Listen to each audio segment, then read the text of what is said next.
Good morning, everybody, and welcome to the Iame Series UAE Round 10 finale. As the intro said, welcome to the Emirate of Ras Al Khaimah, where we started the whole season, and today we will finish it. 10 beautiful rounds, fantastic, energetic, chaotic rounds of racing come to a close today on Sunday, the 8th of February. On this fantastic little circuit. What made this all possible, or who made this all possible? That is the Iame Series, the Iame Kart. Let's take a look behind the scenes at the Iame factory.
There we have it, a little sneak peek at what makes this series tick, what makes the engines tick, what makes them run, and some faces behind the scenes as well. Now, as I was saying, we've made it to the finale, and here is a reminder of the journey that we've been on over the last couple of months, starting all the way back in October the 5th, 2025. We started right here at the rack track. Then we had a double header at Dubai Kartdrome in Dubai, and then we went to the Sharjah kart track for another double header before we headed to Abu Dhabi with the F1 circuit, the Yas Marina circuit, and then Al Fassan just last week on January 31st and February 1st. And here we are, February 8th, 2026, rack track finale.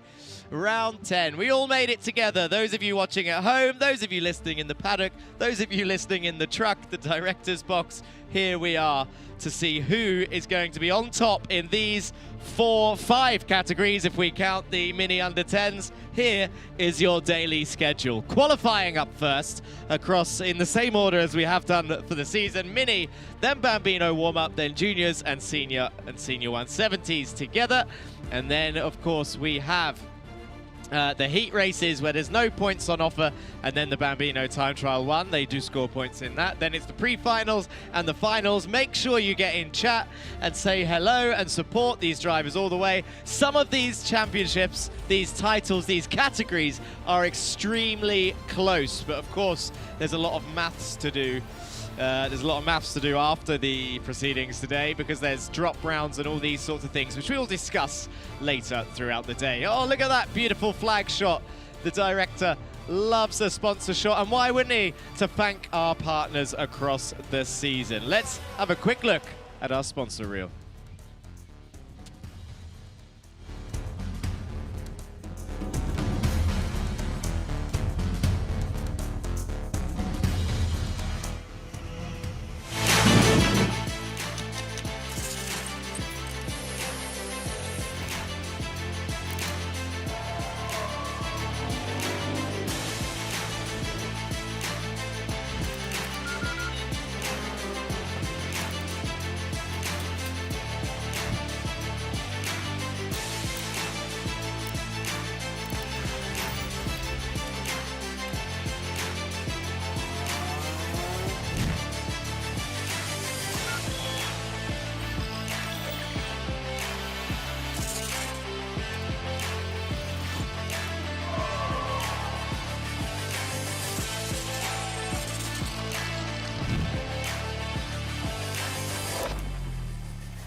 We've built a school specifically for athletes and anyone who needs a more flexible education.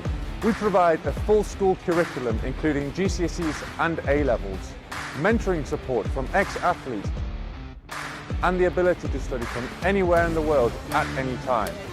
Welcome to MVA, the #1 school for athletes.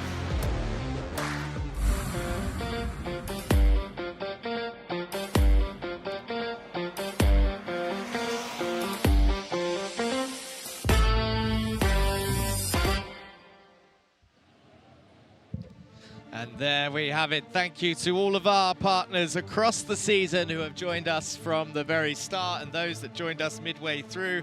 And of course, I'm sure there's plenty of opportunities of joining media friends in future seasons to come. It's been a fantastic broadcast, but it's not just been me, Jack Johns, your commentator. I have, of course, been joined across the season. I'm going to throw it down to Joanna Bergen and Matt Wells down in the paddock.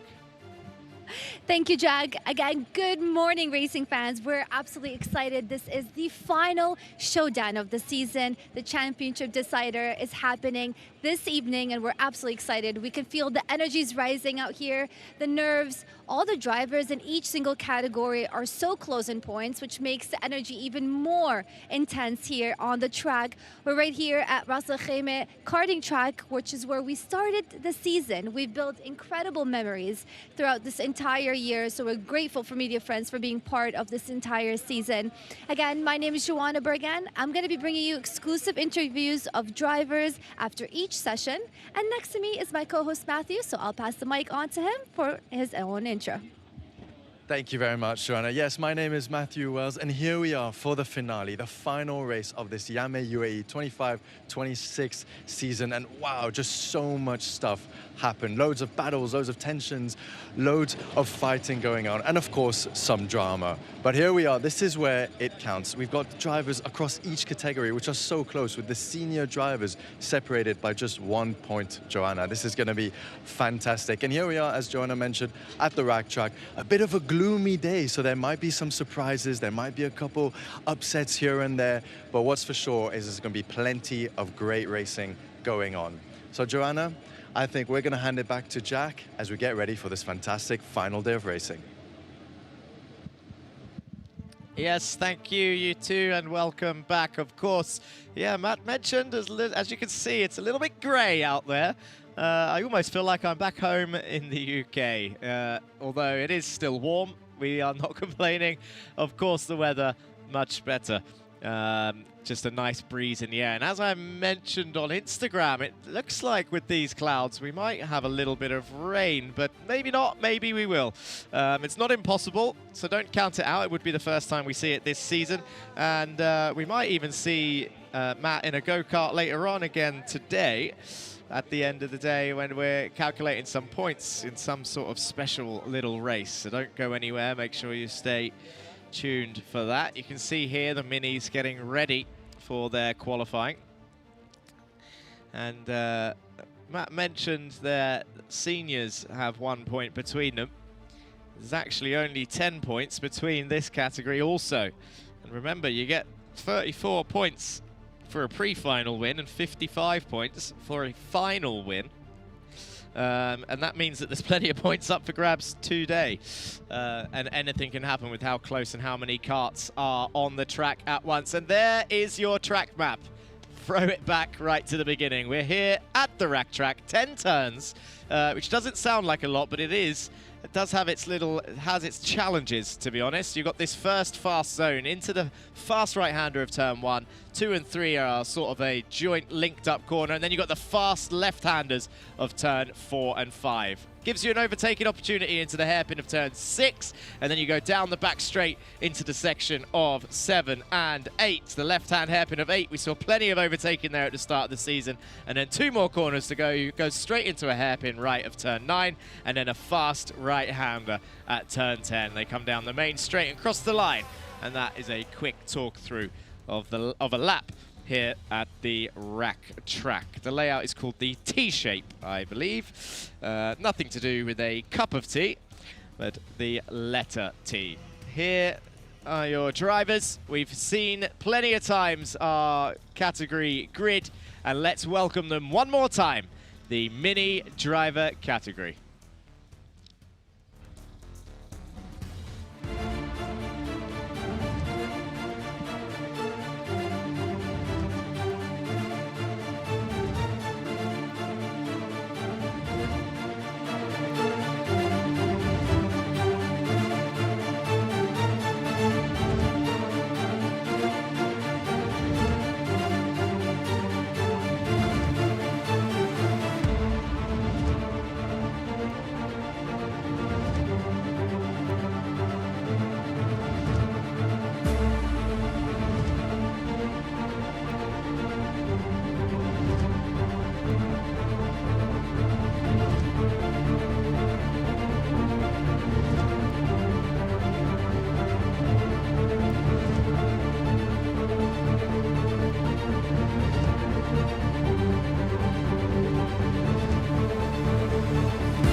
There we have it, our drivers for the mini category grid, and of course we can't start the proceedings without seeing our specifications. The age range of the drivers you're about to see is 8 to 12 years old. This is the second leg on the ladder after the Bambino category. The engines they use are of course Iame engines, the X30 mini engine with 10 horsepower and 60cc with top speeds of between 95 and 100 kilometers an hour. The tyres provided throughout the weekend and the season have been provided by Comet, the Model K1D-Ms for this category. The minimum weight is 110 kilograms and their racing numbers range from number 100 to 199. And here we go. I heard an alarm just sound. So they are getting ready for their mini qualifying. We've got a few people in the audience already looking at their phones, maybe watching the live stream or watching a timing screen of some sort, just to make sure. Oh no, I think that guy's just taking a video for his social media. Speaking of social media, don't forget to jump on YouTube, jump in that chat and say hello, say good morning. And then, yeah. I will catch up with the YouTube chat throughout the day, of course. You can also vote your driver of the day in there. You can also follow Media Friends on Instagram and vote for driver of the day on there. That will be open until the final race of the day. You can vote throughout. You can vote for up to 3 drivers, and they do get a free set of tyres provided by Comet, of course, whoever wins that category. Here we have everybody clearing the grid now. I mean, there's so many people to thank throughout this season. I'm going to have to try not to get emotional today, I think, because I mean, you've got the drivers, you've got the teams, you've got the families, you've got the supporters, you've got the viewers, you've got the directors, the technical team, and of course, oh, look at this. There's the ambulance team. Thank you to those. Of course, we've had plenty. You don't often see these, actually, the unsung heroes. The ambulance team there parked up throughout. They are here at every round. We have an ambulance on, of course, standby in the hope that we don't use them, of course, because we don't like seeing the ambulance on track, but we do like seeing them here to keep us safe regardless. And of course the marshals, the stewards and everybody else that we don't get to see that often on the live stream. I can hear the engines roaring, and it looks like all the minis, as usual, come out all together, no one hanging around. They want to get their 6-minute qualifying underway. No waiting about for the right conditions. It's pretty, we mentioned it already, grey and a little bit windy. It's not too hot out there, which means it might take a few laps with these Comet tyres to get them up to temperature. We've heard a few drivers perspective, saying there, I don't think they mentioned the compound, but by the way they were describing it, I'm assuming it's a harder compound that takes a bit of time to warm up. And as we, oh, there's someone straight off. LBJ Stubbs is going for a little exploration there as he bounces back on the track. Maybe he's preparing himself for next year's, I don't know, UAE Baja or Dakar Rally. And he's back on track and underway for qualifying. Completely lost what I was, my train of thought as I've seen one kart go off already. That's track limits. It looks like that's the racing line, to be honest. I'm guessing no one's watching exit of 9 and 10. It does open up the corner nicely. Oh, I was going to speak about lap times. That's what I was saying. It's a 6-minute qualifying. And as I see the first lap times come up on the screen, I was going to say, oh no, 1:11. Samar Chopra comes to a stop. First thing of the day. Bumped into Veer and Samar into a petrol station on the way here, actually. That would be ironic if he was out of fuel, but I know that's not the issue. It's just he'll have a car issue. But yeah, lap time, 6 minutes qualifying. How many laps do they get in that on an average of 46? That's such a quick lap time. It is semi-high speed, this circuit. I know there's 876 meters in length with 6 turns, couple of hairpins. But then the whole sort of, you got turn 10 and turn 1 are pretty high speed as it is, and then turn 4 and 5 are super high speed. And then there's a lot of medium sort of speed corners. Turn 3 will end up being flat from the exit of the sharp turn of turn 2. And don't forget, this is our second step in the ladder, the mini category. We've got the juniors and the seniors later on in the day, who will be going at higher speeds than the little ones we see now. As Achilles Peruzzi goes down the inside of number 155, Adam El-Sheikh, in towards turn 1. Charlie Page sets the fastest lap at 45.2. Peruzzi not far behind, 100th down. What I was about to say was, if we're seeing 45-second laps here in the mini category, be interested to see the speed of the older ones. But everyone should be doing sub 1 minute today. As Benjamin Karajkovic's bumper looks a little bit on the rise there. And we saw number 191 in the green suit. That was Yaroslav Kramchikin. Peruzzi goes fastest, the 44.8, so we've dipped into the 44s then.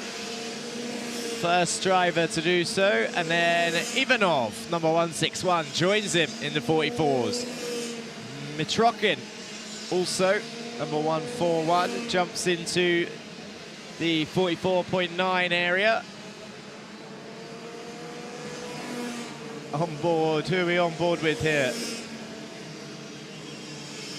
I can't quite see the name on the leg, but whoever it is leaning a lot more than the usual onboards that we see. You can see as they're going around the corner, they're leaning over to the left. I think Jeremy Montgomery Swan was telling me the Euro lean, or the Euro lean, as some of them like to say. As you sort of dig yourself in. You got a lot of normal people who don't race that much, who think you should lean into the corner because it feels faster, but you'll see a lot of drivers who race regularly and the way kart chassis work know that actually you should just sort of lean with the G-force. Transfer your weight, so if you're turning into a right-hand corner, you'll see them transfer their weight onto the left-hand side. Peruzzi goes fastest, the 44.5 now. Liam O'Hanlon up in second place. Francesco Lisignoli, Baptiste Augustin, Charlie Page, all within 0.6 of a second. Crazy close at the top end. So Samar Chopra's going to have a task and a half to climb through the field later today.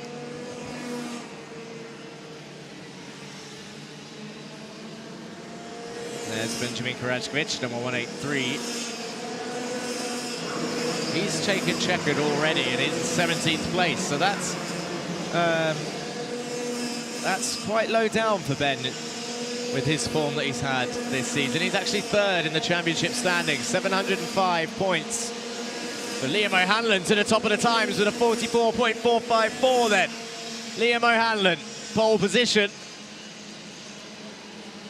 with Ivanov and Lizignoli behind. Again, that might be the first pole this season for Liam in GGM. So that's a cracking effort for the young lad. Number 122, Liam O'Hanlon, pole position then for the mini category. And it looks like everyone has taken checkered. So I think this might be secure for Mr. O'Hanlon.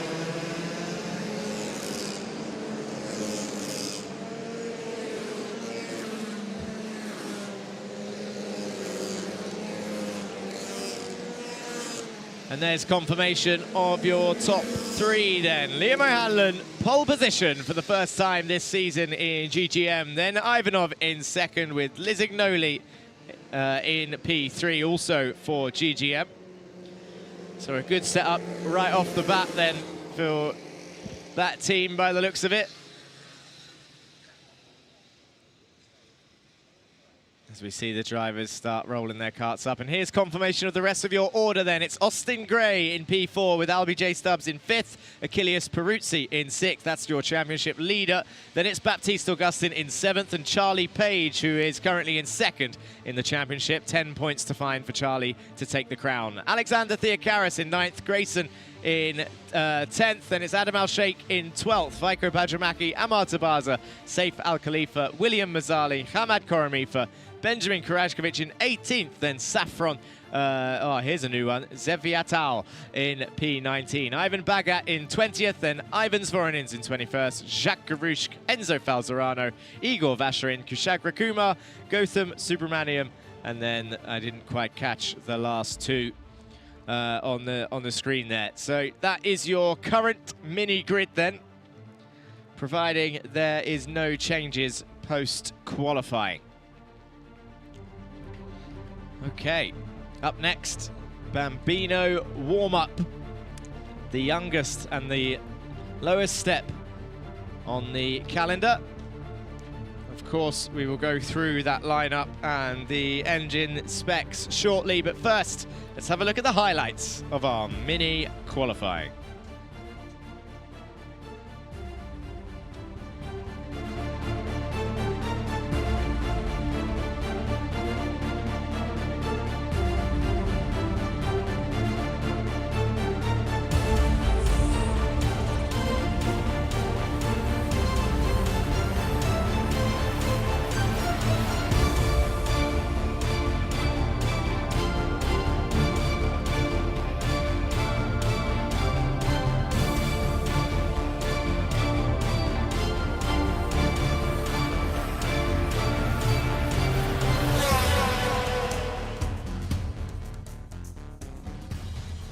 Okay, so back to it then. We've got, that's one down already. I'm not going to want today to end. We're here at the final round. It's felt like, I mean, despite it being 10 rounds long, it's felt like it's absolutely flown by. I'm sure Matt will agree. Let's actually go, before we go and speak to Matt in the pit lane, let's go to Joanna in the podium area. Yes, thank you, Jack. I'm starting to Liam O'Hanlon. He did such an incredible job. Again, first time coming in pole in the qualifying session. What do you think was done differently with the kart setup this time to give you that advantage? I just had a good chase and yeah, it just went really well. And given that this is the final race of the season, how are you feeling? I was really happy with my results and then see how the rest of the day goes. Yeah, I wish you all the best. Again, finally, for this track specifically, do you find it quite challenging, or you're pretty much used to it from all the practice sessions? Yeah, I'm used to this track. I really like it. That's amazing. Well, I wish you the best of luck, and hopefully you keep that performance up for the rest of today. Thank you so much, Liam. And that is it. Let me pass it off to Matt to see what's happening out there on the grid. Yes, thank you very much, Joanna. Here we are on the pre-grid. The first qualifying session of the day ended pretty chaotic. A couple karts going off track, a couple even bumping into each other. You can really feel the tension for this final round over here in the Iame Uae 25-26 Championship. But we're here with the Bambino driver, number 7, Youssef Hayat. Youssef's been a fantastic character for the whole championship. And here we are for the final race of the championship. This is it. This is what the last day of racing for this UAE Championship.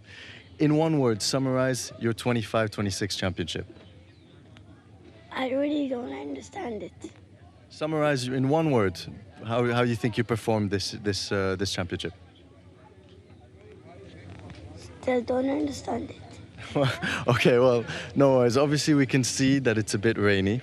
You told me off camera that if it rains, you wouldn't change and you would stay on the slick tires. Is that true? Yeah, Tell us why. because I want to be like... I just like it. Toko drifting a bit. Yeah, Fantastic. Alrighty. Well, Youssef, I can learn. so you can learn. Have you driven in the rain before? Yeah, Where? yes. Kart zone. January 2025. Amazing. I came first place only with 6 tires because we didn't have wet tires. I tried with 6. I was first, but I did a couple of spins, 11 deduction points, so I went from first all the way to third. Amazing. And so maybe it might rain. You see there's quite a lot of black clouds. Oh, there we go. He's getting excited. All right, Youssef, well, we're going to wish you the best of luck. Let's do our handshake. Boom, boom. There we go. He's nice and motivated, and I'm going to be passing it back to Jack for some commentary. And Jack doesn't know how to drive. I couldn't catch exactly what Youssef said then, but whatever it was, I'm sure it was funny. He's a little joker. But yeah, nice and ready, the Bambino category. Now, this is another category that at the moment is separated by 1 point. We've seen 2 drivers in particular on the top step multiple times throughout this season. And that is, of course, number 88, Mark Ristic, and number 31, Sam Tester. We've seen both of them have plenty of support in the chat. At the moment, the standings are 1,190 points to Mark Ristic, your championship leader. But Sam Tester has been on an absolute charge in recent form and got 1,189 points. So it's a 1-point gap, and there's 50 points per time trial. That's 150 points on offer in the Bambino category today. So anything can happen. Youssef Al Khaimah is currently 3rd in the standings with 898 points. Let's have a look at our Bambino lineup.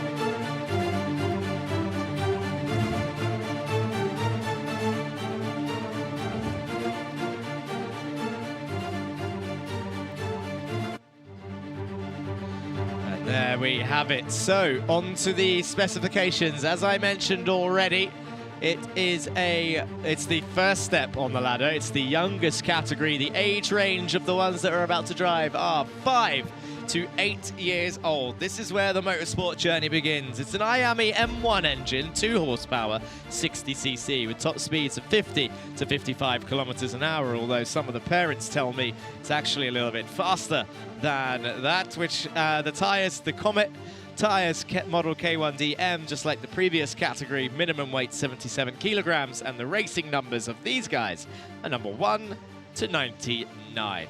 I can't remember the speed that was told to me, but apparently they sometimes reach speeds of more than that, which is pretty insane, considering the size of the go-kart and just, I can't, what's the word I'm trying to look for? I'm shocked. I can't remember what I was doing all those many moons ago at the age of 5.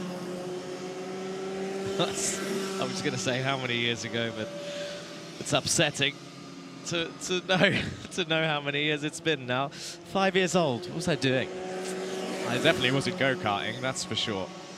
Back in those days, we didn't have mobile phones and iPads. I was probably eating mud or something in the back garden. I don't know. But anyway, there's number 55 for J&KD. That's August Southall back on track. Number 6 behind him for Yasheet Racing, Zayed Al-Ansari. Dipping down behind the steering wheel, trying to catch him up. Takes a nice wide line into this left-hander. Oh, I thought he was going to set himself up for an overtake there into turn 9, but he's done it on the exit of turn 9. He's going to get a switchback inside of 10. Gets it done. Remember, these guys aren't racing for position. This is a warm-up. And look at Southall using all the track to open up turn 1. To the right of turn 2, and then they chuck it into the left-hander of turn 3. Likely flat from there. And then into the left of 4. Down the back end, into the left of 5. Zayed heading into the right-hander now of 6. Here's August Southall. Opens up the corner. Only to the middle of the track, which means he's going to run a little wide on exit, but it didn't look like he lost too much time. He didn't have a loss of traction, any slide or lack of grip on the rear. Managed to keep it together. Zayed comes round 7 and into 8 now. The left-hand hairpin. You can see, I keep saying hairpin. They are hairpins. You do effectively a 180. But a couple of them, turn 2 and turn 6 in particular, yeah, not turn 9, turn 2 and 6, they're actually squared off, which, despite being a hairpin, sometimes drivers prefer the old double apex line. As we see the first couple of times come across the line then. It's Mark Ristic who sets first honours in this warm-up, 52.4, 4/10 quicker than Sam Tester. Then it's Alkhayat, Karajkovic, Al-Ansari, Oganyan, Southall and Azgomi, your 8 Bambino drivers in that order so far. 52.1 for Mark Ristic, goes quicker again, extends his gap by 2 7/10. Now, last time out, Mark Ristic actually won time trial 2 and time trial 3. Last time we were here at Rack Track. Sam Tester took time trial 1. So this could be extremely close in this Bambino category. 1 point between them. Ristic leads, Tester in second. And of course it's up to the powers that be at the end of the day to work out the championship standings, because there's all sorts of things that can come into play. So I briefly mentioned this in the introduction, but across all the categories we have all sorts of bonuses available. Of course you have dropped rounds, which can have effect on the championship standings. Effectively your worst rounds, of course, will be dropped. You're not going to pick any of the good ones. You've also got bonus points depending on how many rounds you've taken part in, and of course the more rounds you do, the more bonus points you get. So there's that sort of, that can also have an effect. You've got penalties. We don't like things being decided by penalties. As we can see, Yusuf Al-Khaimah going down the inside of August Southall in towards turn 1 then. Chucks it into the right-hander of 2, gets it done nicely around, gives a little bit of space on the outside.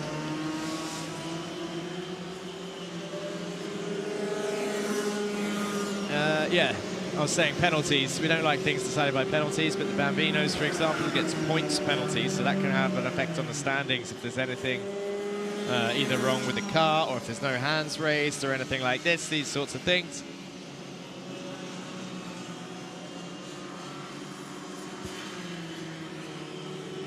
And that's why we have a nice special little bit of fun at the end of the day, just while all of these points and standings get worked out officially, so that we can bring you the official result at the end of today. So checkered flag is out then. Mark Ristik's managed to dip into the 51s. And Sam Tester, a 6/10 gap.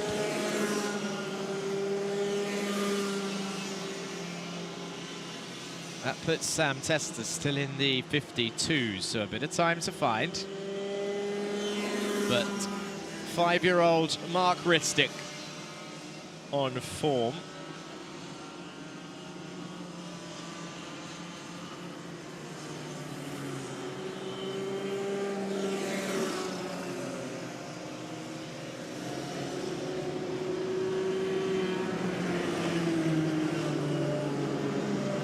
See confirmation of the warm-up leader. No points on this one.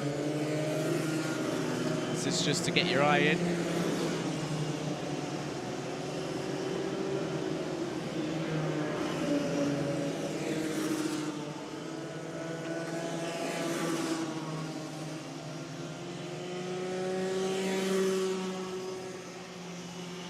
And here they come. They come back into the pits then, raising their hands.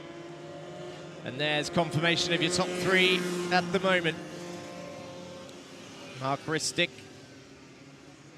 first, Sam Tester second, Yusuf Al Khayat in third.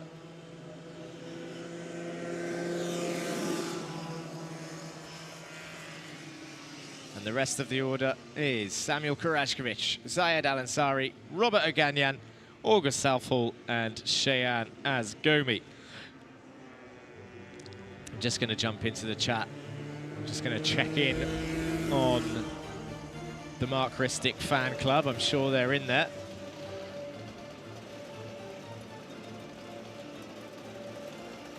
Got good luck Oscar from Nan in Australia. And we got Lisa Bray in there as well. I'm just going to pass it over to the highlights and then I'm going to catch up on the YouTube chat.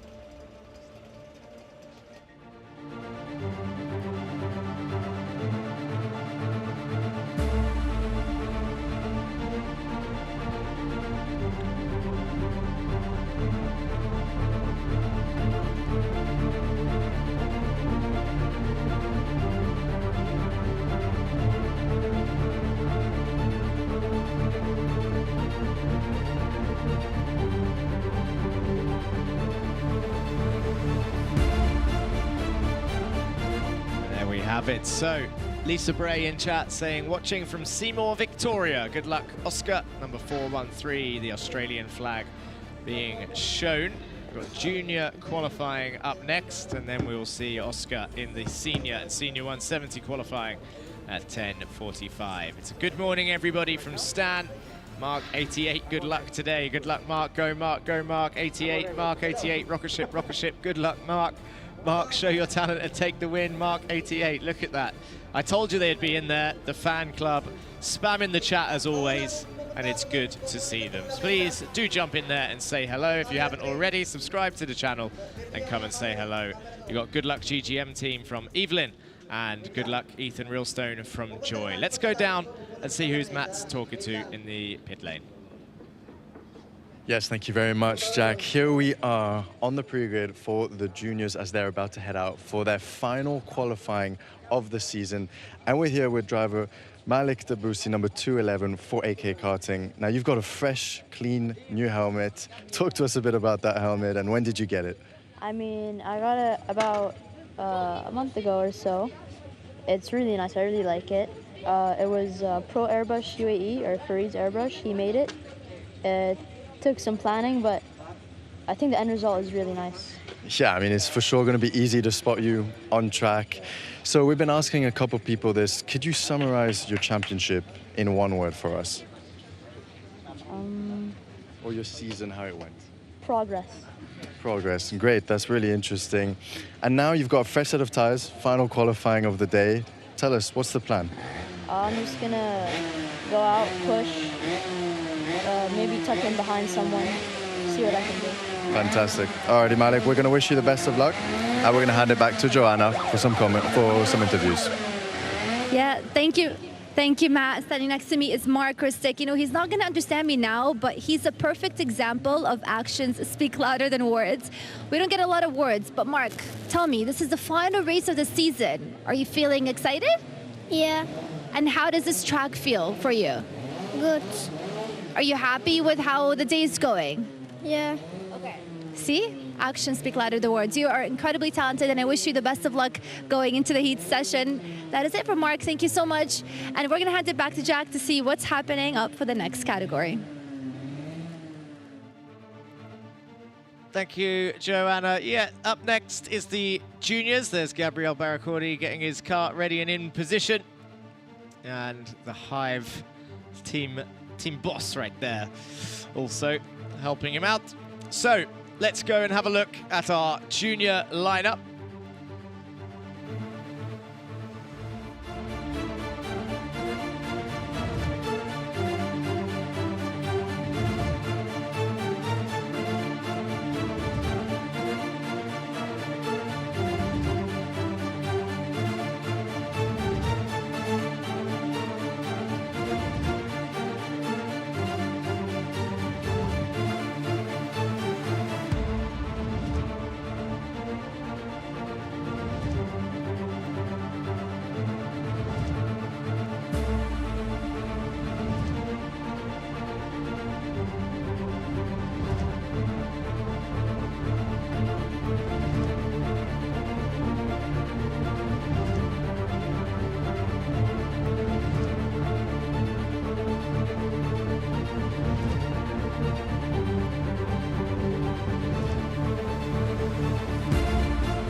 Have it then, the junior category, the specifications coming right up. So step 3 on the ladder, age 12 to 15 years old. The Iame S125 engine, 29 horsepower, 125cc. Top speed of 125 kilometers an hour. And the Comet, different model of tires this time as we go up a branch. It's the Model K3H tires. Minimum weight 145 kilograms, and the racing numbers will range from 200 to 299. So a 6-minute qualifying, definitely under a minute a lap as we've seen from the Bambinos and the Minis. Let's have a look at the S125 engine.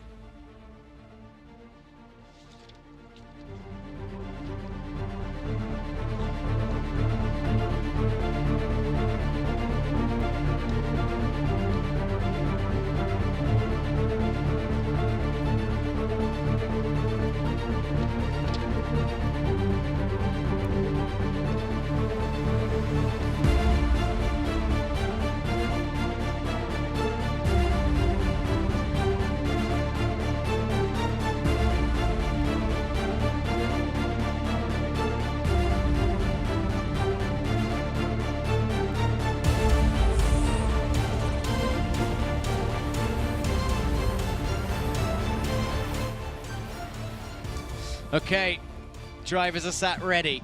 Pit lane is clear. Leonidas Peruzzi there on the left-hand side, and Malik Debussy in his new helmet on the right-hand side as they start to leave. Now, of course, in no particular order, as this is just a qualifying session. Henry King starts making his way through, looking left and right, leans out of the pit lane, and there here he goes then. Chuck a right, and you're on the track, and there's the ambulance watching on in the background also, along with some media friends sponsorship space. If you're interested in promoting your business, get in contact with them for any future projects.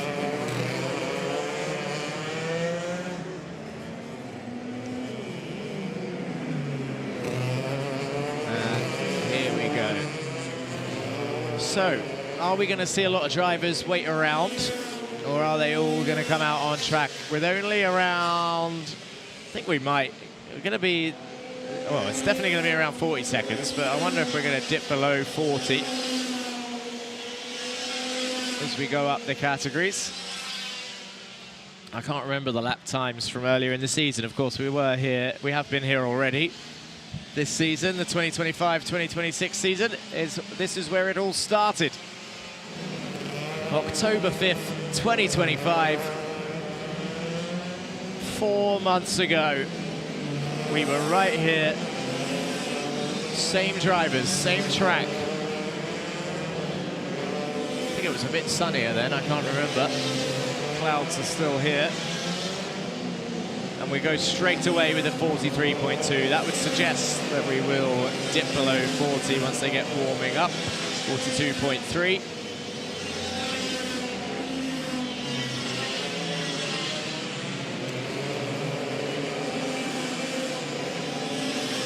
Number 281 looks like he's got an issue as he pulls to a stop. And parks it on one of the curbs.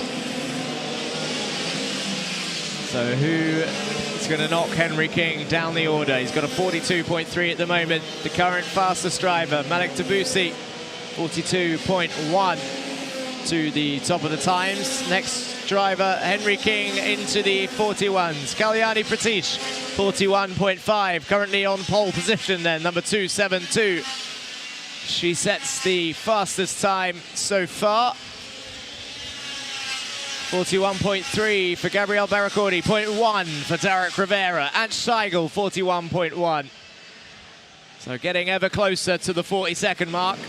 Just 1/10 more to find as we wait for the tyres to come alive. There is number 213 going through turns 4 and 5, heading towards turn 6. Opens it up. This is one of the square hairpins. You can kind of half ignore the first apex. 8 for the second one, Henry King, 40.9. Kalyani Pratish again, 40.7. A second time to the top of the times in this qualifying session. Then it's Matanch Chain, a 40.4. Gabriel Barracordi, 40.3. Al Qasemi, Seigel again, Ange Seigel, 40.1. Just pips Mohamed Al Qasemi, and now only one more attempt to find before we break out of the 40s and into the 30s with a 39-second lap time. 2 minutes left of qualifying.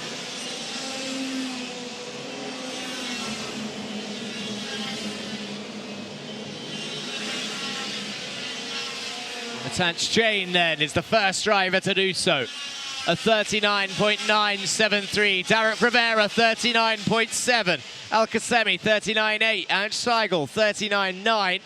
But Derek Rivera is currently fastest with a 39.7.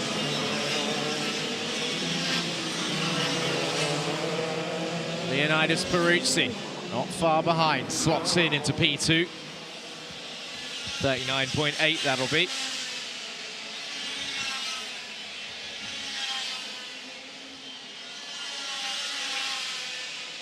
And Matanch Chain goes to the top of the timing sheets then, a 39.6. Barracordi matches, 39.6. Al Qasemi, a 39.5. Mohamed Al Qasemi, 39.5. We're halfway through the 39s. How much more time is there to find? Peruzzi, 39.5, dead.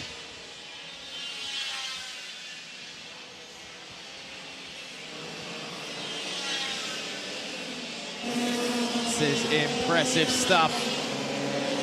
Really impressive stuff. Where is Veer Chopra? He's currently in third after winning, absolutely dominating. Dominating Al Fassan with 4 wins out of 4.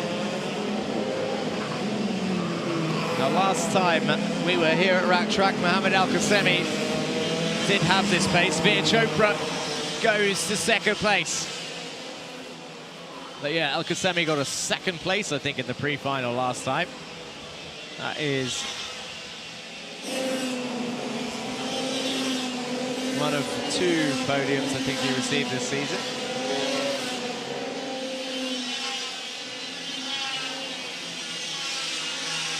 And it's a 0.4 for Rivera, 0.3 for Mohamed Al Khaimah. It takes the checkered flag. Mohamed Al Khaimah to the top of the times, 39.3. Only 3/10 away from a 38. Leonidas Peruzzi, 200ths away, a 39.403. Derek Rivera, 0.404 there in 3rd place, but I think he's got another lap.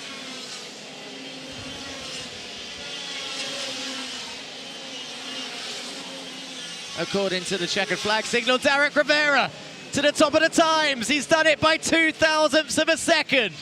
Number 235, Derek Rivera takes pole, a 39.347. Mohamed Al Khaimah, 39.349. 0.02 of a second separates Rivera and Al Khaimah then. Leonidas Peruzzi in 3rd, Barracordi in 4th.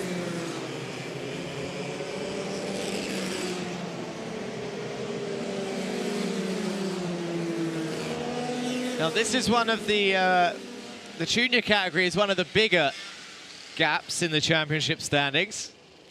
735 points for Veer Chopra, 706 for Matanch Jain. And neither of them in the top 3 right now of qualifying. Derek Rivera 1st, Mohamed Al Khaimah 2nd, Leonidas Peruzzi in 3rd in the standings and 3rd on the grid. Then it's Gabriel Barracordi, Savali Kagay, Veer Chopra and Saigul, Matanch Jain in 8th, Essa Al-Hamadi in 9th, and Henry King rounds off your top 10. Then it's Aaron Mason, Arhan Qureshi, Harrison Stevens, Ethan Reelstone, and Rayan Albania, your next 5. Then Aham Siddiqui in 16th, 17th for Malek Tabusi, 18th for Kalyani Patish, Jasvir Bhatia in 19th, Ivan Boronov 20th, 21st is Antonio Hosari, Hristo in 22nd, and Johansa Senaniaki in 23rd place. And we will have a look at our qualifying highlights.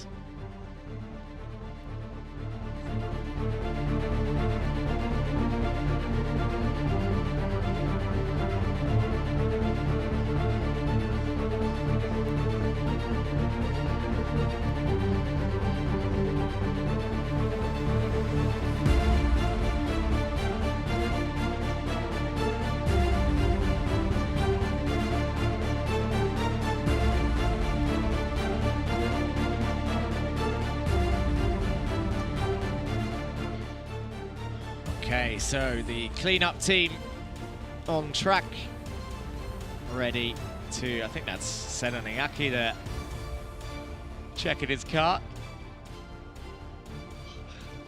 The 281. And there goes the quad bike to pick him up. So one more qualifying session then, the seniors and the senior 170s. And this will be our last qualifying session. First phase of the 4-phase day will be done. Let's go down to Matt and see who he's talking to. Jack, thank you very much, Jack. Here we are now with Alex Anivas. Alex, final qualifying of this championship. A bit of a gloomy day, it seems like. You got a fresh set of slicks on. Talk to us a bit about the championship and how it's been for you as a whole. The whole championship experience have been great. I was one of the first drivers back in 2015 that we supported and Sheikh Walid in his whole new endeavor. And being back after 9-10 years from my last race in this actual championship and being able to participate on every round and finishing it off, trying to finish it off in a good position, it's a great booster for me. Yeah, for sure. And obviously you mentioned you were here from the start, so you've seen this championship evolve and change over the years. What do you think so far of this partnership between, of course, Iame Uae and media friends and the live coverage that these drivers can get? I think it was the best thing that could have done to the championship and have this cooperation between media friends and Ras Al Khaimah. because it gets more exposure for the younger drivers and also for the older drivers like us, for our families to see how we're having fun and everything. So it is a very good cooperation, and hopefully it will continue to the future. Fantastic. And we've been asking a couple of the drivers this, and I want to get your opinion. Can you summarize in one word how this Iame 25-26 championship has been for you? Amazing. Alrighty, well, if that's not a sign for everyone else to start joining this championship, I don't know what is. Alex, best of luck out there as we hand it back to Jack for some commentary. Thank you, Matt. Yes, so as I was saying, actually, do you know what? I forgot what I was saying. I was about to... we're going to the senior category. We were talking about points. So the senior category, as mentioned already, this is one of the other ones that is extremely close. We got 1 point between your championship leaders. It's Jeremy Montgomery Swan with 733 points, Rayan Qureshi with 732 points, so your top two. Maximilian Dexter, 675 points, is third in the championship. He had a unlucky weekend, shall we say, in Alphasan. Let's have a look at our driver lineup for the senior and senior 170 category.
And here we go for the specification of the senior and senior 170 category. 15 years and up for both of these, and it's the engine, the Iame S125 senior engine, the 37 horsepower and 125 cc.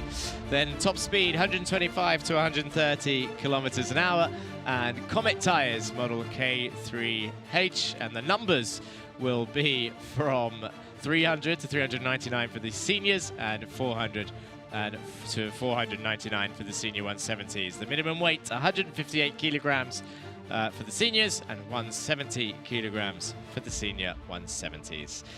Here we have Andre Curie looking over, ready in his plain white helmet, number 444. We haven't seen him make an appearance for a while, and now he is back. In fact, I remember, now this is something I do remember. Last time here, he was the one, he was parked a little bit further down the pit lane and had to barge his way through to get out. Made a little bit of joke about contact, that he wouldn't do it on track. And got plenty of messages after saying it on the live stream. Alexandros Nivas nodding his head, ready to go. He's looking, oh, he's waving. Can he hear me? No way, I think he can hear me. And we've cut away. I think I'm hearing, I don't know how the director knows this because he's in his truck, but it's raining. Oh, confirmation from Her Royal Highness Maxi. She said it is raining outside. So yeah, a few light spots has started then. We said that it might happen from the clouds, and this will certainly spice things up a bit. Definitely not enough right now to have an effect. But as is the pattern of UAE weather, not often does it just rain light. It tends to come short and sharp for a bit, and then it'll tend to stop and disappear. It's one of those ones. But I don't know what that was. Don't know if you could hear that. Heard someone shouting, I think, below me. Anyway, YouTube chat. Where are we at? Good luck, Ethan Realstone, says Joy. That was the last message I read. And then we got this Kenyan says, let's go Team Amani, with a Kenyan flag and a South African flag. George says, great effort from Austin Gray. Good luck from Aberdeen, Scotland Grander. George. And our champion, Mark 88. Go, go, go. All the best, Amani from Kenya. Best of luck, Ethan Realstone. Let's go, Amani. Let's go, Amani. Let's go, Amani. Team Amani fans in chat. Vote your driver of the day, guys. Put that link in the chat so that you can click and vote your 3 drivers. Good luck to Louis Hartman, says Franza. Team 317. 317 is Amani. Amani time, Amani. All the best. Let's go racing. Amani, you got this. There we go. I'm all caught up. Now let's have a look at the lap times. So we dropped into the 39s in the junior category. What are the seniors going to do? Are the seniors going to go quicker, or because of the extra, let's say, weight that they're carrying around? I don't know if that's offensive or not. I think just naturally, as you're all, of course, taller. Not saying anyone is big. But Adam El Bassioni is the first to the top of the times then, with a 41.2. Amani Kanua, with all of his fans in chat, goes second place. Abeid knocks him down one, back into third. 41.2, the first lap times of the day. Remember, they've got to get temp into the tyres, so these are cold lap times that we're seeing right now. Amani Kanua down the inside of turn 6, continues his way to charge down, as they are all pretty much bumper to bumper. I think I saw a few different Senior 170 numbers today. I think we've got a bigger Senior 170 grid. Let me have a look at this. Got Busanad, Salome, Kuri is back, Oscar Bray is there, Kosas also on the grid. 418.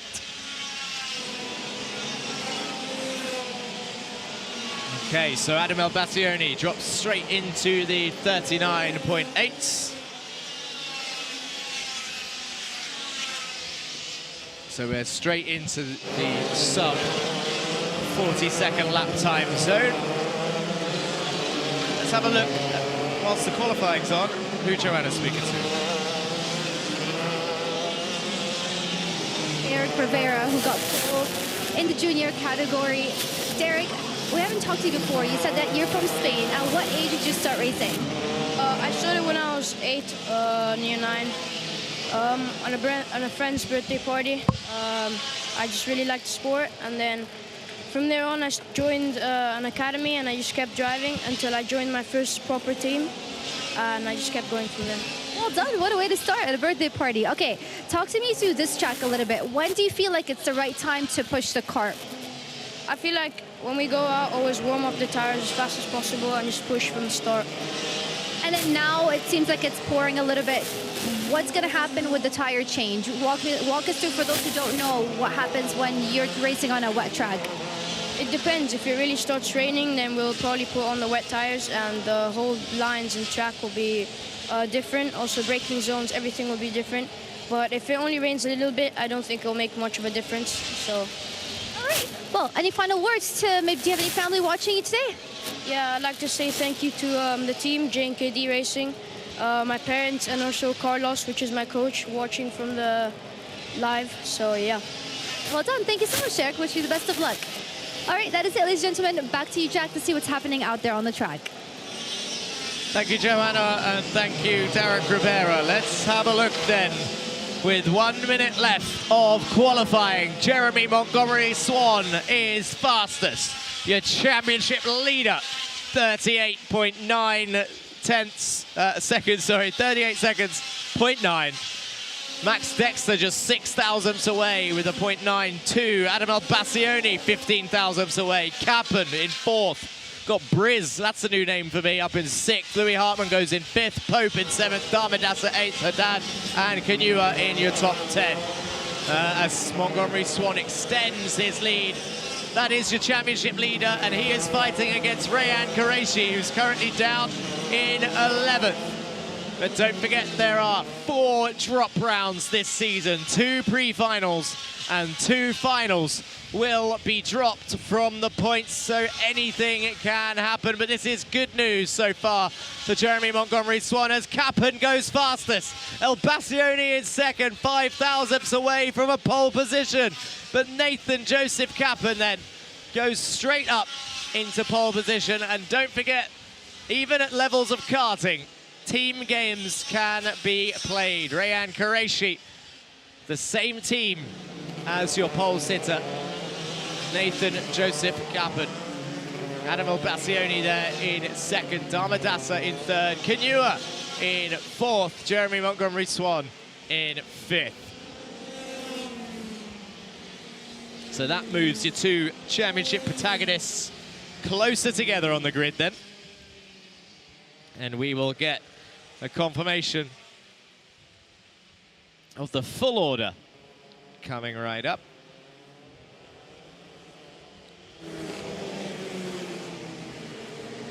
As we see the last few drivers, yellow flags waved, come down the main straight and into the pit entry.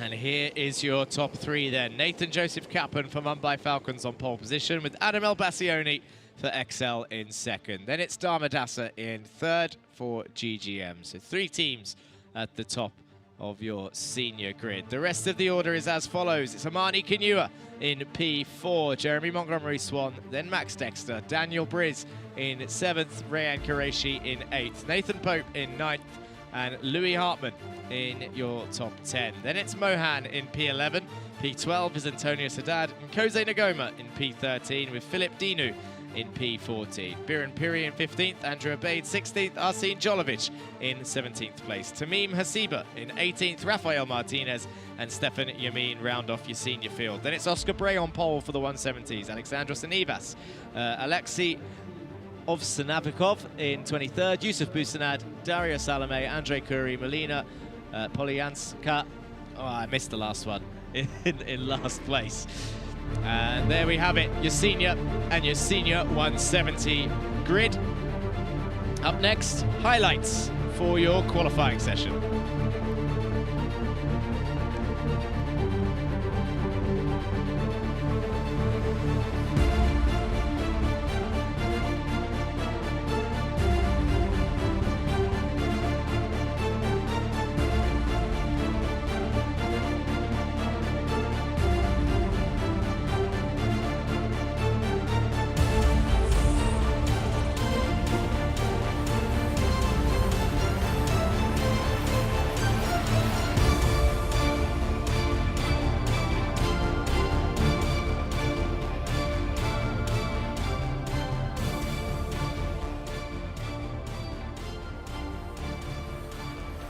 Okay, up next we have the first heats of the day then. So the racing action about to get underway. The minis are up first, followed by the time trial for the Bambinos, and then the junior heats and the senior and senior 170 heats.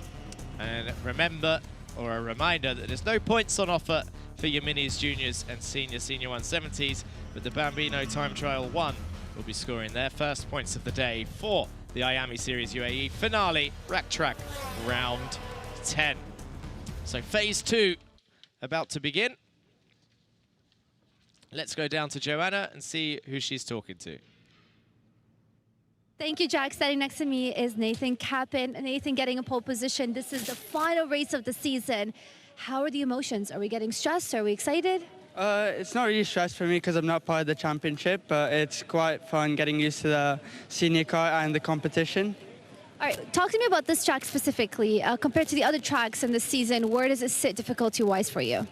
It's definitely a much more slippery track because it's like in the middle of the desert, so it's quite less grippy compared to the other tracks. Okay. And are you feeling excited for the rest of the day? Yeah. Well, I wish you the best of luck. Thank you so much. Let's call up here Oscar Bray, who got pole position for the senior 170 category. Oscar, again, I wanted to ask you the same question. For this track specifically compared to the others in the season, where does it sit in the difficulty ratings? I'd say this is the easiest track of the season. Simple corners, not that many corners. It's pretty short and it's lots of fun to drive, so yeah. And now that it's kind of getting a bit more rainy, what do you think is going to be the most challenging part about driving on a wet track? I'd say if it stays at this level of rain, we're going to stay on the slick tires, so it'd be important to stay off the painted parts of the track. Those typically get a lot more slippery compared to the asphalt, so yeah, we'll have to change the line a little bit and just adapt to the less grip we have. And you're sort of on top sitting right now for the championship standing. Are you feeling excited? Yeah, it'll be a good race. Excited for the celebrations at the end. Yeah, see what happens. Well, I wish you the best of luck, Oscar. Thank you so much. That is it. Senior and senior 170 categories qualifying is done. Up next, let's have a look at our sponsors.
Instead of the traditional system, we've built a school specifically for athletes and anyone who needs a more flexible education.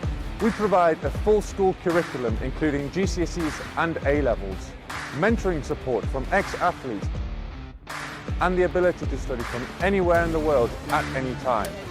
Welcome to MVA, the #1 school for athletes.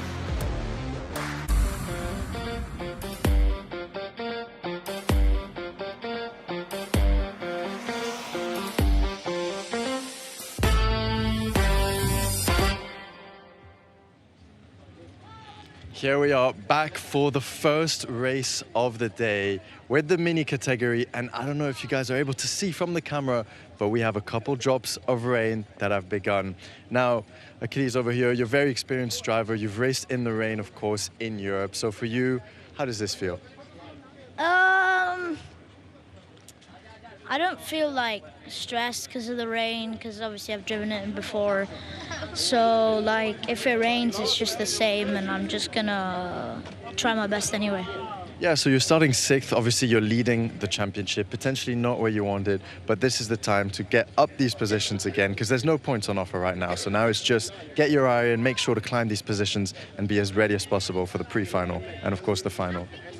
So, yeah, I'm just gonna get in front, and it's just another race for me. I'm not thinking about championships or anything. It's another Sunday race, and I'm just gonna win it.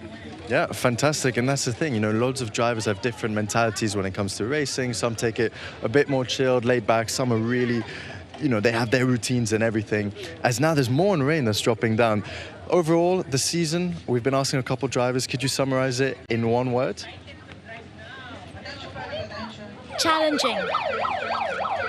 challenging for, that's the chosen word. I think that's a very good word, especially, but you're leading the championship now. Any plans for 26 afterwards, once this championship is over, as we'll just make our way forward? I think I might be going to a junior next season. Wow. So, yeah. That's going to be exciting. Racing with your brother? No, he's going to senior. Just missing each other. Alrighty then. Well, Achilles, we're going to wish you the best of luck out there, and hopefully we get some more interviews with you nice front up on the grid. Fantastic. Best of luck, and we're going to be passing it back to Jack for some commentary. Thank you, Matt. Thank you, Achilles. Yes, I am sat actually in that red tent in your center screen just off to the left, and I heard some raindrops falling. A nice little, like I said, thick and fast. Some light drops for about 2 minutes. Sounded like a lot, but it doesn't look enough to settle onto the track to make an actual difference just yet. But never say never. It's still trying. The clouds are still there, and you can see on your screens what is coming right up. So phase 2 of the day, heats up next, and then of course phase 3, the pre-finals, before we head for a short lunch break after that, and then of course it will be the finals at the end of the day. And in a nice little fun race, which I believe Matt will be driving in to keep us entertained whilst we work out the championship order after the drop rounds, bonus points, penalties, and all of that jazz. Whilst we wait now for the mini race to start. Of course, formation laps and all of that. Double formation lap for them to warm up their tyres in this nice cool air. And your championship protagonists for your mini category are Achilles Peruzzi, Charlie Page, and Benjamin Karajkovic. Let's go back down to Matt in the pit lane. Try and get a small interview before they head out, as the rain is coming more and more. But we're here, second place driver Keir, first race in the Iame UAE Championship, starting P2. Tell us, how did you manage to do that? I managed to do really quick in qualifying, and yeah, I'm really nervous for the race because I never started on the first row, and yeah, it's my first time. Fantastic, Keir. Well, we're going to wish you the best of luck out there, and hopefully you get that P1 position. And as we pass it back to Jack for the commentary. Okay, let's go for the grid then of the minis. It sounds like the rain has stopped for now. So we've got Liam O'Hanlon and Ivanov, a new front row then. Ivanov's first time and Liam O'Hanlon's first pole of the season. Lizignoli and Gray on row 2 with Stubbs and Peruzzi on row 3. Then it's Augustin and Charlie Page. Then it's Thea Karras and Wortley rounding off your top 10. Then it's Mitrikin and Adam Al-Sheikh with Pajamaki and Tabaza in 13th and 14th. Saif Al Khalifa in 15th with William Mazzali in 16th. Koromifa and Karajkovic in 17th and 18th. Then it's Zeviatau in 19th. Baggett in 20th. Voronin's 21st. Garushk in 22nd. Falzerano in 23rd. In 24th is Vasherin. Then it's Kumar in 25th. Subramaniam in 26th. Kramchikin and Chopra rounding off the field in 27th and 28th place. Samar Chopra having an issue earlier in qualifying, hence why he's starting near the back. But keep an eye on Samar Chopra because he could have quite a fun heat right now. Remember, I've mentioned it a couple times as we see the audience cheering away. Adam El-Bassioni talking, laughing and ready to watch the mini race. And there's the AK group, and there's the JNKD group, going through everybody, scrolling through the team audience. And there in the distance is the Telios crew also, and XL, and JNKD. That's how quick are you scrolling? I feel like it's team Tinder right now. We're just swiping through everybody. Right, we wait for the minis to get out on the grid. and start their racing for the day. Peruzzi and Page, your top two, separated by 10 points. Karajkovic starting in 18th. Samar Chopra, as I said, should be coming through the field after an earlier issue in qualifying. That's what I was going to say, the heat race. No points on offer, but this is a chance for drivers like Samar, who had an issue in qualifying, to sort of make their way further up the grid for the point-scoring races. But it's also, of course, as is racing, a roller coaster, because now it's also a chance for O'Hanlon to potentially lose his well-earned pole position. But can he keep it? That's the name of the game. That's what we're racing for right now, to keep the best spot of the grid for the heat races later on this afternoon, as they all leave the pit lane and start their formation lap.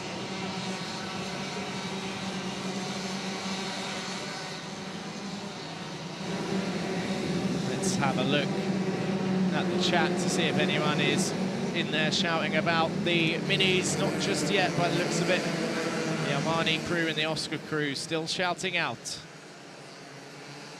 Everybody in the previous category. Push, push, Hamad Koramifa is the most recent comment. Coming down the main straight. Here they come to complete their first lap. Not of the race, their first formation lap. So, air temp definitely cooler than usual in the UAE.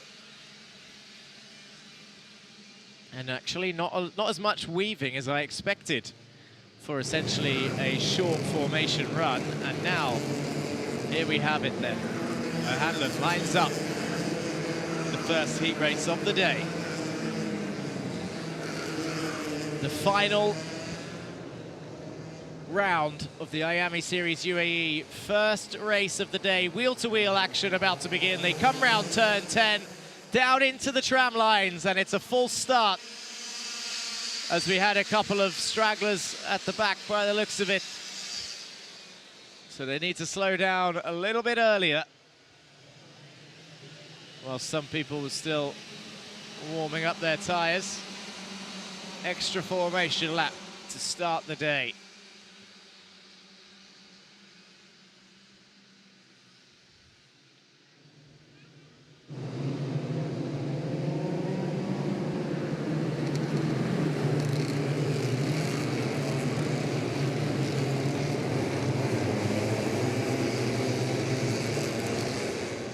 Again, they come around turn 8 already, now in towards turn 9. So this is where they need to slow right down, as they exit turn 9. And it looks like one of the karts has come to a stop on the exit of 8. Can't see who it is, but the way they go then, and the lights are out, the engines rise as they go racing down in towards turn 1 then. In through the right-hander, now in towards turn 2. Liam O'Hanlon holds the lead, 177, gets a bit of a punt round turn 2, waves his hand before he continues on to show his dismay. And Lizignoli is in second with 134, Baptiste Augustin in P3, as Liam O'Hanlon is under attack from Lizignoli in towards turn 6. Into the right-hander they went, and it looks like Lizignoli has taken the lead. Baptiste Augustin is coming through, and Liam O'Hanlon down to third. In towards turn 8. And now down towards turn 9, into the right-hander they go. So the two that started on the front row are now in third and fourth, as Augustin and Lizignoli have come through. And look, in the background, there's some wheel-to-wheel going on. There was a couple of knocks there as they were going down towards turn 1. In through turn 3. It's Charlie Page leading this train into 4 and 5. No attacks coming just yet. So Adam Al-Sheikh is up 7 places into P5. Koramifa up 8. Mazzali up 6. Falzarano and Basharin up 8. Chopra is up 6. And it's Peruzzi that came to a stop. It's Achilles Peruzzi. I thought it was. Number 116 is out of the race. championship leader will be starting the pre-final. Last position. Charlie Page will be starting currently in P6. And Benjamin Karajkovic is up 3 places into P15. As Lisignoli attacks Baptiste Augustin, Liam O'Hanlon with a switch back in towards turn 6. O'Hanlon back up into 2nd place. Lisignoli says, come on, focus forward. Is O'Hanlon going to attack it towards turn 8? Not this time. Into the left they go, now into the right of turn 9. They run all the way outside the lines on the exit of 9, down through 10.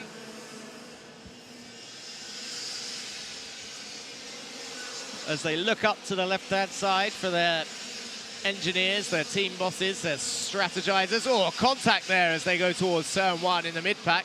Austin Gray sets the fastest lap. Down towards turn 6. Baptiste Augustin attacks Liam O'Hanlon again.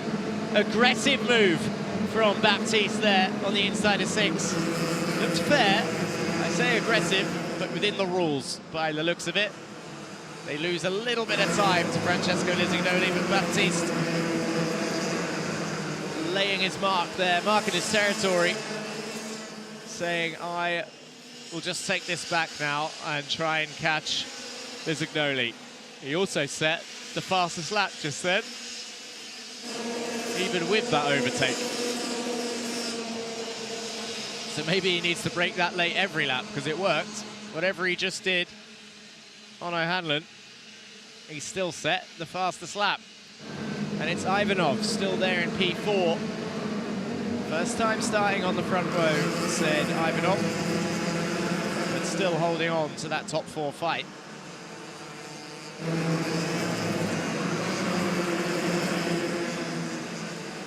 So Samar Chopra is now up 10 positions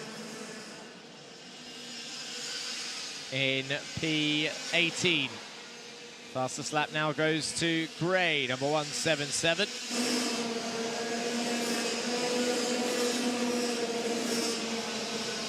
They come through turn 4 and 5. Now down towards 6. Baptiste Augustin looks ever closer to Francesco Lisignoli.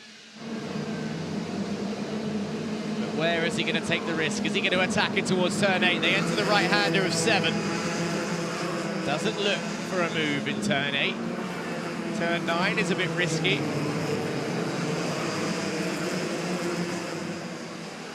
towards turn 10.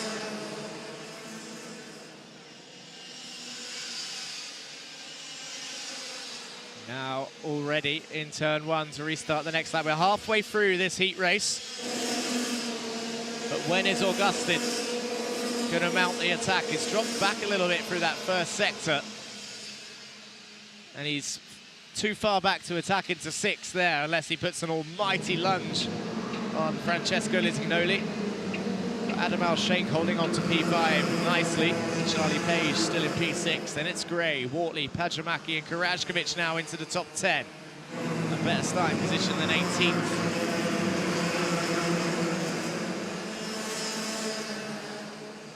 But proving that you can fight your way through the field is both Chopra and Karajkovic up 8 positions and 10 positions.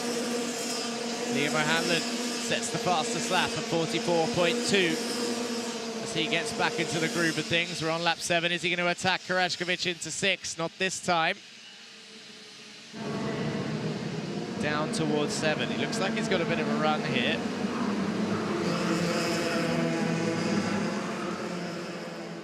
Sticks his nose out a little bit, takes a half intimidation tactic. Maybe he's just trying to see where he's going, as he is that close that all he can see at the moment is Augustin. And it looks like Adam Al-Sheikh has dropped to 7th, so Gray and Page are through, and there goes Liam O'Hanlon in towards turn 2 then. O'Hanlon now back up into 2nd place, but he might need to defend turn 6. Because Baptiste often attacks back right here on the inside. He's not going to do it this time as we go on to lap 8 of 11. But Lisignoli is still right there And Liam gives Augustin the signal for, come on, just one more kart. Let me have a go. And you can follow me through. And now is his chance to prove it, as he needs to try and close in. He just set the fastest lap, looks over his shoulder to see if he's going to get attacked or not. As they go in towards turn 2, he half defends it. So a little bit offline for a Hanlon, who sets the fastest lap again.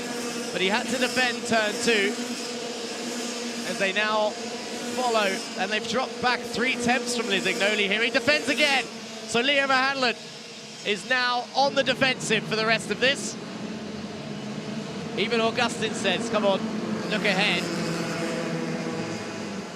Defends again in towards turn 8. So Liam Hanlon has said, actually, Francesco can have this heat race. I'm going to try and hold on as best as I can for P2 now. Baptiste Augustin, you are the one that I'm going to defend from. Lisignoli is gone, and it is the last lap as they go in towards turn 2. And we've lost them. They're in turn 3 by now, heading down towards turn 4. Mitrokin sets the fastest lap. And Liam O'Hanlon in the background is still in second. Augustin right behind. And watch out for Ivanov also. There's Francesco Lisignoli leading. O'Hanlon defends in towards that corner. He's held on to it now. Is he going to attack? He gets attacked into 9, but Augustin can't do it. Ivanov down the inside of 10. Augustin might be demoted to 4th here. They go down towards the line. It's a drag race. Francesco Lisignoli wins, and Liam O'Hanlon in second, and Ivanov third by 1/100th of a second. Beats Baptiste Augustin to the line then.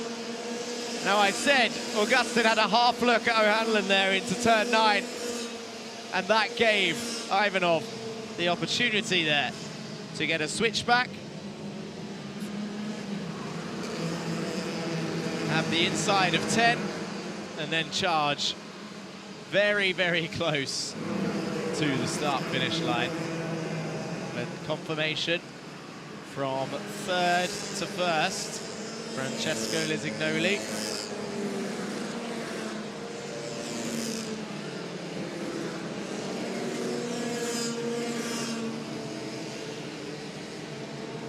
Liam O'Hanlon second, Ivanov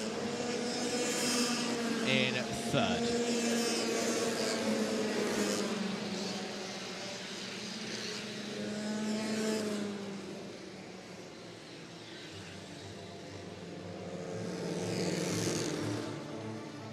And here's the rest of your order then. Augustin, Gray, Page, Adam Al-Sheikh, Grayson Wortley, Mitrokin and Pajamaki are your top 10. Karajkovic up 7 places to 11th in the end, with Koramifa in 12th. Then it's Theokaris in 13th, Voronins in 14th, then Chopra up 13 places to 15th.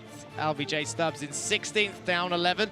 Saif Al Khalifa, William Azali, Amar Tabaza, Enzo Falzarano rounding off your top 20. Then it's Jacques Garushk, Saffron Zevyatal, Vasharin, Bagat, Kumar Subramaniam, Karamchikin and Peruzzi in 28th place, who retired on the formation lap.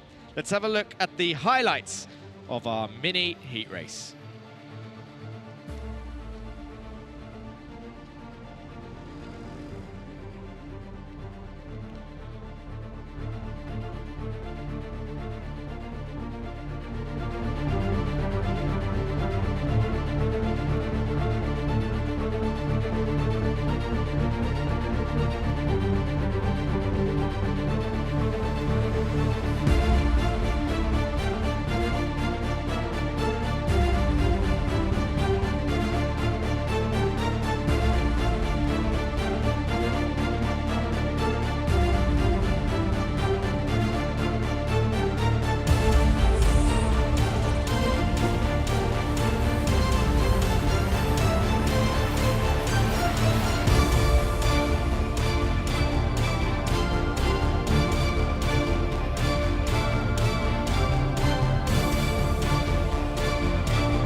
Okay then, so first heat race down, then it's time trial 1 up next, and the Mark Ristic comments start coming in already. There was a lot of GGM support from Louis Bataille in the chat just then for the mini race, which is good to see. Please keep those comments coming in, and don't forget to vote your driver of the day. So time trials up next, then it's the junior heats and the senior 170 heats. But we've got plenty of action coming up later, because if there's one driver I know that's going to want to come through the field nice and quickly, it will be Achilles Peruzzi, who starts the pre-final this afternoon in 28th place.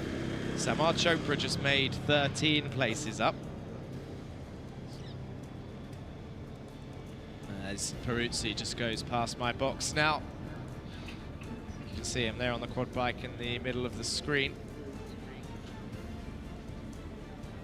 And here we now wait for the Bambinos and interviews. The clouds are still there, they're not clearing up, but the rain, as I mentioned earlier before the start of that race, has stopped. But that does not mean that it won't be coming. The clouds remain, the sun is not shining through. So maybe, just maybe, a shower in one of those later races could really mix things up in this championship. Let's go to Joanna in the paddock area. Thank you, Jack. Standing next to me is Francesco Lesignoli. You've done such an incredible job. First of all, going up 2 positions right from lap number 1 and maintaining that against such a competitive drivers. You have Baptiste that was fighting Liam. They were going back and forth there. How did you manage to keep up the pace?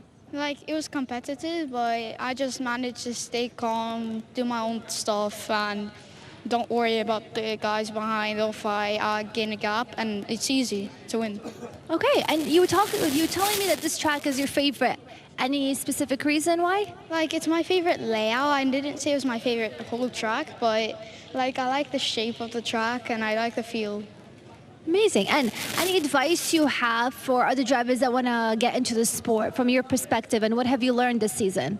Like, I learned to use a lot of stuff, like the hands and the talent matters really, and yeah. That's amazing. All right, you feeling confident going into the pre-finals now? Of course. Love that. Wishing you the best of luck, and Francesco, and we'll see you hopefully in the next round. That is it. Let's pass on to Mike, back to Jack. Thank you, Joanna. Yeah, Francesco Lesignoli then will be starting on pole position later on. Up next, the Bambinos. We saw some shots there of the drivers chilling. I think that was Zayed Al-Ansari giving us a wave and a thumbs up sign. And there's Andre Curry checking his phone. He says hello. How did it? He waved at me before I even said his name then. Now that you can hear me. And Yusuf boosted that. Yes, this is the first time I can speak to people. Hello. Oh, they're looking for me now. I'm up in the sky somewhere. There's Samuel Karashkovic in the number 9. The director is apparently searching for me. I'm ducked down at the moment. You can definitely see me on the cameras. I'm in the red box, the red tent in the rain. But we're waiting for the Bambino time trial at the moment. Yeah, the director says I'm always in the VIP isolated places. I'm being starved of social interaction. That's why I check the YouTube chat so often. I'm only joking. Whenever I can say hello, I always make sure to. So, the Bambinos are about to start. Another lovely flag shot there of our partners, and actually a good time to shout out again and say thank you to whoever has made all of this possible. Of course, to Iame, with the Iame Series UAE, the Premiership, sorry, not the Premiership, the Premier Championship that hosts multiple rounds across different Emirates here in this wonderful country, and it leads to international events like the Iame Warrior Finals in Italy 2026 in October, where we will see some of our very own little drivers win some finals tickets and take part in that very race. Of course, shout out to Emzo our motorsport governing body, and the stewards here obviously doing the difficult job of sometimes applying the rules where, of course, some people enjoy the penalties, some people don't, and this is the roller coaster of racing. Media Friends, of course, our broadcaster, for providing a spotlight on all of these young careers, the start of all of these young careers. And of course, Comet, our tyre supplier, and Media Mania for their tech support. And don't forget Rack Track, which is where we are, for organising everything. Of course, Maxi, the manager of Rack Track and the Iame Series UAE. So the time trial has begun.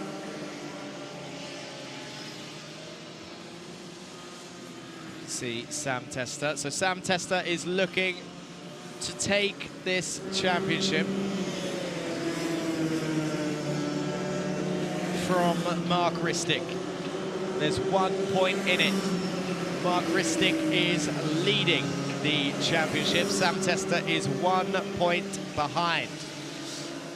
But the gap in the warm-up was pretty big, so I think it's going to be a close one.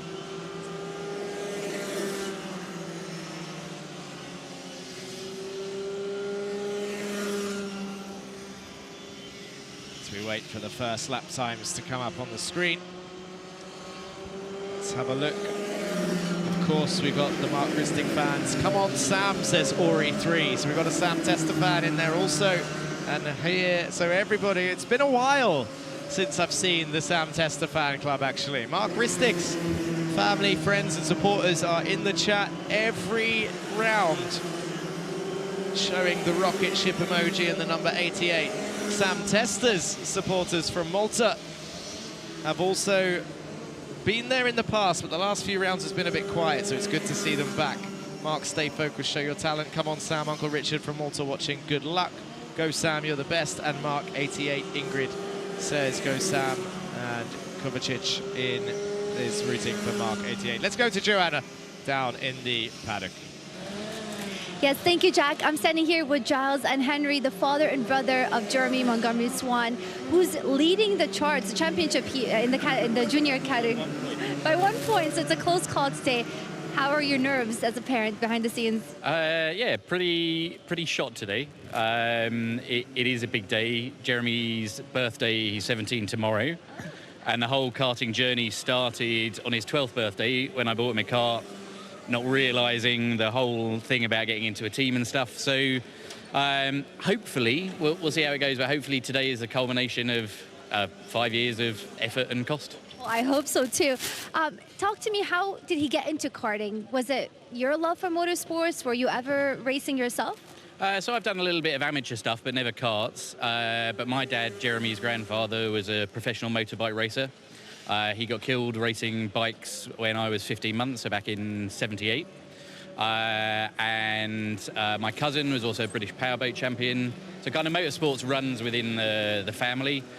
We moved to Dubai after Abu Dhabi, and Jeremy started doing some rental kart racing and did quite well in the SWS karts. And actually made it to the world finals of SWS, where he got a second place finish, which was great. And that kind of was in the same year that he started trying pro karts with Rotax originally. And then over the years, obviously, he improved, got better, and moving to senior 2 seasons ago really seemed to suit him. And obviously, Iame's worked well for him as well. And I'm sure the support he has from you also helps so much behind the scenes. Henry, you're the brother. How does it feel to see your brother out there on the track? Well, it feels good because I get to support him all the time, and it's stressful sometimes when he gets bad races, and we're always hoping for him to have the best engines and some good tyres and stuff. But yeah, it's stressful a lot. Of course it is from your side. By the way, you've got beautiful blue eyes. I love your eyes. Are you getting into karting yourself, or what does it look like for you? So, I'm mostly into skiing, but I might start trying karting again, but I don't know. I think skiing's my main thing. I love that. Well, I think there's a ski resort, an indoors one here in the UAE, but you definitely got to travel to get the best ski hills outside the region. Final advice you have for other parents watching that maybe want to get their kids into karting, but maybe have that little bit of hesitation when it comes to how difficult the sport can be? Sure. Look, I think the karting community is very supportive. And it's not just about your child going out and racing and competing. It can sound very individualistic, but there's actually a lot of camaraderie and support amongst everyone in the paddock. And additionally, it's a great environment for your child to learn resilience and learn how to increase their skill base and compound learning over time. So there's a whole load of benefits to it. Yeah, it can be a roller coaster ride, but it's well worth it. Resilience is the way for success. So thank you so much, Giles and Henry. It was absolutely a pleasure talking to both of you. And best of luck for Jeremy. Hopefully we see a big win today. All right, that is it. Back to you, Jack, to see what's happening out there with the Bambinos. Thank you, Joanna, and thank you. Nice to say hello to the Montgomery Swans there. Of course, Jeremy fighting for a championship title. And here we see the times of your Bambinos, and it's Mark Ristic on top by 0.3 of a second from Samuel Karajkovic in second, and Yusuf Al Khaimah in third with Sam Tester in P4. That's huge for the championship if it stays in that order. Alan Sari in P5, Oganyang P6, Southall and Asgomi in 7th and 8th. This is not what Sam Tester needs right now, for sure. As he looks to reclaim the championship lead on the final round.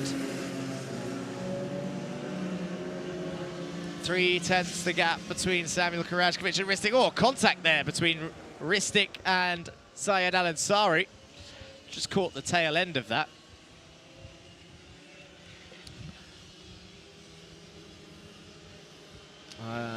Starting to think, with all of this greyness, that I should have bought a jacket up here.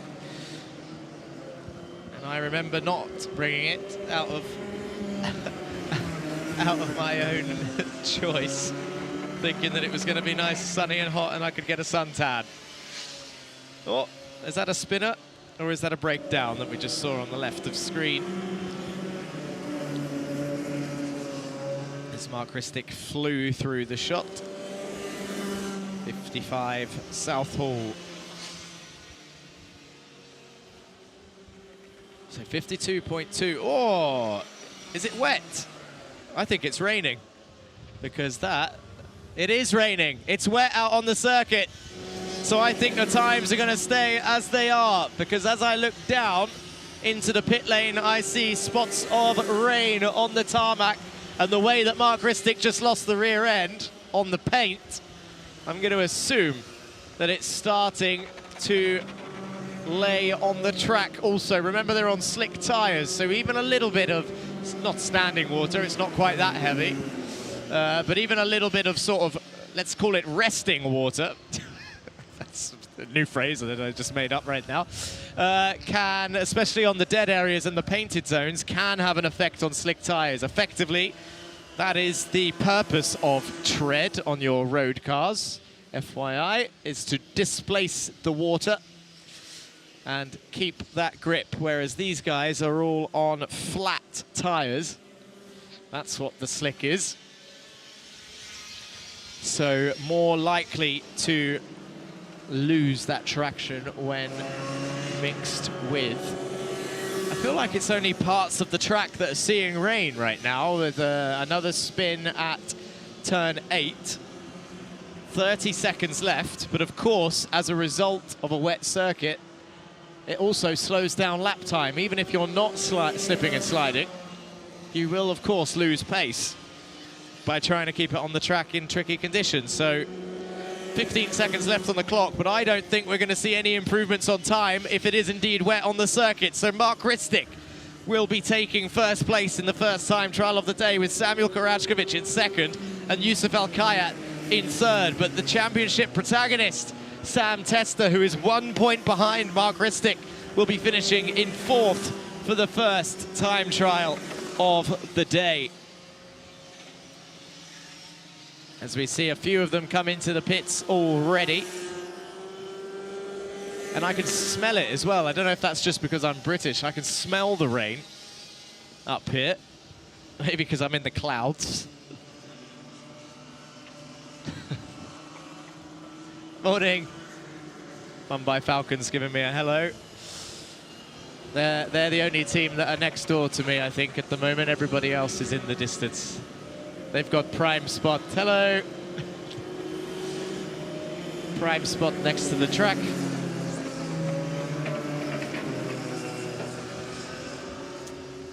And here is a replay of Mark Ristic. Yeah, look at that. That perfectly shows. So he went onto the paint, and you could just see the rear wheels spinning and essentially just losing the rear. Caught Mark a little bit off guard. Of course, we don't often see rain here in the UAE, so many of the drivers who maybe haven't raced in Europe before will also maybe experiencing this for the first time if it comes down heavier. So Mark Ristic first, Samuel Karashkovich second, Yusuf Al-Khayat in third then is your first podium of the day for points, and Sam Tester in fourth, Zayed Al-Ansari fifth, Robert Oganyan in sixth, August Southall in seventh, and Sheyan Azgomi in P8. Now I can hear the rain on top of my tent. That's why it caught me off guard when I saw them started to slide around. I couldn't hear it at first, I could smell it, I could just about see it, and now I can hear it, which means it is coming down heavier. And I can see it starting to settle a little bit in the pit lane tarmac. And up next, the first drivers to maybe experience the rain properly today are going to be the juniors. In a junior heat, a 13-lap heat race. No points on offer, but they're going to need to keep it together. As I can see some drivers downstairs running away from an umbrella that has just blown in the wind. Charlie Page, Karashkovich, I think I saw running away, playing in the wind and the rain. So, will the rain remain for the first heat race for the juniors? Let's go down to Joanna in the paddock. Yes, thank you, Jack. I'm standing with Mark Ristic, again, doing such an incredible job in the heat session. Mark, it's raining right now. Do you love driving on a rainy track? But I don't know. Maybe yes. Maybe yes. And is that your brother on the sidelines watching you? Yeah. And does he like karting too? Yeah. Should we call him over just to say hi? Come here, just quick hi. Okay, we've got another shy brother. Not a problem. Are you excited now going into the pre-finals? Yeah. What are you gonna do when you celebrate if you're gonna win today? I will maybe go home and I will play. All right, playing it is. I wish you the best of luck, Mark. Keep doing such an incredible job, and we'll keep doing these interviews. Give me a high five. Well done. All right, that is it for the Bambinos, ladies and gentlemen. Up next, let's see what's happening with Matt. Yes, thank you very much, Joanna. Here we are on the pre-grid for the juniors as they're about to head out for their first race of the day. A bit of chaos here in the pit lane with some karts having their rain tires not on them, but just here on standby in case these drivers actually want to use. But we're here with Gabriel Barricorda, number 200. Gabriel, you've got the slicks, the regular tires. You're not opting for the rains. Talk to us. First experience racing in the rain. I mean, yeah, it looks very chaotic. Looks very wet. Hopefully we make it alive. It's going to be very interesting, especially with the first corner, you know, a super tight line. You really want to stay off the rumbles as well as the rubber, because now it's just going to be grease and slidey. Yeah. I mean, it's going to be really hard for everybody because we're all tight, like we're really bunched together off the tram line, so we'll see what happens. And the pace has been so close. I mean, just the top five, you guys are really, it's so close. We've been asking drivers this today. To summarize the championship, could you do it in one word? Your championship, how did it go with one word? Tough. Tough. Well, anything you can take on for this final round? I mean, unlike Veer and Leonidas, I have nothing in the championship, so high risk, high reward. High risk, high reward. I'm not sure they want to hear that right now. But anyways, fantastic. Well, best of luck, Gabriele, and we're going to be handing it back to Jack for some commentary. Thank you, Matt. Yeah, the drivers waiting then for their first taste of a, it's not, I was going to say a wet track, but it's semi-wet. It's not too bad, and I think it's stopped again for now, which means it'll probably dry up after a couple of laps and the tyres get into temperature. That's going to be the struggle, getting the tyres into the temps at first, and then after a couple of laps everyone should have sorted it out. But the wet paint is going to be a surprise to some, of course. We've seen many of them using past the yellow line of the track, especially through 9 and 10. So that's going to be interesting.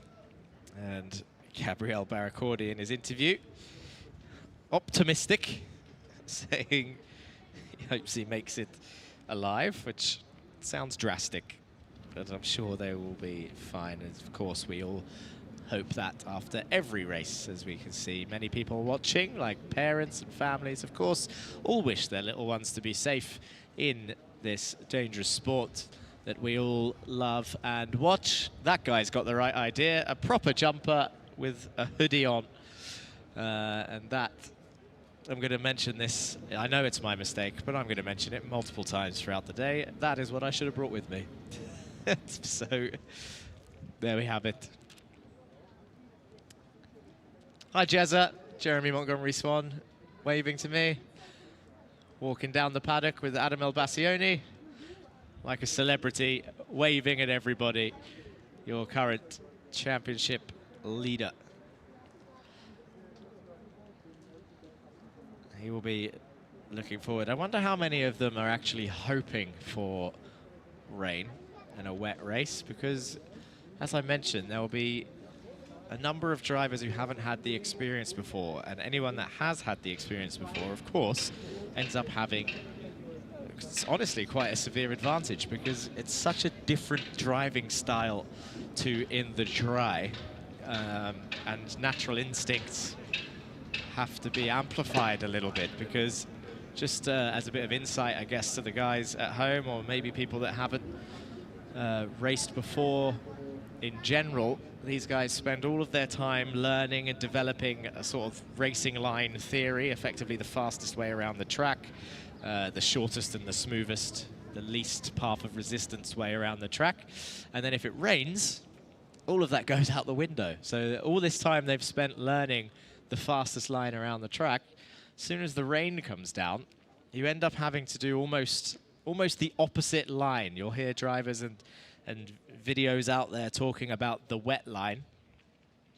And it's, I mean, the wet line is constantly changing, as is the conditions anyway.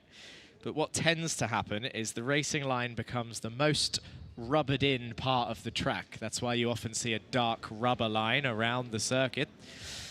And that rubber, when wet, becomes a sort of a sheen, much like the paint I was talking about earlier, but it comes like a shiny, less grippy part of the track when wet. So that's why you'll see drivers, when it's wet, end up taking the opposite of the racing line to try and stay off that slick rubber. But let's have a look at the grid then for our junior heat race. It's Derek Rivera and Al Khaimah on the front row, with Leonidas Peruzzi and Gabriel Barracordi on row 2. Then it's Savli Kagay in 5th and Veer Chopra in 6th, with Ansh Seigel and Matanch Jain in 7th and 8th. Then it's Essa Al Hamadi in 9th, with Henry King in 10th. Mason and Qureshi on row 6. Harrison Stevens and Realstone on row 7, with Albani and Siddiqui on row 8. Then it's Debussy and Pratish on row 9 in 17th and 18th. Then it's Bhatia and Boronov in 19th and 20th. Then Hasari and Vasilev in 21st and 22nd, with Senanayaki, who was out of qualifying earlier after a kart issue, rounding off the field. Keep an eye on Johansa in 23rd. He will be carving his way through the field as much as he can. I'm going to watch very closely this formation lap as the engines rise out of the pit lane. And they will be now using this 1.5 laps. Look at Derek Rivera sliding around turn 3. They've got 1.5 laps to find the grip. 1.5 laps to work out which parts of the track are wet and which parts of the track are dry. It has stopped raining, and the pit lane, the part of the pit lane that I was using to gauge how wet it is actually starting to dry up already. So don't expect too much slipping and sliding, but also don't say, never say never, essentially. Now the first lap is done as I see one car slowing down quite a lot at the back of the field.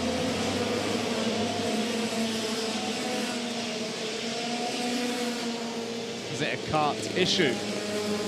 Or, oh, another one, 272 is coming to us there. That's Kalyani Pratish, who's going to come into the pit lane. The Hive car, and then this other car that is lacking behind is an AK car. It's 222, it's Bhatia. Are they going to come into the pit lane as well? Yes, they are. So Bhatia and Pratish are out before the race has started. They're in the pit lane entry. As the others have slowed down to start their race. So the first heat race is coming up. The red lights are on. They come round turn 10. One of the karts is a little bit far behind from the grid, to be honest. As they go down, it's going to be a full start. That's Haristo. That was quite a long way back. If that was a Formula One race, that'll be a penalty from being more than 10 car lengths back from the formation lap. Not sure why the gap was so big. But he's joined the rest of them now. Johansa Senanayake will end up slowing behind, I think, when they get back to the formation.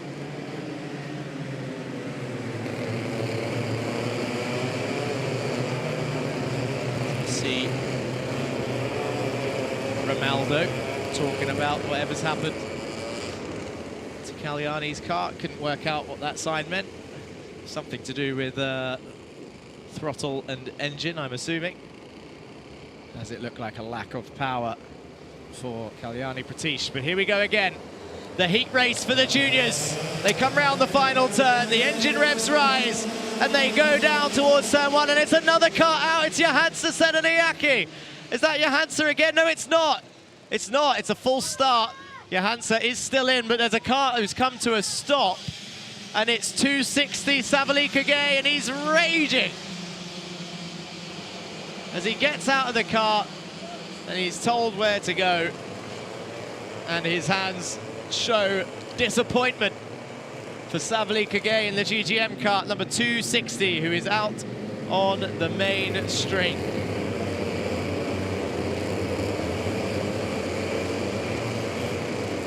So 3 karts out before the race has started. I thought it was Johansa again, who had a breakdown in qualifying in the GGM kart, but it's not. Johansa is still in the race and retakes his position at the back end of the field. So second full start for these guys. Is this going to be a third?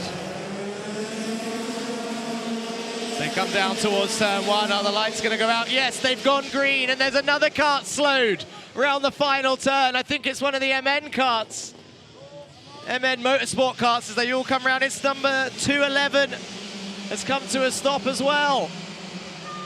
What are we seeing here? 219, that's going to be Veer Chopra. It's Veer Chopra coming to a stop on his championship charge. 219 and 211, Malik Debussy.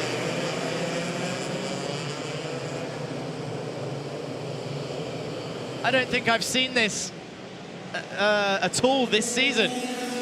This is shocking stuff. 5 karts out effectively before the race started. Savali Kage, Veer Chopra, Malik Debussy, Kalyani Pratish, and there was one other AK kart as well. I think it was Jasvir Bhatia. Yes, it was Jasvir Bhatia. But Derek Rivera still leads then from pole position in this junior race.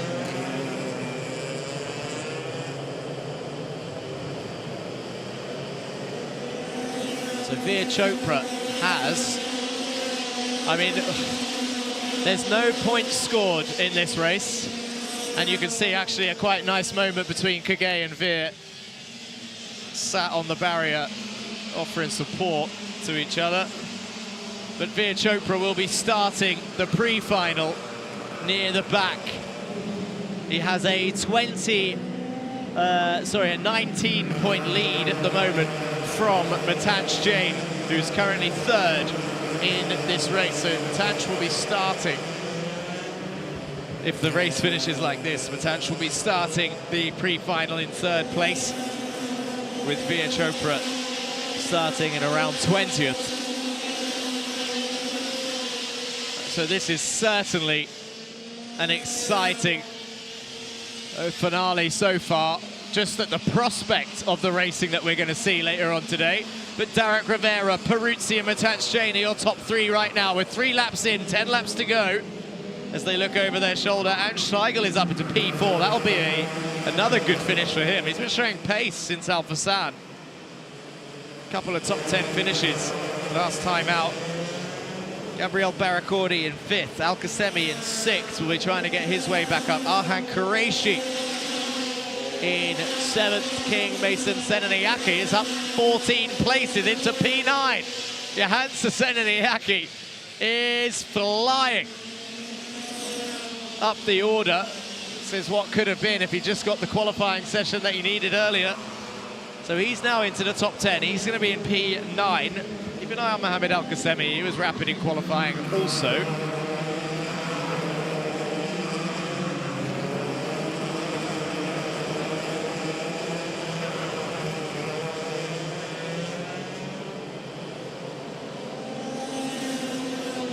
As they come down the main straight.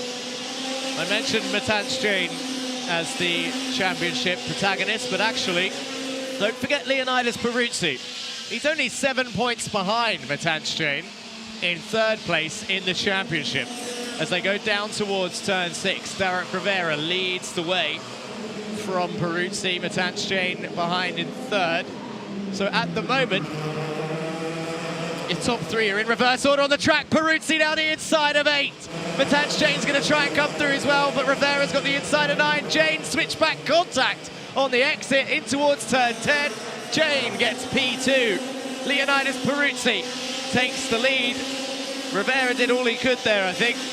Jain managed to get his way through as Rivera gives him a bit of a push into turn 2 to remind him that he's there. And now Ansh Seigel and Barakordi and Khaimah are right there, with Qureshi also trailing off this field down towards turn 6. Derek Rivera down to 4th as Ansh Seigel goes up into P3, down towards turn 7 now, in towards turn 8. Peruzzi from Jain, from Seigel, from Rivera, from Barakordi, from Khaimah to Qureshi. And who is behind Qureshi? It's Johansa Senanayake, who's gained 15 places so far. Down towards turn 1 and 2, there you go. And Rivera back through into P3 then. Derek Rivera passes Ansh Seigel back into 3rd place. Down in towards turn 6. In towards 7. So this race looking pretty unaffected by the rain, as we see Henry King passing Essa Al Hamadi, and then Hamadi defending from 215 Ethan Realstone in towards turn 8. Essa looking like he wants to try and get back past in towards turn 2. Didn't do it this time. Chucks it into turn 3. Loses a bit of time through 3 from aggression, I think. Needs to be smooth through linked up corners like that.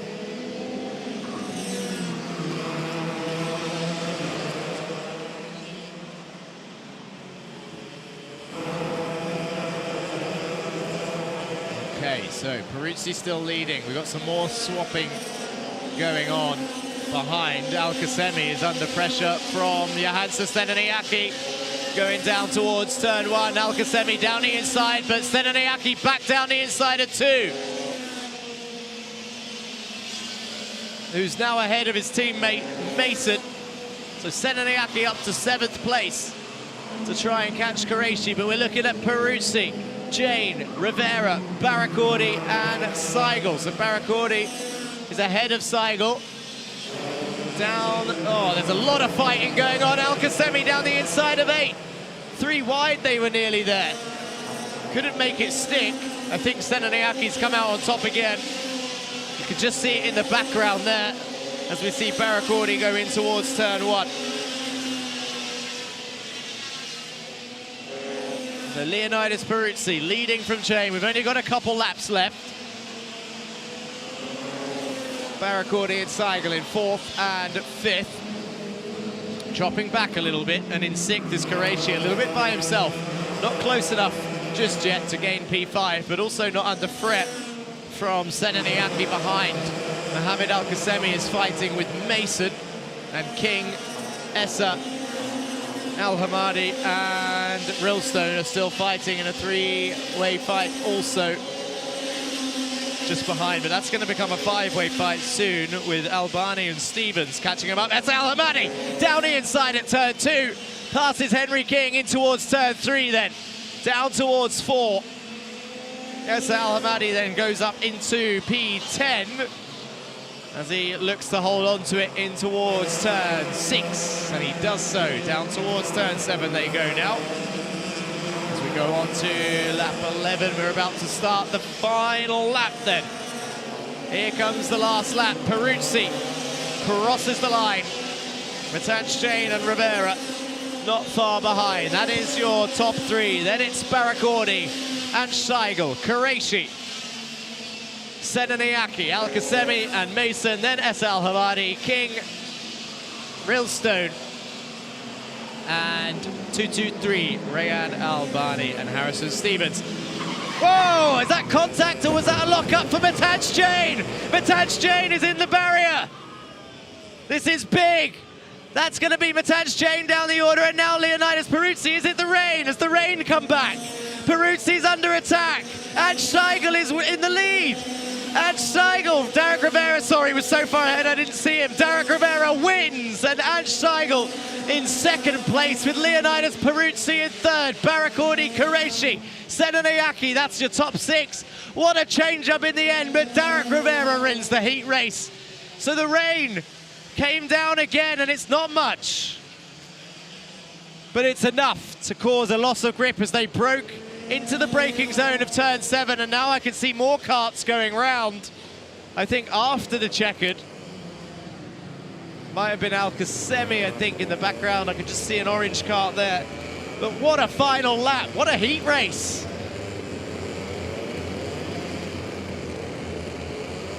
Now that will help Chopra a little bit, because you see Leonidas Peruzzi lose the rear, and then Jane just couldn't hold on to it. Gets back on the track. The damage, I think, already done.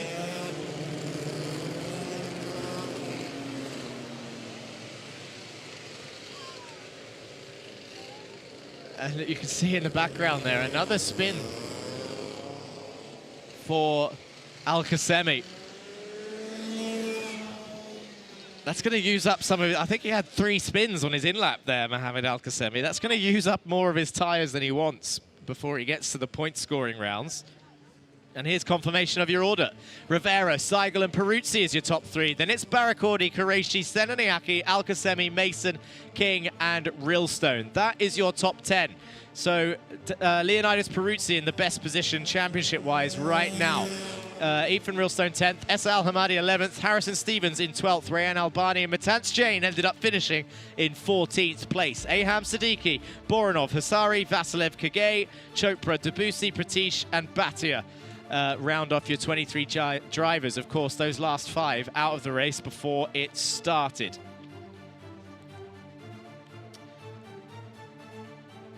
Wow.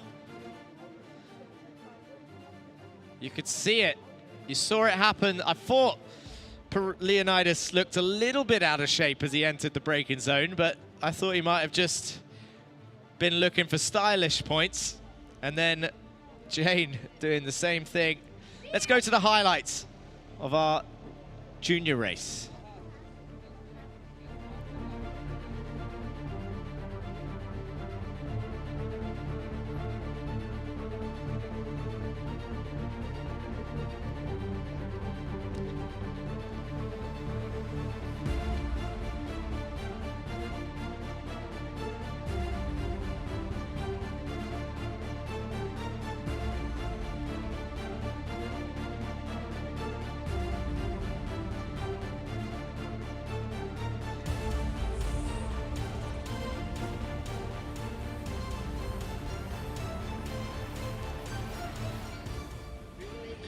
Yes, here we are on the pre-grid for the first senior race of the day. I hope you guys can hear me.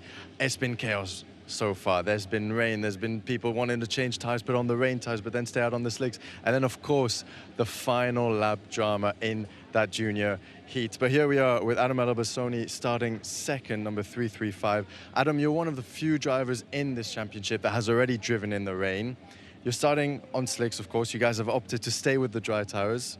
Any further thoughts? It looks like the clouds are starting to clear up, so we only expect the rain to last so much. So yeah, we prefer to stay on the slicks, so it's just better on the long run. And for drivers who don't know out there, who have never driven in the rain, what do you change from a driving perspective when there's a couple drops on track? And of course, you can't maximize the track limit, so go on the rubber because it's super slippy. So tell us from a driver's perspective, what are you changing with your driving style? Just avoid the rubber. It's slippery. Yeah, that's it. Alrighty. Well, Adam, wish you the best of luck out there as we're going to hand it to Jack for some highlights and some commentary.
Action-packed session that was for the junior category. So much happened, starting from 5 karting drivers being out before the race even began. Then we had Mitanj Jain also losing his position, which did give the advantage to Leonidas Peruzzi. So this is definitely going to be an exciting day to see who the champion's going to be. Next to me is Derek Rivera, who managed to stay in P1. I mean, you did fall back to P3, and then what happened at the end with Mitanj Jain did give you that advantage back. But what do you think happened there that put you back from P1 down to P3? I think the setup wasn't really on point for the conditions that we were racing on, so that cost us a bit of time. Do you know what you need to change to maintain that position in P1? Because the pre-finals are going to be quite intense now. The points do count. So do you have a strategy in mind? Hopefully, if the conditions stay like this, we'll change some bits in the kart. But if it goes back to dry, then we'll just stick like this and hope for the best. All right, well, I wish you the best of luck going to the pre-finals. Be careful out there. Make sure don't let the pressure get to you, and stay away from the white lines because they're quite slippery now. Thank you so much, Eric. Yeah, that is it for the junior category. Let's see what's happening out there with the senior and senior 170 for the heat session. So back to you, Jack. Thank you, Joanna. Yes, we are back with some racing action. Then it'll be seniors and senior 170s up next. Here is your grid for the heat race. It's Nathan Joseph Kappen on pole with Adam Albacioni alongside. Damadasa and Kanua on row 2 with Swan and Dexter on row 3. Then it's Briz and Qureshi, Pope and Hartman rounding off your top 10. Then it's Mohan and Haddad in 11th and 12th with Ngoma and Dinu in 13th and 14th. Then it's Piri and Obaid in 15th and 16th with Jolovic and Hasiba in 17th and 18th. Then Martinez and Yamin 19th and 20th. And Osyanavkov and Polyanskaya in 21st and 22nd. Then it's Oscar Bray on pole for the 170s, and Ivas second, Busanat third, and Salome in 4th with Kuri and Kosas in 5th and 6th, rounding off your 6 170s for today's finale. Well, here we go. There we see the audience ready and waiting. And that's twice that we've seen how quick things can change over. The conditions changing pretty quickly, and it's always on the painted surface or the racing line that goes first.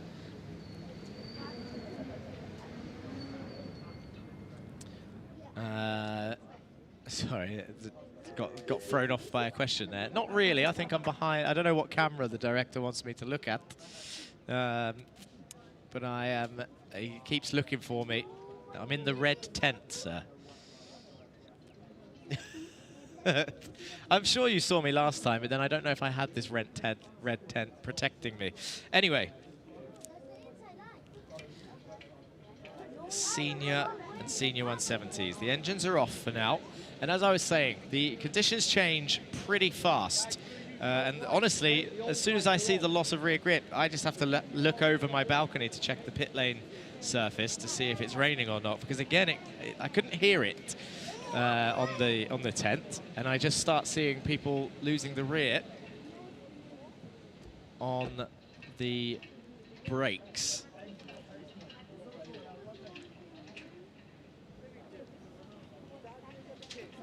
Right now, it looks like it's stopped again, and it is drying once again. As I can hear now, the engines have started and they go out onto the circuit then.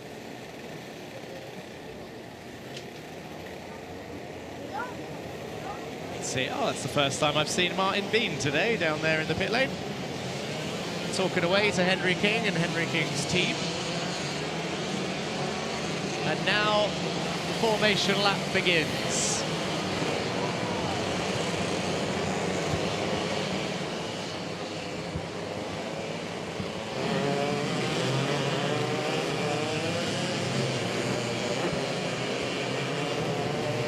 And I see number 418, just gone for a spin there. Again, same thing I said earlier, they've got one lap to find the grip, as number 351 has come absolutely flying past, way ahead of everybody else, and wasting no time is Nathan Kappen in warming up his tyres and getting to the slowdown. He is miles ahead of Dharma Dasa, and it gets to a point as a race leader and pole sitter that you're too far ahead, and you have to then slow yourself down to whatever speed second place was doing. He does manage to slow it down nicely in towards turn 7. So where have we seen issues so far today? Turn 9 and 10 was the first time that we noticed the Bambinos were on a wet track. Then it went dry again for most of the junior race. And then turn 7 was the first time we noticed the junior race was about to enter a wet surface. And now we're pretty much back to a dry surface again. Looking out into the pit lane, it's all gone. I don't think there's any standing water on the actual racing surface, but the paint and the curbs still might be holding stuff. As we come round the final turn, and the first heat race of the day for the seniors, and the senior 170s is underway as 335 takes the lead. Adam Albessioni in towards turn 1, and the senior 170s come through as well. In towards 2, 3, and now into 4 and 5. The long left, Albessioni lays the mark then on the first lap as he takes a middle line into turn 6. He was defending from no one there, but actually 351 Kappen followed him. Has Kappen got a different helmet on? Because I thought it was purple and yellow, making it more difficult to see as number 422 is going to come to a slow and aggressive stop by the looks of it. That is Daria Salome, as she hits the steering wheel in aggression. So Adam Albessioni being followed by Nathan Joseph Kappen, and now it looks close in towards 4 and 5. Down the back of the circuit they go towards 6. He doesn't defend this time, opens up the corner nicely, realizes that the track is pretty much fully dry as they go down towards turn 7. And look at who is in third place. I haven't got the YouTube chat open right now, but that is 317. Amani Kanua. Oh, down the inside of turn 9. Nathan Joseph Kappen attacks Adam Albessioni. And now down they come, down the main straight. in towards turn 1. Kappen leading from El Bassioni, from Amani Kanua, and then 3.66 Max Dexter in P4. In towards turn 6 they go. We are on board with, couldn't see who that was, but 3-2-1 Damadasa is in P5 in that top 5 area. So we've got a big old fight happening in turn 8 in the mid-pack, but it's too difficult to see who is what driver actually in that area.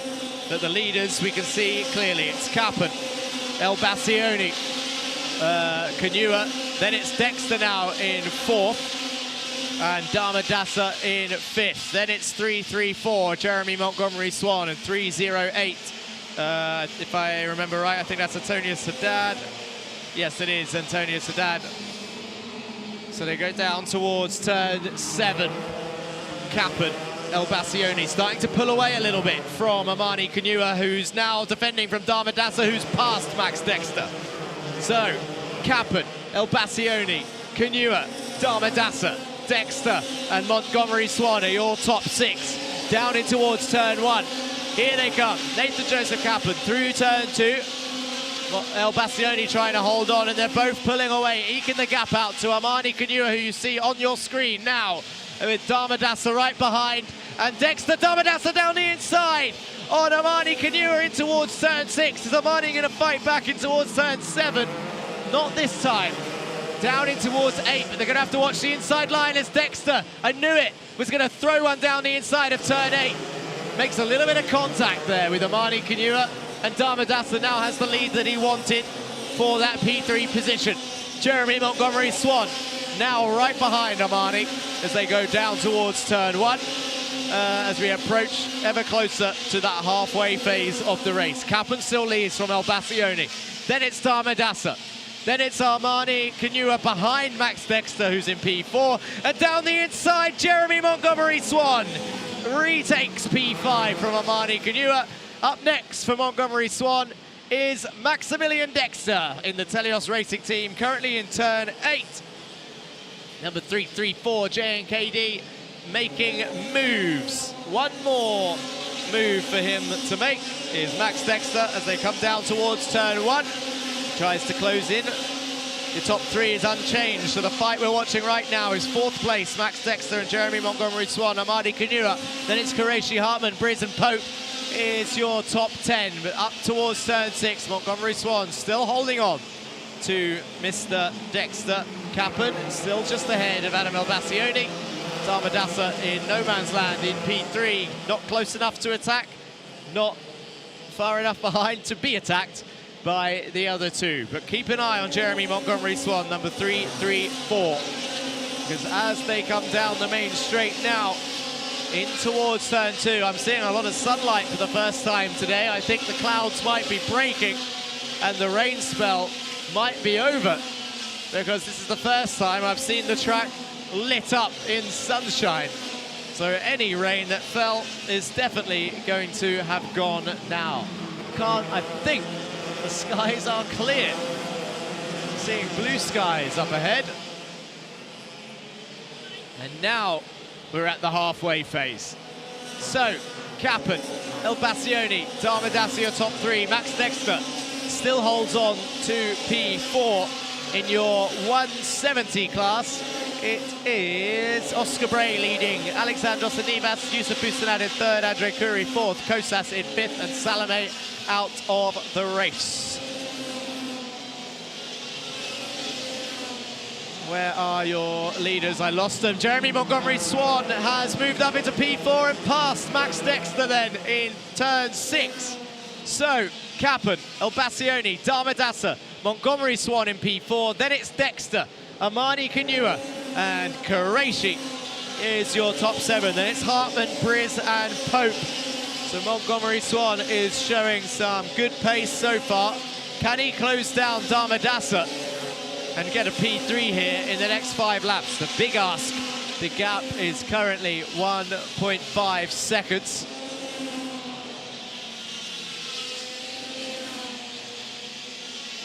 And actually, El Bassioni looks like he's started slowly reeling in. Nathan Joseph Kappen also.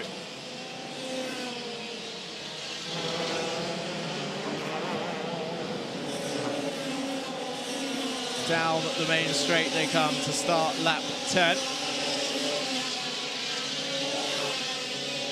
And here we go, Kappen, El Bassioni, your front two, separated by 0.3 of a second. Darmadasa a little bit further back, about 1 second back from the leader.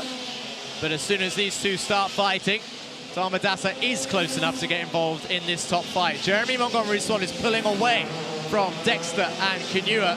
Qureshi is reeling in Dexter and Kanua, and actually Armani might be in a position here to attack shortly after, as we see them come down the main straight now. Oh, this is a problem. This is a problem for Kappen. El Bassioni's through, Darmadasa is through. I don't know if I just missed the overtake, but we got a change of lead. El Bassioni, Darmadasa and Kappen drops to third. Was it an aggressive move from Adam that put him offline and knocked him down a little bit? I had someone talking to me there, but I couldn't hear them.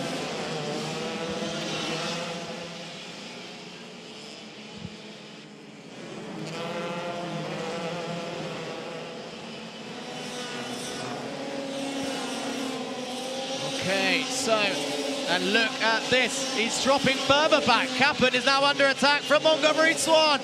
In towards turn two, tries to get a switch back round the outside of three. That's going to be brave. And the bumper of Kappen is off. 351. The rear bumper is on the floor. Look at it. Dragged around turn six. That might be a mechanical flag. I'm not too sure. But Kanua's going to come through as well down the inside of turn seven. I remember round one, Kanua pulled off an amazing overtake at turn seven. This one, pretty similar, but easier to do so as Kappen has a problem. El Bassioni leads, this is the last lap. And we've started the final lap of racing. Adam El Bassioni from Darmadasa. Then it's Montgomery Swan and Armani Kanua. Bumper to bumper. Kappen in P5, Qureshi in P6. Pope is now up into 7th. Hartman and Dexter has dropped down the order as well, as Armani Kanua tries to take some wider lines to try and get this position. I can see Adam El Bassioni, he's nice and clear. Darmadasa's clear. Montgomery Swan defends turn 8 from Armani Kanua. Qureshi's catching him up nicely. Qureshi round the outside, Adam El Bassioni wins. Qureshi's down the inside of Kanua. Gets a position on the final turn. That was crazy. What a move. Adam El Bassioni then wins. Darmadasa in second, and Montgomery Swan manages to hold off and defend hard from Armani Kanua. So hard, in fact, that Qureshi came out of nowhere and gained a position on the final lap to take P4. As for Nathan Joseph Kappen and his bumper, he drops to P10. But did manage to finish the race. Pope managed to find a sneak his way up into P6 somehow at the end there also.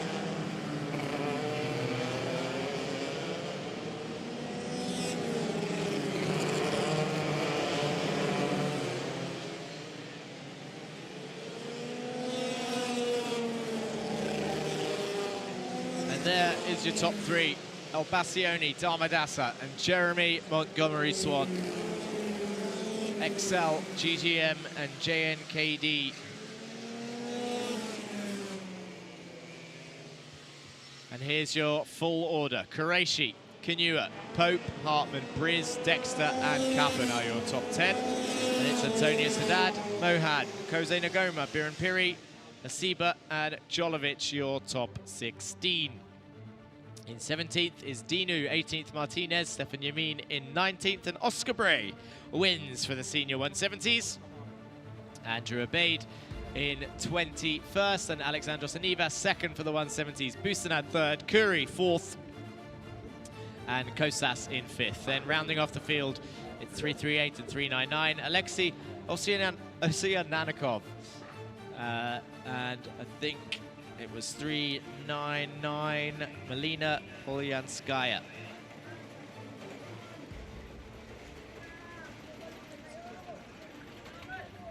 And let's go to the highlights of the senior 170s.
me. I just keep, I know I keep doing it. So there's a couple of new names on the grid, and I keep stumbling at them because I'm not used to seeing them. Actually, two new drivers that I've seen, who I think, and forgive me if I'm wrong, I think the flag is a Kazakhstan flag, but I keep getting Alexi's name wrong. I know that for sure. It's Ovsyannikov. There we go. I'm going to get used to that throughout the day. Here is the next sessions. We have pre-finals. It's points time.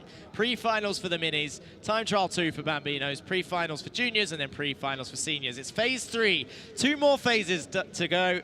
2 down, 2 to go, and we are done with the Iame Series UAE season, which is going to be a sad yet exciting time. Let's go down to Matt in the pit lane. Yes, thank you very much, Jack. Plenty of action over there for the seniors. But now we're ready for the first pre-final of the day. And we're here with Francesco Lisignoli, starting in first place, won the heat, been super quick all week. Francesco, you've just been getting quicker and quicker and quicker. Is there anything you've changed with your driving style mentally? Have you done any improvements, any visualization? I've done a lot of improvements because like a few races I was stressing too much, making stupid mistakes, but now I stay calm, do my own stuff and race properly and win. Yeah, fantastic. And we've been asking a couple drivers this. If you could summarize this championship for you, the way it went, 25-26, in just one word, what would that word be? Competitive. Competitive. Well, you're starting on the first place now, and how, talk to us about the kart setup and the way GGM has been helping you throughout this whole season. GGM has been teaching me a lot since I joined, and the coaching is unbelievable, like in a good way, and the setup is really, really good. They always actually care about what the driver thinks, and yeah. That's very, very important because the driver is ultimately the one that's on track and who can give this feedback to the teams and to the mechanics on how to adjust these things. Well, Francesco, we're going to wish you the best of luck as we hand it to Joanna for some driver interviews. Thank you, Matt. Yeah, I mean, the action is not just with the junior category. There was so much action happening for this session in the senior category, especially for Capin, who was leading the race. And unfortunately, what happened at the end fortunately gave the advantage to Adam to go from P2 to P1. So Adam, talk to me throughout this session. What did you need to do there to push your setup or your kart just to gain that advantage from P2 to P1? It's basically all about the driver, basically. Like if the kart slides, you're the problem, not really the kart most of the time. So it's like, yeah, just experience. Are you finding it quite challenging, given that it's raining on and off, and obviously, as Oscar said, going on the white lines is quite slippery, so defending your position can get even harder now with the weather. But do you feel like you're facing that challenge, and do you feel quite stressed now going into the pre-finals, leading the pack? Not really. Just trying my best to stay calm. All right, and anything you want to say to your team and family watching? Thank you. All right, best of luck. Let's go for one more interview we've got here. Right. Oh, okay. I think we've got quite a switch. Just give us a few moments. Let's have a quick highlights, and we'll come back here for the interview.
Instead of the traditional system, we've built a school specifically for athletes and anyone who needs a more flexible education.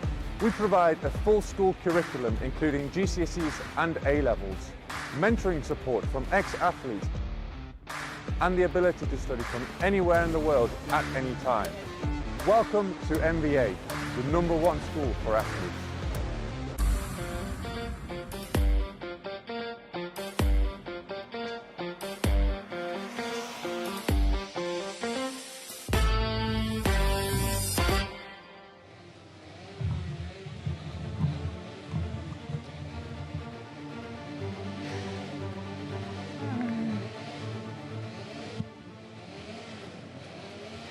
All right, we're back here after I got an update that Adam Albasioni is no longer in P1 due to an early jump start. However, we're standing here with Rian Dermadasa, who is now in P1 going into the pre-finals. Rian, how does it feel, and are you feeling the pressure a bit more now that you're leading the pack?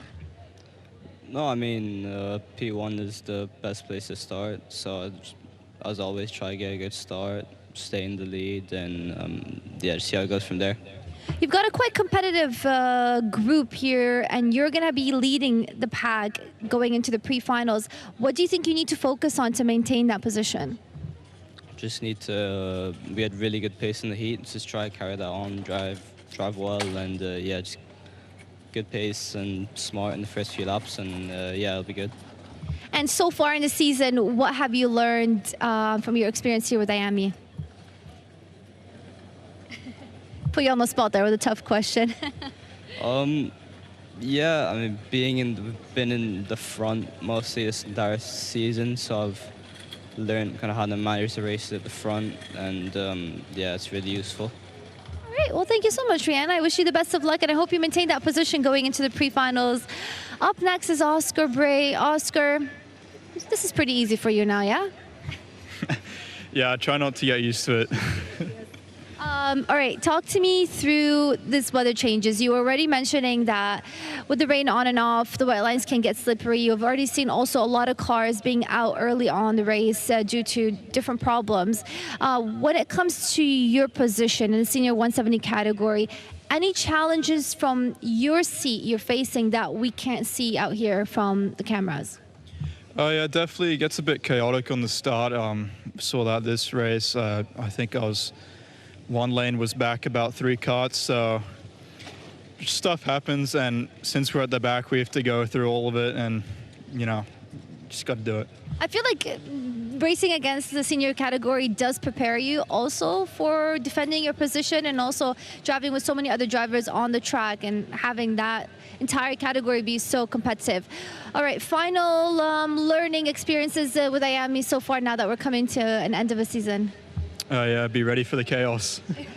Love that. All right, well, thank you so much, Oscar, and wishing you the best of luck.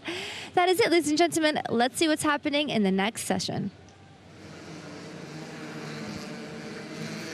Yes, let's get started then. So the mini pre-final is coming right up, and here is your grid. It's Francesco Lisignoli on pole position with Liam Hanlon alongside. Then it's Augustin and Gray, Charlie Page and Al Sheikh in P5 and 6. Then it's Ivanov and Wortley, Mitrokin and Pajamaki in 9th and 10th. Karashkovic, Ukorami for an 11th and 12th, with Voronins and Chopra in 13th, 14th. Then it's Stubbs and Al Khalifa in 15th and 16th, Tabaza and Palzerano 17th and 18th. In 19th is Jacques Garushk, and then Zeviatao in 20th. Then it's Vasherin in 21st, Bagat 22nd, Theocaris in 23rd, and Kumar in 24th. Mazzali and Subramaniam in 25th and 26th, and Kramchikin and Peruzzi in 27th and 28th. Keep an eye on championship leader Achilles Peruzzi starting from the back as they now slow down the formation lap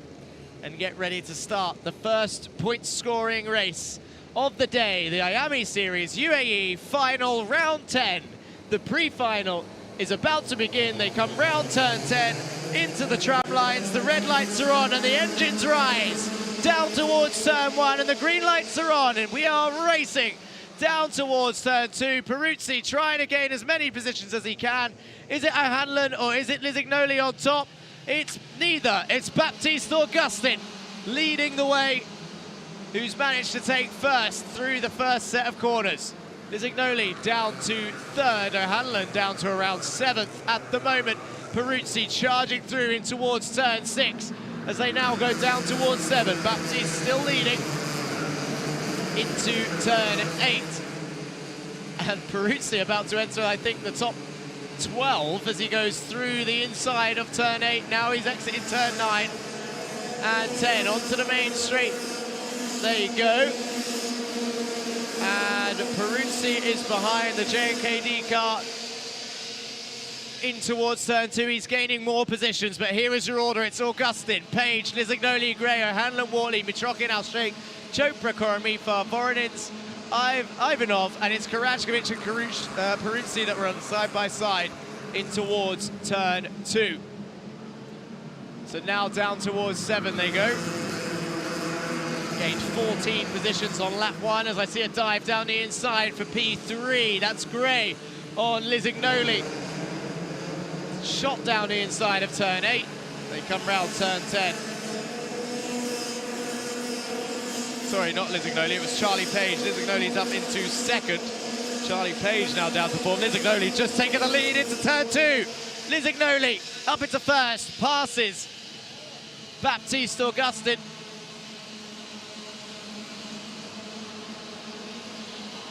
As we see more moves being made through turn 4 and 5. The start is under investigation. And Augustin back up into P1 then. Lisignoli back down to 2nd.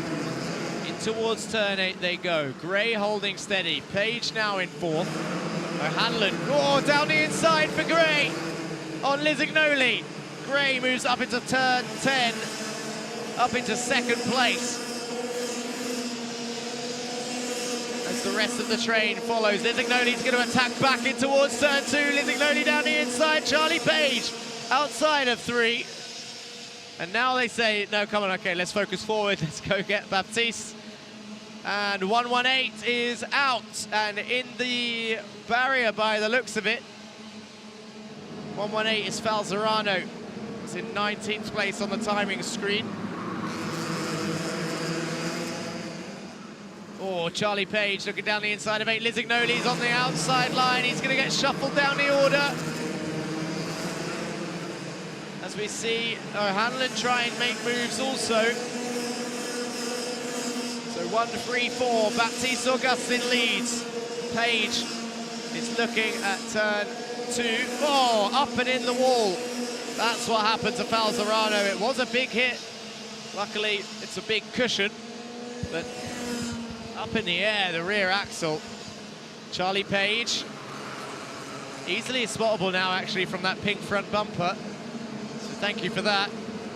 Down the inside and passes up into 2nd place now. And then back down the inside of turn 8. Gray takes it back.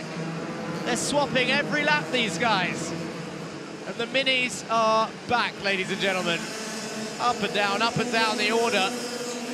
Meanwhile, look in the distance as Charlie Page goes down the inside of turn 1. Lisignoli tries the inside of 2. Be the outside of 3.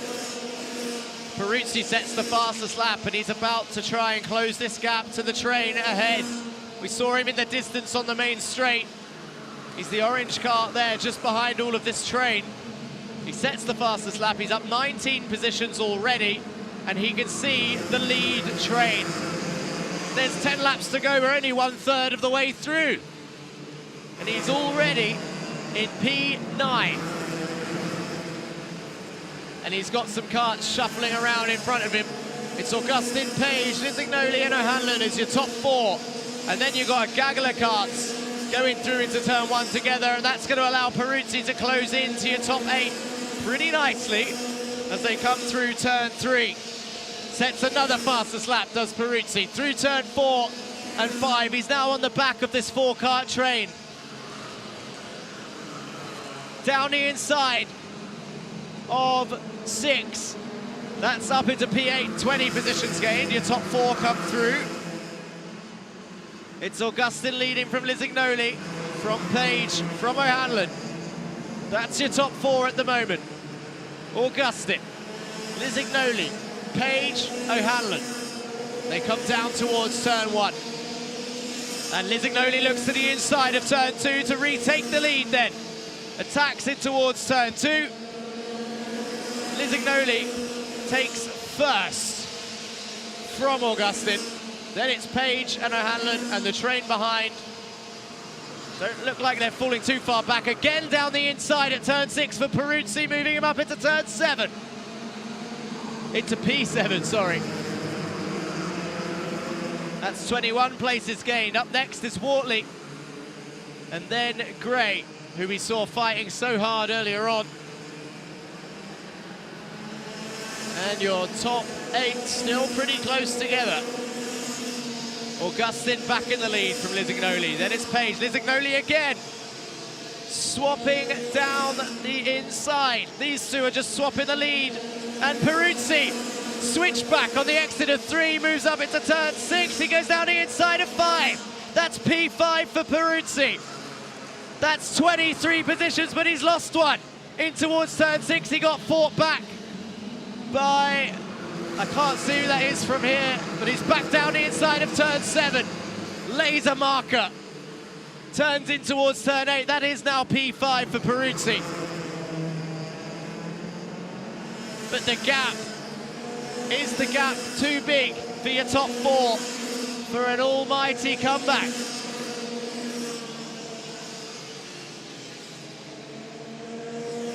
He was setting fastest laps when he had clear air earlier. Your top 4 is Lisignoli, Augustin, Page and O'Hanlon last time they crossed the line. Down through 5 and 6, and now Peruzzi needs to close in. What's the gap? 1.5 seconds to your top 4, but he's only got 5 laps to do so.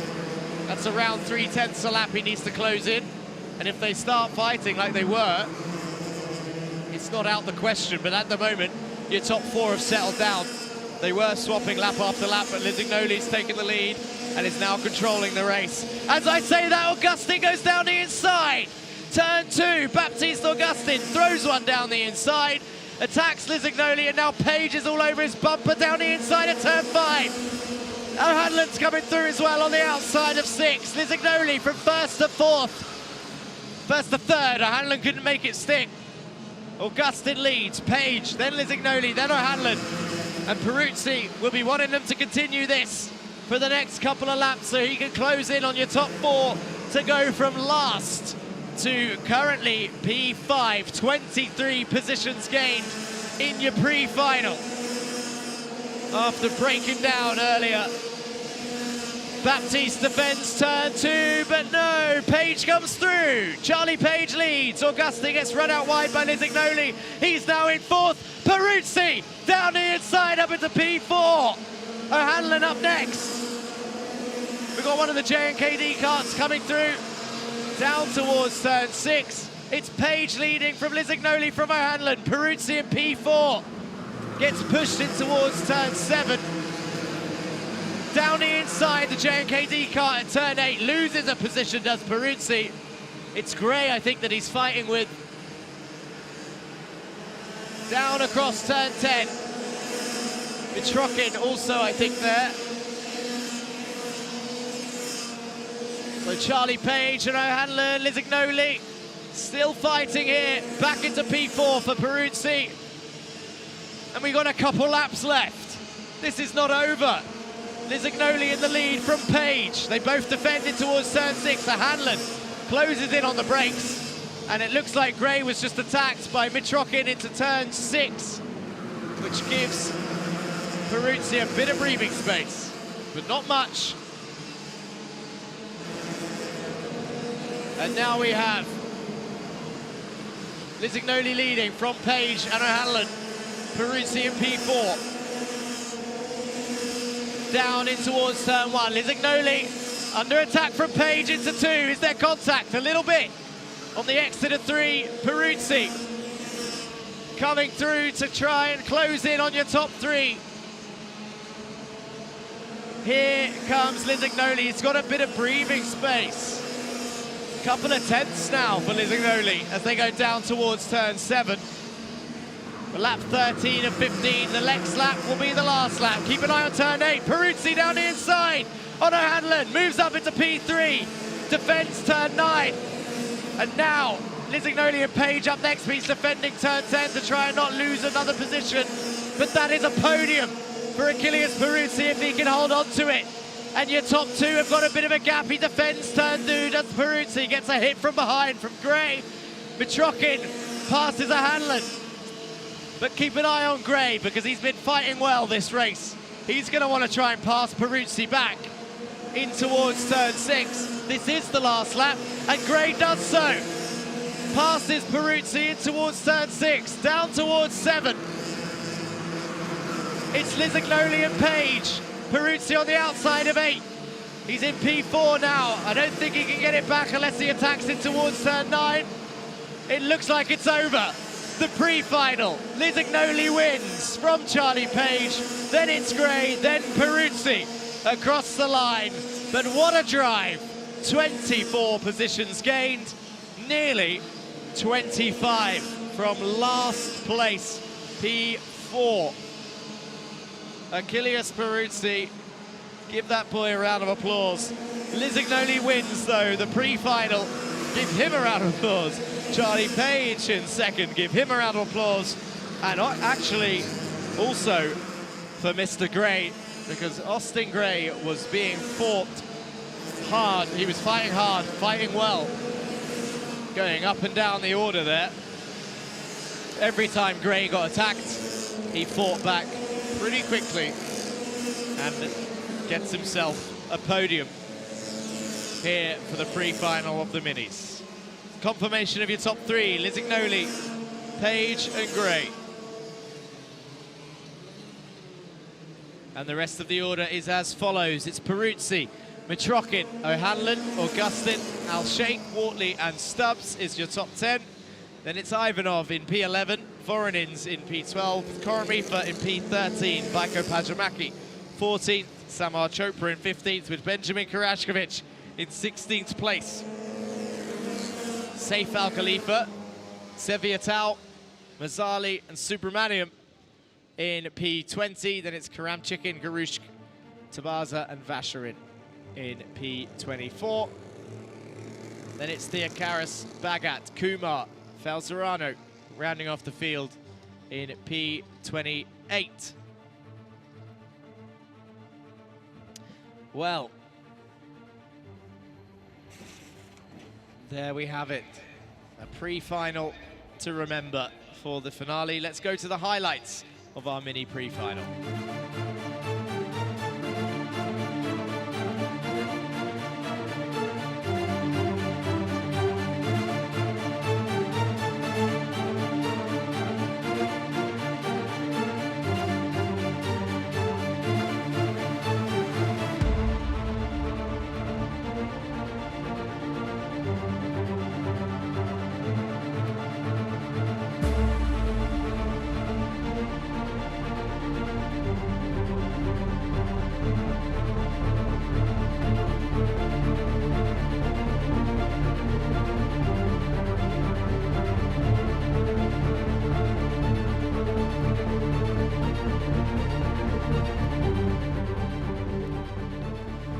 So, pre-final done. Phase 3 is well underway. Achilles Peruzzi before today, after round 9, was leading the championship. He's 723 points. He's 10 points clear of Charlie Page, but Charlie Page finished ahead in that pre-final, closing the gap that little bit. Benjamin Karashkovic, unfortunately, this time down the order. He's 3rd in the championship at the moment. Baptiste Augustin finishing ahead in that race. But up next, we've got the time trial 2 for the Bambinos. Then it's the pre-finals junior and pre-finals senior and senior 170s. And then we'll have a quick break before heading to phase 4 of the day.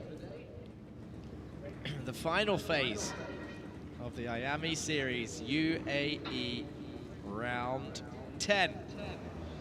What a journey it has been. Rack track across the Emirates, back to rack track.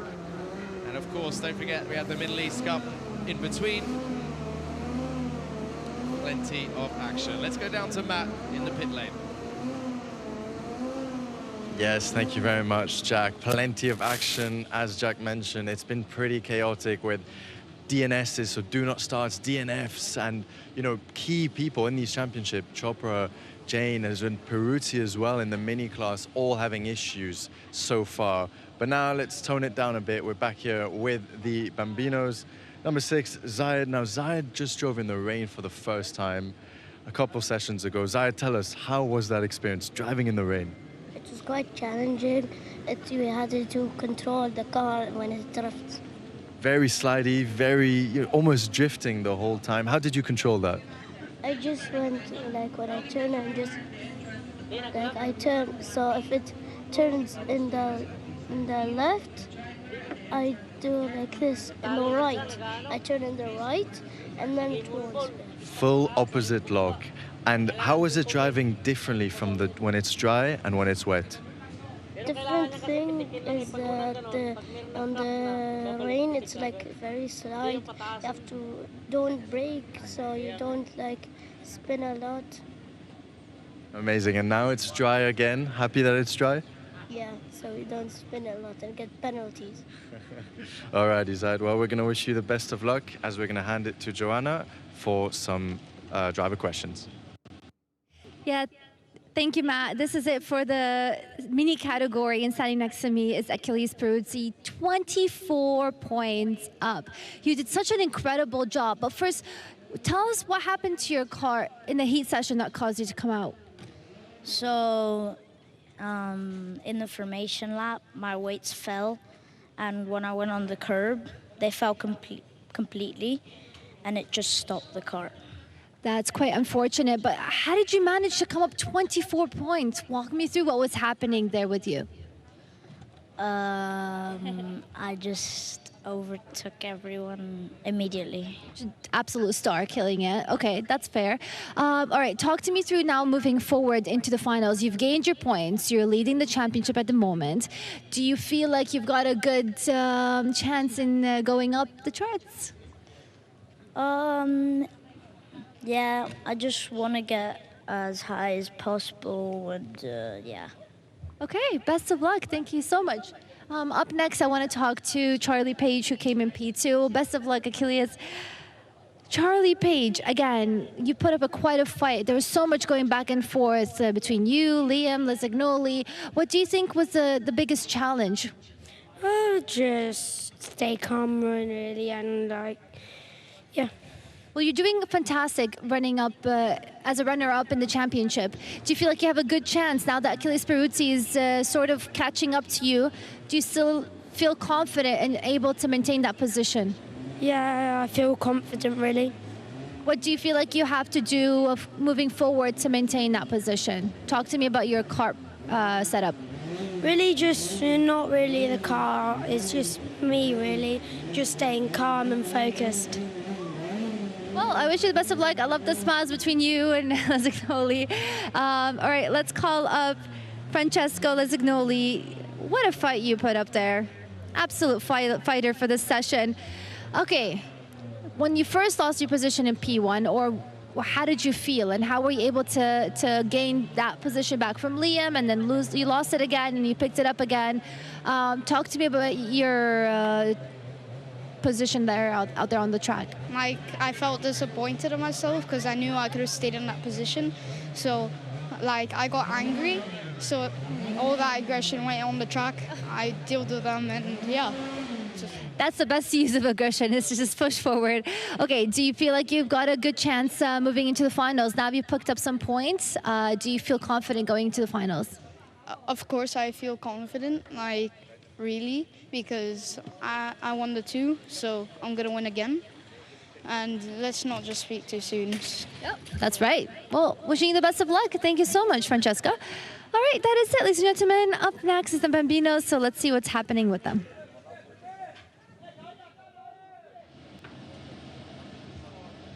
Yes, thank you very much, Joanna. As we just heard from the top 3 for the mini pre-final, they've almost finished their day and their championship is almost concluded and decided. But now there's the Bambino grid behind me. We spoke a little bit with a couple drivers, specifically Yas Heat, track-based drivers, but I just want to take this time to try and give you guys, the viewers out there, a better understanding of what it is to be a driver in these tense and nervous positions. You've been racing all year. This entire championship has been leading up to this very moment. You've had ups and downs, you know, ups with potential qualifying pole positions or good results, or even if you're lower down the grid, you know, the self-improvement, all of this counts and will of course make you a better driver. But then you've also got the flip side of the things. You've had the bad moments where, let's say, a kart didn't work out, or you had an incident with another driver out on track, but everything is leading up to this moment right now, the finale for the Iame Uae 25-26 season as the alarm goes up. There's 2 minutes left, so these Bambinos are about to head out on track, and I'm going to be passing it back to Jack for some commentary. Yes, thank you, Matt. So we get ready for Bambino time trial 2. After we had a little bit of rain at the end of the last session, meaning that the times were not going to improve. Ristic took the top, and then I think Karajkovic was second with, it was Al Khaimah in third. And then it was Sam Tester, the championship chaser, who was in fourth in the end of that. Here is our checklist for the day. So phase 3, we are well into phase 3 now. 2 phases down, 2 blocks done, and 2 blocks to go. We're in the pre-finals. So the Bambino time trial 2, then the junior pre-final and a senior pre-final. Everybody scoring points throughout. And then we'll have a quick break before we head to the finals. Of course, the finals scoring more points than the pre-final races. But every point counts, and nothing shows that more than your current Bambino standings and your senior standings after round 9, which is 1 point gap. Of course, there'll be a bit of time after the final races so that we can arrange the points with drop rounds, bonus points and penalties. And we should be giving you your championship winner of each category.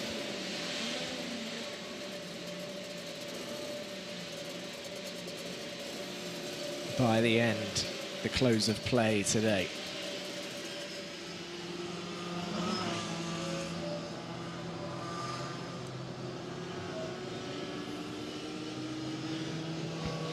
So, the 10 minutes begins. Yusuf Al Khaimah straight out on the track, not wasting any time. His parents and spectators watch on. Let's have a look. I can guess what the chat is going to look like. Let's have a look. It's been plenty of action, so it's been a while since I've seen it. Louis Bataille still in chat. Let's go GGM. Oh, he was talking to me earlier when I was talking about flags. He said I was right. It is Kazakhstan. That's good to see. Their geography knowledge is still half there. Go GGM. Alexei, you did well. Go Amani. You did well. Lisha. Mark 88. Tappy Racing sending you positive thoughts and positive energy. Let's go Rayan. Nice to see. Oh, and Andrea Remy. Send it, Rayan. Best of luck to the team. Nice to see other drivers in the YouTube chat supporting. Both Remy and Bataille are karting drivers. And then we've got support for Liam. And go Frankie, go Liam, go Vaiko. Yusuf Al Khaimah, go. So we've got some Yusuf fans in the chat. Mark 88, a story being written for history. You are the youngest and such a good racer. Congratulations, says Stan. Come on, Sam, bring it home. Uncle loves you. Go Yusuf, push Yusuf. So now all the Bambino fans are in chat. And Evelyn says, keep it up, Francesco. Go GGM for the win. There we go. So Mark Ristic currently fastest. Very, very close is Sam Tester, 0.06. Sam Karajkovic in P3, Al Kayat, Eroganyang, Al-Ansari, Azgomi, and Southall is your current order. The Golden Knight, 5-year-old Mark Ristic.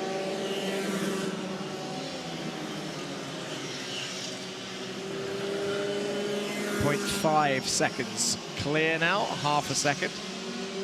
And then Tester brings it back down to 1/10. So he's pushing hard is Sam Tester. Karajkovic within half a second also.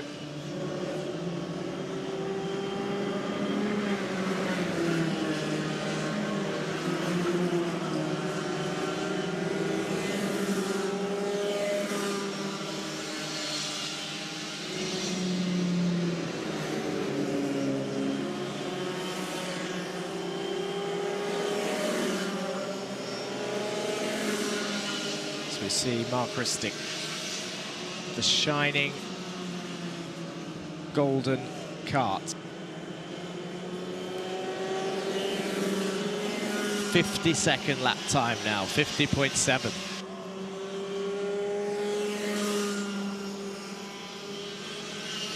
Let's go down to Joanna in the paddock.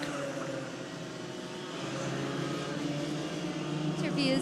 Standing next to me is Richard, the father of driver number 377, Nuke Kose. Apologies.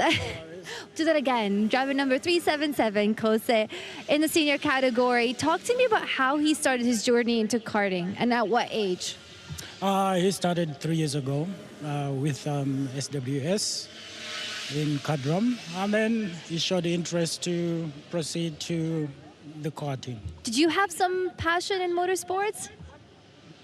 F1 is my favorite sport, but the karting, not really, up until he convinced me that he wanted to do it. Well, maybe hopefully one day, but there's so many other fields that drivers can get into nowadays. There's different types of competition. And again, that brings me to my next question. How do you keep him motivated through all the ups and downs? So as a parent, you get sometimes mixed emotions. When they're on the track, you hope for the best. When they're off the track, you just encourage them to do the best they can. And how important is team and coaches behind the scenes for any driver throughout the season? So he's with AK. They've been very supportive. The mechanics are amazing. The team managers are amazing. It's like a family.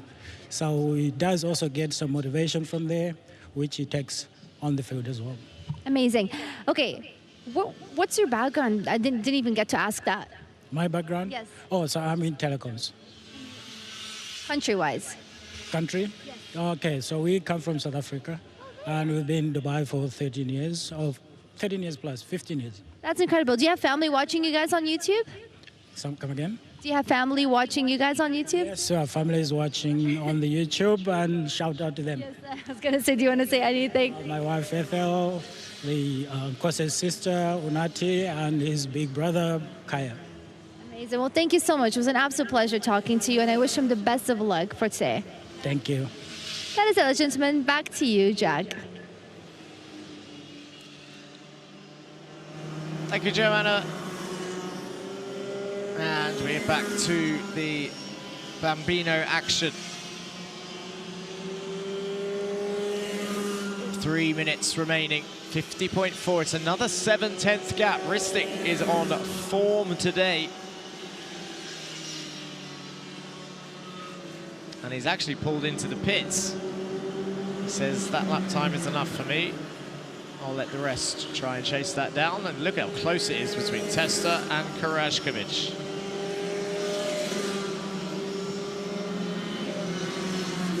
Ganyang and Al Kayat also a lot of close gaps today. Some 0.04 of a second between Tester and Karajkovic. 0.6 of a second between Oganyang and Al Khaimah.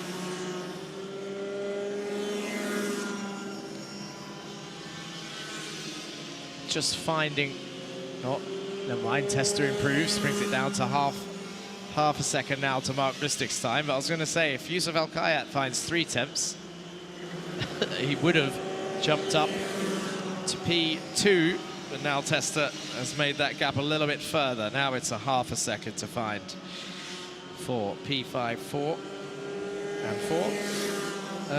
Karajkovic, just a couple temps to find. There's a Ganyang, there's a 51.7. We're looking at Samuel Karajkovic on your screen right now, driving down towards turn 7. Looks into the corner, chucks it in, goes over the bump on the middle of the track.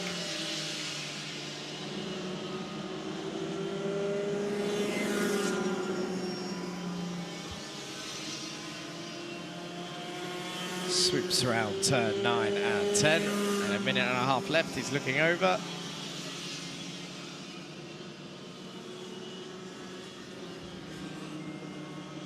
We mentioned last time out about using all of the track, the full width of the circuit, and we were seeing some karts place 50% of their car off the track on the main straight and keep some of it on. But actually here, I don't think that works too well here, as some of the curbs on the outside a little bit bumpy, and therefore making it a little bit better to actually stay on the circuit. I didn't do a track walk this morning, but I'm certain that you can see a lot of the drivers just staying within that yellow line to avoid the outside curves, unless it's turn 9 and 10, where the older categories are just sending it around the outside as the gain outweighs the loss of the bumps.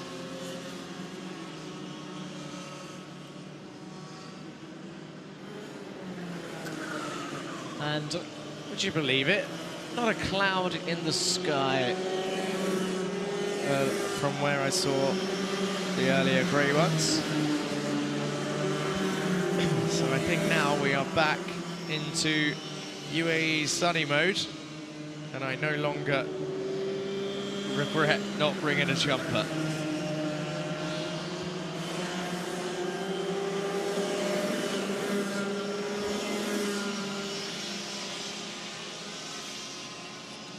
And now the checkered flag is out, so I think these guys are going to get one more lap.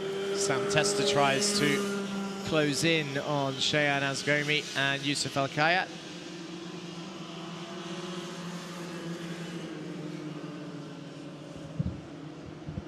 And actually he's right there with them, but this will not be a fast lap for Sam, as he's got traffic in front of him. Yusuf looking over his shoulder.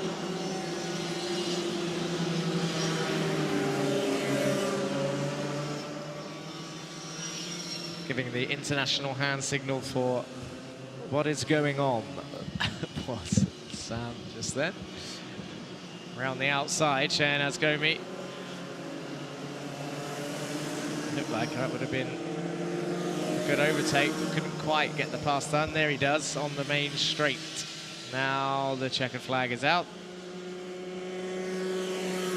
These guys go straight into the pits, apart from one of them, who I think continued round.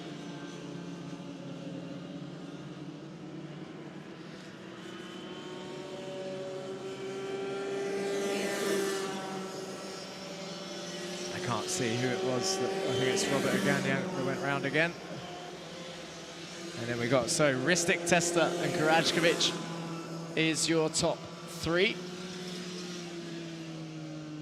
Separated by 0.8 of a second. Then it's Robert Oganyang, Yusuf Al Khaimah, Zayed Al Ansari, Shayan Azgomi, and August Southall is your top 8. And then here comes, oh sorry, it was Shayan Azgomi, not Robert Oganyang, that went round again. Apologies. Number 44, Shayan Azgomi, took the checkered. Fancied a cool down lap to keep his keep his engine in the temp window and the tyres.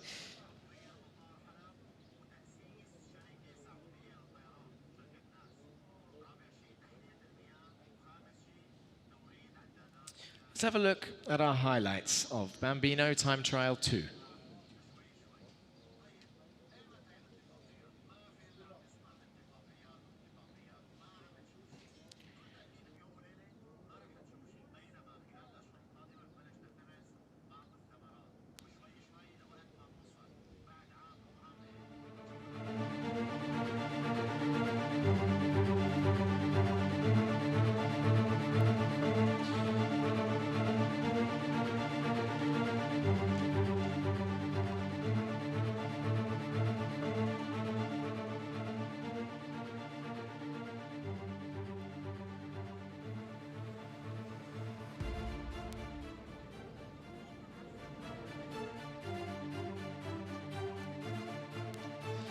Okay, so up next, this is what we have. So 2 more pre-final races, and then we go into the final block of the day, the finals, after a short break, which of course during that break you will get highlights of the day so far and interviews throughout.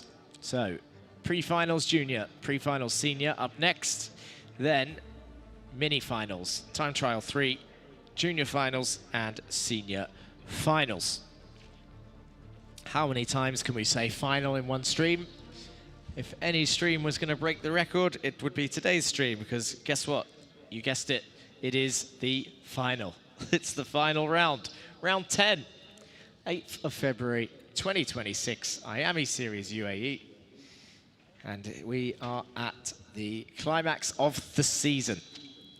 We will be crowning a Bambino champion, a mini champion, a junior champion, and a senior champion. Let's go down to Matt in the pit lane. Yes, thank you very much, Jack. Here I am with Mitansh Jain, number 255. Absolute heartbreak last time out. On the last lap, lost the brakes, or at least lost the control of the kart with the rain coming down. Very tricky, especially when it's unexpected. You get into a heavy braking zone and you just slide off. Now, Mitansh, off camera, we were just talking a bit about the championship. Obviously, Veer Chopra had an engine issue, and so this was just about maximizing the points. And then, sadly, this happened on the last lap. But it's never over till it's over. Here you are, starting 15th. So, you know, you got quite a few positions, but you clearly have the pace to do it. What's the plan for this race? Get as many positions as we can. Of course, championship isn't really on my mind right now. It's just, you know, do what you can, and that's what I'm going to do this race. And talk to us from a driver's perspective. You know, when this happens, you're out on track, you're full of adrenaline, all the emotions. How do you calm yourself down and make sure, okay, you know, next race, go again, start from zero? Yeah, just, okay, unlucky heat, it's okay. Next race, you know, you've got the pace, just go forward. And lastly, just a quick one word to summarize your championship this year. Unlucky. Alrighty, well, hopefully we could change this for the final round, and we're going to pass it to Joanna for some driver interviews. Thank you, Matt. I'm standing here with Mark Ristic. For those who don't know, again, Bambinos are from age 5 to 8. He's 5.5. He's the youngest currently on the grid and doing such an incredible job here in the finale. Mark, I was just told that you're also in year 1 in school, so you're studying and racing at the same time. Do you find that is hard or easy? No. Is it easy to study and also compete in karting at the same time? No. So it's hard? No, it's not hard, but it's a little hard. Okay, that's fair enough. Mark, do you speak any other languages other than English? Slovenian. Slovenian, wow, that's incredible. And you're excited, the producer's telling me to say Chelvach, is that correct? Cheervach. Does that mean anything? All right, well, I guess not, but it's all right. You're excited going into the finals now. You're leading, you're doing an incredible job, getting the fastest lap every time. So for one more race to go, you excited? Yeah. Well, I wish you the best of luck, Mark. Thank you so much again. Let's see what's happening out there in the junior category up next. So back to you, Jack. Thank you, Joanna. And thank you, Mark. Yes, we need to we need to brush up on our Slovenian so that we can get Mark to give us some more words. If he, well, if we see him again, actually, in time trial 3, if he does manage to get into that top spot for the 3rd time today. Joanna, I'm sure you can actually ask him to, even though we won't know what he's saying, he's got a lot of fans out there at home watching in Slovenia, supporting him in the YouTube chat. So just ask him, see what he says later on, if he manages to win Time Trial 3. Ask him to say a few words in his own language. I'm sure he will thank everybody for watching at home and say hello to his family and supporters. But yeah, tricky. We're gonna have to learn. I mean, we've got so many multi-languages out there, multicultural grids. I've got a lot of languages to learn. Oh, Mr. Bean is on the screen. Martin Bean. The directors just realised that I'm a poet. I am a linguist, a language expert in English only. It's a blessing. It's a blessing and a curse. Oh, the director speaks 4 languages, but according to that last interview, Slovenian is not one of them. So, yeah, he said no. Okay. So we're in a little bit of chill time right now. I can't hear any engines whilst we wait for the juniors to start their pre-final. And as I mentioned earlier, I don't think we're going to see any more interruptions from the rain, unfortunately, because it did provide us some action. Not that we need it, because we do get plenty of action without it also, as was proved by the mini pre-final just now. But you know, it's different kind of action when you get rain in the UAE. Don't often see it. See Amani Kanua walking past my comm box. Let's have a look at the starting grid on your screens then. So it's Rivera, Peruzzi, Barakordi, Qureshi, Senanayaki, Al-Qasemi, Seigel, Mason, Realstone, Al-Hamadi, Stevens, Albani, King, Siddiqui, Jain, Boronov, Hasari, Vasilev, Pratish, and Bhatia is your top 20. Then it's Veer Chopra, championship leader, in 21st. Debussy and Kage rounding off the field in 22nd and 23rd. So this time, much like the previous race, where we saw Achilles Peruzzi fly through the field from last up into 3rd and then back down to 4th, keep an eye on number 219, Veer Chopra, who will be starting this race in 21st. You could expect to see the same sort of action.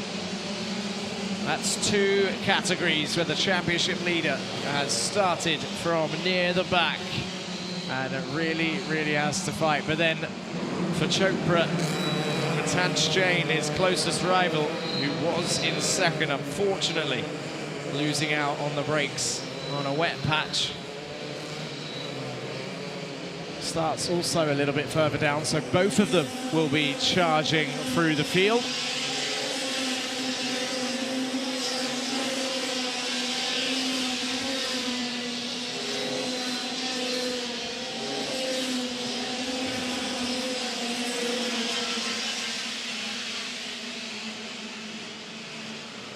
But right now, it is Derek Rivera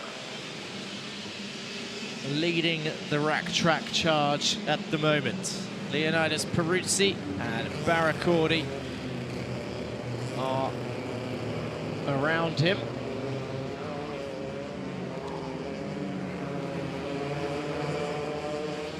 As we see them all slow down, the formation lap goes 2 by 2. We've got a couple of carts, a couple of stragglers, same as before by the looks of it. Haristo a little bit further back at the field now. Here we go, round the final turn, into the tram lines and down the main straight they go. The green lights are on, in towards turn 1. Peruzzi looks around the outside of Rivera, in towards turn 2. Rivera holds the lead. Barakordi tries to hold on to 3rd, but look at that, 281.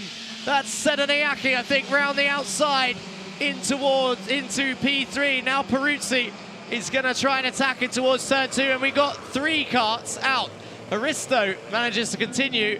287 and 272 have come to a stop there on the exit of turn 3, but Rivera and Peruzzi are still leading this race. There they are. It's Kalyani, Pratish, and 287 is Antonio Hassari out of this race as the leaders come down in towards turn 2. The yellow flags are waved, so there should be no overtaking into this area, as there is a car stranded on the outside line, and that is a load of drivers not slowing down enough to avoid the kart that was on the circuit, as Henry King took to the outside of the kart when everyone else took to the inside.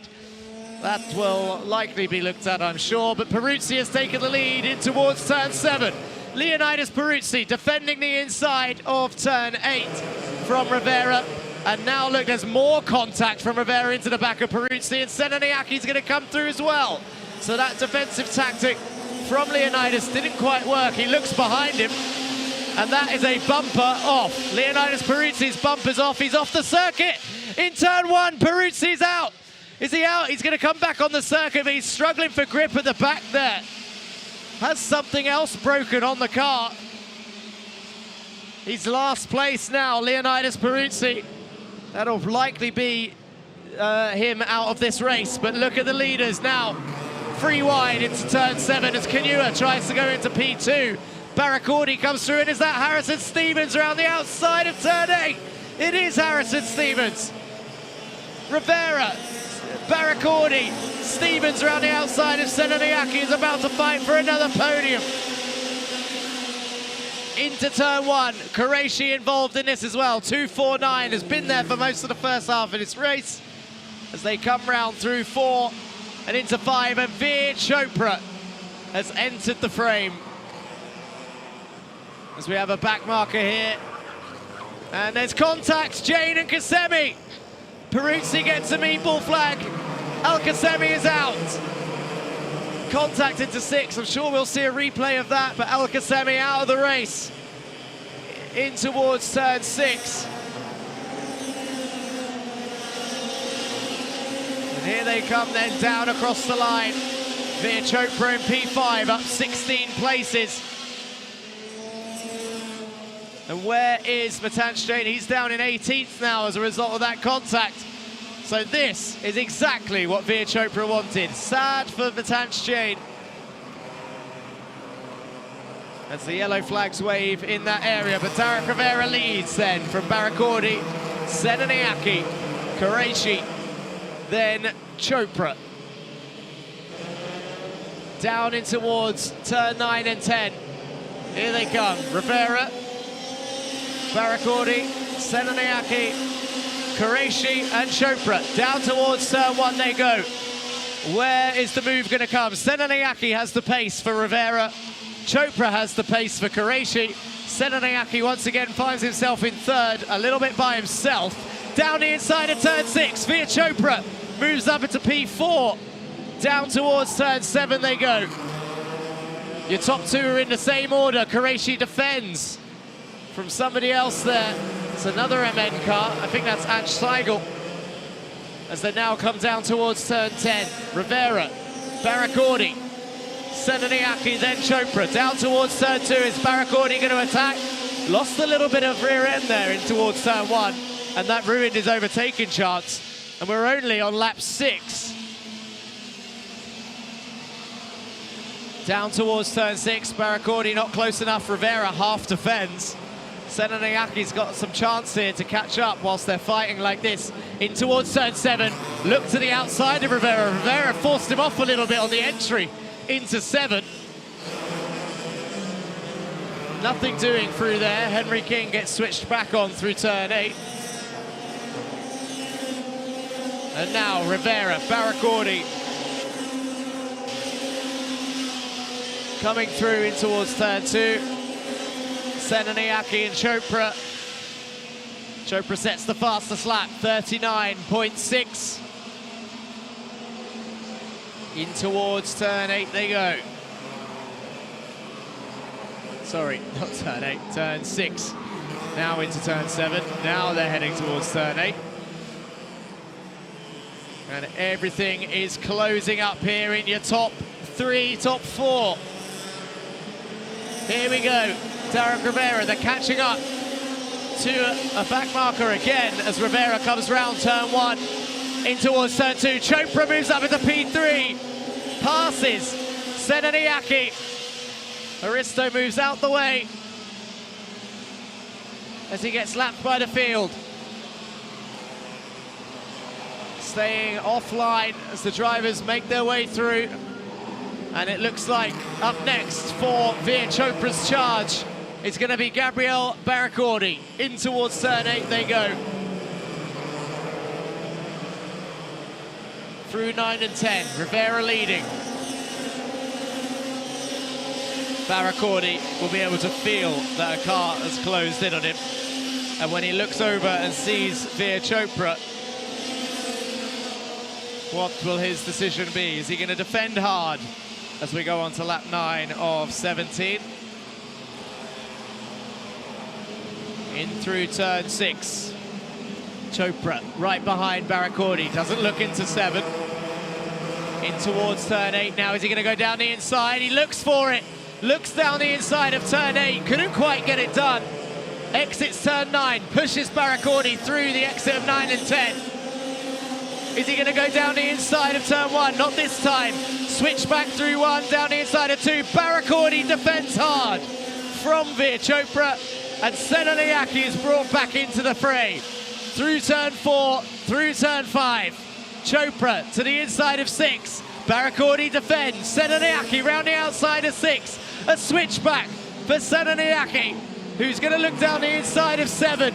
Does go down the inside of 7. And look at this. It's a Mumbai Falcons car coming round. It's Qureshi getting back involved. Senaniaki on the inside of 9. Chopra on the outside of 9 and 10. And he's going to get it done.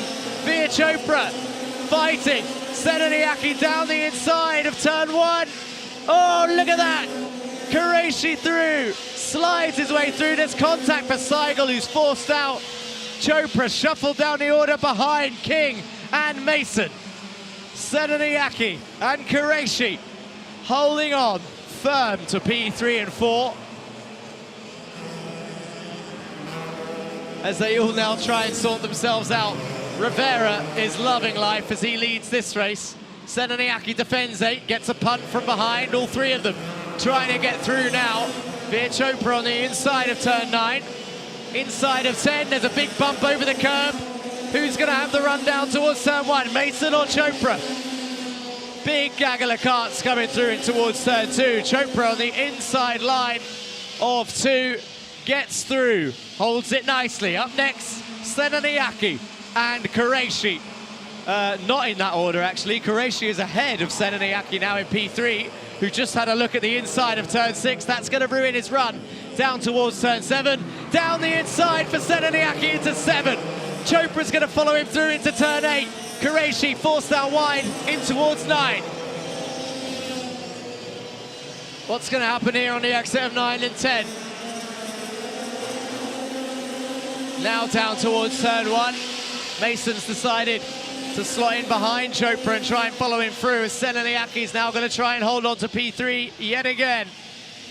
He defended hard last time. Sorry, it was Barracordi that defended hard last time and brought Veer Chopra back into his teammate Senaniaki, who is doing an absolute solid job of holding off the field and giving Rivera and Barracordi an absolute storming lead for first and second as they're catching up to last place for the 3rd time in this pre-final. Chopra down the inside of turn 2, gets it done quite easily this time. On the brakes, into 4 and 5 they go. Little bit squirmy through 4 and 5 as they avoid Haristo on the outside line. They all seem to make it through, no issues. Down towards turn 7. And they're still fighting, look at this! Oh, forced off Senaniaki. What a move down the inside of 8, really late on the brakes, and somehow he's managed to come back out in P3. Johansa Senaniaki, this is the drive of the season.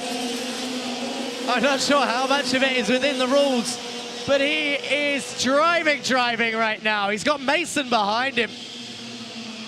Chopra back down into P5. Lap 15 of 17. We're going to start the last lap next time round. Rivera and Barracordi are clear. Senanayake, can he hold on to third after defending and attacking for his life right now? In towards 9. In through 10. And the last lap has been started by your leaders. Chopra might have to settle for 5th here. But it's been a storming charge from your championship leader also, and Savali Kage, who is also in that train. He's actually behind, directly behind Chopra now.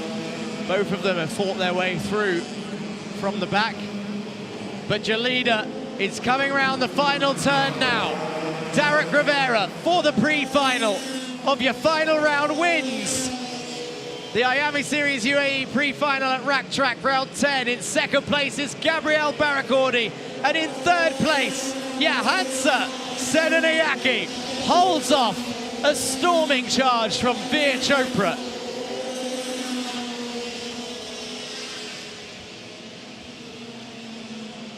With a number of drivers out, Husari and Pratish on lap 1.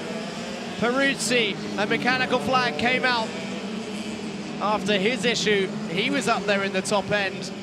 And then Al Khaimah with whatever happened with Matanch Jane earlier on at turn 6. I'm sure we'll see it again in the highlights reel. But another action-packed race. Derek Rivera wins, Gabriel Barracordi and Johansa Senanayake in second and third. And the rest of your order is as follows. It's Aaron Mason, Veer Chopra, Savali Kage, Henry King, Alhan Qureshi, Matanch Jane got back to 9th, and Harrison Stevens in 10th, and Scheigel in 11th with 12th, Aham Siddiqui, Rayan Albani, Jasfir Bhatia, Malik Debussy, Essa Al-Hamadi in 16th place. Then it's Ethan Reelstone in 17th, 18th is Ivan Boronov, Hristo Vasilev in 19th, the last of the finishers. 3 laps down. Then you have Al Khaimah out, Peruzzi out, Husari and Pratish out of your junior pre-final. Let's have a look at the highlights of our junior pre-final.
Wow, so much racing over there for the junior pre-final. Unbelievable stuff out on track. It just, every time you looked, something has changed. Drivers in new positions, and crucially, of course, the fight between Chopra and Jane, both towards the back of the field, but Chopra trying to keep going back and ultimately finishes in the top 5. But here we are now with Oscar Bray, Senior 170 driver, leading the championship. Oscar, it's been a pretty good day for you so far. Pole position, obviously won the first heat. And now here we are going into the pre-final, starting ahead of a couple regular senior drivers. How does this feel? Yeah, it's pretty interesting. We've changed up how the grid's setting up. So, I mean, it's great for me. I don't have to get past the back of the senior grid now, and I'll be able to just stick with the guys that are my pace. Yeah, and this track, you know, talk to us a bit about how it feels. Obviously, there was a bit of hesitation at the start of the day. Are we going on wets? Is it going to be okay to drive? But now the sun has cleared up. How's the track feeling? Yeah, no, it wasn't too wet this morning, but it's not a cloud in sight now, so we'll be back to what we're used to, and everything will be A-okay. Fantastic. And lastly, I've been asking this to multiple drivers. If you could summarize your championship, your year, in just one word, what would it be? Fun. Yeah. Fantastic. Great. Well, we're going to wish you the best of luck. And for any drivers who want to join, fun is the word for these Iame Uae senior drivers. Let's pass it on to Joanna for some driver interviews. Thank you, Matt. Standing next to me is Gabriel Bertoletto, finishing in P2 for the pre-finals. The points are now counting. The pressure is rising. Like Matt said, there's just so much happening back and forth with P2, P3, and P4. What would you say is the most challenging part about defending your position? You went from P4 to P2, so what do you feel like is going to be the toughest part to maintain that position? Definitely getting pushed off. There's a lot of sand on this track, so a little bit of sand could ruin your race. And how is the car setup feeling for you? You're going up, your performance is improving. Have you changed anything in your setup? No, we haven't changed anything. In quality, I just didn't have a toe, so I couldn't get pole. Well, looking forward to the finals then? Yeah, I am. Perfect. Wishing you the best of luck. Thank you so much, Gabriel. All right. Up next, we want to call up Derek Rivera. He's, again, doing such an incredible job defending. It feels like you're pretty calm out there in the front. Yeah, I mean, pretty easy. Just defended a bit on the first couple of laps and then pulled away. Are you watching what's happening behind you throughout the session? Yeah, a little bit, just to control if they're catching or if I'm making any mistakes, but from other than that, not really. All right, you've got one more session, the finals to go. I feel like the tension's rising, but you seem to feel quite confident.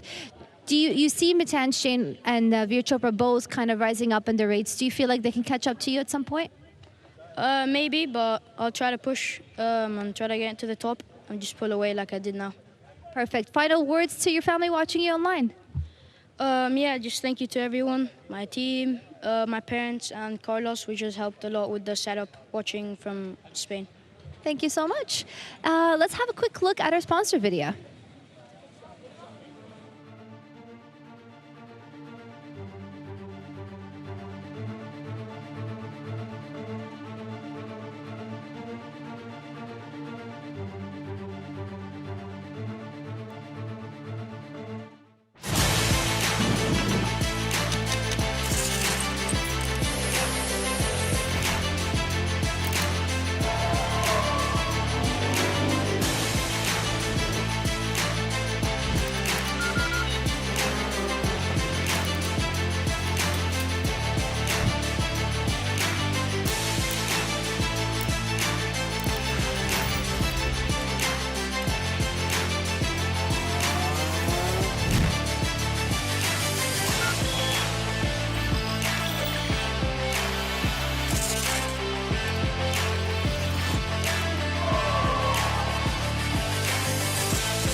Instead of the traditional system, we've built a school specifically for athletes and anyone who needs a more flexible education.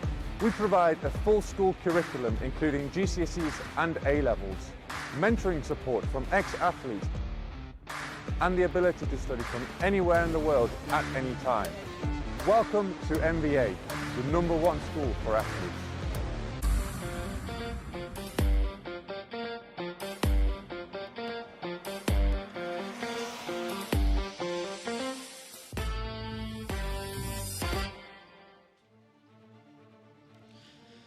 Okay, so one more pre-final to go before we get to the finals and the lunch break, which is good because I fancy some hydration. There was Nathan Pope and Adam Elbassioni chatting away in the pit lane, talking about, I don't know, probably not the race, knowing those two. Maybe, I don't know, gym routine, what they had for dinner. There's Louis Hartmann, relaxed and ready. So, one more pre-final race, and then block 3 is done. And there'll be a short break before we head to block 4. And we saw in the replay there, actually, of the junior pre-final, the Mohammed Al Khaimah and Matanch Jain incident more clearly.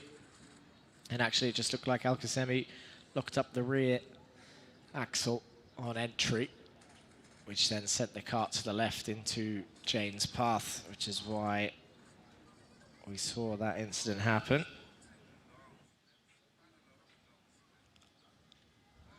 And now we've got people with their umbrellas out for the opposite reason than this morning. Earlier on it was for the rain, now it's for the shade.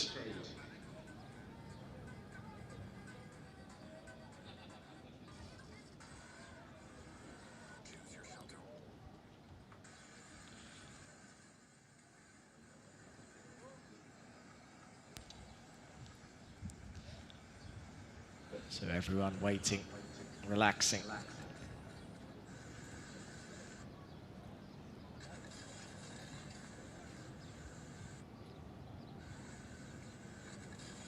And here we have a reminder of the timings for the rest of the day.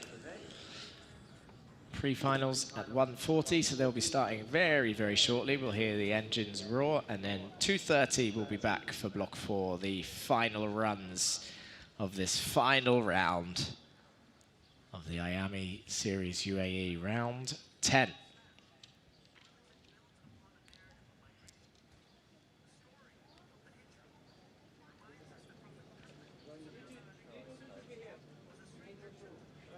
There's Alexandros Anivas. First driver this season to be able to wave at me during and hear me before the race. Here's the starting grid then of your senior and senior 170 race. It's Dharma Dasa and Elbassioni starting on the front row, with Canua and Pope in 3rd and 4th, Hartmann in 5th, Briz 6th, Dexter 7th, Haddad 8th, Montgomery Swan down in 10th with Mohan in 9th. Then it's Qureshi, Ngoma, Piri, Hasiba is your next couple of drivers. Jolovic in 15th, Martinez 16th, Yamin in 17th. Oscar Bray will be starting on pole for the 170s. Then it's Dinu, Obeid, Ozyanikov, Polyanskaya, Kapan, Anivas, Busanad, Kuri. And Kosas and Salame round off your 28 drivers in this category. Now there's a few people there that look a little bit out of position from the earlier on race, so I'm gonna try it and see if I've got enough internet to find out those reasons with that magic page that Maxi showed me last time.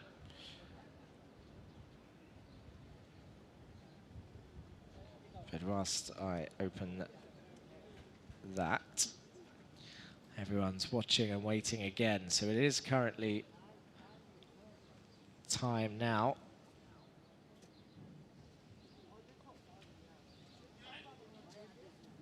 And everyone is ready. So We're on the senior race. Let's have a look at the senior 170 heats to see what the penalties were. Kappen, unfortunately, disqualified from the earlier heat, which is why he's starting further down the order. Rayan Qureshi got 5 seconds. Montgomery Swan, 5 seconds. This is a pushed back front bumper for both of them. Dinu, same thing. Adam Elbassioni, it says here, 5 seconds for a jump start, but he's still starting near the front. Savali Kage, push back front fairing. Oh, that's in the junior category. I've gone too far. So seniors, that's your senior penalties then.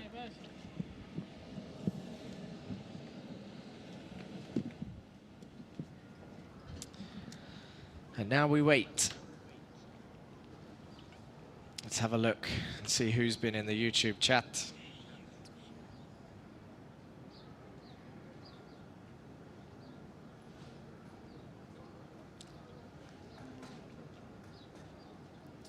So we've got the Mark fans from earlier. Mark Ristic being supported a lot. Keep it up, Francesco. Go GGM for the win. Yusuf, you can do it. That's for Yusuf Al Khayat. This is the Bambinos getting the most support in the YouTube chat again. How do I join the races? For that, you should just go and find your inquiry questions at the Iame series, the iame.ae website. Good luck to GGM, says Louis. Go Gabri, says Louis. Junior 215, Ethan Realstone, let's go. From Joy and a Philippines flag. Go Sava and Aaron, go GGM, let's go Ethan, push, push, push. Let's go 317, here we go Armani.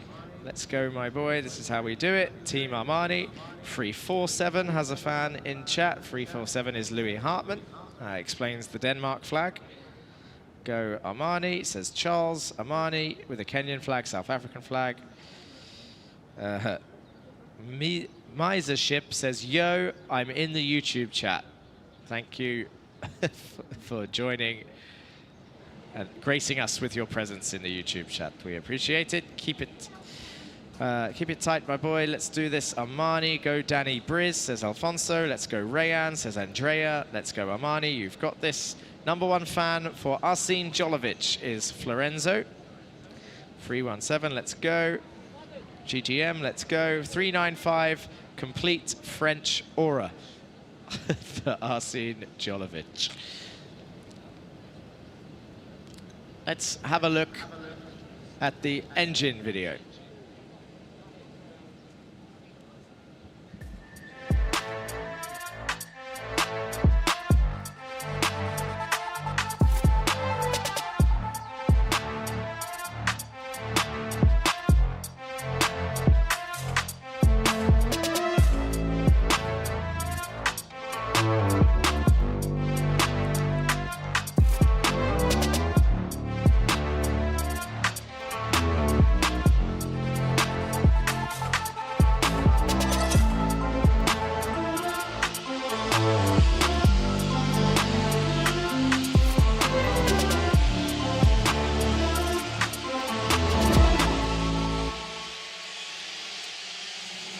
Okay, so the drivers are on track now. Their formation lap has started. And got some more people jumping in the chat. Misership says, I was mentioned. Yes, boss. I'm going to become an Iame driver now. No problem. See you then.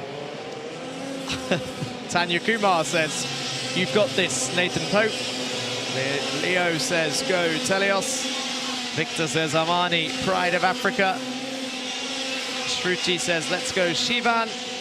Lorenzo says, CRG, lock in, bro. And never have I ever sounded more Gen Z than right then. Actually, no, that's a lie. I've mentioned 6-7 way too many times earlier in the season. Alfonso says, by the way, very good coverage and professional commentators, top level. Oh, appreciate it. You are welcome.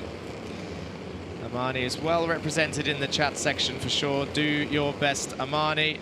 And that is true, and those comments are going to keep coming in, I'm sure. But now I'm going to put my phone down, stop reading YouTube chat, because they are slowing down to start their pre-final race. The seniors and the senior 170s entering turn 9, 2x2, into the right-hander of turn 10, and the last pre-final of the season for the senior and senior 170 drivers is underway. Round 10, the green lights are on and the engines rise as they go down towards turn 1. Nathan Pope shuffled to the outside line of turn 1 and 2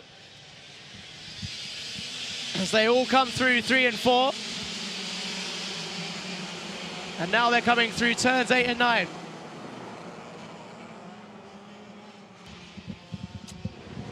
And they're all going now through turn 6. There's contact at turn 6, and the driver is out.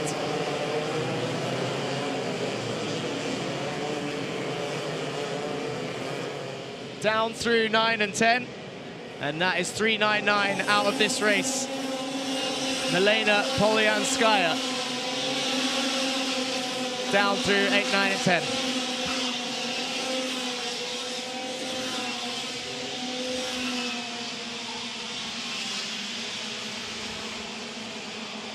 And now Dharmadasa coming through. I think Kanua is up into second.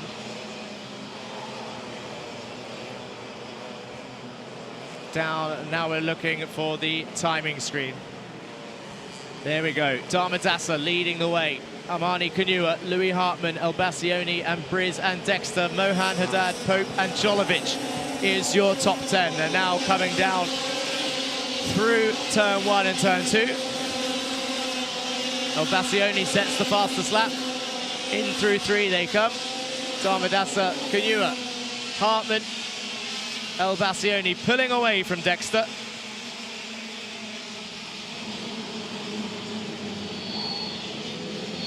And now down through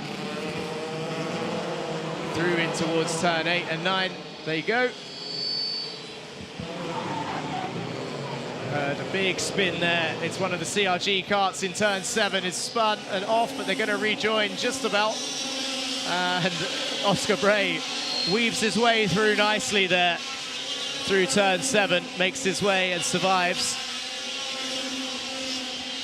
Down through turns 4 and 5, the leaders are going. Now they're trying to pull away. Nathan Joseph Kappen, remember, he started near the back and he's going to try and find his way through.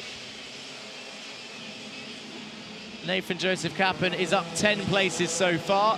We're seeing today as a day of charge throughs as we see Adam Elbassioni down the inside of Louis Hartmann through 9 and 10. So that's P3 for Adam Elbassioni then. He can now begin to chase down the GGM pair of Dharmadasa and Kanua as they go down through 4 and 5 then. I'm going to keep an eye on those two who are shuffling around. Dexter's up into P5. So, Dharmadasa, Kanua, down towards 7. Then it's Elbassioni and Hartmann. And then Dexter in P5. Behind Dexter is Briz, then Mohan. As they come through. Actually, I don't know if that is still Mohan. We'll see it as they come through. It might be. It's one of the Mumbai Falcons cars. It's a CRG Kart 303. It's Briz, sorry. It is ahead of Mohan. That's why I was getting confused with the Motorscape Kart as they go down through turn 4 and 5. So it's still the same order in your top end right now.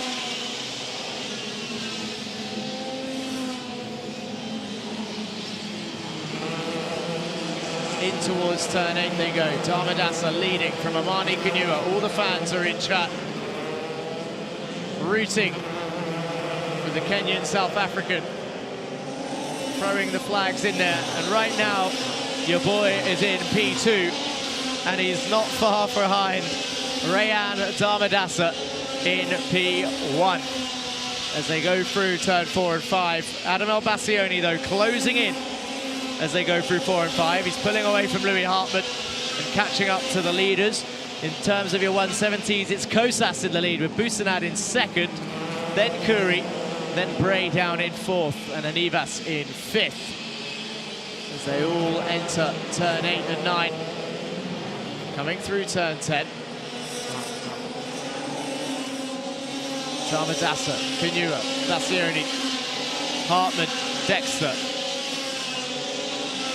Briz, Mohan, then Rayan Qureshi. Jeremy Montgomery Swan sets the fastest lap. He's in P9, just ahead of Nathan Pope, who is ahead of Haddad.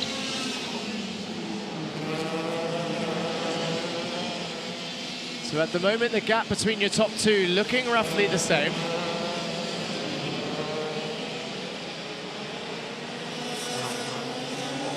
Down towards turn 1 they go. Into the fast right-hander. We're approaching the halfway stage. But if Amani Kanua wants the chat to erupt, he needs to pull off one more overtake and then try and run away before the charging Adam Elbassioni comes through. As he is reeling him in, slowly but surely. Isn't an overtake opportunity, an attempt. I just mixed up two words together. Is there an overtaking opportunity into turn 8? No, there was not. Next one up, turn 2. I think the gap too big as they come round this time between Darmadasa and Kanua. Into turn 2, the right-hander they go. As we're watching one of the Hive karts have a nice little fight here with Yusuf Busanad in the 170s on your screen.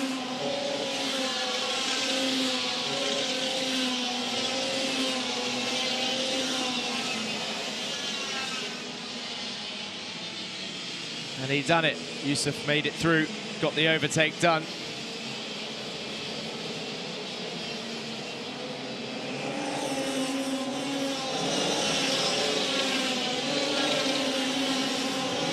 Big lock up of the wheels into turn 7 for that front car. The rear axle putting all the braking force on it in the Hive car.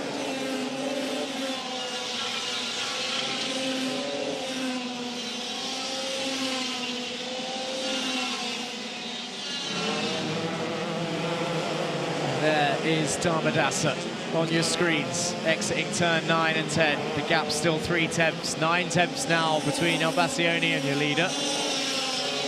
Puts his hand on the radiator. Tries to close them in even more. Jeremy Montgomery Swan is making his way through the top 10. He's just moved up into P7. As he now chases down Rayan Qureshi. And Max Dexter.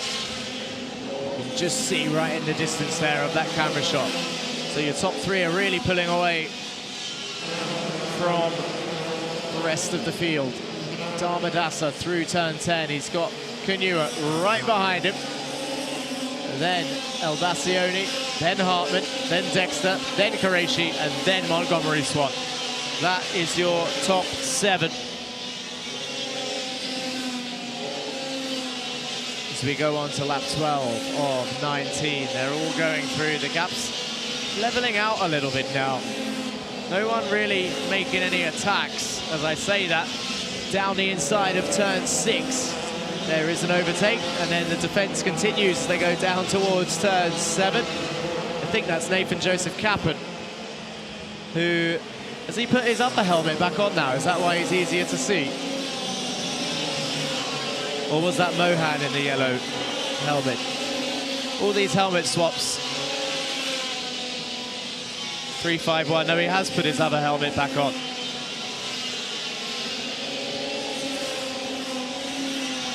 351 ahead of 332. So now I can see him easily. Maybe he was watching the stream and heard me earlier on.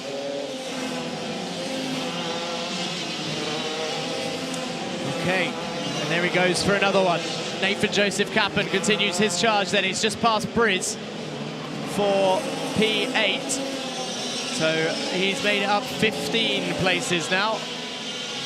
Nathan Pope slowing down, probably pulling off the race by the looks of it. Jeremy Montgomery Swan also, your championship leader, out of the race. Jeremy Montgomery Swan who was in your top 10 order, is out of this pre-final. Rayan Qureshi, his championship rival, 1 point behind, is in P6. Disastrous. This is Rayan Qureshi and Max Dexter. Disastrous for Jeremy Montgomery Swan, but amazing for Rayan Qureshi right now, who just has to pick up points. There's 1 point between them in the championship.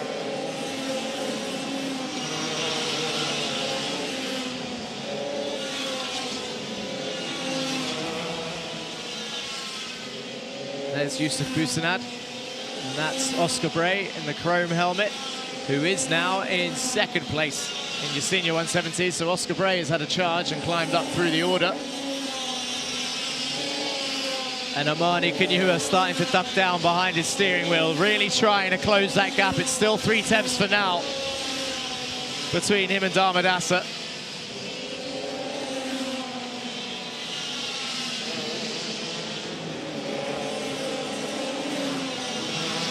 And there is your leaders coming down towards turn 7. Dharmadasa and Kanyua in towards turn 7, now down towards turn 8.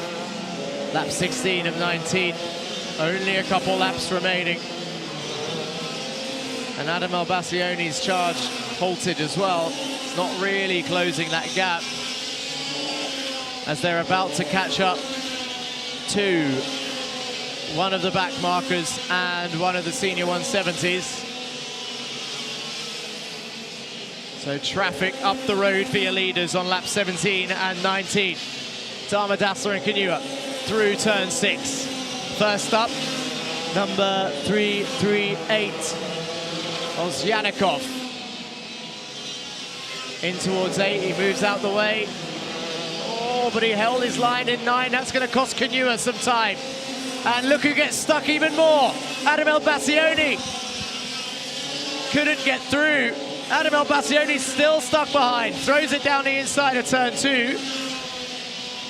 But lost him a lot of time. Up next for your leaders is Andre Curie in the senior 170 class. Not a back marker, but a senior 170 this time. Blue flags being held at the marshal posts, so he is aware that they're coming. Checkered flag is waved because it was the last lap. So it's Dharmadasa who wins then. Kanyua just 1/10 behind, and Albascione 1.5 seconds back. Then it's Hartman and Qureshi. And that is huge, huge championship implications for Jeremy Montgomery Swan and Rayan Qureshi. Is it over? Not just yet, to be honest, because as with motorsport, anything can happen, swings and roundabouts. If Qureshi doesn't finish the final, for example, and Montgomery Swan does, then all of a sudden we have another reversal of the championship. But right now it's looking good for Rayan Qureshi. Rayan Dharmadasa is also going to be a happy boy. He managed to hold on to that lead pretty much the whole race. So Dharmadasa, Amani Kanyua, Adam Albascione is your top 3. And here is the rest of your order. It's Louis Hartman, Rayan Qureshi, Max Dexter, Nathan Joseph Kappen up to P7 in the end, 16 places gained. Then Shivan Mohan, Antonio Sadat and Daniel Briz round off your top 10. And Kose Nagoma, Biren Piri, Tamim Hasiba, Philippe Denou, Andrew Obeid and Stefan Yamin, your 16 drivers. Then Rafael Martinez in 17th, Alcine Jolovic in 18th. Yusuf Busanad wins for your senior 170s. Then it's Oscar Bray, Marcelo Cosas, the rest of your 170 podium. Andre Curie in 4th, Alexei Ozyanikov in 23rd overall. Then Nathan Pope, Jeremy Montgomery Swan out of the race. Alexandros Anivas out, Milena Polyanskaya also out of the race. Let's have a look at the highlights of the senior and senior 170s.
Okay, so that is the first three parts of the day done, and now we've only got one phase left. The finals, mini, time trial 3 for Bambino, junior finals, and senior 170 finals. The Iame Series UAE round 10 ends here today. The finale, up next, the final 4 races of the whole season will be coming up 2:30 this afternoon at Ras Al Khaimah in the rack track. What a season it's been, and it's not over yet. The action has been strong today so far, and I'm sure we're going to see plenty more this afternoon.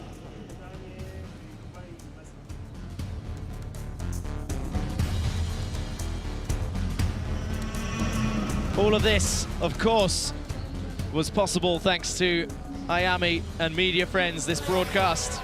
And whilst I'll catch up on the YouTube chat later, let's thank all of our sponsors across the season.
Instead of the traditional system, we've built a school specifically for athletes and anyone who needs a more flexible education.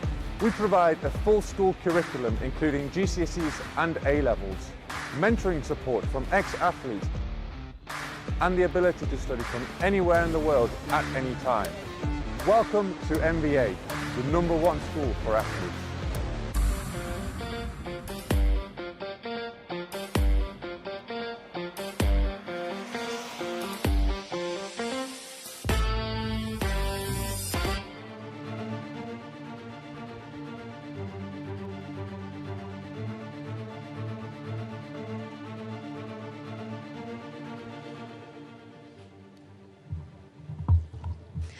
All right, ladies and gentlemen, we're back here with the senior and senior 170 category. They just finished the pre-finals, and things are getting quite hectic, if I may say so. An unfortunate incident happened with Jeremy Montgomery Swan, so we'll get to chat with him after. But first, we want to talk to Iame Uae. We were practicing your name here for a second. Well done, honestly, going from P3 to P2, and managing to maintain your positions quite tough with the challenge that you have and the competitive team that you have around you. How did you manage to maintain your pace? Yeah, so I just had to stay consistent, had to get a good start, stay behind Rhea and not make any mistakes for the rest of the race. And do you feel like it's quite challenging when you have all the pressure behind you to maintain your lead without making a mistake? Because you can tell, like, when it's getting quite close towards competing between P1, P2, P3, you're constantly fighting, and it's so easy to get into an incident. So how do you maintain your position without also taking that risk? Yeah, just not make any mistakes. Just stay with Rhea, not look back a lot. Or yeah, just keep going forward. Yeah, well done. Getting excited for the finals? Yep.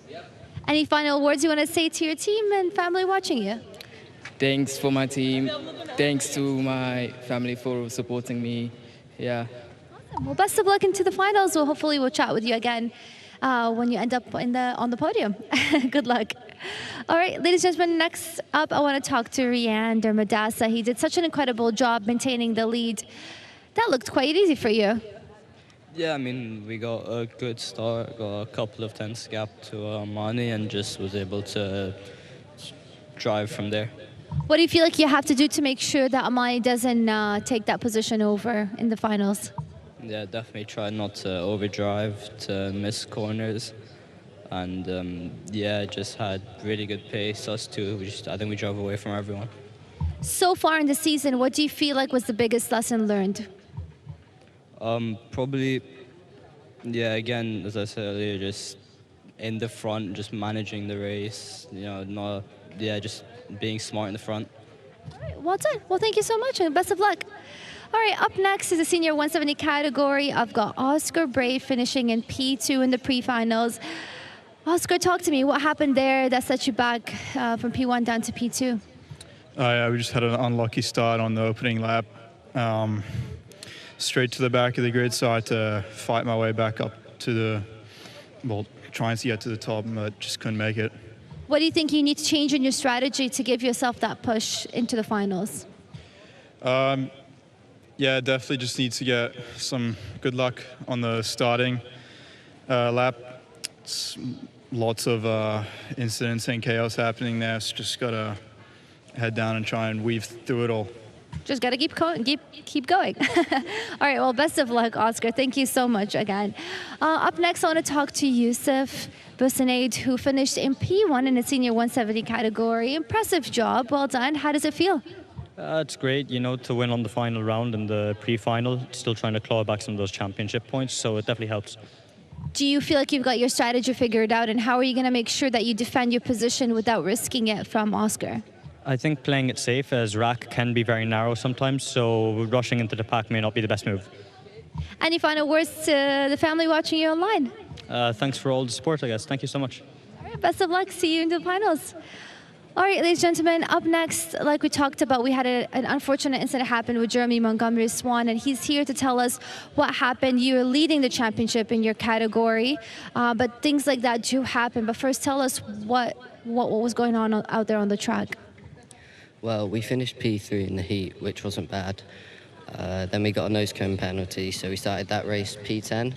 Just trying to work my way forward at the start, which I did end up doing, and then a few laps into the race, just seized into turn one and just went straight off. So not what we wanted, but not much we can do about that. That is absolutely true. Moving into the finals, what do you feel like you're going to do differently, and how do you keep yourself motivated and pushing through all the ups and downs? Just got to get it out your head. It's happened, so there's nothing you can do about it. Just forget about it. All right, well, thank you so much, Jeremy, and I wish you the best of luck. I hope you can make up back the points a bit, or get closer at least. Thank you very much. All right, ladies and gentlemen, that is it for our interviews. Up next, let's have a look at the highlights.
All right. I'm standing here with the key individuals who make all this happen. Sheikh Walid Al-Qasimi, who is the owner of Rack Track, as well as one of the top organizers of Iame Middle East season. Sheikh, from your experience this season, and from seeing Iame grow throughout the past few years, what do you feel like is the reflection from this year specifically and the growth of motorsports in the region? I mean, I'm glad that the championship picked up some momentum, and actually more than some. It's, it gives more motivation for more improvements and growth. And it wouldn't happen without all the support and help of everybody, the staff, the drivers, the parents, the teams, and obviously media friends and you guys. Yes, well, speaking of media friends, since you're all able to see us on YouTube, that's all thanks to Giovanni for also helping bring this partnership together to highlight Iame out there. And I can already see on social media the difference it's causing, bringing so much attention to this championship. But how has the season been for you from your own perspective, from behind the scenes? Yeah, the season when we was start talking with Sheikh Walid, we put everything on the table, and then when we decide, I think now we are end of this, the first season. I think some result we achieve. We do a lot of more engagement, visibility for the driver. The driver are happy. I think some driver, they can also found some sponsor because of our visibility. So I think it's good way to do for the future season. Well, visibility is not the only thing. We've also broken some records and achievements throughout the season. Can you talk to us about some of that? Yeah, we reached with Iame a record of driver. I don't remember exactly the, I think in Abu Dhabi we had, in Yas F1 track. Yeah, I think the most entries was in Yas, but overall it's every round, it's consistent grid in over all classes, and this creates good competitive field for everybody. And I can already see a lot of Emirati talent being showcased in such championships, so it's really amazing to see that. Talk to me about what's next with the new chapter between Media Friends and Iame. I mean, we have a very strong relationship with the Media Friends, and we have lots of plans ahead. We don't want to reveal everything for now, but for sure we are looking forward for better organization, better events, and stronger events. Yeah, I think most of the families are able to watch the drivers now online, which creates a lot of great memories, not just for the drivers, but for the family to be able to support these drivers behind the scenes. How does it feel moving forward for the next chapter as well from your side, from Media Friends? From our side, we want to improve for sure the show, because the finale is the show that make the difference. And of course, with the show, we try to attracting more driver for Iame, and to put Iame on the top of UAE, not only UAE, even GCC championship in karting. All right, I've got two final questions. The first one for you is, how can people join Iame the next season? What's the best way to reach out? I mean, the best, if somebody just started karting, let's say, in rental, they just, there are many capable teams who can guide them into Iame series. I'm very delighted to see so many established teams and new teams in Iame series, and I wish them all the best. I'm sure they will give them the best of support. That's definitely right. And for those who have not tried karting yet, make sure to come here at Rack Track and check out to see if it's even a passion that you might have not known about. And this is where all it's going to start. All right, from Media Friends' side, it requires a lot of support to bring this all together. So for future sponsors that want to maybe help pitch in and grow Media Friends, how can they reach out? Yeah, they can go to the website. They can reach our contact. It's also my personal number. My mobile phone, they can contact me. We have plenty of package for the new season, starting from a very reasonable amount until main sponsor with something more important amount.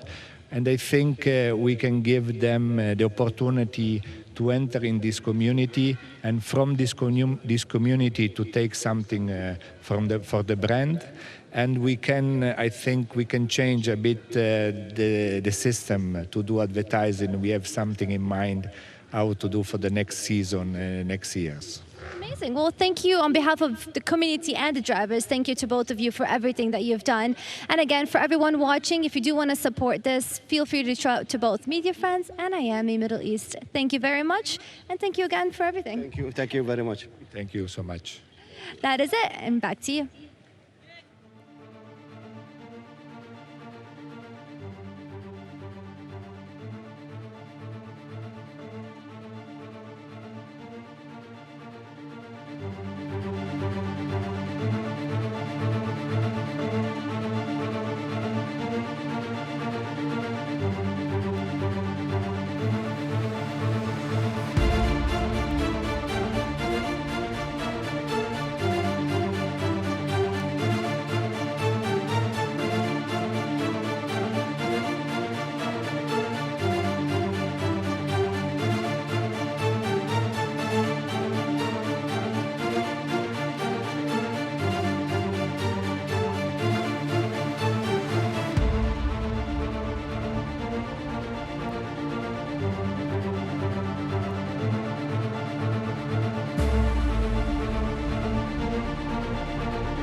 Hello everybody and welcome back. We're back for phase 4 of the final day. Round 10 of the Iame Series UAE is about to begin.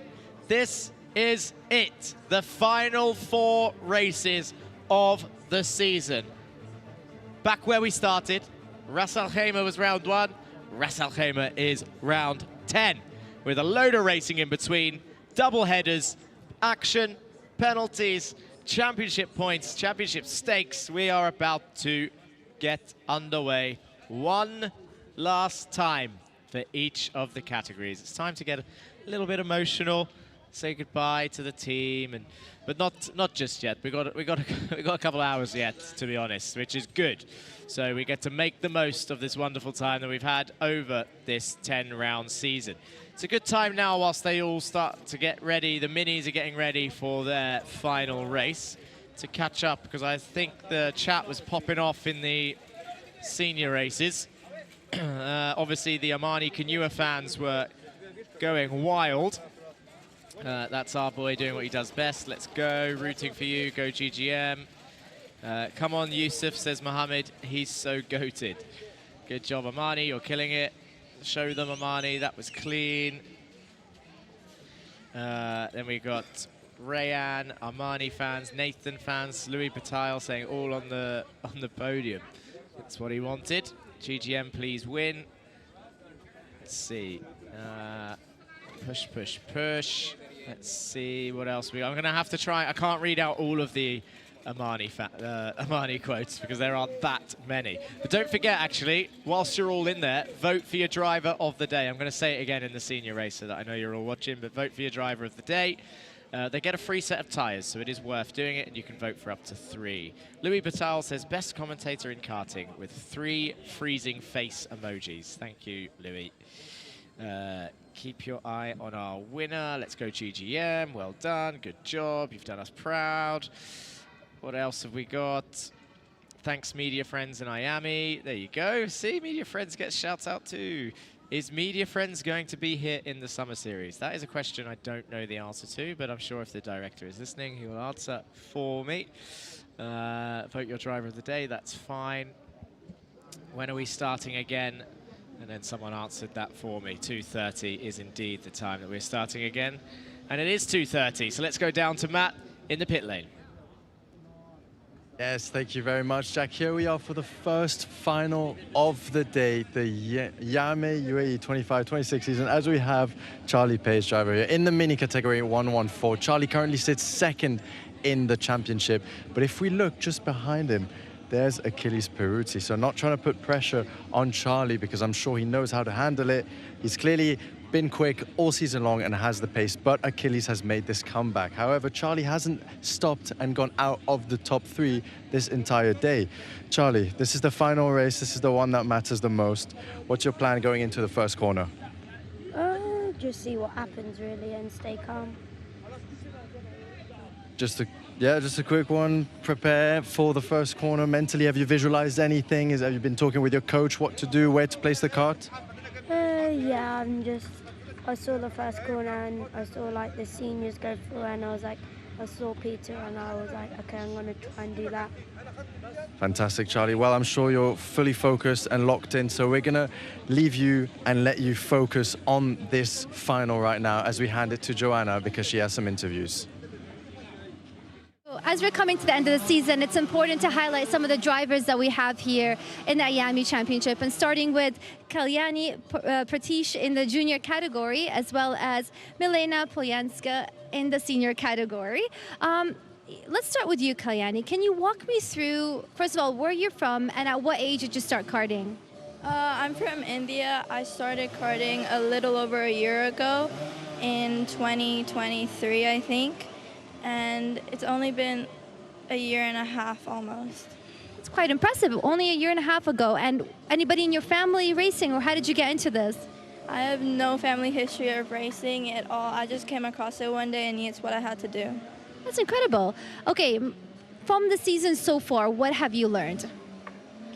From the season so far, there's a lot of ups and downs, but the most important thing is that you got to put your head down and keep pushing and hope for a better result.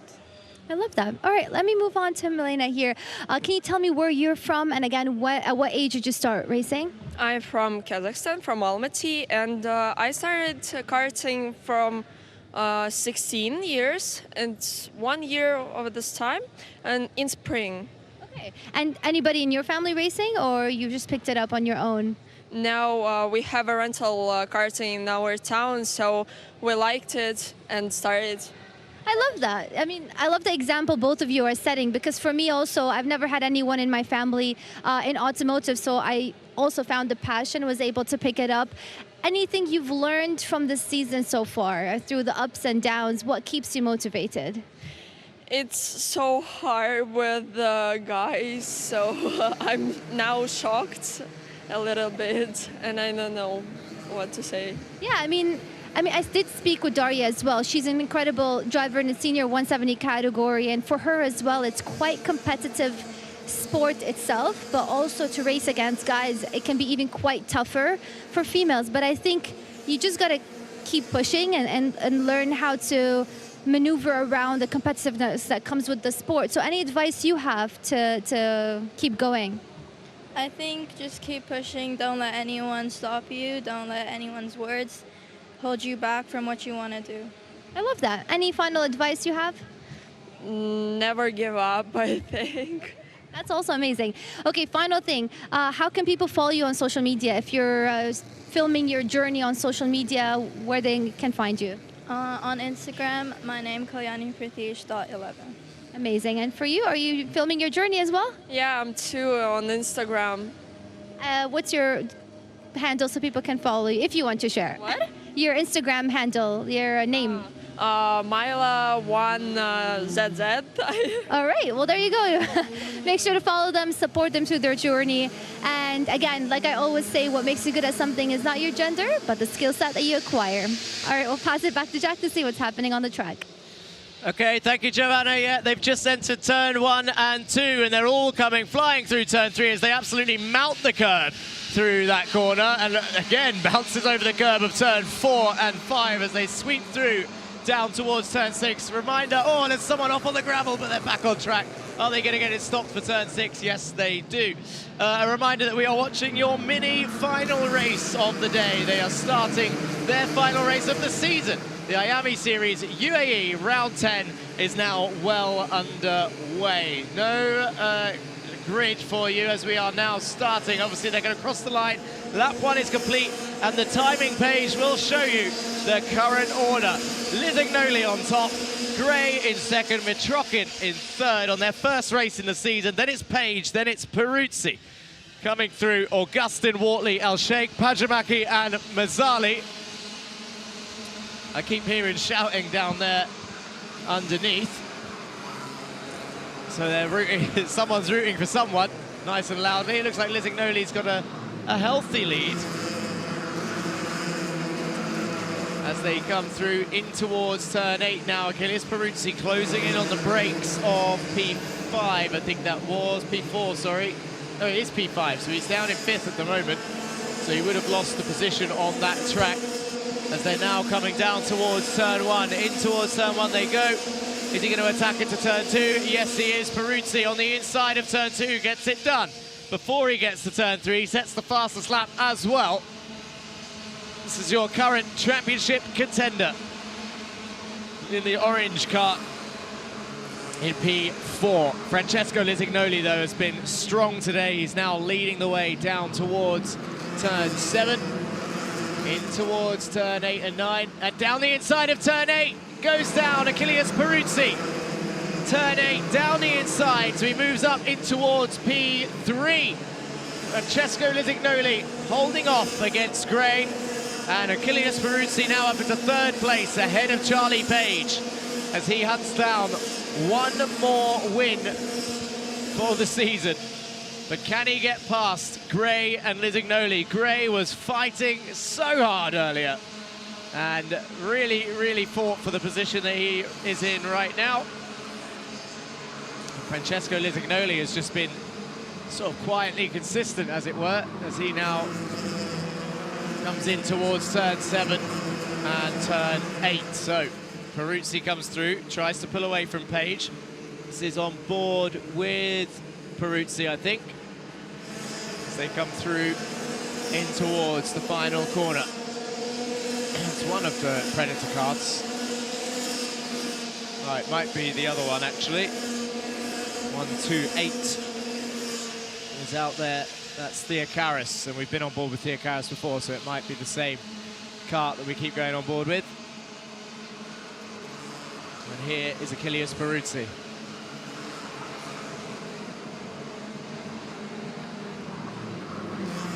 See now, look, you can see them using all of that curve. I mentioned using all of the track. They're almost fully off there as they open up the entry into 7.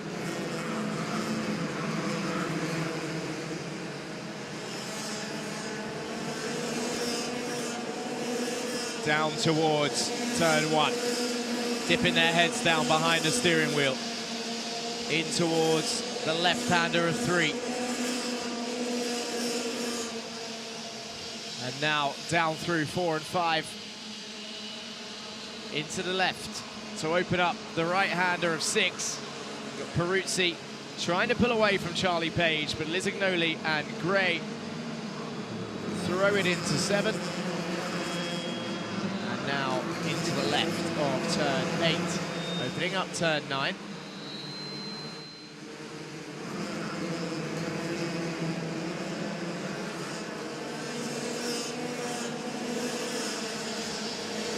Lisignoli through turn 1, Gray, then Peruzzi and Page. And they pulled a massive gap, really, to the karts behind. Metrokin's just been passed by Baptiste Augustin.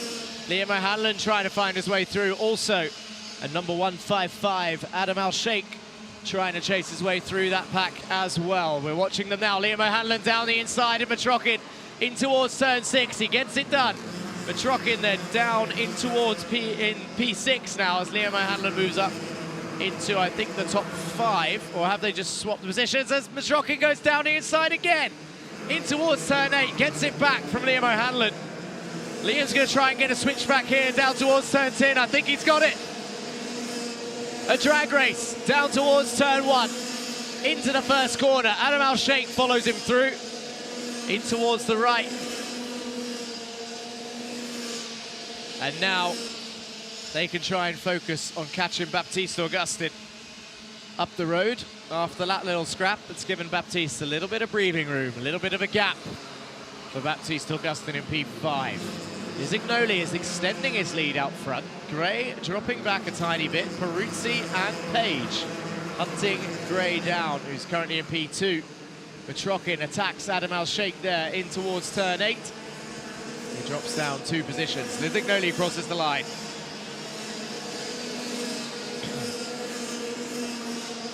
And now Peruzzi and Page right behind as we see more fights going on in towards turn 1. But look at Peruzzi. He's going to attack it towards turn 6. Watch this.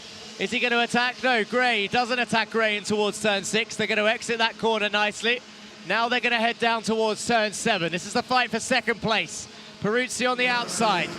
Didn't get it done there. Is he going to go down the inside of turn 8? He is going to go down the inside of 8. That's up into second place for Achilles Peruzzi on the exit of 9. Lisignoli still leads. Gray now down to 3rd. And Page still in 4th place. In towards turn 1. And now down towards the fast left-hander of 4 and 5. It's another fastest lap for Achilles Peruzzi. But Francesco Lisignoli at the moment, he's the one controlling the pace from the front. Is he going to lead this race from start to finish? Only time will tell for Francesco Lisignoli.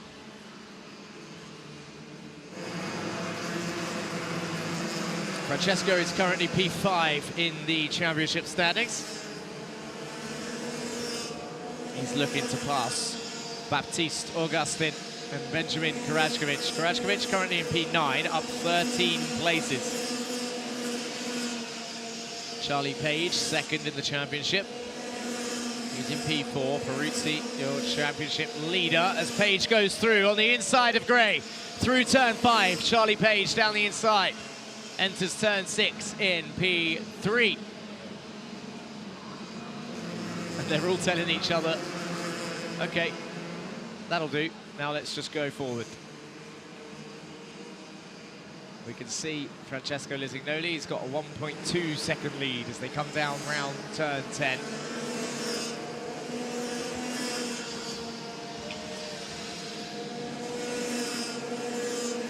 They've got a massive, nearly 4 second lead over P5 and beyond.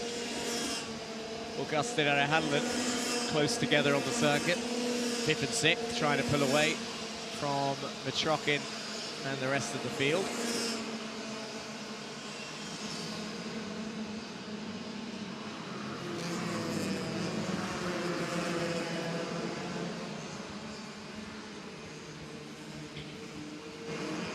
As they enter turn 9. We're on lap 11 of 17. We're past halfway here. Down towards turn 1, dipping behind the steering wheel, still trying to close the gap, but not really making any headway on Francesco Lisignoli, which is pretty insane.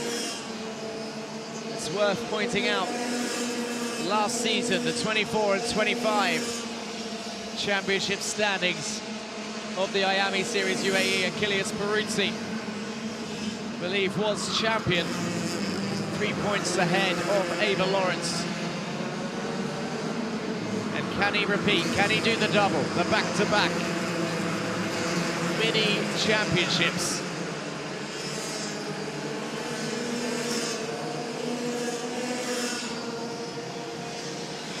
Francesco Lisignoli finished last season in P6 overall. Augustin finished in P7, so they're looking to improve year on year, of course.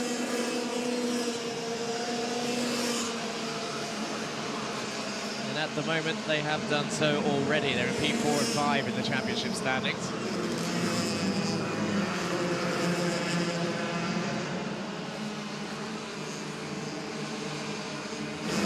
Francesco looking to improve upon that with this dominant performance here. As we see, Gray has repassed Charlie Page to continue this fight, and Charlie Page down the inside of turn 2. Gray gives him a bit of a tap on the exit as they enter turn 3. Now they're going down towards turn 4. Says again, focus forward, but Gray down the inside of 4 and 5. Goes for the move. Gets back up into P4. So this is the Gray that we saw earlier in the pre-final, fighting for every position.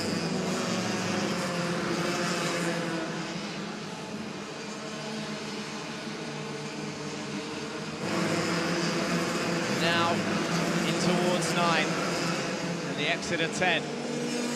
Gray holds firm in P3.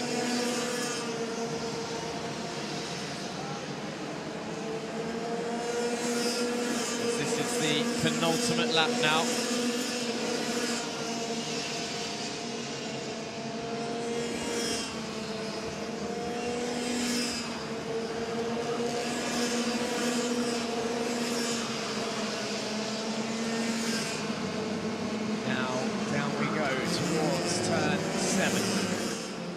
Gray hold on to that podium position. Lisignoli leads by 1.5 seconds. It's a dominant performance by Francesco Lisignoli.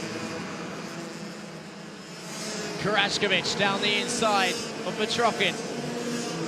Wortley getting involved as well. They're all over the place as they exit turn 9. Down towards turn 1. Fights left, right and centre. I think Stubbs is in that little gaggle of karts as well. LVJ Stubbs in the top 9. Karashkovic back down to P11 according to the timing screen. But this is your final lap then. Lisignoli, a 1.7 second lead. Wortley down the inside of Mitrokin. This is for P6. Liam O'Hanlon runs away with a P5 right now. He'll be enjoying this. He's got no one around him, but where are your leaders? They've crossed the line already. It's Francesco Lisignoli then wins your final race for the minis. Achilles Peruzzi, second. Gray brings home the podium. And I can hear a lot of cheering downstairs. I'm not sure who's rooting for who. It's XL and JNKD mechanics by the looks of it that are cheering. And I'm guessing that was for the Gray and Page fight for the podium spot, because you got GGM on top with Francesco Lisignoli. And then Achilles Peruzzi from Predator Motorsport in second place. Of course, I'm not going to announce any official championship positions, because I don't have that information. That will all be calculated after the proceedings today, with all the drop rounds, the bonus points and all of that stuff. But safe to say that Achilles Peruzzi has put himself in a super strong position to do the double. Lisignoli, though, untouchable in the mini final. So shout out Francesco. But don't forget, Austin Gray. Now, I don't vote for drivers of the day, but you should be voting for your drivers of the day in the chat. And to be honest, in terms of giving us entertainment, elbows out stuff, Gray has been doing it plenty, back and forth, up and down. This is on board with Peruzzi. Now, he'll know more about the points than I will, because they would have been watching this closely, and he looks like a boy that's done his job. I think that is all he needed. But again, I cannot confirm until later on. Iame Hanlon with the top 5 finish. He's had a good day today. That's Leo. Maybe I'll catch up with him again later. I saw him in the paddock earlier this morning, but he got a pole position. And there was the two teammates, Predator teammates, talking to each other. That would have given us a good sign of what the championship position was. Like I said, they would have been watching this closely. Each team probably doing their own maths. Following closely the championship results. The cameraman has got to find him. And there he is, number 116. Achilles Peruzzi. It's like, there we go. He's given us a thumbs up to the camera. Fist bump for the cameraman. And here, handshake between teammates and a congratulations.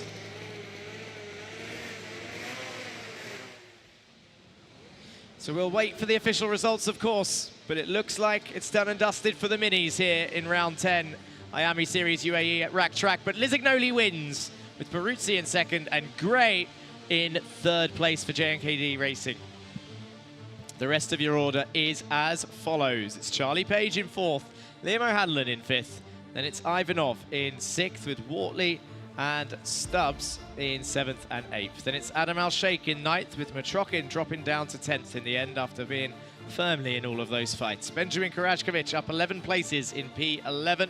Vaiko Pajamaki in 12th, Ivans Voronins in 13th, Alex Theocaris 14th, Saif Al Khalifa in 15th, in 16th is William Mazzali. Saffron Ziviatao in 17th, then Amar Tabaza, Enzo Falzerano, Ivan Bagat, Igor Vasherin, Kushag Rakuma, Gothan Subramaniam, Jacques Garushk, Yaroslav Kramchikin, Baptiste Augustin out by the looks of it. He's way down the order in 26th. So I wonder what happened to Baptiste in that race. He did finish. So let's have a look at the highlights of your mini race.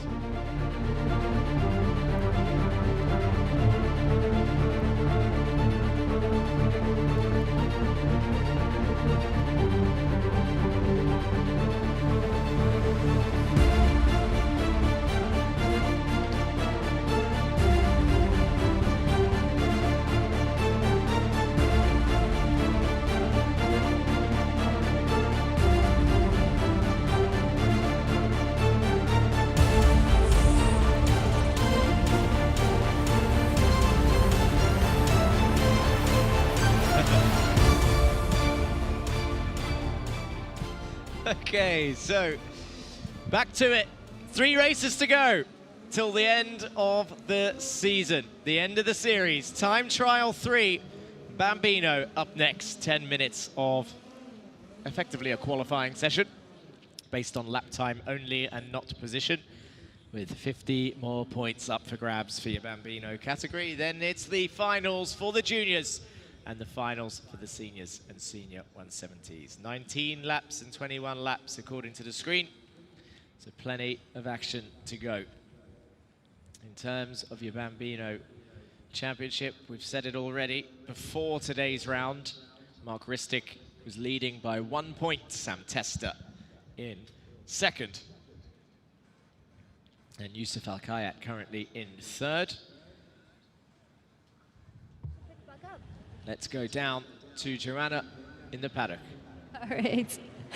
What an incredible session that was for the mini category. They're officially done the final and race of the season. And next to me is Austin Gray. Well done finishing in P3. Congratulations. I think you've done an incredible job fighting for that position. What would you think was the hardest part about racing today?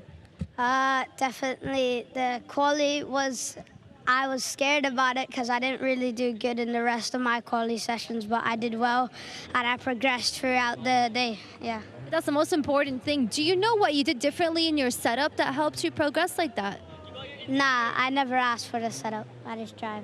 All right, well done. Well, what's the celebration going to be like after today? Well, I'm going to go home. My best friend is home. Like the Mackenzies, they're called, yeah. Awesome. Well, do you want to say thank you to your team and family for supporting you today? Yeah, I like everyone in the team. It's a very good team. I like everyone at home, so yeah. Congratulations again, and I'm so happy for you, and I can't wait to see you celebrating on the podium. Well done, Austin.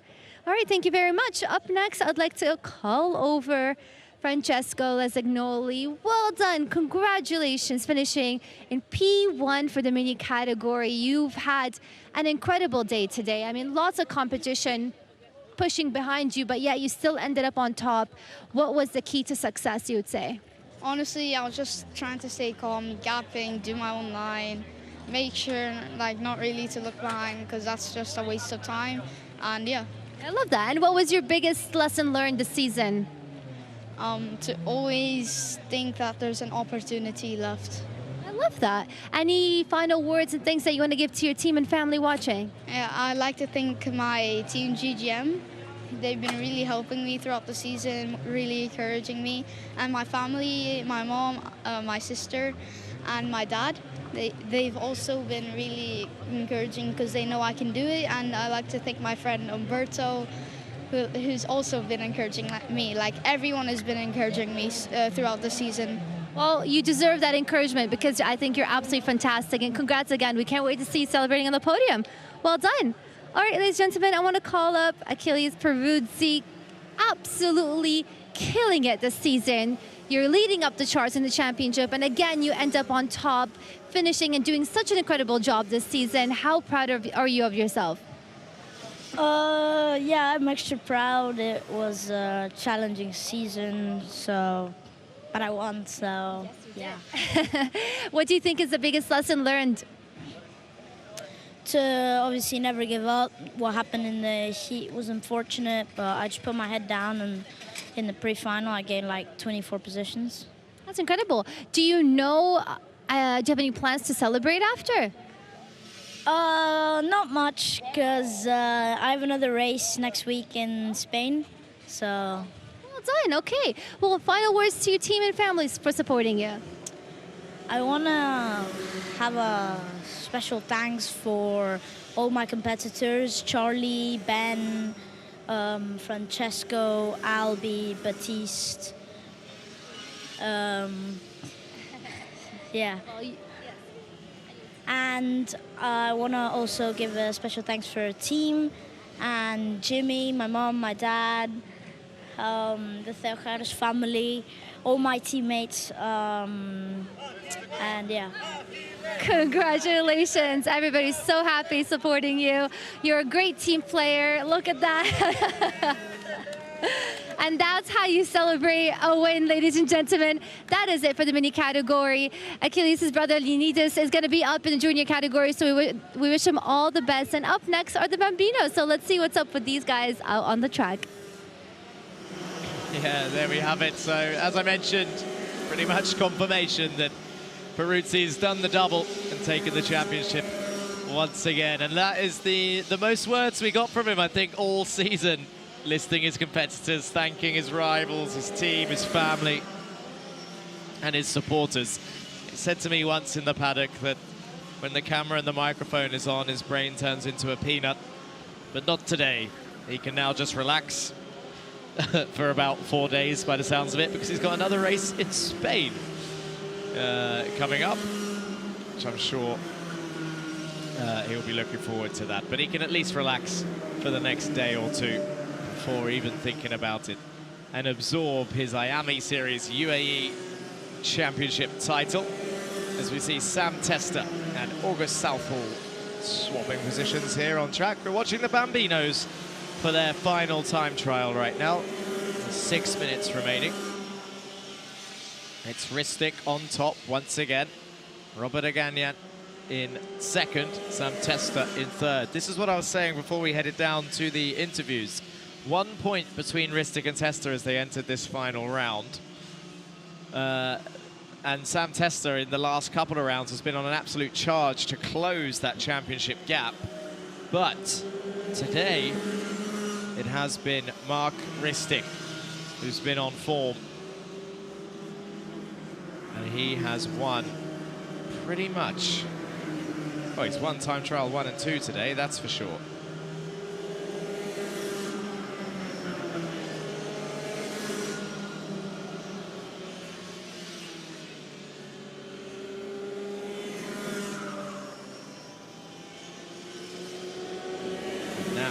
He's looking like he's in a good position to do the same here. Let's go down to Joanna in the paddock. Thank you, Jack. I'm standing next to Jimmy, the owner and team principal of Predator Motorsports. Congratulations again. You've got Achilles Peruzzi under you, winning the championship for the mini category. How does it feel? It feels great. It's the third year in a row we managed to win the mini championship, so it's absolutely great. Yeah, I don't have words. All the drivers, all the mini drivers, Alexander, amazing improvement the last season. Our small Kusagra, he stepped up his feet today. He waited until the last round, but I'm very proud for all of them, honestly. I mean, it takes a lot of support from the team to keep these drivers going no matter what happens out there on the track. What are some of the tips and tricks that you have for drivers to just keep pushing? I just try to take all the pressure from them and remind them to enjoy it however it's possible. Like, this is the most important. Okay, the result, of course, but they need to remember, they need to always stay focused and always be disciplined and get out there, get the job done. Love that. Now, from all the support that you're giving your drivers, how can they join Predator Motorsports for the next season? We have the email info@predator-motorsport.com and also in our Instagram page, predator.motorsport. And we look forward to see next season new drivers so we can work with them and try the best that we can again. Thank you so much. And again, congrats. I hope you guys celebrate big today. And I wish you all the best for all your drivers up next. Thank you also, media friends. They make a great job this year. The promotion for the team, for the drivers is amazing. Thank you for your support. All the parents, all the other teams, because it was an amazing championship, very competitive. It's one of the best that we have the last couple of years here. Congratulations to every single driver and every single team. Thank you so much. Thank you. All right, ladies and gentlemen, up next, I do want to interview the father of Achilles Peruzzi, doing such an incredible job. I see you all the time supporting Achilles and Leonidas. They've done such an incredible job. How does it feel? Very emotional, obviously. We've been doing this for many years. So, yeah, it's always very emotional. You know, a lot of adrenaline, a lot of mental strength, training. So, yeah, very emotional as always. His first time winning the championship for Achilles. No, not at all. So he started very young. He was 5 years old. We did Bambino. He won Bambino. He won Mini last year in Iame, right? He won 3 or 4 O-plates. He won Rotax previously, both in micro and mini. So, yeah. That's incredible. He's a talent. How old is he again? He's 11, just turned 11, yeah. At 11, I barely knew anything about life. And there you go. Now they've got competing in such a competitive category. Do you want to say anything to the family watching you online? Sure. Well, I thank Predator, Giovanni, media friends, everybody who supports us. So my family, my ex-wife family. So yeah, thanks to everybody. Congratulations again. I wish you the best of luck. Have fun, celebrate. I think you guys deserve it after a long season. Thank you. Thank you. All right, ladies and gentlemen, that is it. Up next is the Bambino category, so let's go back to Jack to see what's happening on the track. Thank you, Joanna. Yeah, a minute and a half left, and it is Ristic on top. Sam Testa in second, 7/10ths back. Sam Karajkovic in P3, 8/10ths back, and Ganyang very close to a third place finish here. Not far behind at all. 1 minute remains, and then yeah, nice to hear from all of the Predator bunch there in the interview with Joanna, and confirmation of Achilles' I was going to say, what word was I going to? I mean, pick a word. You can help me out in the YouTube chat. Pick a word. Confirmation of Achilles' skills, talent, and all of the above. I'm struggling. It's getting to that point. Maybe I need some more Red Bull to keep me awake. Not awake, I am awake, just my brain is not functioning. After earlier saying that I was a poet and a linguist of the English language, and now I can't even find words. My vocabulary, nil. But no, long story short, well, Mark Ristic pulls his hand up, pulls into the pits 10 seconds early, but long story short, Achilles has been strong. A double Iame championship and many other victories by the sounds of it. A nice little insight into his background. Be interesting to see how he gets on in Spain next week also. But here we have the checkered flag for the Bambino category. Yusuf Al Khaimah, P5, Zayed Al Ansari, P6.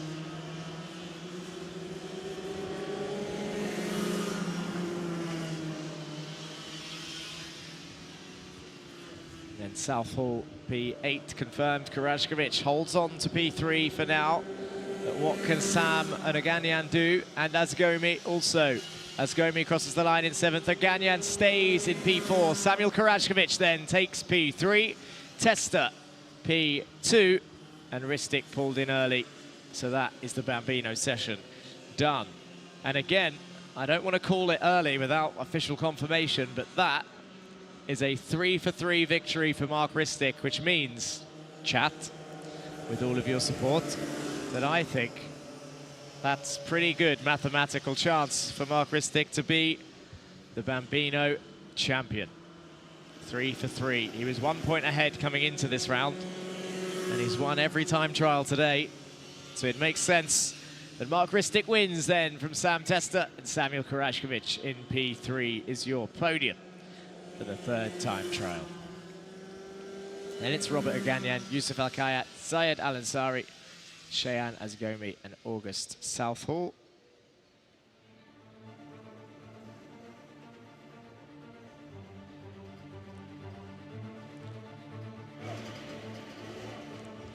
Let's have a look at the highlights. Time trial 3 for the Bambinos.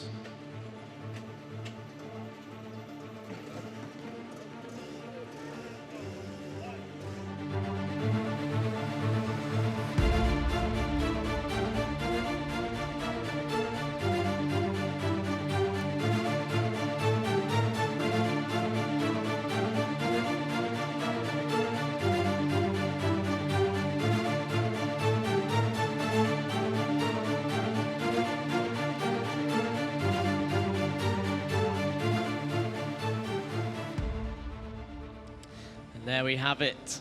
And I was just checking chat. Obviously up next we've got 2 more races till the end of the day. I missed a question earlier, I think. It says from Mohammed Kashif, do you think Yusuf can clinch the title? And I think this is talking about Yusuf Busenad in the senior 170s. And I mean, it's possible.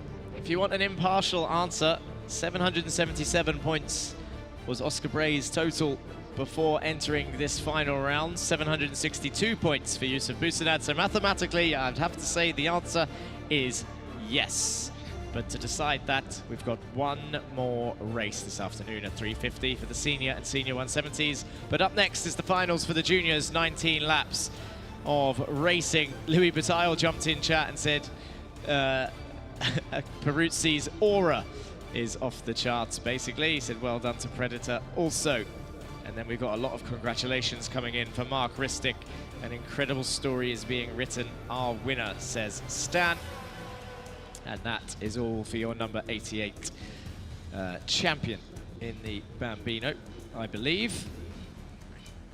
We'll wait and see again. I keep saying it just in case I get it wrong.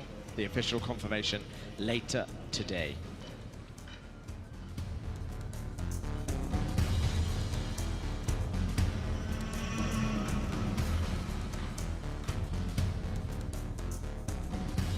Now, I think it's a good time, whilst we wait, to actually give a quick shout out. I normally do this at least a couple times throughout the day. I've obviously thanked Iame and everybody earlier, and we've had a few sponsorship videos also. But a quick time to mention 800 Sport, who provide sport equipment for anything, any of your needs. And of course, Align Pilates, the Pilates class, one of the partners here, located in JLT. You've got Drivers Lab, who have been with us for most of the season.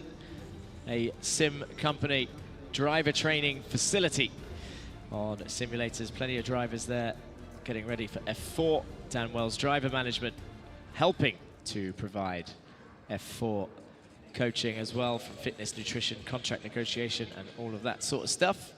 Almeida Race Academy, one of the few sim racers who's made it into real racing, runs a course for many drivers. He was actually in Yas Marina yesterday with one of his radicals from the US, which finished P2 at Yas Marina in both of the races. Minerva School Online from the UK, the best online school for professional sports kids, giving you education outside of the normal timetable. And then, of course, the Chorus Group, the 8 leading Italian companies uniting to create a super strong Italian karting and car racing brand. Let's go down to Matt in the pit lane, and I'll thank a couple more sponsors when we come back. Yes, thank you very much, Jack. Here I am with the older brother of the championship, provisional championship winner, Achilles Peruzzi. But now we're here with Leonidas Peruzzi. Leonidas, of course, you're the older brother, potentially even the mentor, let's say, to your younger brother. He's been following you. I'm sure you're giving him advice and telling him what to do on a couple corners, some tips and tricks. Since you've been in the mini category yourself, how does it feel now seeing your younger brother win that category? Well, it's obviously amazing. I'm very happy for him. He's done a great job throughout the entire season. You know, he deserves this. He was very unlucky today, especially at the start in the first heat. I mean, at that point, you would have said, oof, it's going to be tough to keep it going with Charlie this close and Charlie staying in the top 3, but he still managed to make it. Hasn't been so good for you two today, bit unlucky, but you know, this is the final race of the year, all out for this one. Yeah, at this point, it's just win it or bin it. We just got to do our absolute best and get to the top. Fantastic, and we've been asking this to everyone. Lastly, if you could summarize the championship in this year in one word, what would that word be? Well, my English vocabulary is not the best either. Tense. It's been hard. It's not been the easiest. It's been a lot of ups and downs. Great. Yeah, that's good. Alrighty. Well, we're going to wish you the best of luck. Win it or bin it from Leonidas Peruzzi as we hand it back to Joanna for some driver interviews. Thank you, Matt. That is it for the Bambino category. These drivers are so young, but yet they're so talented. And standing next to me is Samuel Karajovic. He finished in P3. You've done such an incredible job today. I think you should be very proud of yourself. How does it feel to finish the season? Good. And tell me, you're telling me something about the rain. You were saying how good you are driving in the rain. How did you manage to do that? Because I was behind number 95, and then my coach told me to leave a big gap. So then I did it, and I catched up again, and I got P2. But if I didn't bump him, I'll get P1. Wow. And so at least now you know what you need to do better for next time. But you are so smart. You're only 6 years old. Do you want to say anything to your family watching you online? Thank you. And you're excited to celebrate on the podium? Yes. All right. Well, congratulations. Give me a high five. That's right. All right. Up next, I want to talk to our P2 driver, Sam Testa. Sam Testa, again, I think you're an absolutely talented driver. You're moving into mini category next year. How excited are you? I'm excited to go to mini, much more in Bambino, and I think I'm ready. I think you're ready too, finishing in P2, an absolute incredible win for this season. What did you learn so far this year? I just learned to drive good and be patient. I like that. And how happy are you with the finish?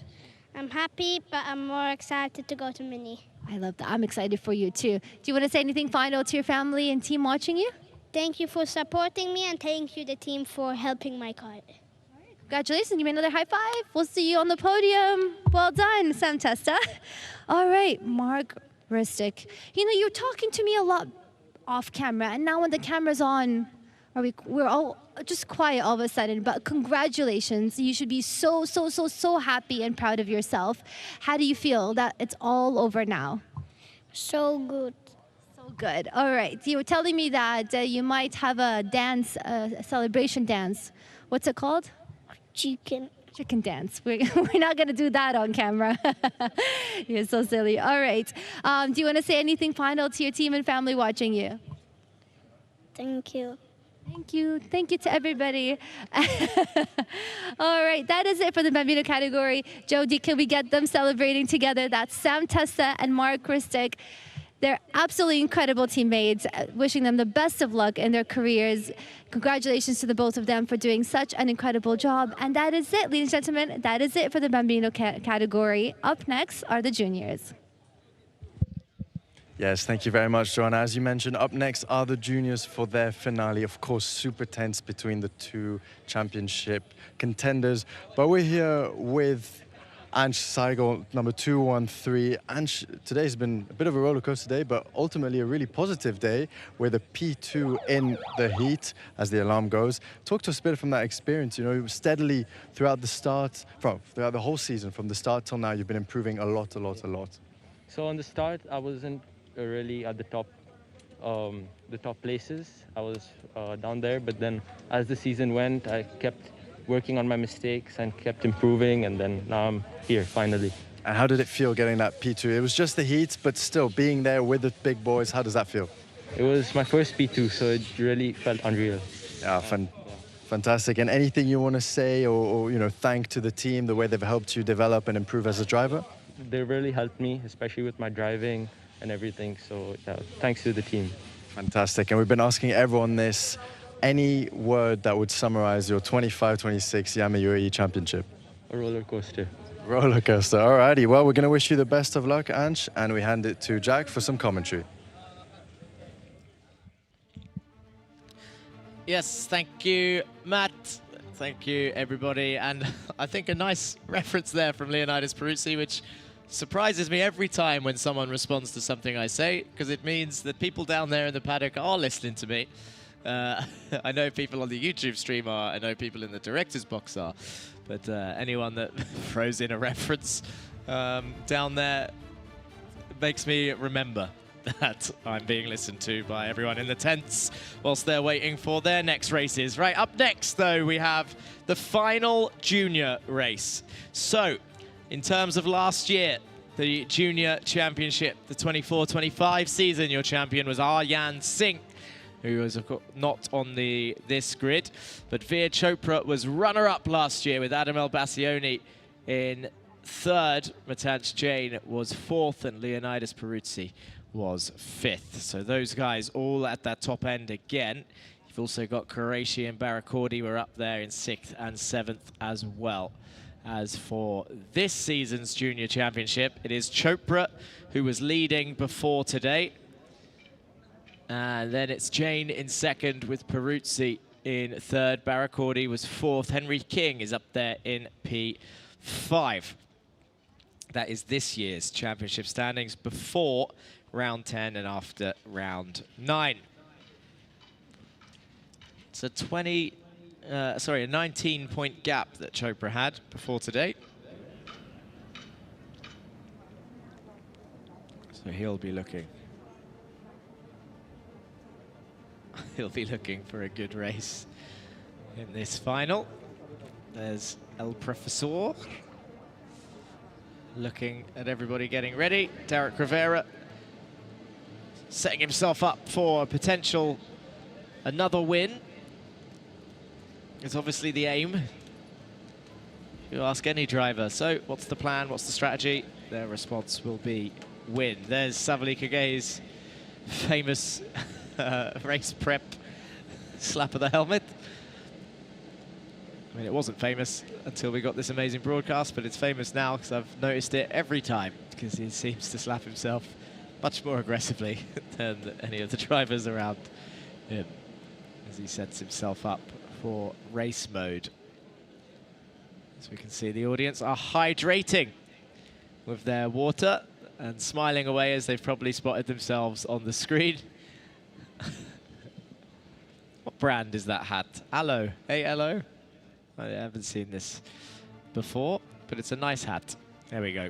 So, 19 laps, junior final coming up. Derek Rivera and Gabriel Barracordi on the front row. Then it's Savli Kagay and Henry King. Then Arhan Qureshi and Harrison Stevens. Then it's Seigel and Senan Iake. Then Mason and Albani. Then it's Debussy and Boronov on row 6. Then in 13th is Matanch Jain with Siddiqui in 14th. Then it's Bhatia and Al-Hamadi in 15th and 16th. Rilstone is in 17th with Vasilev in 18th place. Then it's Leonidas Peruzzi in 19th with Pratish in 20th, Husari 21st, Al-Qasemi in 22nd, and Veer Chopra in 23rd. Can you believe it? What a mix-up of the championship order right there. That is pretty insane when you think about it. Junior pre-finals, I'm just going to have a look to see if I can see any of these reasons. Veer Chopra disqualified from the pre-final, which is why he's starting last. Siddiqui got 5 seconds, Al-Hamadi 5 seconds, Aaron Mason, Senan Iake, Al-Qasemi also disqualified, Matanch Jain got 5 seconds. So this is going to be a really interesting one for the championship. Let me just try and give you the rundown of that again. So, Veer Chopra is your championship leader.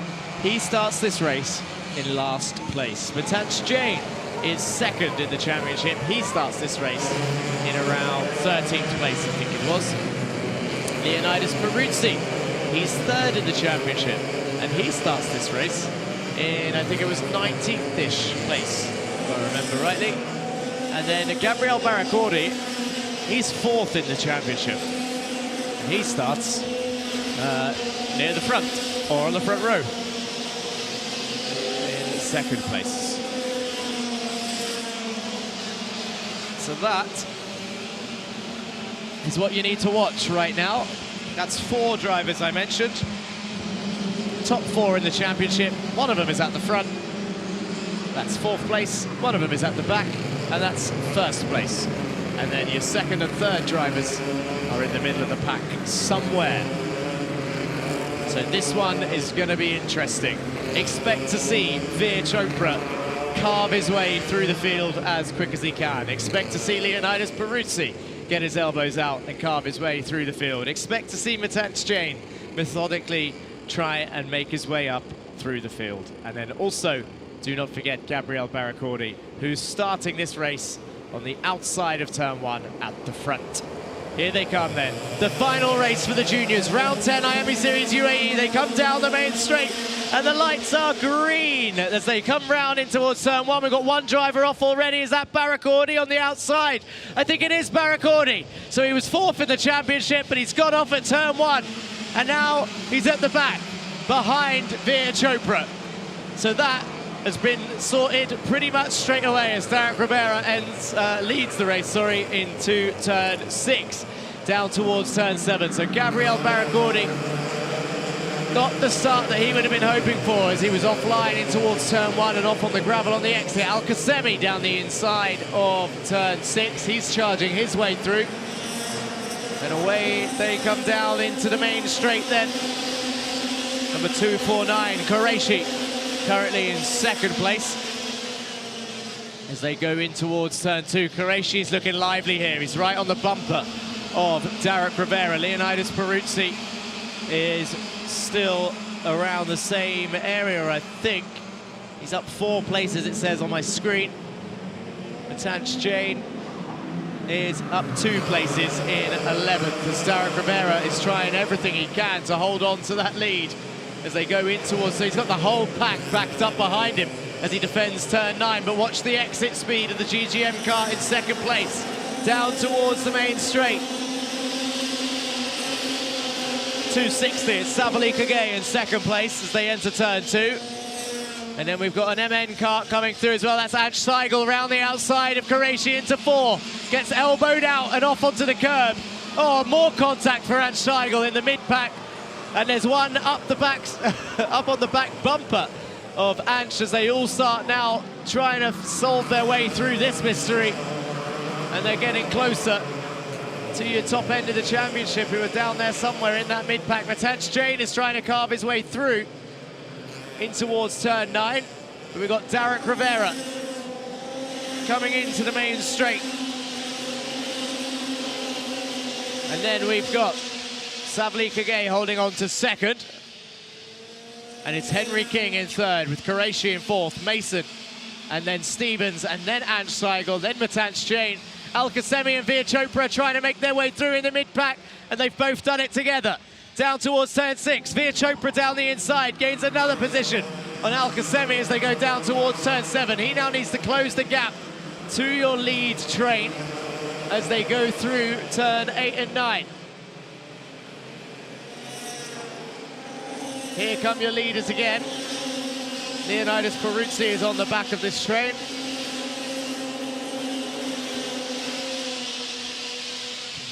So it's Rivera, Savali Kage, Henry King, Qureshi, Mason, Stevens, Seigel, Jane, Peruzzi, and then Siddiqui, according to your timing screen.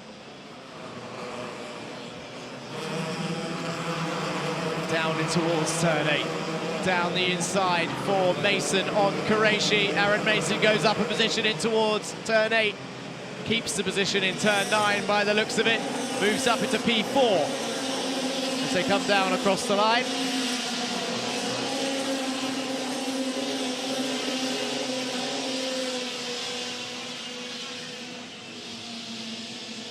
And they're all going now, filtering through into turns 4 and 5.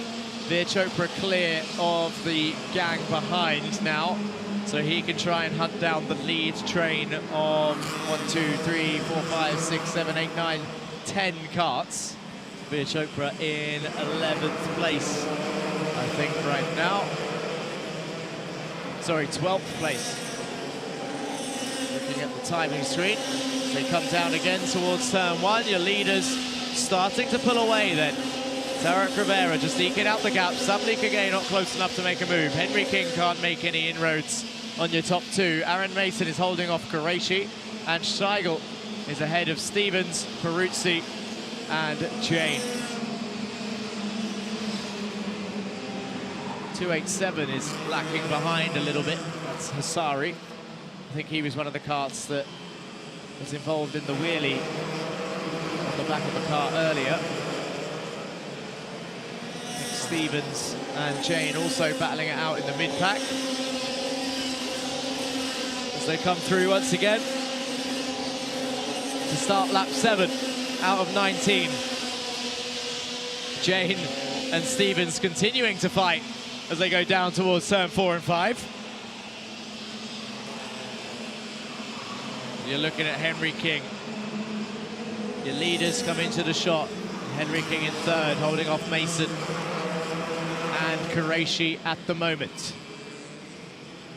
And Peruzzi has now closed in on Ange Seigel. So Leonidas Peruzzi in P7.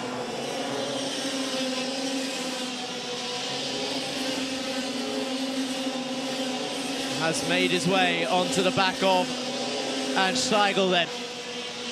So we see some more karts swapping over there in towards turn 2, but Leonidas Peruzzi chasing down. Is he going to attack it towards turn 6? Not this time. They're actually right on the back of 4 karts now, so Peruzzi is well involved in this top 6. You'll see him somewhere in the distance. As they go down in towards turn 8, I see some swapping over going on in your top 6. Here he comes. Peruzzi's trying to make his way through as well on the back of this train. Qureshi up into P3. King down to 4th. Ange Seigel in 5th. Goes down the inside of turn 2. Peruzzi looks to follow him through. Now he's on the outside line of turn 3. in towards turn 4 and 5. Qureshi holding on to this, and Seigel, Peruzzi down the inside of King in towards turn 6. And now they go down towards turn 7. So he defends turn 7 to make sure he doesn't get attacked again. And look at that, is that Mason down the inside of King into turn 8. They're still side by side on the exit. And then the battle continues. Peruzzi enters the top 5. Tarek Rivera still leads this race from Sabali Kage, who's in 2nd place. That might be a season best finish if he can hold on to that position, with Qureshi in 3rd. And Seigel looking to get a podium, goes down the inside of 6. And Seigel attacks Qureshi, and now says, let's go forward, with a bit of a bent nose cone. Oh, Qureshi attacks back in towards turn 8, gets P3 back from Ange Seigel, and now look, Peruzzi right on the back of Ange as they come round turn 10, down towards turn 1. Qureshi in P3, Seigel in P4, enters turn 2. Oh, they make contact. Peruzzi gets a switch back through 3. He's going to get that position done. Qureshi holds on. Now Leonidas will be looking to attack Arhan Qureshi.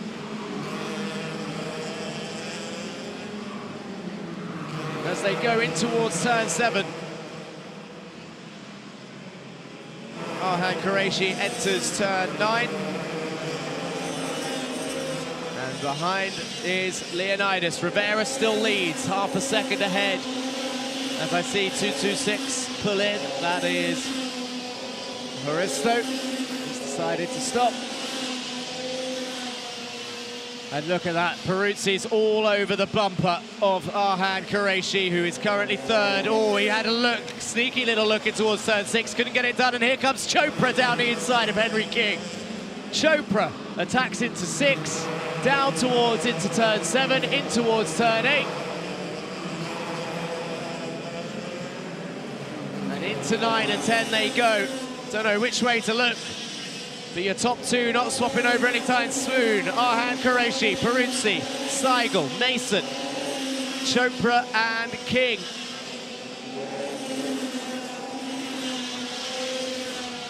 Down towards turn 4 and 5. And this one I really can't call, not in terms of the current results, but the championship order. I don't know who is where with the drop rounds, but it's this close. Peruzzi and Seigel side by side down towards turn 7. Seigel makes the move stick. Qureshi runs away a little bit, and now Leonidas Peruzzi has Chopra down the inside of turn 9. Via Chopra attacking Leonidas Peruzzi in towards turn 10, gets the move done. Peruzzi shuffled down 3 places to attack. Swataj Jain is attacking in towards turn 1, gains another place, and now Chopra is ahead of both Swataj Jain and Leonidas Peruzzi, so that makes it a little bit easier to work out. As Gabriel Barracordi, of course, was out on lap 1, turn 1. So now, your championship standings are pretty much in that same order on the circuit. Although not 1st, 2nd, 3rd and 4th, because Tarek Rivera is putting on a super strong performance at Rack Track today. He's going to make it 2 out of 2 at this rate. Sabali Kage is holding on quite nicely.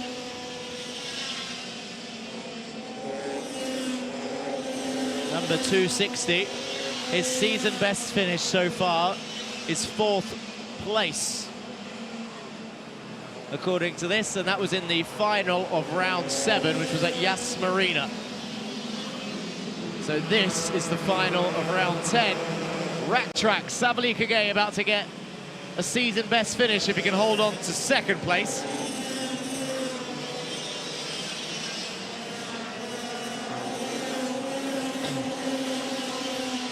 Qureshi, you got Chopra up 19 positions from last place. He didn't make it easy for himself. He's done a good job so far, has Veer Chopra. Henry King down the inside of Mason in towards turn 6. Gets that position back.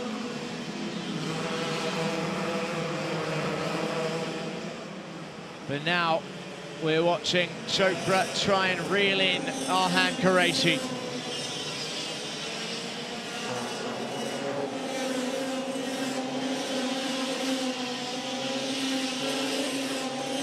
Number 219, trying to catch 249.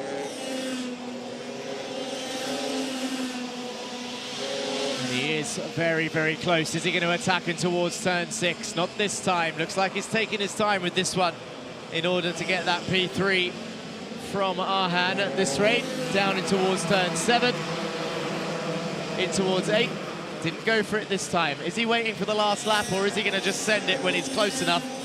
Veer Chopra in P4. Right on the back of Arhan Qureshi. Down towards turn 1. Is he going to attack it towards turn 2? Arhan Qureshi is parking it on the apex of 1. Taps the brake a little bit to stop Veer getting a run, but he's on the inside of 4.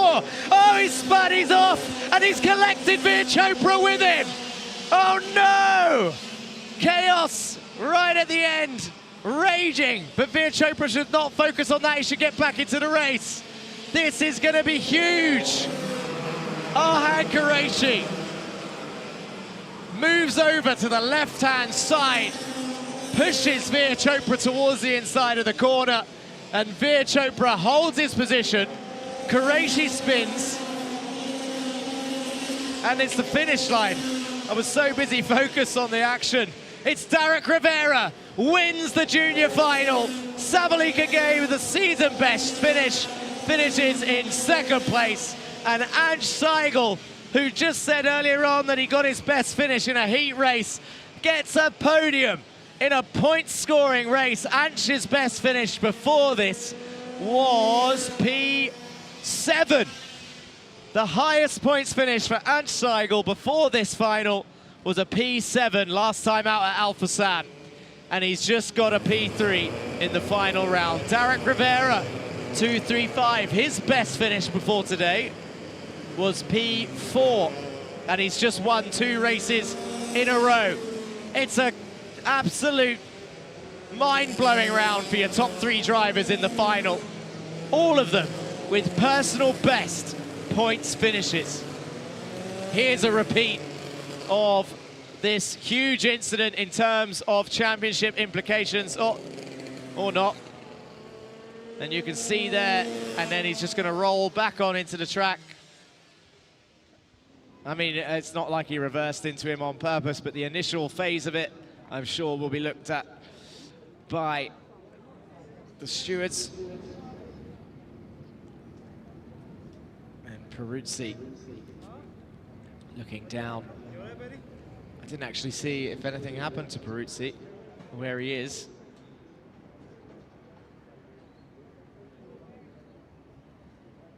And a race filled with emotions then,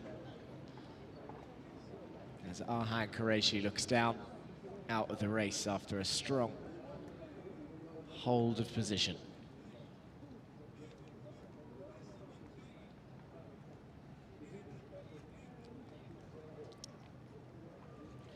It's important to remember the reason we go through things like the specifications at the beginning of the day, because whilst seeing them race at very, very high speeds and get ferocious in on-track battles, it's important to remember, especially to the adults in the paddock who can also take this extremely seriously, of course, with all the time and investment that gets put in.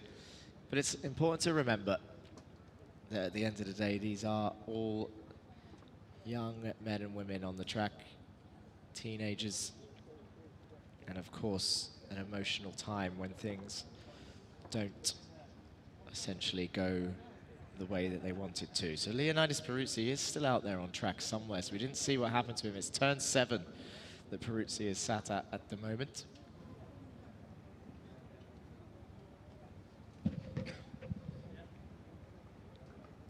But here's confirmation of the result then. A podium of personal bests. Derek Rivera taking first for the first time this weekend in the Iame Series 26 season. Then it's Savali Kage with a personal best finish of second, Seigel in third. Then it's Jane in fourth, King in fifth, Barakordi sixth, Mason in seventh with Senanayaki in 8th, Harrison Stevens in P9, Mohamed Al-Qasemi in P10, Ethan Realstone 11th, Essa Al-Hamadi in 12th, Kalyani Pratish in 13th, Malik Tabusi in 14th, Rayan Albani 15th, Jazveer Bhatia, Veer Chopra in 17th, Aham Siddiqui 18th, Ivan Boranov 19th, Basari 20th, Arhan Qureshi 21st, Leonidas Peruzzi 22nd, and Haristo pulled out of the race earlier on. But Matanch Jain in that position, as is the roller coaster of motorsport, could have championship implications. And this one, although the other two I could call it, this one I can't call, and I will wait for the official results. And here is a replay again. Just about as they come into shot. Here's the finish. Derek Rivera cheering away. Savali Kage looks over his shoulder and realizes he's also completely in P2. Veer Chopra, that was when he rejoined the track, and Scheigel, King and Jain in P4 celebrates and fist bumps the air, of course, as he sees championship rivals out of the race. Tough time for some, better time for others, and that pretty much sums up racing in general. Of course, the tension and the meaning of stuff like this increases when it's the final round of a season and you have got everything to play for. When things happen earlier in the season, we might have seen earlier incidents, round 2, 3, involving similar drivers, but they won't be as emotional about it at that phase of a championship, of course. When it gets to the climax of the championship, though, that's when it means the most, because you can pretty much see the bigger picture and what it means. And there is Qureshi and Peruzzi sharing the same quad bike ride home.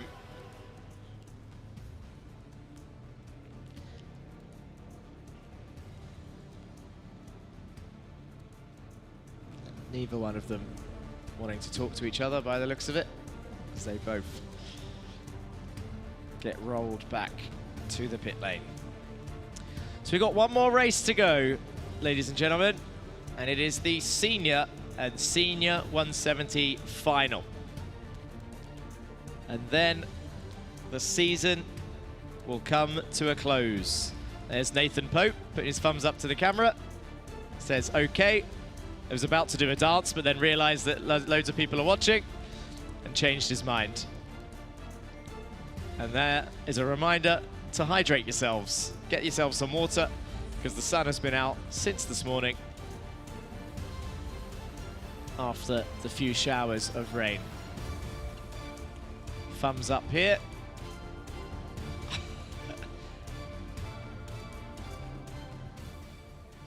And there's Oscar Bray sitting in number 413. Let's go to Joanna, see who she's speaking to in the paddock. All right, ladies and gentlemen, that is it for the junior category. And standing next to me, from what I have in the list here, is Ange Segal in P3. Congratulations, you've done an incredible job. What happened there at the end was quite unfortunate for Veer Chopra and Leonidas also, but you managed to go up in position. And how do you feel after a long day of racing? Yeah, it's been the best day actually, because after long I finally got a podium, and it's the last race of the season, and next year I'm not doing junior anymore, so yeah. You're moving up? Yeah, to senior. That's incredible. Okay, we've never done an interview with you before. What age did you start racing and where are you from? I started racing when I was 12. Wow, and where are you from originally? India, yeah. Very well. Okay, what have you learned this season so far, and how did you enjoy the journey with Iame? So I've learned a lot of things, like how to especially commit for a move, all of those things, strategy, how to plan, and how to make correct moves at the correct time. So I applied everything today finally, and everything's come together, and I've got a podium. Finished exactly up on top on the podium. Any plans for celebrations? We'll figure it out, yeah. I know we weren't expecting that, but you should definitely do something to celebrate. Any final words to the team and family? Thank you to my team, first of all, because they've supported me throughout my season, and I've improved a lot since my last season. So yeah, and thank you to my family also for their support and hard work. Thank you so much. Congrats. Onwards and upwards from here. Well done. That is it, ladies and gentlemen. Our P3 driver up next. I'd like to call Savli Kugai. Did I say your name right? Yeah, it's Savali Kogai. Savli Kugai. Congratulations, finishing in P2.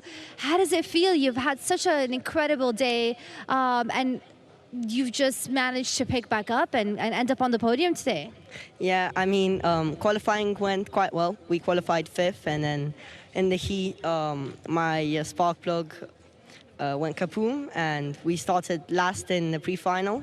We made it up to 5th or 6th, and then after penalties, we started P3, and we went from there. That's incredible. We definitely don't want the spark plug to go kaboom. I like that sound effect. What have you learned from the season so far? I mean, I learned how to defend, how to fight. I've definitely gotten better at many tracks. It has just been a very good season for me, I'd say. And with finishing the grand season finale, I think it's quite good. That's incredible. At what age did you start racing? I started at about 10 and a half. 10 and a half. That's incredible. Okay, my second last question to you is, out there on the track, you've got a quite competitive team. What's the best way to defend your position without putting it at risk, like what happened there, what we saw during the session? I mean, you can try to show the driver behind you to work with you, but other than that, you have to kind of trust the driver to just not be dumb when you're driving. Fair enough. All right, final words to your team and family supporting you. Yeah, I want to thank my coach, Ricky Perdigo. I want to thank my team, George Gibbons Motorsport. I want to thank my mechanic, Asim, and I want to thank my parents. Congratulations again. We can't wait to see you celebrating on the podium. Well done. Thank you. Have a good day. You as well. All right. Ladies and gentlemen, our winner of the junior category, Derek Rivera. You've done such an incredible job. How do you say congratulations in Spanish? I'm not sure, actually. I think Put you on the spot. I think, no, I'm not sure. That's all right. How does it feel to come on top? I mean, you've done such an incredible job defending your position. You were not affected by all that was happening behind you. What's the trick behind all that? Well, I've won many races, so I know what I'm doing on the track. I know how to keep it calm. I know how to push and keep going forward. So it's good to have a clean sweep after a while. I love that. The confidence is incredible. Any plans to celebrate later today? Probably order some sushi when we get home, and then, yeah. Got an incredible taste with the sushi. Now I'm getting hungry. Anything you want to say to your finally for your team and family that's watching you? Yeah, thank you for Jane Kitty Racing. The team really helped me throughout this weekend, getting the kart up to point, as well as my family supporting me, you know, mentally and emotionally off track. And also Carlos, which is my coach watching from Spain. And yeah. Congratulations and best of luck in the next venture of yours. And well done today again. We can't wait to see you on the podium. Thank you. All right, ladies and gentlemen, that is it. The junior category is done. And finally, we have the senior and senior 170 finishing the end of this finale season. Let's go and see what's happening out there with Matt or Jag. Yes, thank you, Joanna. Felicidades to Derek Rivera on his win. Let's see if I got that right when I head down to the paddock later. Martin Bean, race director on camera, looking stern as usual. Oh, he's smiling. Never mind. He's broke a smile. There he goes. But yes, enhorabuena for Derek Rivera and his win. And good to see him up there. Let's go to the highlights before we move on.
we have it then. The highlights of your junior final. One more race to go. Seniors and senior 170s. And it was an emotional ending. Both highs and lows of emotions for plenty of drivers in that junior final. There we have confirmation. 350. One more race of this entire season. The Iame Series UAE comes to a close in approximately 20 minutes' time. Round 10 here at Rack Track, Ras Al Khaimah. We've been to Sharjah, we've been to Dubai, we've been to Abu Dhabi. We started here in Ras Al Khaimah and we are back to end this season. Let's get the grid of this final race.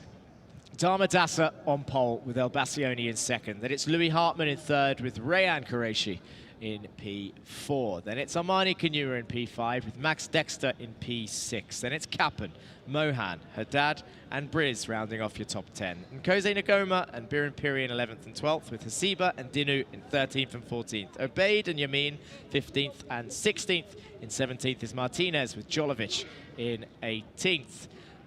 Ovsyannikov in 19th. Pope is down in 20th with Montgomery, Swan and Polyanskaya in 21st and 22nd. Then it's Busanad starting on pole for the 170s with Bray, Kosas, Curry, Anivas and Salome rounded off your senior 170 grid. Well, one more race of action. And we are all... They're all watching, they're all leaning over the fence, ready and waiting. The season last year, Mohamed Menemna, champion. Arta Dodonka was second. And Jeremy Montgomery Swan third with Nathan Pope in fourth. With both Jeremy and Nathan again. Yeah, this has been a trend today. We've had everybody fighting for the championship has been starting the races near the back. Because we've got Nathan Pope and Jeremy Montgomery Swan starting 20th and 21st. You've got Rayan Qureshi though. He is second in the championship by 1 point. He is starting near the front. In the blue and gold helmet. Let's have a quick catch up on chat whilst the formation lap starts. See if there's anything in there. I know the Amani fans will be in there voting for their driver of the day. If they haven't already, put that driver of the day link now. This is the time. One more race to go. Vote for your driver of the day because the final is about to begin.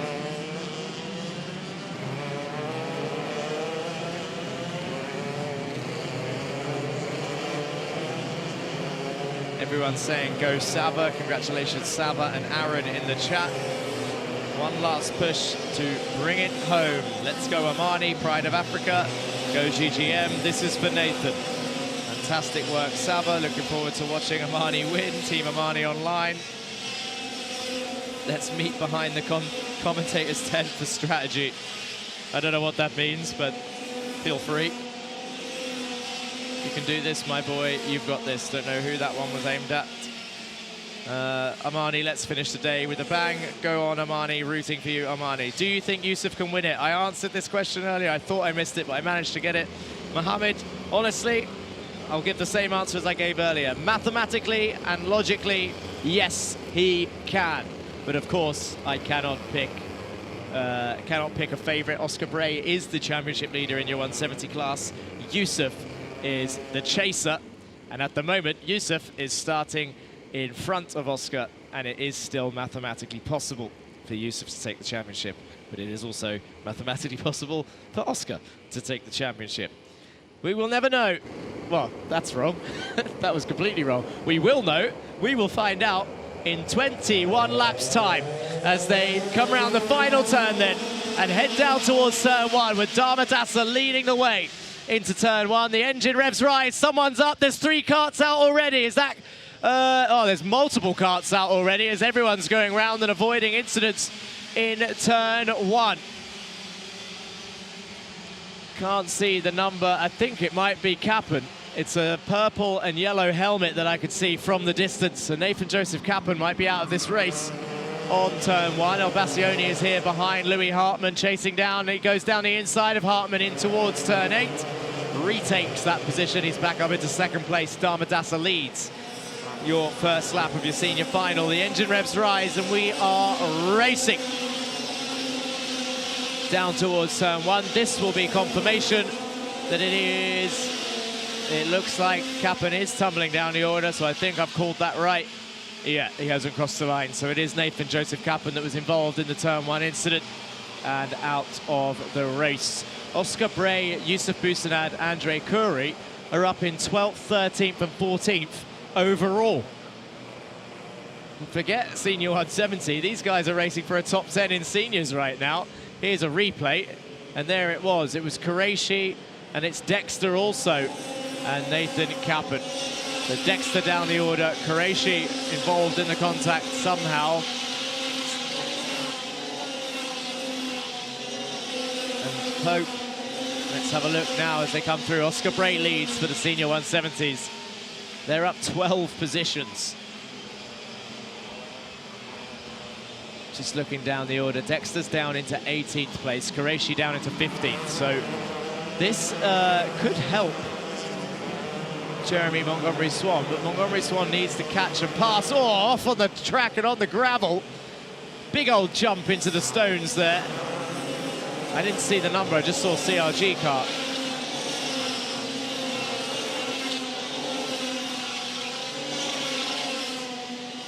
But that is your Senior 170 championship fight right there. The chrome helmet and the red helmet. It's Oscar Bray and Yusuf Busanad. This is Dharmadasa leading the way from El Bassioni and Louis Hartmann. Haddad and Kanua is there in 4th and 5th, and Jose Nagoma's up 5 places in 6th.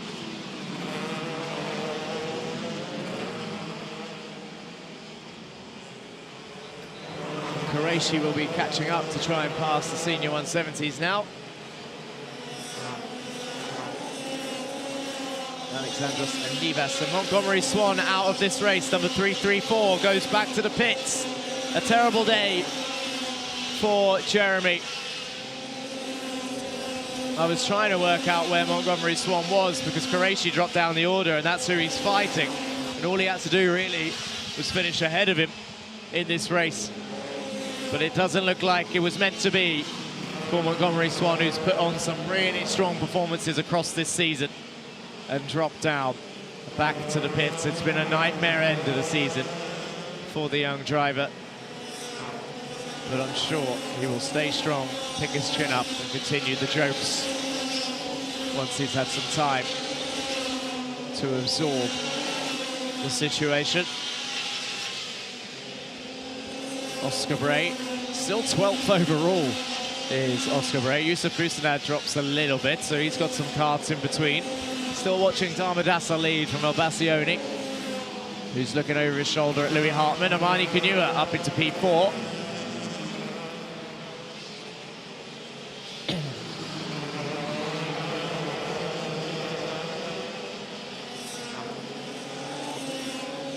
I think I see Nathan Pope and Qureshi struggling to get past Oscar Bray as they come onto the main straight.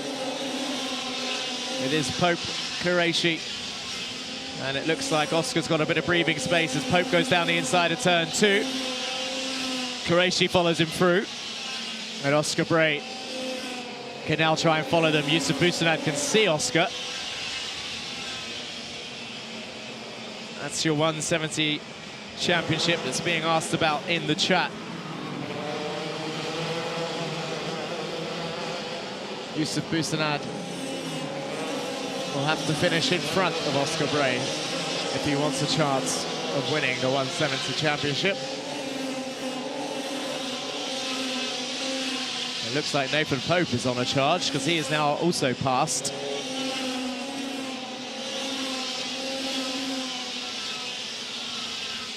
Down towards 4 and 5. And there is Max Dexter making his way back up. He's still in this race. He's in 17th now. as he passes, and gets repassed by number 369, Biren Piri, but then he gets a switchback. Saw that coming from a mile away. Says, actually, I'll take that straight back. Thank you very much.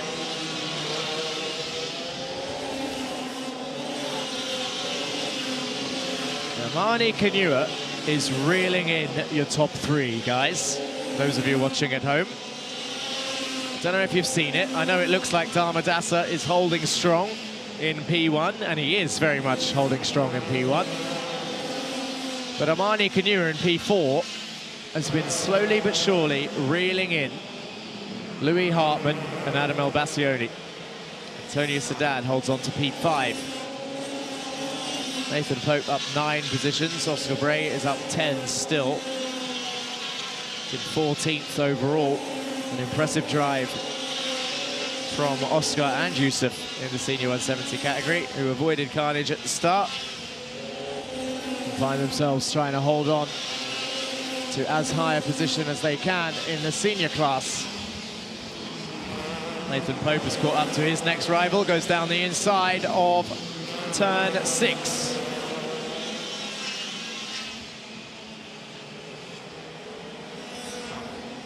Here are your leaders then. Dharmadasa, El-Bassioni, Hartmann and Kanua on to lap 10. Dharmadasa is slowly pulling away here. So I think the win might be out of Kanua's reach as he extends his lead to 1 second. Does Rayan Dharmadasa, but El-Bassioni and Hartmann are right there. As I try to look for them on the circuit, to keep an eye on this fight. Here they come, round turn 10. The leaders onto the main straight now. And they're all ducking behind the steering wheels to try and get that little bit of extra drag. Gone.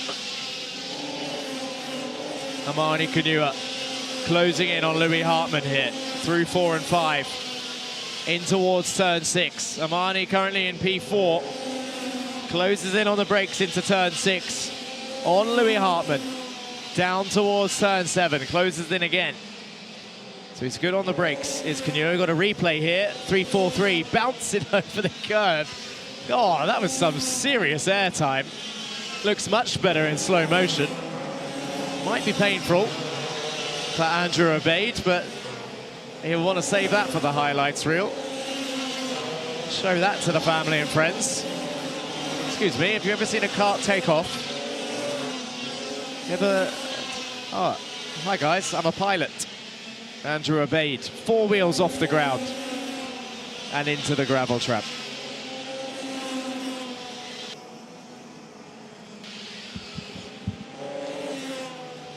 Dharmadasa now extends to 1 second.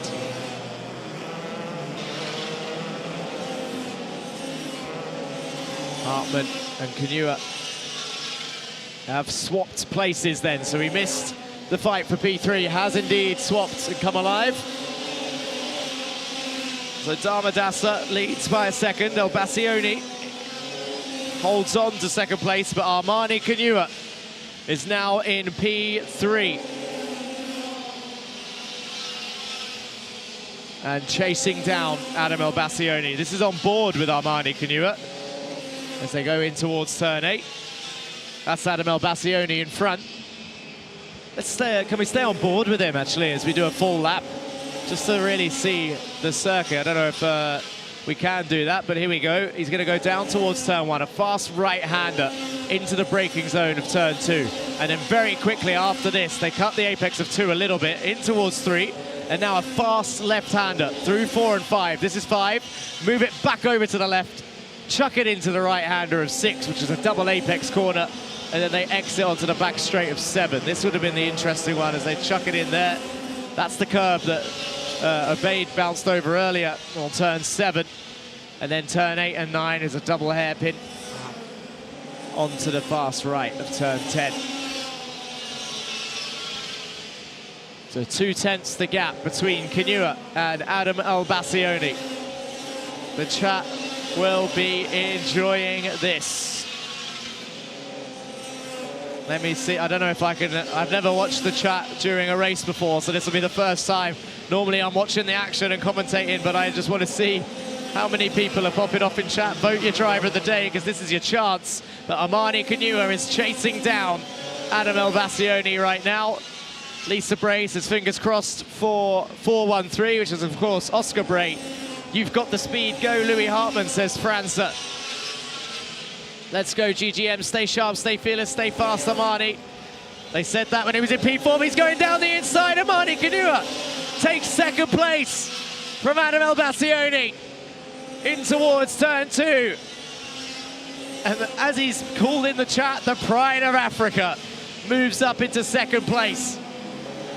And now has only got 5 laps to chase down Rehan Dharmadasa. It's a tall ask, to be honest. The best he can do is just keep pushing and hope that something happens to Rehan. But Rehan Dharmadasa has been super strong this race.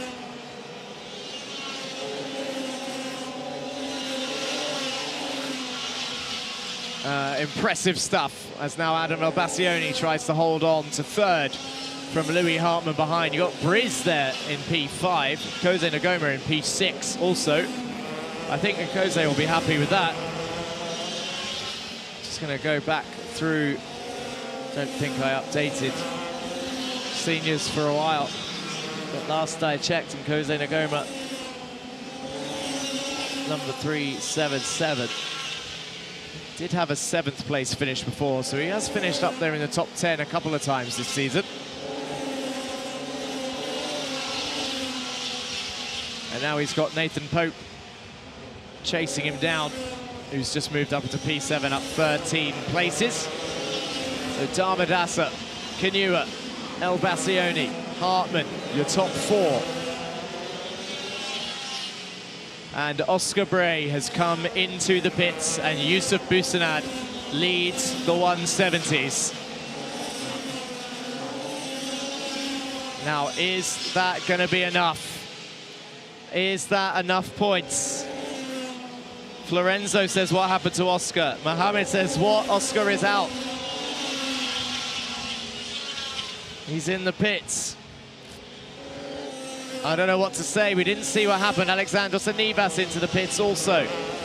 Andre Curie moves up into 2nd place in the senior 170 race, with Kosas in 3rd. But it's Yusuf Busanad who's going to come home with the senior 170 victory. But what does that mean for the championship? Is it going to be enough points for Yusuf Busanad to take the championship in this final round?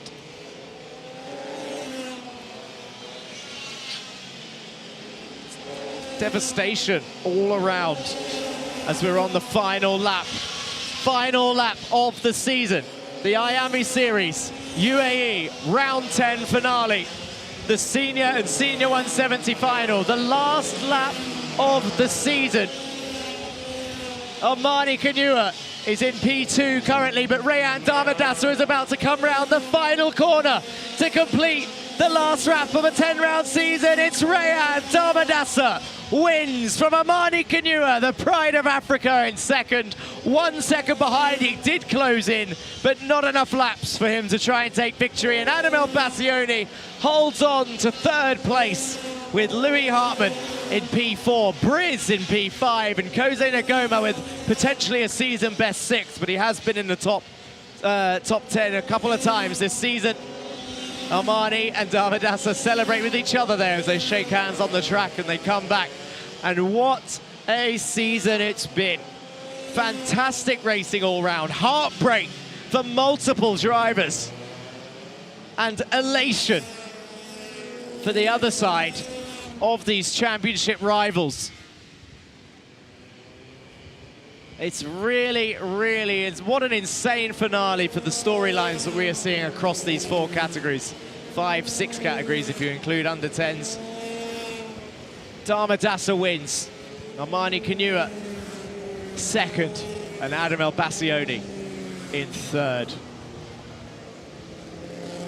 Dharmadasa and Kanyua, they're embracing a great race. handshake from Jeremy Montgomery Swan with a smile on his face, which is good to see after a really bad day.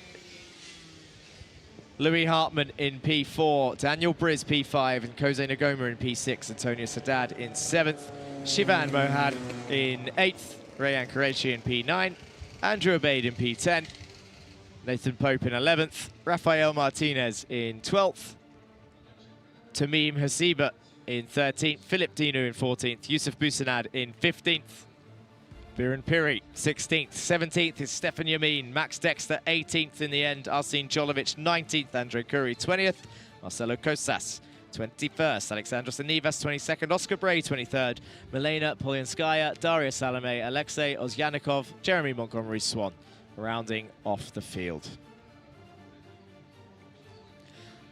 Let's have a look at the highlights of the Senior and Senior 170 race.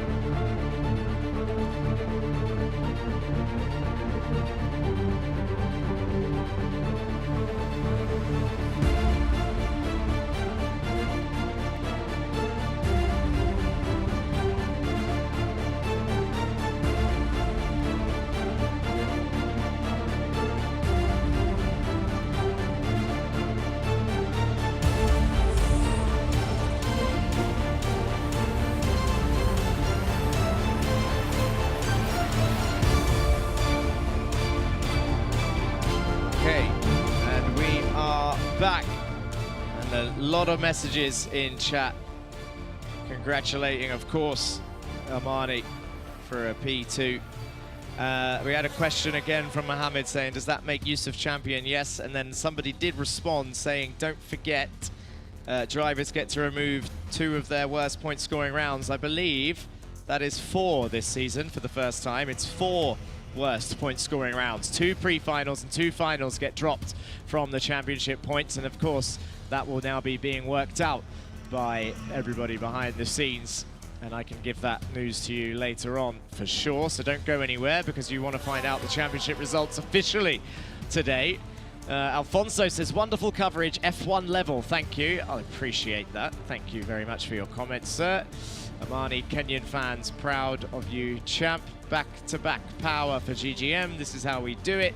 Good driving from Shivan, says Rani.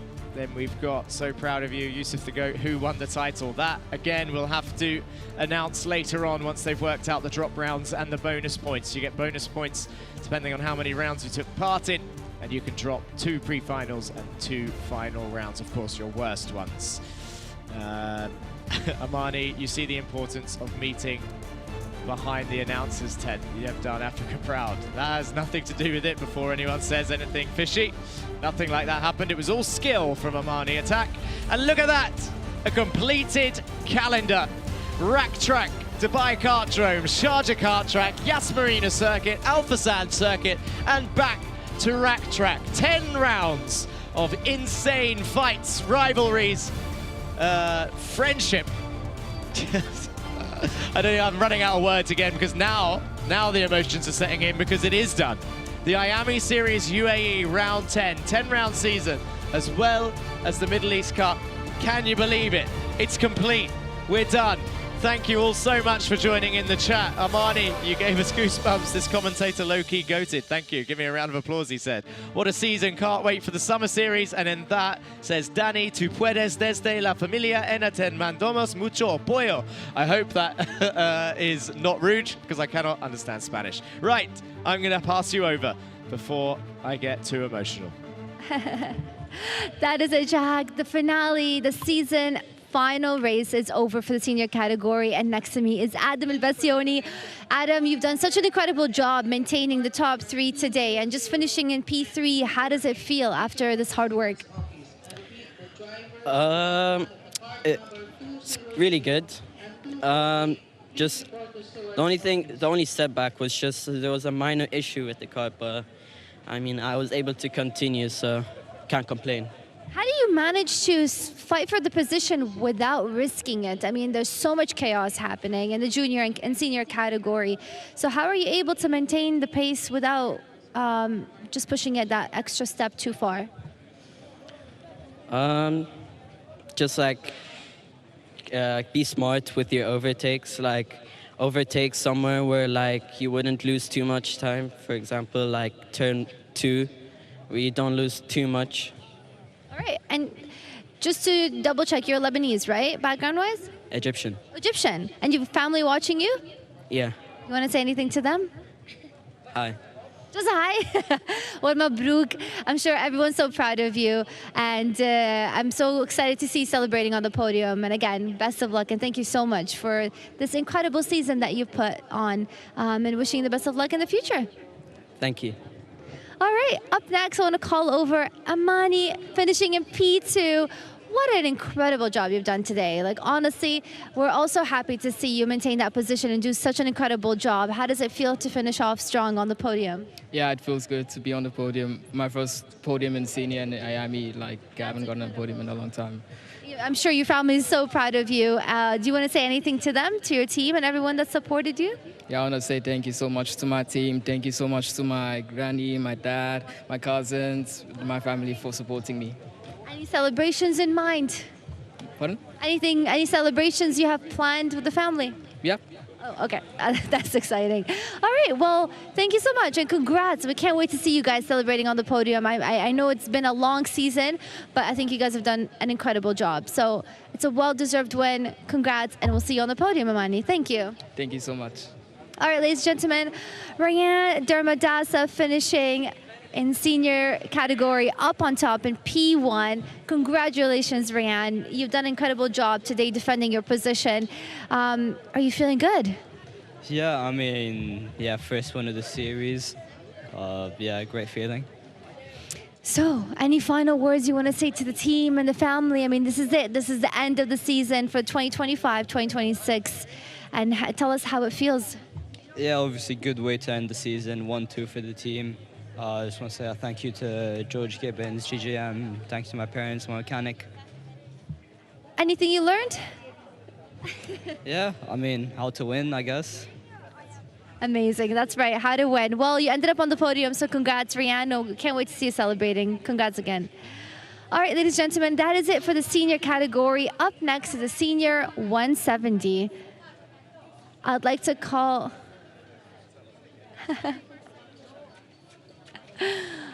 Hello. Give us an introduction. Well, I used to race in Iame a long back. I was retired, and I came back from retirement just for this race. That's incredible. And you finished in P3 for senior 170 category. Actually, some of the participants didn't have luck, but I finished the race, so I got a P3. That's right. Yeah. And how does it feel coming back after such a long time? It is amazing. These kids are so fast. They are very, very, very fast. Yeah, quite competitive. I mean, I'm writing all my notes. If you see my notes, they're all scratches of so many notes here. so many changes happened, and I think it is quite competitive. So for people that are joining, do you have any advice for them and how to be able to still compete against such a competitive category? Yeah, my advice to them is to practice, get a coach, mental coach as well. It's not just driving coach, mental coach. Eat well, sleep well, and go to school. Don't leave school. Don't stay up too late. Yeah, exactly. Thank you so much and congrats again. All right, ladies and gentlemen, up next, we want to call our P2 driver for the senior 170 category, Andre Khouri.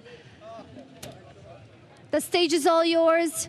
Congratulations, Mabruk. Thank you. It was a fun one. Better luck for those who DNF throughout the race. It's part of racing. We push the carts to the utmost limit, but you know they're champions at the end of the day. They drove a solid race the whole entire season. So my applause goes to CRG, goes to all of our AK drivers and every single team competing in the series this year. I totally agree. I mean, just me watching these drivers at such a young age being able to do what they do, they should all be proud of themselves no matter what they finish in. And for you, what are your next steps? Take a long vacation from karting, that's for sure. Yeah. Well, vacation it is.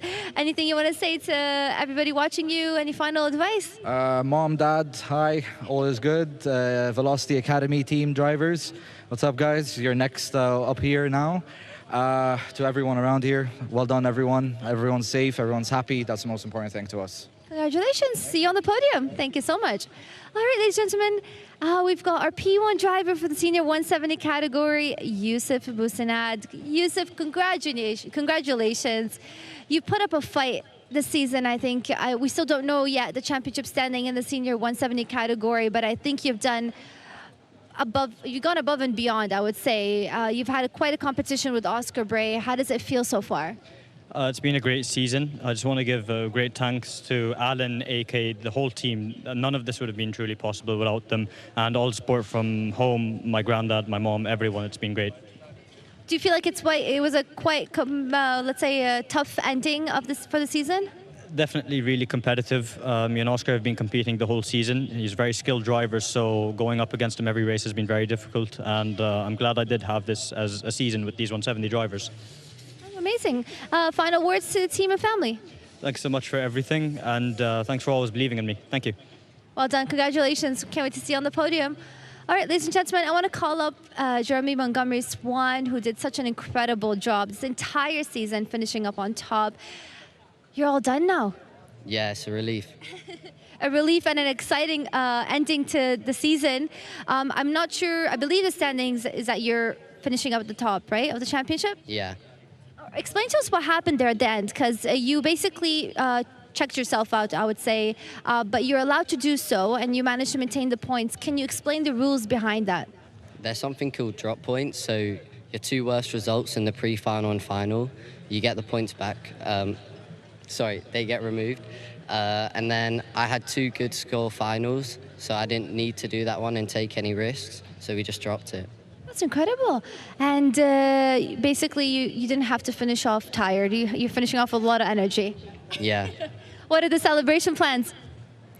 Everything. Okay, everything and anything. Awesome. Final words to the team and family that supported you today. Big thank you to everyone. It really means a lot. First season for the team and first championship already. So let's keep it going for Rotax and we'll see what we can do. Henry, you want to come over here? Your younger brother, yes. Give us your final words to your brother watching him today. What do you think? Well, I think he did an amazing drive, and I think he deserves this championship win. Yes, he does. Well, congrats to your entire family, and I can't wait to see you celebrating again. So best of luck for the future. Thank you so much, Jeremy. All right. We'll have one more guest on to interview the mother of Yusuf Busanad. How are you? Good, thank you. How are you? Good. What's your name? Karen is my name. You've got beautiful eyes. I love how much you're supporting him behind the scenes. I see you here every single race, and I know that takes a lot of energy and time to be here and supporting your son throughout the season. How do you do it? Honestly, sometimes I'm tired after the weekend, especially this month because we've had Al Fursan back-to-back with Ras Al Khaimah and then obviously to finish up before Ramadan begins. But honestly, I can see how this sport can become addictive. Even though I'm not karting, I feel like, I'm looking forward to each weekend coming here and everything. And it can be tiring. It's a lot of driving around the country, but nevertheless, it's great. Really, it is. I'm sure he's learned a lot throughout the season as well. Have you ever tried karting yourself just for fun?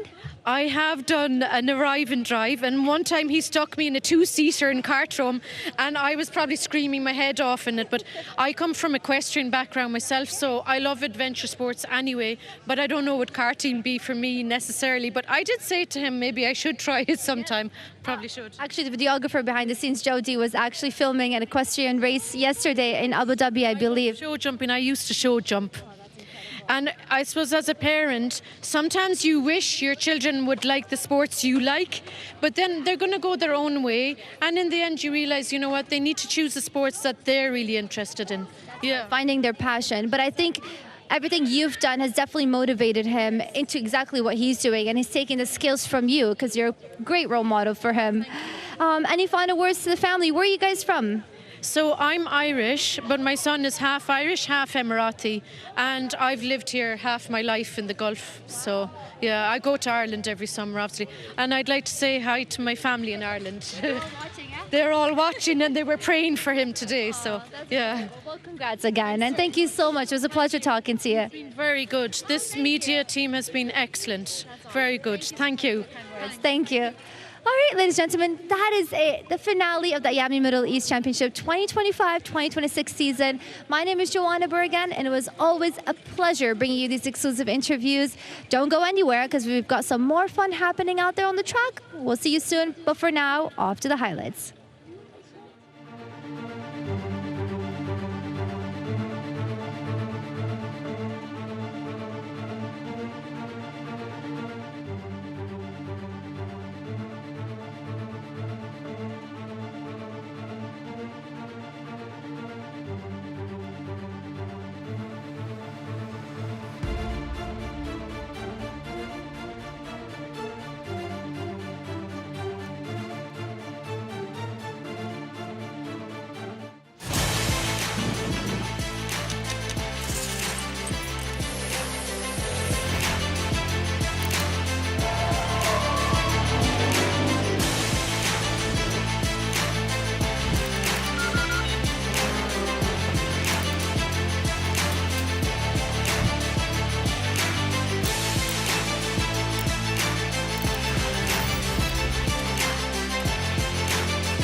Instead of the traditional system, we've built a school specifically for athletes and anyone who needs a more flexible education.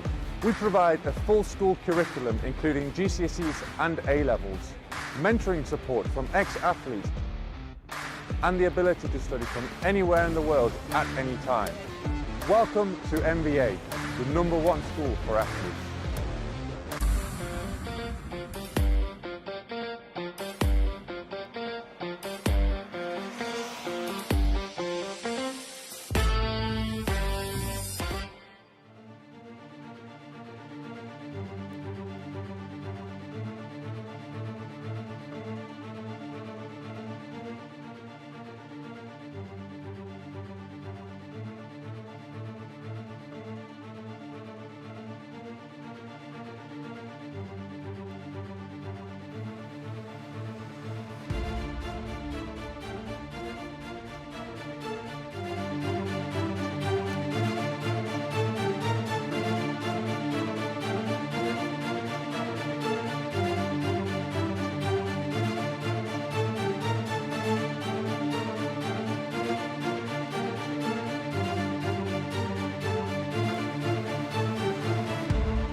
Hello, everybody, and welcome. We are inside the briefing room right now, where there's absolute carnage going on here, where all the teams are discussing amongst themselves the tactics of what's about to happen. So just a quick intro for you. You can see members of each team are here for a fun race to end the season. I'm going to pass it off to Mr. Bean, or Professor X, as he's been called in some of the streams, as he's getting annoyed at me for taking up too much time. So the briefing is about to begin. Don't go anywhere. Let's watch qualifying and the race afterwards.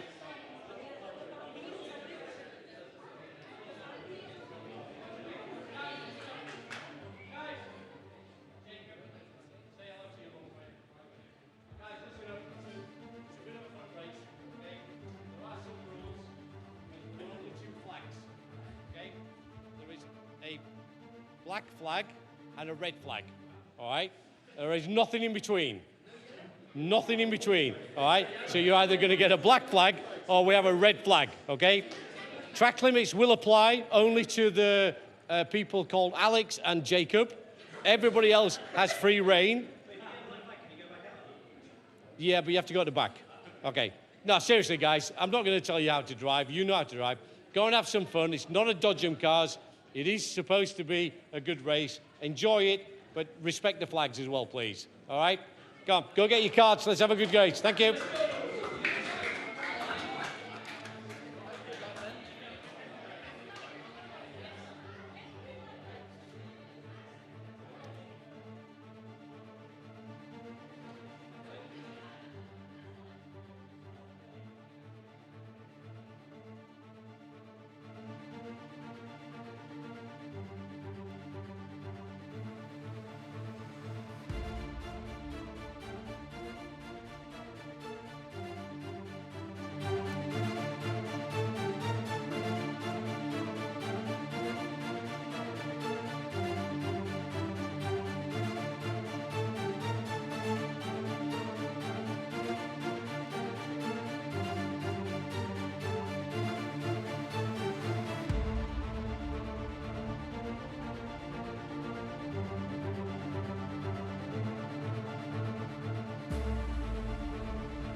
Driver's shoe.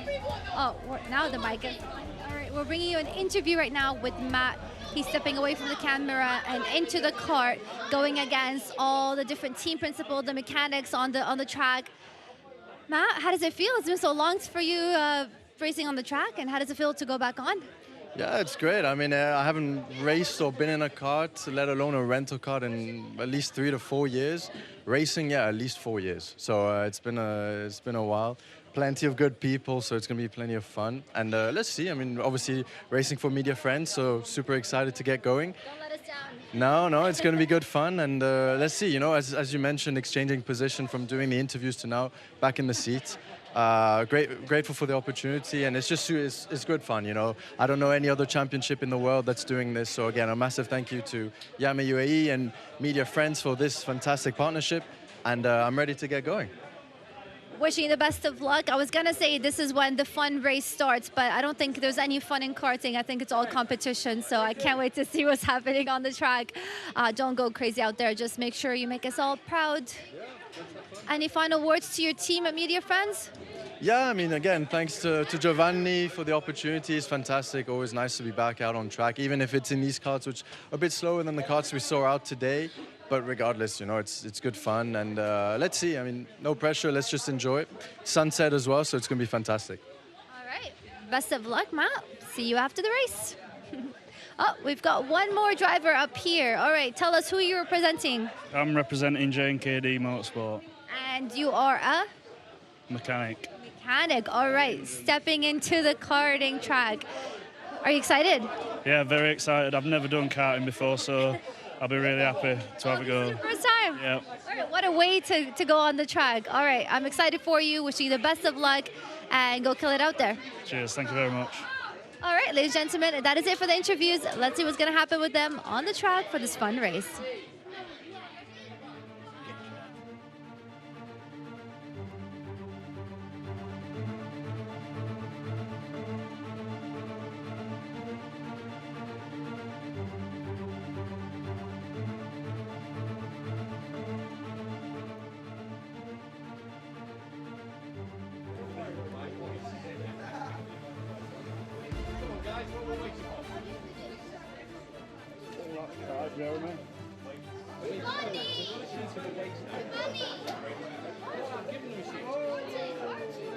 Because if I was to go in that car now, how come I don't get down the main straight? I don't think I'll get past the first one. Somebody would say,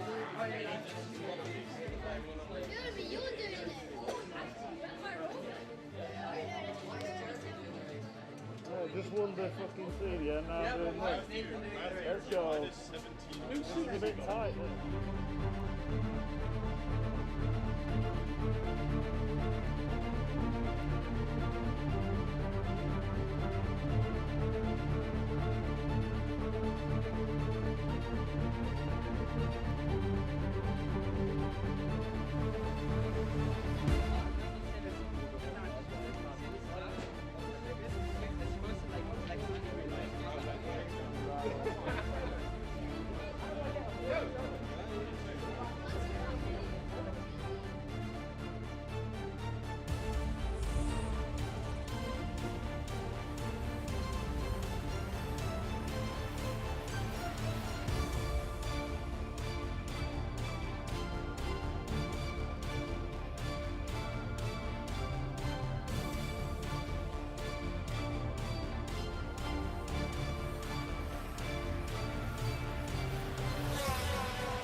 I'm overweight though.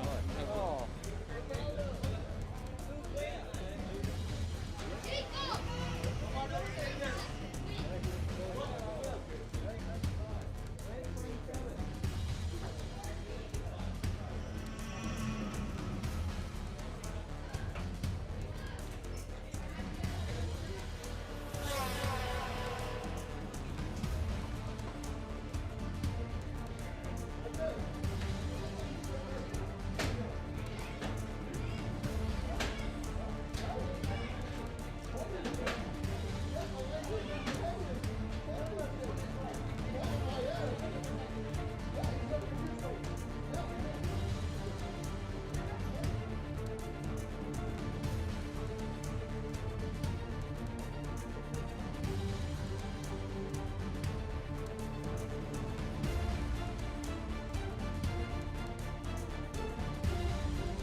Okay, so we are watching everybody, or you guys are watching right now, everybody sit in the karts, getting a little bit excited. This is one of those things that tends to get taken more seriously than people let on. So all of these guys who you see smiling, joking away, getting in the karts, the team bosses, some of the mechanics, this is the fun part of the day to celebrate what a fantastic season it has been across the last 4 months or so. And yeah, I would say, judging from the audience of drivers that I see in the stands, that this race is going to be taken more seriously than most of the races that we've watched across these last 10 rounds. And honestly, I can't call it. You will be able to see, identify some of the teams. They're wearing some of their junior drivers or senior drivers' race suits to represent their team. So don't get confused. It's not Jeremy Montgomery Swan on track right now, for example, representing JNKD. It is someone wearing Montgomery Swan's clothes. And there's a GGM suit out there, but at least they're easily spotted on the track so that we know what position they're in. You've got Matt Wells out there in the green suit, which essentially makes him a target. So and there's a few red suits out there wearing Rack Track logos. Of course, Rack Track managed by Maxi and the Iame series also. But yeah, as I said, Matt Wells in the green suit, effectively a target for all of these teams. Easily spottable whilst everyone else is wearing red. The cameraman is going around waving at some of the drivers. The director is saying that's why they gave him the green one, so that he can be easily seen. And are we going to see a repeat of any of the racing that we've seen today? Oh look, I can see Romaldo, he's got his own helmet on. Ah, no hive suit. Yeah, but just because you've got a tinted visor, I can see you. They can't see you, but they can hear you. Say hello. Hello. What's been your highlight of the season so far? This race. Okay, got it. Yeah, see it. See? So I think they're going to start up soon. There's a qualifying session that's going to start off the day. And then, of course, this qualifying session will arrange the grid.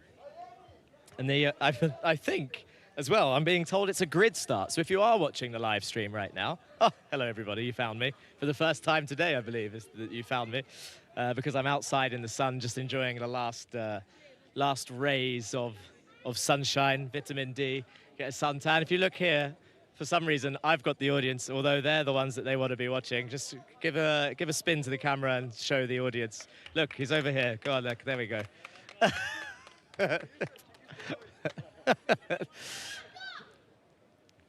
So, yeah, qualifying session up first, and then a grid start race. Now, there's a reason we don't do grid starts in professional racing. And maybe, just maybe, we're about to find that out in this inter-team battle. I don't know who's going to win, to be honest, but yeah, grid start's effectively more fun to watch, but mainly because it can be a little bit spicier, shall we say, as they all enter turn one together and at similar speeds. Oh, the director's just said hello for the first time today. He said, look who we have on camera for the first time. Yes, thank you very much. Thank you. Hello, everybody. Hello in chat. Thank you all for joining in the YouTube chat with your comments. If you are still with us, don't go anywhere because we're waiting to find out, of course, championship order and our championship, not contenders, because we've already decided, the championship decider, who are our champions. Actually, I was hearing earlier, I said on the live stream that, for example, Jeremy Montgomery Swan, he's had a couple of bad races over the last couple of races, and I thought with the drop rounds, this might have affected his championship chances. But looking at the smile on his face, I think he might still be in a good position. And remember, there's 4 drop rounds across this season. So with 4 drop rounds, 2 pre-finals and 2 finals, it does actually keep some of the guys in contention. The Bambino category was another one that was separated by 1 point between Mark Ristic and Sam Tester before this round. And I think, again, I'm not sure who has come out on top yet. We'll find that out later. That's why you should stay tuned. But I think there's still only 2 points between your championship contenders in the Bambino category. And actually, it meant that if it's 2 points between them, it meant that today's time trials were seriously important. And don't forget, we had the rain this morning, which is pretty cool. So we had a few spots of rain. We saw some people sliding around the corners, a few spins. But really challenging conditions for today. We've seen some real ups and downs, some roller coaster emotions for some of the drivers. The one thing was clear that Achilles Peruzzi is definitely the mini champion. We managed to call that earlier for sure. But senior 170s is up in the air also. Not sure how it's going to play out with the drop rounds. So we look forward to seeing that before we get to the podium. Now, it looks like everyone is ready. In fact, I'll turn around this way so that you can see. And you can follow me to this amazing pit lane here at the rack track. Oh, and the sunset's going to be nice. Nice little sunset race to end the season. That's a favorite metaphor of mine, as the sun sets on the season on this final round, the round 10. I know it's cheesy. I know. Don't worry about that. I'm cliche. The director wants to walk with me into the sunset. Come. No, I'm joking. I'm not gonna do that. At the moment, I'm just leading him on a wild goose chase. Whilst they're waiting, you can follow me. I'm sorry to turn my back to you guys. Here, I'll walk this way so you can see me. But I've got a guy here that I can see his smile from miles away. You can see his cheeks just being pushed up. Either that's because the helmet is too small these days, or he's just really, really smiling, ready for this race. How are you feeling, Matt? Yeah, really happy. Let's see, enjoy, make the most of it. Sunset. So it's just good fun, no pressure. The director said you look charming in green, but you also look like a target. Well, let's see. We're about to find out. By the sounds of the engines, I'll move back a bit so you can come this way, because I think the karts are gonna start driving out now. We can pan across. This guy, look at this. This is how you know they're professional. He's starting his own kart whilst he's sat down. Hey, let's go. Okay, so edging out, keen to start qualifying. And yeah, I think keep an eye on this guy. He looks like he's going to be interesting on the track. He managed to start the kart while sat down. And trust me, I used to work in a go-kart track in the UK, and it takes a habit. The noise levels in the pit lane are engine-y. So the director was asking me just there. But it's okay. It's not too bad.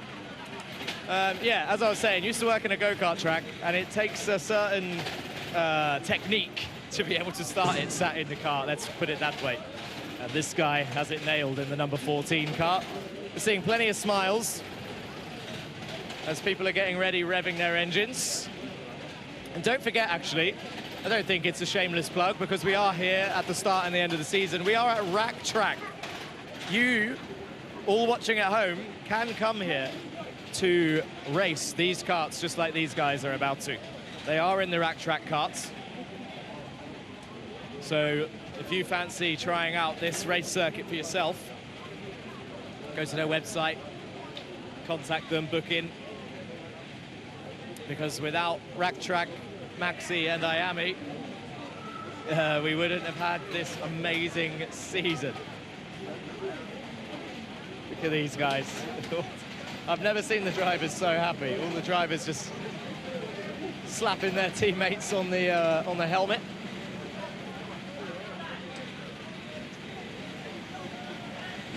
Yeah, they've spent all season, the drivers have spent all season being told what to do by these guys. And now, for the first time, they get to tell them what to do. The director said, let's see if the mechanics can walk the walk and not just talk the talk. And that's a double joke, because talk is obviously a mechanical term. So talk the talk, spelled T-O-R-Q-U-E. Thank you very much. I'm here all week. Get in the comments and say congratulations. I just want to give a quick hello to my boss, Marge. She's not even on camera. She doesn't want to say hello. She's just laughing. She's just laughing. Let's speak to Mr. Bean, shall we? He's looking stern as usual. Oh, he's laughed. How are you, sir? I'm good, thank you. Yourself? I am very good. It's been a fantastic season. How has it been from your point of view? It's been an excellent season, a roller coaster of emotions and challenges, but it's always going to be like that. But fair play to Iame Uae and Sheikh Walid and Maxi. They've done a good job this year, and bringing on board yourselves and media friends, it's made a big difference to the championship for sure. Yeah, thank you for that. And like you said, you know what? I like what you said there about the roller coaster of emotions. We've mentioned it a few times on stream. But it's the motorsport that we love, right? And this is exactly what we've seen today and throughout the season is exactly what it is. And I did a reminder earlier in I think the senior race, that it's hard when watching them on the screen They're aggressive, they're fighting, they're winning races. And then when you see them on track in the emotional state, then all of a sudden you remember that they're just teenagers. Yeah, and then after the race, they're all playing in a paddock with a ball or on the scooters. Yeah. So you can never tell. Yeah. Once the visor goes down, they're just racing drivers. Doesn't matter what age they are, the Bambinos to the seniors. But it's what we love about the sport. Yeah. That's exactly it. And we look forward to seeing now what the adults can do. This is going to be... This is another challenge, is this one. Just to get them out there is going to be a challenge. Yeah, we're still waiting. It looks like they're ready. So I'm going to step back and clear this pit lane. You can come with me, guys. And we will, if we turn the camera around this way, that's it. Look at this. This is like a dance. Me and the cameraman are dancing. Yeah, but this is why. Look, now you can see them all leave. Give them all a round of applause. Get your comments in and root for your favourite team. I didn't even realise there was a tunnel to get out the pit lane here. That's news for me. Here they all go then. So qualifying is about to begin. And here comes the last couple of karts. Romaldo and JNKD coming through. So, qualifying begins then. I wonder, is there a timing screen anywhere we can watch the lap times coming in? Oh.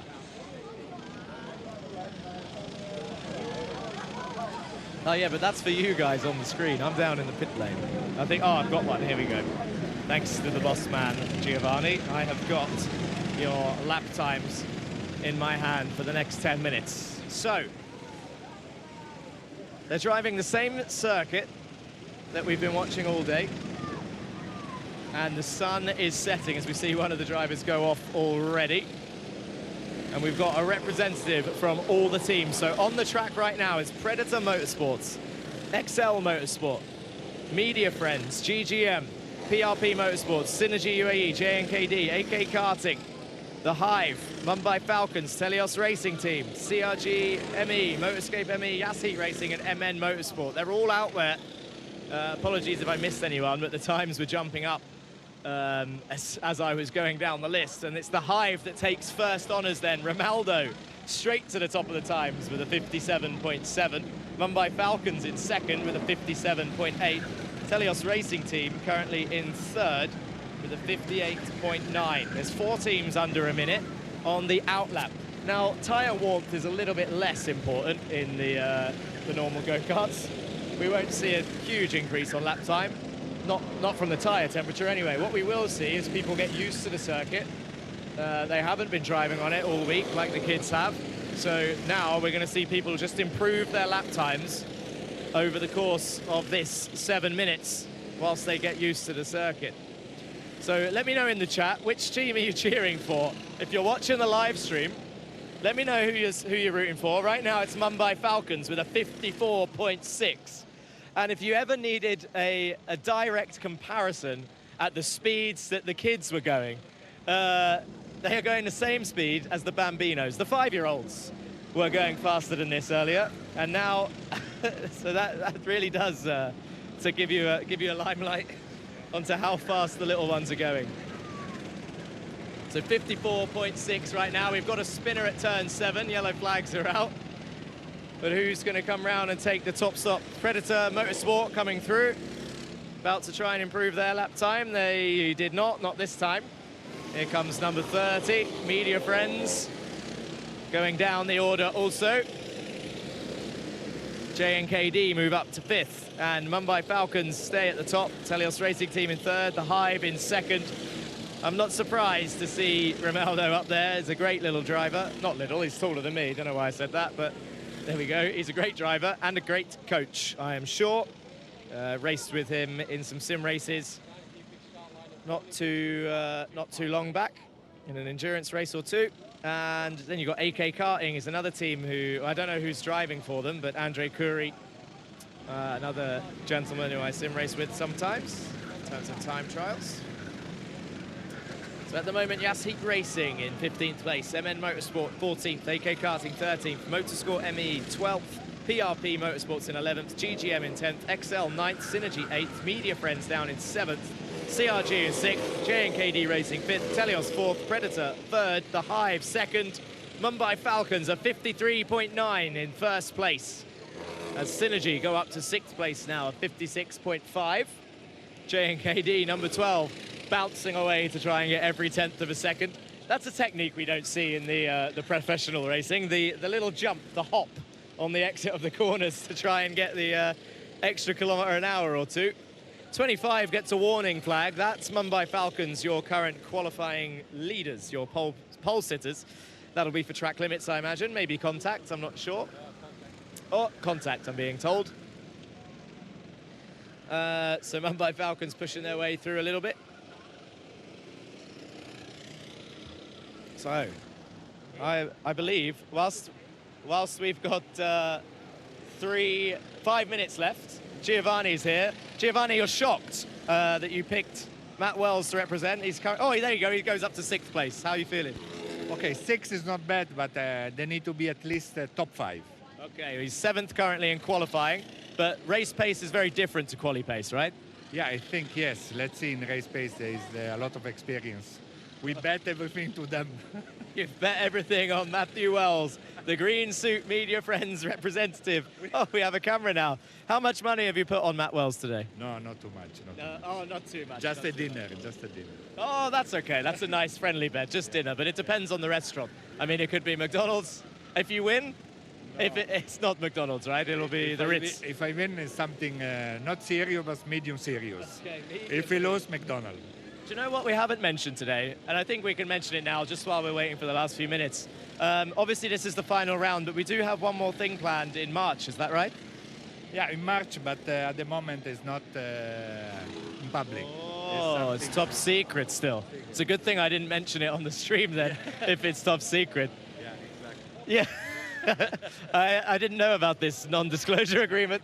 Now I know. So there we go. Now, I've done a Tom Holland and I've secretly released something, but I didn't tell you what it was. So there you go. Now you can all wait on the live stream for that announcement. And all they know is that it's in March, maybe. So Mumbai Falcons are still leading. J&KD 2nd, the Hive, Telios, Predator. Matt holds on to 6th with a 56.1. Synergy 7th, XL Motorsport in 8th. CRG 9th, GGM 10th. That is your top 10. Remember, it's a grid start. I can't wait for the grid start. Super excited.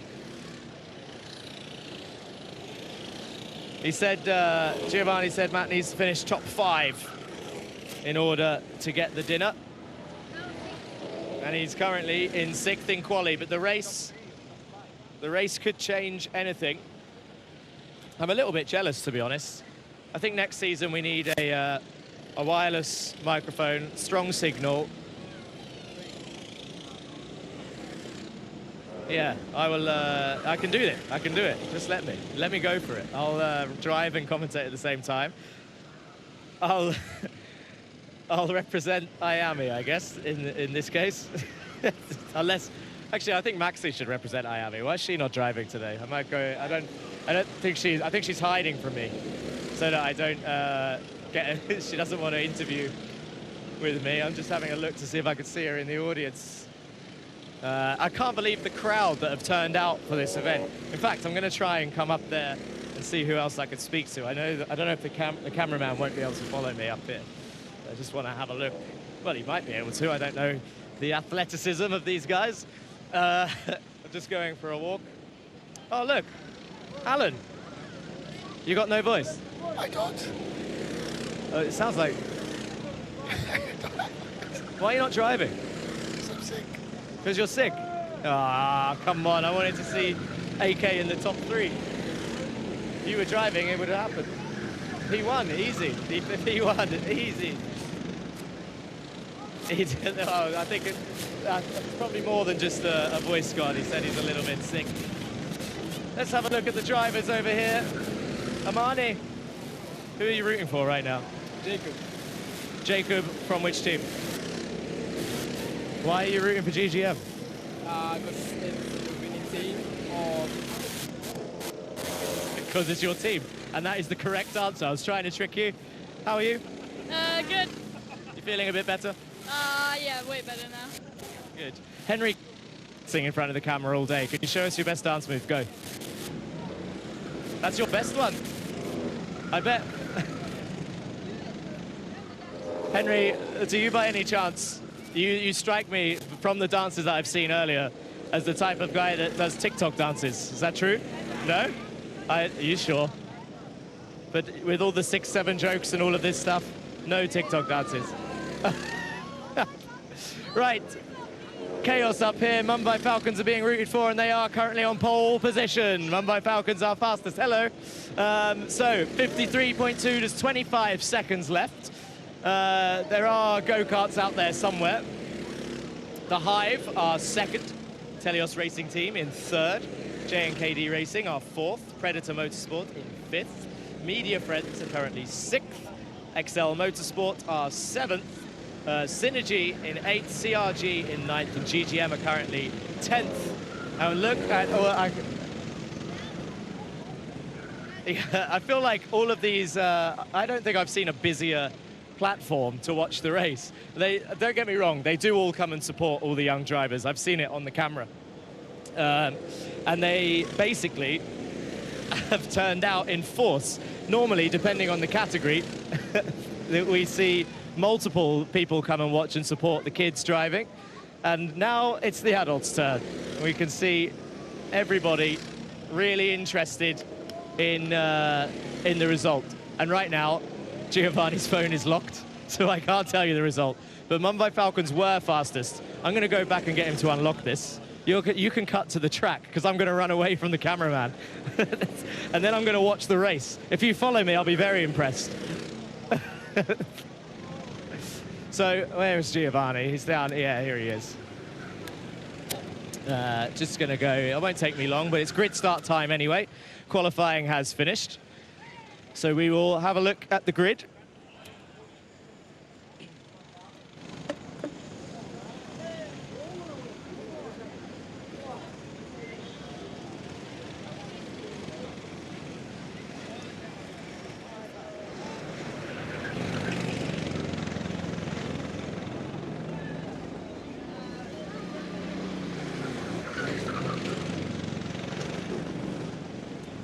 Now we're just waiting for them here to the grid so we can talk to our P1, P2, P3 driver and to Matt to see what happened there with Media Friends. Checking here the results, I've got Mumbai Falcons, car number 25. Let's see who we have here. Is he here? Oh, 25. Where did the driver go?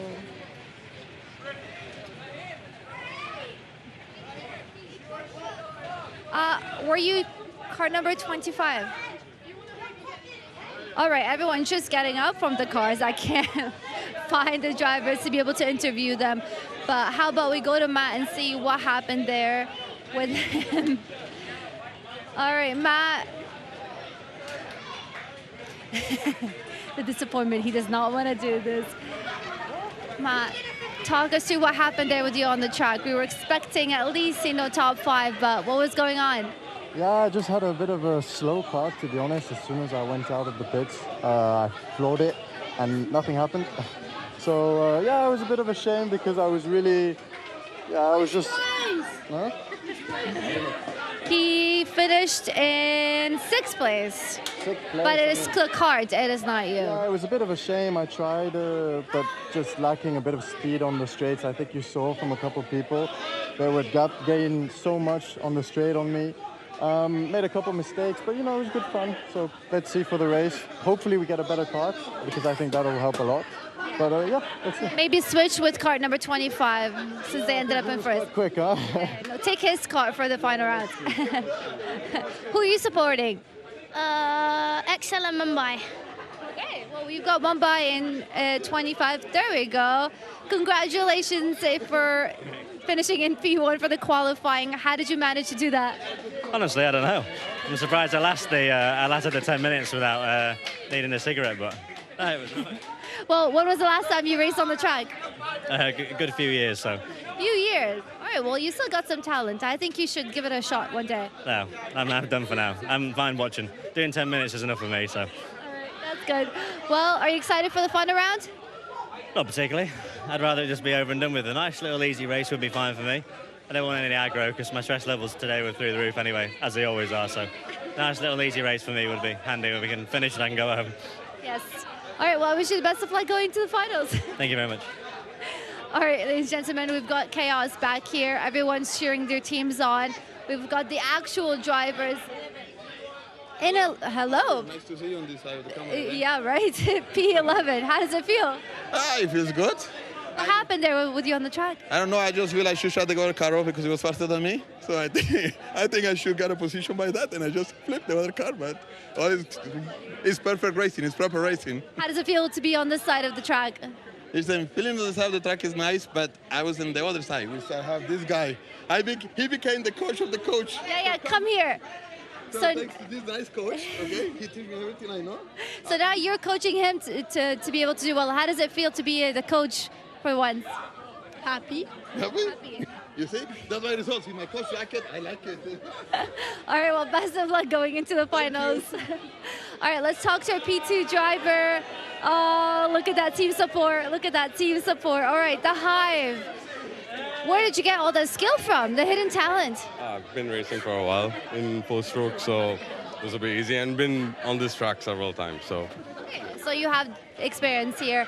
Would you ever consider becoming a driver for the season? Maybe sometime maybe I'll do summer series, but as of now, just looking after the drivers. Well, introduce us. Who's around you here supporting you right now? Well, you guys need to come here. Oh, there we go. There's the team. Oh. There's the team supporting their driver. And for once, how does it feel to be on the other side? Oh. He's so slow. He's second. Not even first. Useless. All right. Okay, we want to talk to our P3 driver. Well, thank you. Good luck in the finals. We've got a little winner there, too, on her bike. P3, congratulations. Thank you. No, that was good fun. No, really, 10 minutes of fun. The kart was fine. But we'll see how it goes now. I think what we need, though, is an age-adjusted championship. So if you're over the 50 years old, you get a 30-second head start. Yes, I agree, but I think you've done better than a 24-year-old. I think that's what Matt. I think that's how old Matt is. So at least you got a better result. Yeah. When was the last time you were on the track?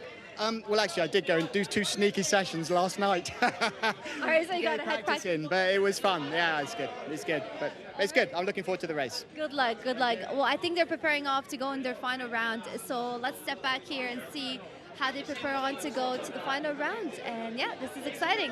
If you want to pan out and just take the action around me.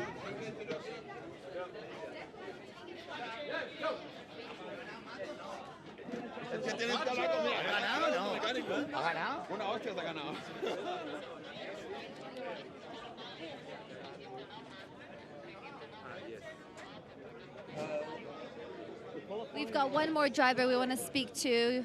Kart number 28. You're in 5th place. Yes. Oh, well done. When was the last time you were on the track? Okay, before the last couple of days, it's been a while, but I came the last couple of days to learn the track. I've never been here and I've never driven these karts, so I thought I'd try. That's good. Yeah, we've got another driver who practiced before you guys started, so he's got a head start too. Yeah. I mean, us parents have got to get a little bit of practice to match some of these younger, more professional guys, but yeah, it was good fun. It's good fun. So what is your history with karting? My history with karting, spending for my kid to kart. That's basically it. A few times at the Autodrome for fun, that's really it. I've done nothing else. Well, you've done an incredible job, so I wish you the best of luck going to the finals. Thank you very much. Thank you. All right. We've got another driver here. What kart number were you? I was kart 24. 24. Let's see where you ended up there on... Not good. I don't even see you on the list. 24? Oh, I was so sorry I didn't even make the list. Oh, okay. I finished P10. P10. Okay. Yeah, it's still not showing there, but how did it feel to go back on the track? It felt good. I was happy being out there. I felt comfortable, but yeah, I was just a little bit slow. I think maybe rusty. A little bit. So what do you do with GGM? You're the team coach? Apparently driver coach, yeah, but I think I've just been sacked after that performance. So you've heard that live. That's a breaking news story. I've just been sacked as driver coach after that performance. Indeed, terrible news. But listen, you've got the finals, so I think you can still make it up there and get your job back, because I think they need you. That's true. I do have something to fight for now, so maybe I'll be a little bit better. So. Wish you the best of luck out there. Thank you very much. See you.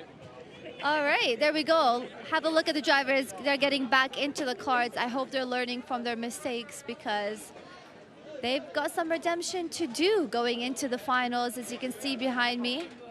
Some of them are mechanics, some are team coaches, some are team principals, and some are ex-karting drivers like Matt from representing Media Friends. What an incredible session. At least the weather is good and it's not raining for them, but I think they'll do an incredible job. Just keep their head up. They got to do what they teach their drivers to do for once, which is keep going and not let the downtime get to them. So I think they're going to do an incredible job. I love the excitement on their faces too. I mean, you get to see them fixing the car, making sure everything's fine, but these few faces that they're making is definitely making up for all the hard work they've done this season, which is finally having fun on the track and being able to compete against each other. Let's see what we have around here. Let's have a look at the drivers. We need Jack back. I think he does a better job at commentating than I do. This is a lot tougher than I thought. It's much easier to just interview, but it's a lot harder to just keep talking and making sure you fill the gap. All right. Okay, let's head down on the track to see the karts as they go. See if the camera can get through this.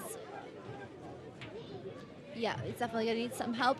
So we're heading on the track to see the karts getting set up out there. We're gonna see them going for the final round. So this is a decider, the winner decider of this fun race. We're gonna see them as they set up on the track. And let's see who's gonna take the win for today. Let's see if Matt can make it back up in the final and get us at least a top 3 for Media Friends, because he does work for Media Friends after all, so he needs to represent the team. And yeah, let's see what's happening out there. The cars are going to be coming through this path, so you're getting a POV of what it feels like to be driving these karting cars. All right.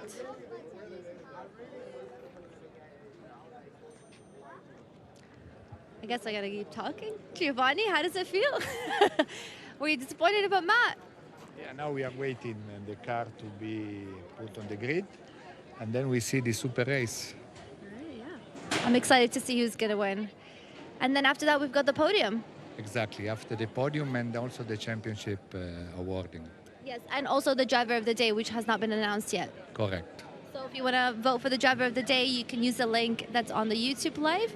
And yeah, let's have a look. I can hear the karts starting. So if you want to pan the camera to this side, we can see them heading down there on the track. Can we get a wave from everybody at the top? Can we get a woo? Yeah, that's what I like to see. That's the JK&D team. Oh, there we go. That's hilarious. Well, I'm glad everybody is having fun. This is the finale of the season. We've had such an incredible time. We've made incredible memories. And now everybody gets to just enjoy, celebrate the achievements that they've had, and see what's up next for these young but talented drivers. All right, they're setting up, so let's just give them a few moments. Our driver there was a bit lazy. He blamed the kart. I said, just drive number 25, maybe you'll make it up. Yeah, it's easy to blame the car after the quali. That's the #1 excuse. So in case you haven't been karting yet, you can just use that as an excuse for the first few times. Oh, the Jimmy's giving us some advice. Yeah, the Jimmy said his driver, they have no power. That's another excuse you can use, I guess. They mean no power and tire pressure. All right, more excuses. Oh, Jack, come save me. Commentating is a lot harder than I thought. Oh, you were commentating. How's the coffee? Yeah, it's warm. It's warm. Actually, do you know what it was, Joanna? Sorry to disappear. That's okay. Thank you. Thank you for covering and taking us on a tour of Rack Track. It wasn't because I needed a coffee, but it's because I missed out on all the racing, and I've been here once before. It was a long time ago. Maybe I was a little bit lighter. But I wanted to find out my lap time just to find out where I would have qualified. But what was the pole time? Let's see. about the I just want to results see. here. Obviously, conditions are different. I might be a bit heavier, so I probably wouldn't have done the exact same time. Not showing. Statistics, 50.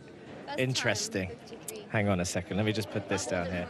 No, it's okay. I just want to show you. I just want you to, because I don't want to read it out because they'll think I'm making it up. So if I get you to read it out. 53.130, and that is beating the best lap of this qualifying session, which was 53.261. But no, genuinely, I was heavy. I was lighter then. I'm heavier now. But So and you're definitely missing out. On I'm the missing end out. track. Yeah. I guess next time it's going to be me versus you. I'll do that. Commentating Head to versus head? interviewing. Yes. Head to head next time, me and Joanna. Look at all these crowds. Have you panned and said hello to these guys already? We've got JK and Look, check out LBJ Stubbs and his Dr. Dre chain. Whose chains are the best? And this is I'm so sorry, Marge. She's holding my coffee for me. Now I feel like I'm asking too much. But no, this is so nice to see, genuinely, because we've spent so long, like Martin Bean said, we've spent so long this season just with rivalries, really tough fights. You've got championship fights going on. Benjamin Karajkovic, for example, has been involved in this championship fight just up here. You've got Samuel Karajkovic. And look how everyone's come together at the end of the season just to see how it all goes. They're all pointing at each other. They're saying to look over here. It sounds like some carts are coming down, so we're just going to step to the right a little bit because they'll probably come down this tunnel. You could get a great... I'm not a director, so the director, don't tell me off. But you could, if you're bendy enough, you could get a great like Monaco shot if you come down here and see them come out of the tunnel. It's just it might be good, it might not be. It's the reason I say Monaco is useless fact for you. Only F1 circuit on the calendar with a tunnel. There you go. And now let's add rack to that rack track.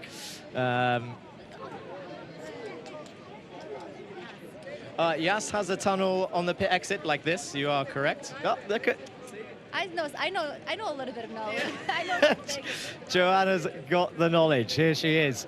And Joanna, obviously, motorsport is a passion of both of ours. And we are, or you are also an advocate for sort of getting more.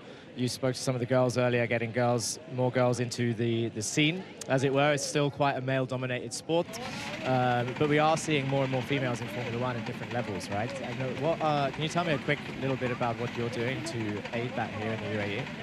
Yeah, well, for those who don't know, I teach the basics of car maintenance, and I teach that for all ages to try to get kids to be a bit more practical. So we're taking STEM away from AI and software and trying to get them a bit more hands-on with electrical engineering, with construction. Oh, there we go. The carts are coming on the track. Media friends leading the pack. Let's see how this goes. We should have gotten some of the mothers to compete. All right.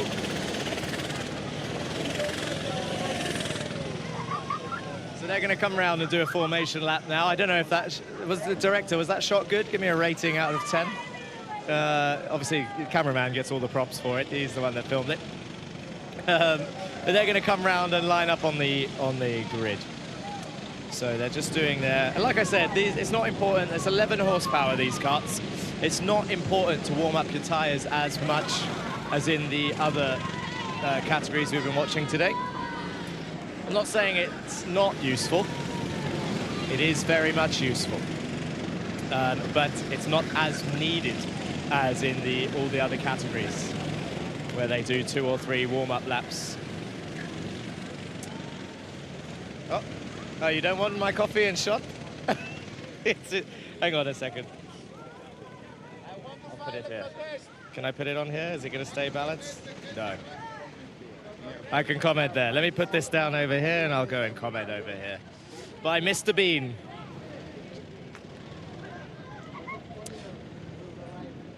No, they didn't let me have it. I've been I've been demoted. I'm no longer coffee level of commentator. So, welcome everybody. The director's talking to me in the ear. So we're back. We're on the grid right now. Look at this. Look, start-finish line. And as Joanna pointed out, this is my grid spot. But today, it goes to the Mumbai Falcons. Now, I was told, actually, by some of the drivers that this gentleman, although he probably might not want me to say because it explains why he was so quick today. I believe he was a Red Bull Junior once upon a time. The man wearing Nathan Joseph Kappan's helmet in number 34. So it looks like we've got a single file line. Oh, director's got a question. I've been asked, what's it like to be next to Mr. Bean in action? And I can tell you it's just as intimidating as it is on the screen. Actually, no, to be fair, apologies, Martin Bean. He was actually quite good in that interview earlier. I don't know if you saw, I think we were on camera at the time, but he gave us some very good answers about the sport that we know and love. And he's obviously been around the sport for a number of years. And it shows in his answers because he really is passionate about the sport, which I'm sure is why he's with us today. And I've seen him in the Iame video we posted once when they went to Europe. So he travels around for this sort of job, which is really, really cool to see. We've got Romaldo over here on the front row. I'm going to try and just get a quick interview before they grid up. Am I going to get shouted at by Mr. Bean? I'm about to find out. Matt, final thoughts before the race starts? Engine sounds shocking. The engine sounds shocking. Is that you getting the excuses in early? You tell me. So that was Matt's final word there, is that his engine sounds choppy. And look at these tires. Yeah. He's so excited. The director said he likes the flags on your helmet. We've got UK and Lebanon, and don't forget his name right here. Can you turn to the right and show us? There, Matthew Wells. There we go. He's ready. He can feel the pressure because everyone's watching him on the Media Friends team. But he's in a good place, actually. If you come this way and just look behind me, you can see he's right near the front. He's only on row 3. So we've got a number of rows behind. 1, 2, 3, 4 rows behind Matthew. But in front of him, we've only got 2 rows. I'm going to come around here so you can see. So, although 6th, they're side by side on row 3. You've got J and KD here on row 2. And, like, realistically, it's a grid start. So they're all going to enter turn 1, at the same time. And it really is a nice hour to be here with this sunset in the background. It's quite impressive to see. I think we're ready for the grid start, guys. I've never seen a grid start live from the track before, so this is pretty insane. As long as no one spins this way, of course, we hope. Yeah, Marge is trying to stay out the camera. That's Marge, by the way, guys. She didn't want to be seen earlier or spoken to. But she keeps things running behind the scenes. We've got, obviously, the director and all of these guys controlling which camera angles to view at. That's a great view of the grid start that I can see on the big screen in the background, although it's probably delayed from where I'm seeing it. Now, Martin Bean has his last chat with your pole sitters. And I don't know how long this race is, but I am excited to see who comes out on top. I think it's going to be 12 laps of fighting for position. And I am waiting. I can see it's just having no jump starts. Martin Bean telling them to go back. All eyes are on Matt then for the green suit, easily spottable. J&KD, the Hive, Mumbai Falcons, and all the other teams. Every team is on the grid right now. And honestly, anything can happen. If they enter turn 1, the flag is going to wave. Actually, no, let's watch these guys. Who's going to get the best? I'm just going around in circles. We're dancing again. Who's going to get the best start out of these guys? Keep an eye on the flag. Any jump starts here? Oh. Hey! And it's a terrible start for Matthew Wells in the Media Friends car. He did say he had a dodgy engine before the race began. I think it's partly the flag marshal's fault because I saw half the grid go, stop, and then go again. But that's all part of the fun, right? It's not serious. Oh, there's contact. 2 of them are off. They're off. There's a new leader. It's the Hive team.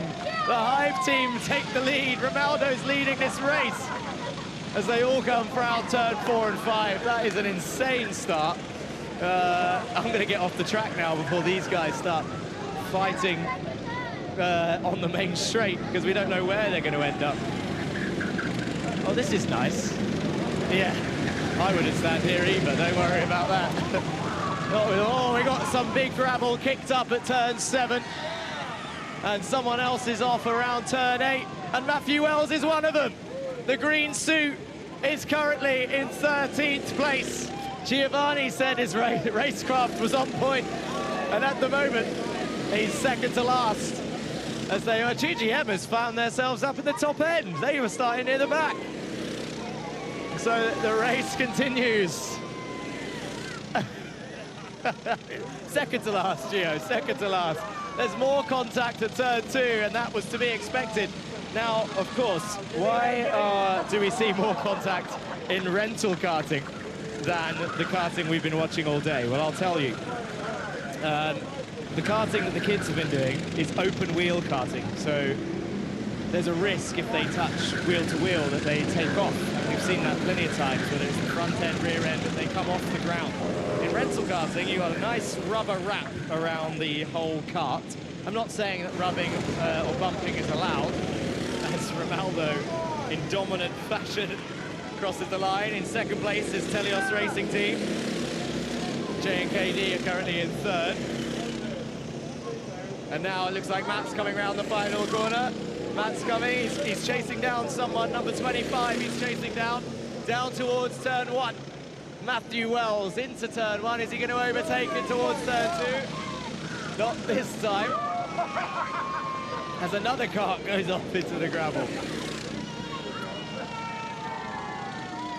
It's nice to see so many of the kids' teams chanting and celebrating for their team members. Oh, there's contact! GGM is round!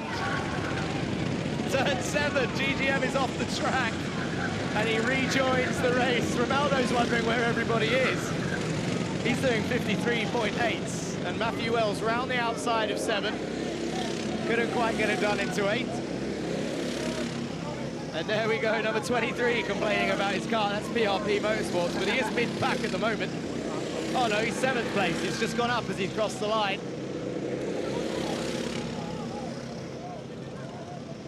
Now, if I was in Matt's position, I would take the shortcut from turn 4 straight to turn 8. No one's watching, right? It's only a bit of fun, and that'll move him straight up. But then I'm sure if one person does it, they all start doing it, and that's when it gets dangerous, to be honest. But he has moved up a position. Media Friends goes up 1. But the Hive, 7 seconds clear of everybody else right now. And here he comes around the final turn.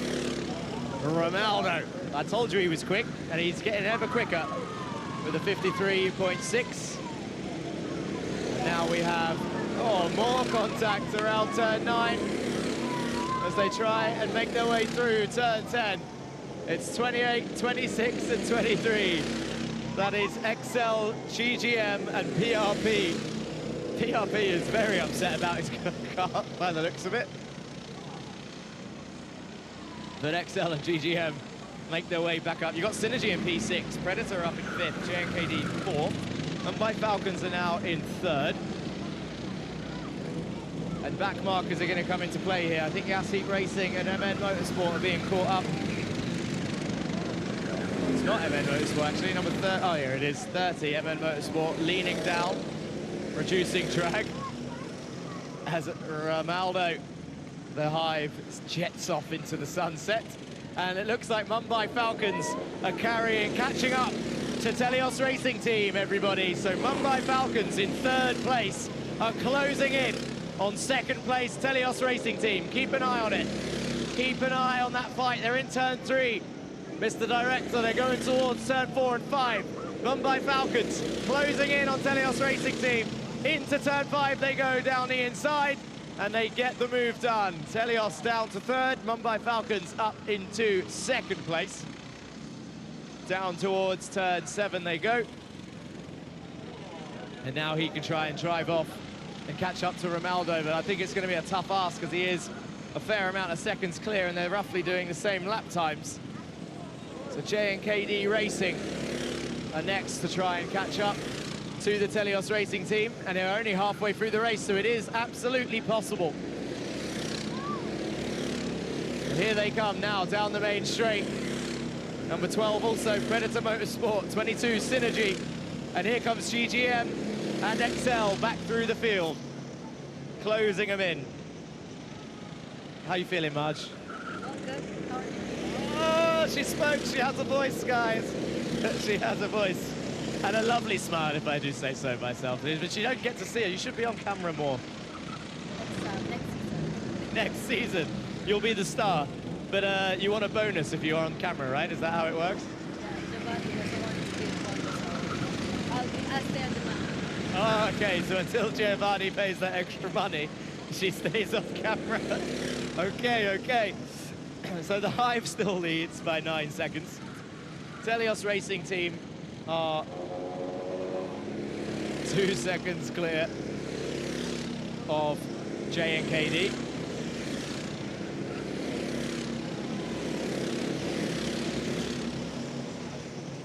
And it is closing, but slowly. And Matt's off the track again.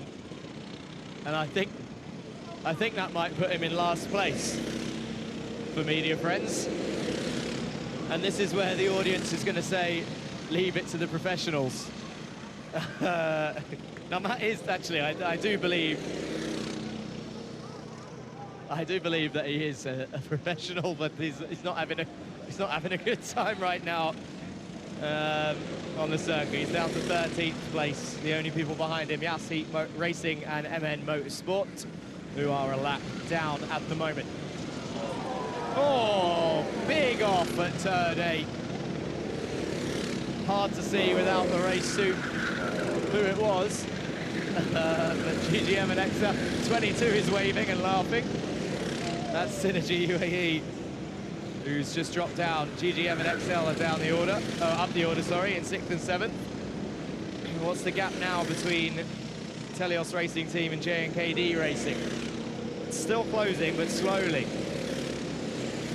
I don't think there's enough laps for J&KD to catch. He needs to really dig deep and find a little bit of extra lap time if he wants to gain that podium.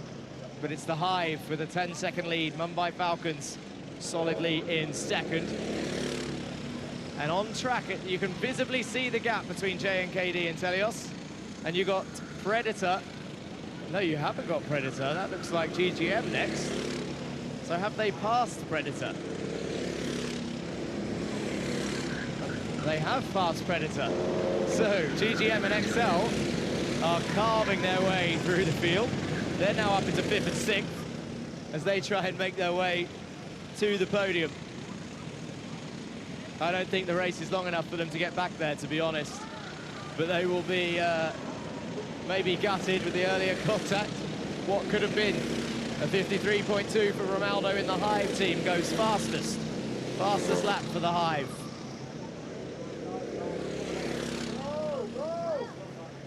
And I can see Giovanni's face looking onward as he doesn't want Ronaldo to lap Matt Wells. And he is closing in.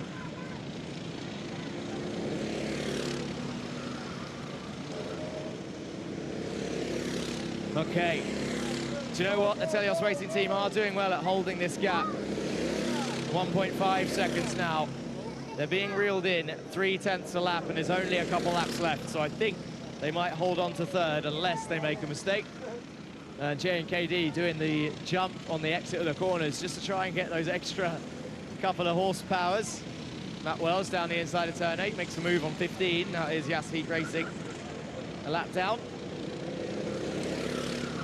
Ronaldo's coming through as well, around the outside of 9.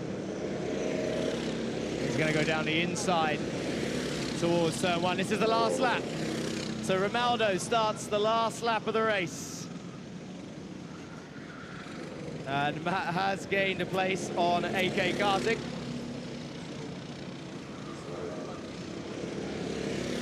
And Ronaldo is closing him in. Romaldo through turn 4 and 5, in towards turn 6. Romaldo from the Hive looking to lap the media friends driver. He's done it in turn 6. Romaldo from the Hive has lapped Matt Wells into turn 6, into turn 7 he goes. Is he going to make contact? Bounces over the curb, looks over his shoulder. And get ready, guys, because around this final corner, your leader, your winner today, Romaldo from the Hive, comes around the final turn and swoops to the finish line. And he takes victory here. Mumbai Falcons are going to bring it home in second place. Where are they? Here they are. And look at the lead, Mumbai Falcons. Now they cross the line in second. And here comes third and fourth. Telios Racing Team in third. JNKD in fourth. And XL have beaten GGM as they come round for the final turn. I'm not sure what that line was that he was taking there, but it was an interesting one. Kicked up some dust for the camera. So Predator P7, Synergy P8, Motorscape P9, CRG P10, PRP in 11th, Media Friends in 12th, AK Karting in 13th, Yas Heat Racing in 14th, and MN Motorsport in 15th. We're going to stop them over here, I believe. And there's contact on the inlet over there.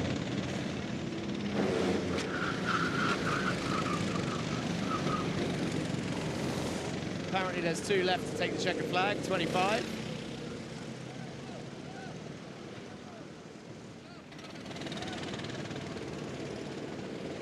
And 32. Just going to give Marge her phone back. We are on air. Apologies, Marge, you might have been on camera there, asking for some more money. Apparently the director did that on purpose so that she got a little bit of a bonus. But let's have a look then. I'm just trying to stay nice and safe for the cameraman.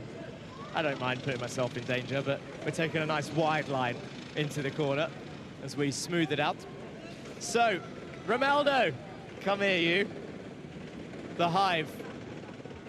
We'll let him take his helmet off. You need some help there? He's got it, he's got it.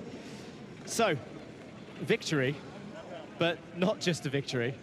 You kept looking over your shoulder wondering where everyone was. I was just keeping an eye out because I saw a warning flag for the start, and that was because the seat kept moving. So whenever I brake, the seat would just go whoop, and accelerate, it would go whoop, all the way back. So you're saying that weight transfer helped you win by a 10-second lead? No, I didn't. I gave a tiny bump to Alex on the way into turn 2, but yeah.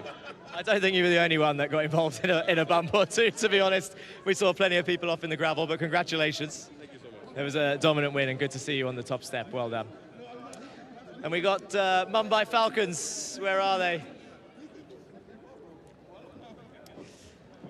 Mumbai Falcons, come on through.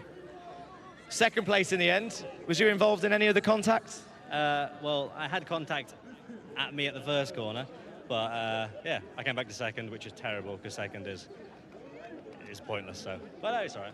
Do you know who it was that gave you contact at the start?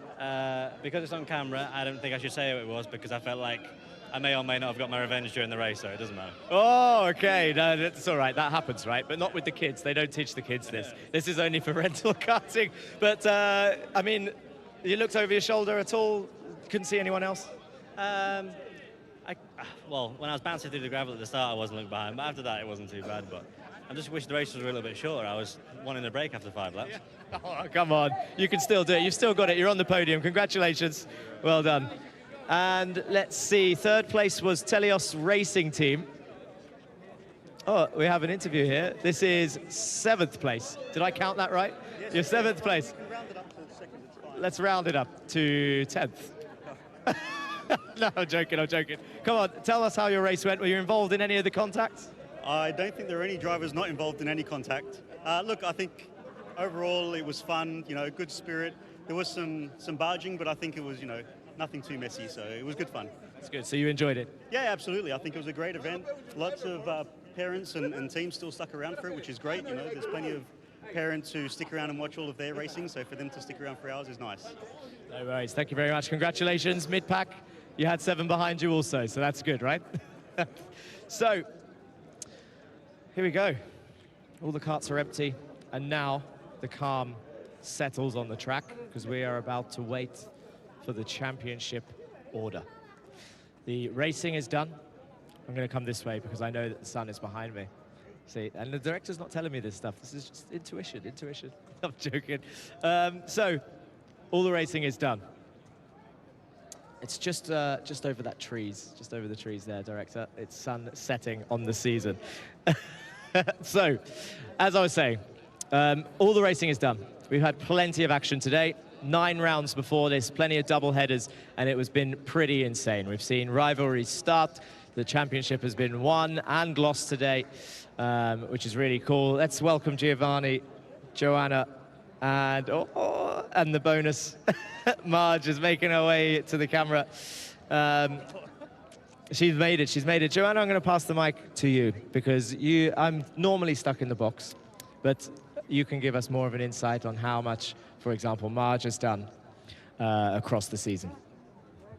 Yeah, so you can see me always on camera, but behind me is a team. It's actually March, who is helping guide me about who's next, making sure that everything's running smoothly, making sure that everyone's fed on the team, making sure that the entire day goes as planned. She's that person behind it, so I'm so grateful for her because my success is based on the people around me and how they make my day go. So, Marge, how was your experience with the season? I think you say everything. Well, it's been great. So I'm production director. I work behind the scenes. I would like to thank everyone, like Media Mania, Media Friends, the Iame. We cannot do this without you, without your help, especially Joanna and Matt. Like you put so effort, and then I see the growth for each and every one, from round 1 to the last round. So I'm very thankful with this team. And then I'm happy to be part of this team. And then imagine from 3,000 subscribers on YouTube live streaming, now we are almost 26K, which is good. And the impression and the reach that we are doing in the social media, from 500 views, now we are reaching 60K views, 40K views. And also thank you for like the time of the parents, the drivers, for like taking time like to be on the camera. I know sometimes it's a bit annoying, but yeah, we couldn't do this without them as well. Of course, we want to give the best story for this round, and we're looking forward for next round, for next year. Well done. And I do have to say, so I can get the bonus now. Maybe. All right. They will be famous. They will go viral. Yeah. Well, Giovanni, I also want to thank you for bringing me on to this incredible experience. I didn't really know much about karting before, but this experience taught me so much, and I'm grateful for you for that.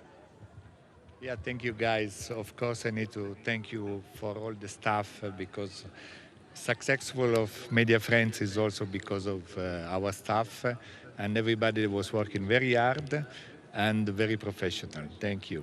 So what I can say, we are ready for the next season. We are ready to study some new things on the track, some new, we cannot say event news, and then let's see.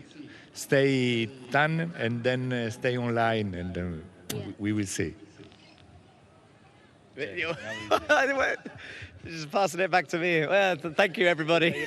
I've thanked everyone all day, but I guess, yeah, the director in the truck has also been with me for most of the season in my ear. I don't know if Matt Wells can hear me out there in the paddock, but we are on the track. We can also say thank you to Matt. Did you say he's got a microphone? Oh, no, I can't hear him. He's not there. But if Matt is around, he can come and join us on the track. But yeah, as I've said in the commentary box, thank you to everybody, the Iame series themselves. And for me, obviously, most of the entertainment is coming from the kids and the families that are racing. It's been pretty insane. And thank you, guys, for having me along as well as the commentator for Iame this season. It's been great fun. Next time the competition is between us. Huh? Next time the competition on the track is between us. Oh, Joanna's saying we're all going to race. Next time. We will do the racing between Media Friends against Iame stuff. Yeah, that's good. Let's do that. Let's do that. So we're still... I can't... Oh, he is coming. He's running down. So Matt Wells is on his way to say hello one last time and tell us a little bit about his race. He had an eventful one, huh? You watched it, Giovanni? Again. He had an eventful race. Did you watch? Yeah, Matt, they say they blame the car, they blame the brake, so what I can say. But it's good driver normally. Yeah, no, we've seen it. He did the, he gave us the onboard of Alpha San as well. A nice little feature when he took us around the circuit to show us the up and downhill sections. Alpha San will be only the first, then beginning. Then next season we will do for all the track. Exactly. So we introduced the onboard laps. There he is. He's up there somewhere. Can see him walking. Is he going to run? He's speeding up. Here he goes. I don't think he's tired from the 12 laps. He's giving it a jog. We need a slow motion shot of him running down the track. Is it copyright if we play the Baywatch theme song and just slow-mo as Matt? I'm not going to sing it just in case we get a copyright strike. So here he is. No, 10 seconds, said the director. So he's made it. I'm going to pass the mic to Matthew. Tell us about your experience, Matt. Yeah, first of all, massive thank you to Giovanni for organizing everything in partnership with Iame Uae. This wouldn't be possible without them, without Marge behind the scenes, without all the camera crew helping, Jack in the commentary box, Joanna doing the driver interviews, and of course Giovanni managing all of us. So yeah, really great experience. Now, about the track, let's just say I was 3 seconds a lap slower than the first quali, yeah, and then Bambino, so clearly, something. And then I had a couple mishaps with the brake pedal. But, it's good experience. Good to be back out in a kart and, yeah, hoping for the next one. Next one for sure, there will be the onboarding camera, Let's each do it. track. Yeah, let's do it. I'm sure it's going to be super exciting. But yeah, great event. Sunset, shame about the speed. Of course, would have wanted to be a bit quicker. But I was really, the car was really slow, so it was a bit of a struggle. But yeah, it is what it is. And yeah, let's... yeah, that's motorsport, I mean, a lot of drivers today had stuff that didn't go their way, so anyone who's in motorsport knows that this is just part of the game, and you regroup and reset for the next one. Next challenge is to teach Margie for the next season racing in the karting. Done, let's do that. It's going to be great. Alrighty. Well, I think I'm going to pass it back to Jack or Joanna who want to conclude the show. I don't have a microphone. Yeah.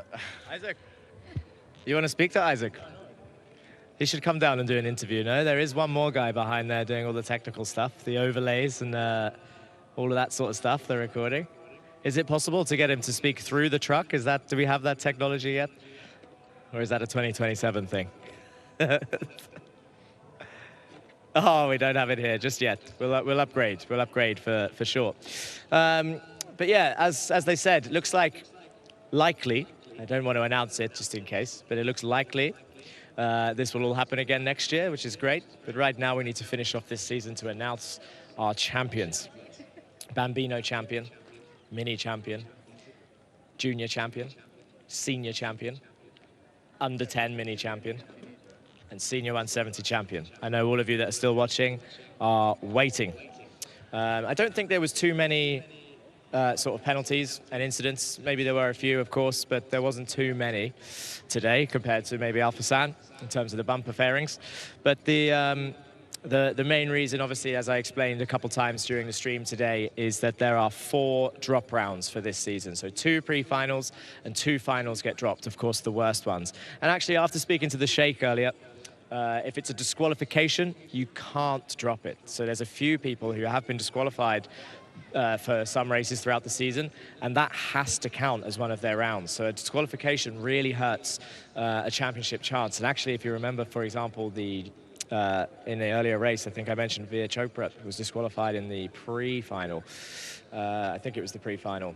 But that will be a 0-point actual score, and he was fighting for the championship. So these can have huge implications.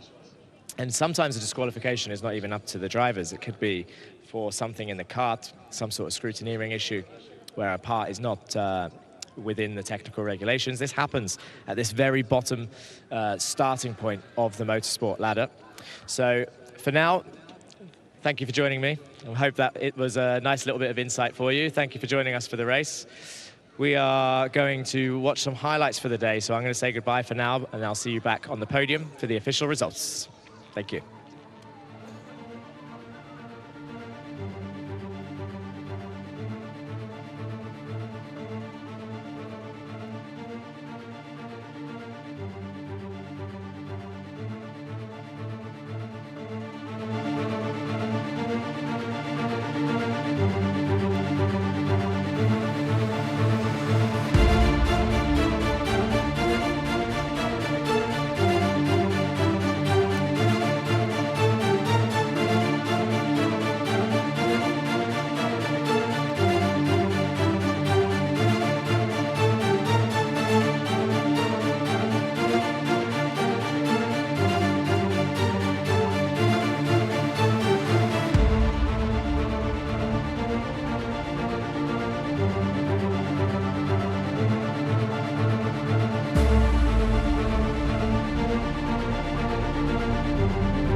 Hello, everybody, and welcome back. We are here. We're at the finale of the Iame Series UAE. Round 10 is over, and we've got a number of awards to give out, not only for today, but of course, the overall championship.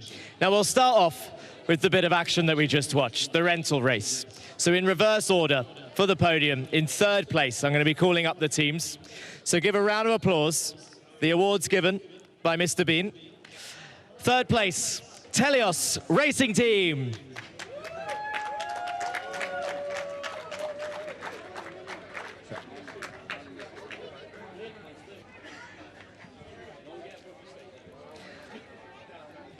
In second place, Mumbai Falcons.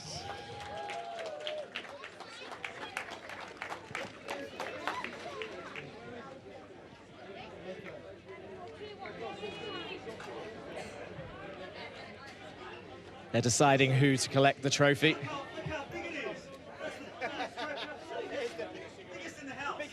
You can send Connor Clancy up if you want. He loves picking up a trophy.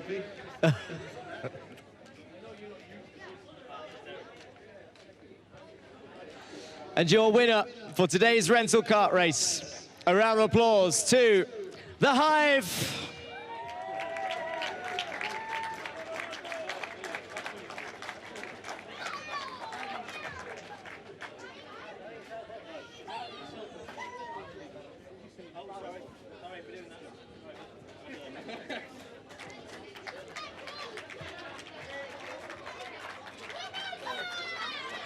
That's it, give them a round of applause. And whilst you cheer on your rental kart champions, I've been given permission to tell you about March 31st, which will be a prize gala on the Palm for most, and the email invites will be sent out to everybody involved. So that's pretty exciting from the team.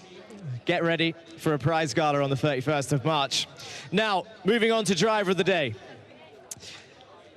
Now, this is pretty insane, to be honest, because driver of the day has been ramping up in popularity throughout the last few rounds. And we've reached a new record, 412 votes for this driver today. And that is the highest we've received all season. So give a round of applause to your driver of the day, Yusuf Al Khaimah.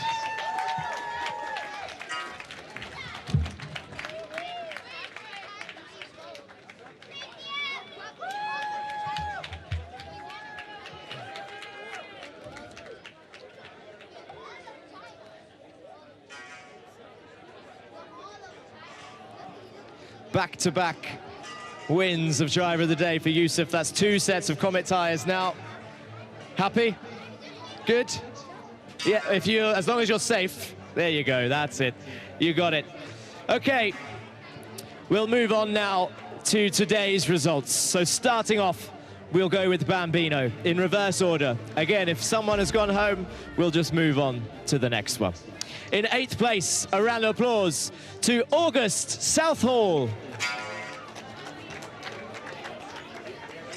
In 7th place, a round of applause to Cheyenne Asgomi.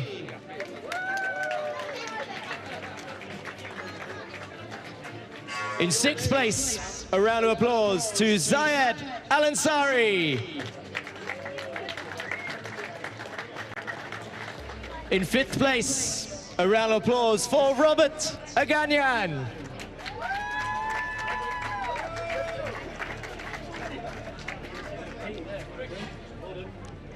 In 4th place, a round of applause for Yusuf Al Khaimah.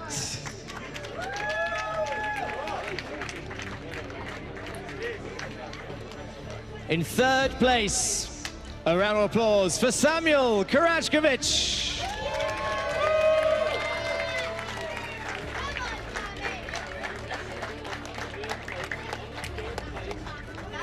In 2nd place, number 31, Sam Tester.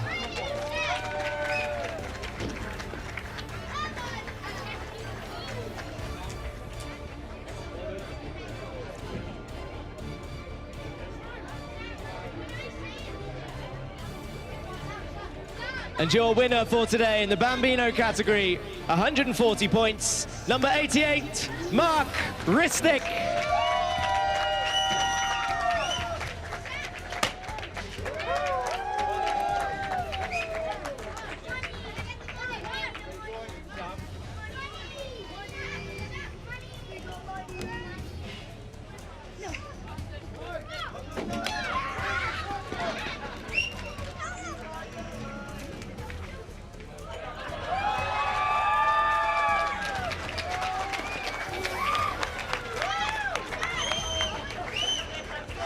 Okay, guys, jump up on the top step for a photo together. Robert, up on the top step. Sam, Yusuf, up on the top step.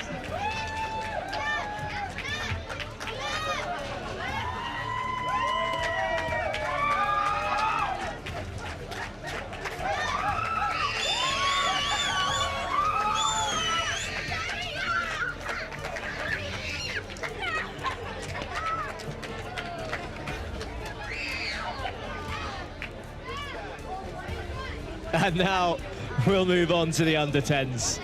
I hope the photographers were quick enough to get that group photo. What happened? Right, on to the under-10s. In P3, a round of applause for Saif Al Khalifa.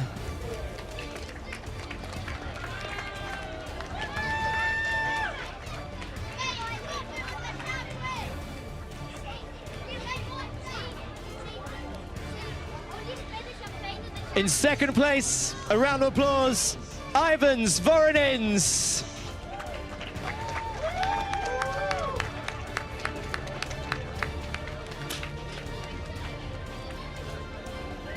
And your winner for the under-10 category today, a round of applause for Adam El-Sheikh.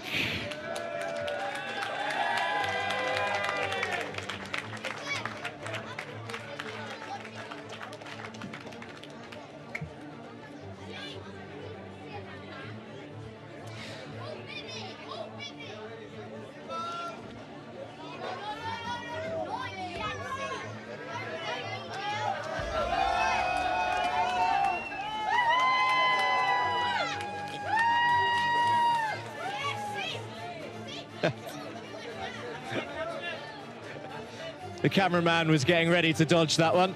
Did we get the top step photo or not? We did. Back up on the top step, please. Ivans.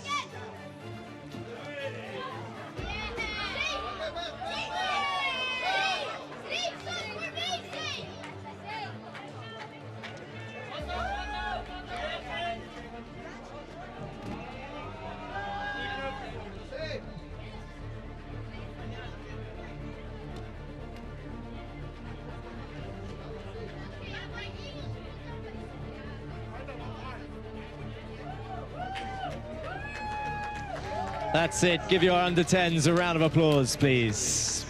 We'll move on to the mini category. So in the minis, just wait for Saif to make his way off, embracing the podium. In the minis, in third place, a round of applause for Austin Gray.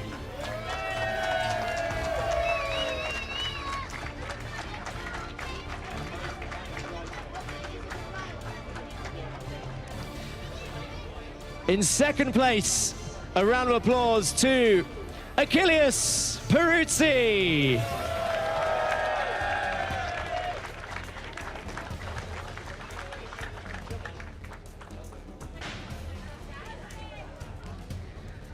And your winner in the mini category, a round of applause please for Francesco Lisignoli.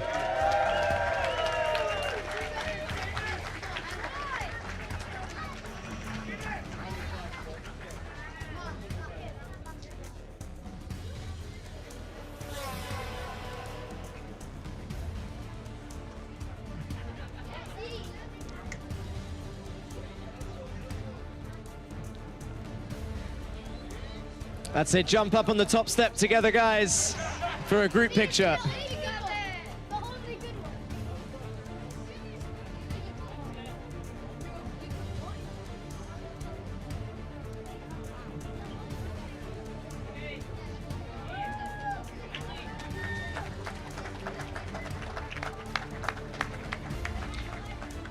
Okay, let's move on to the junior category.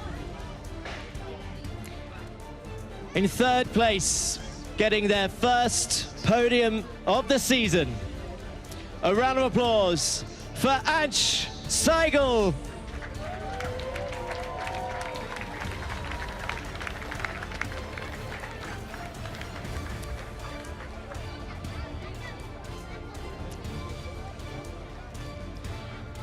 And then in second, also joining him on the podium for the first time, a round of applause for Savali Kage.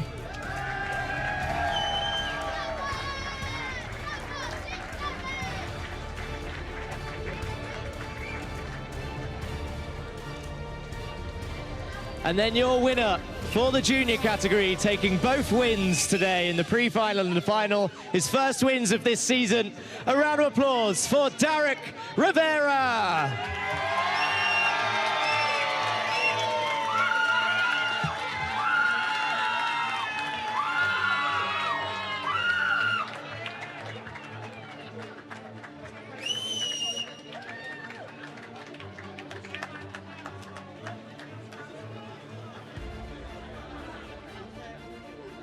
Up on the top step together, guys. One more picture.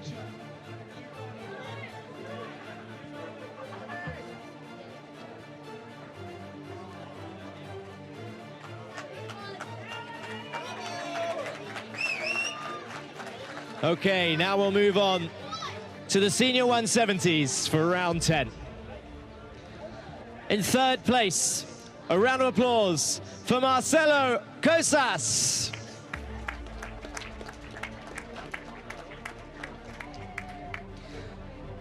The award being accepted by Biren Piri of AK Karting. In second place, a round of applause for Andre Curie.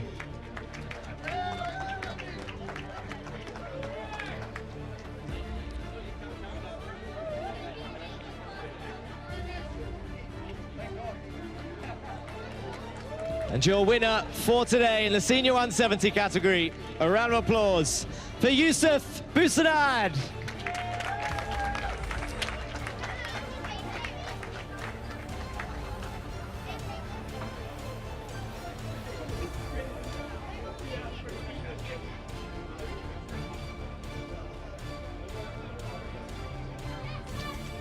Okay, jump up on the top step together, guys.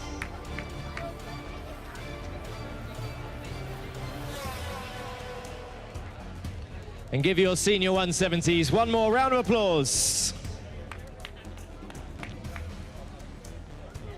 And now we'll move on to the senior category after Yusuf throws some more water.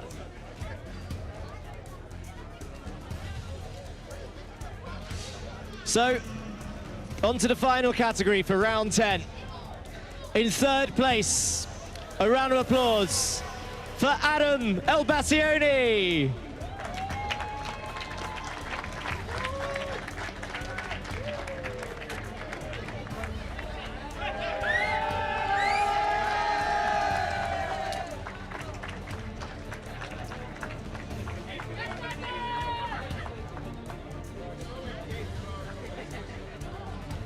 In second place, with the most comments in the YouTube chat, the pride of Africa. A round of applause for Amani Kanyua.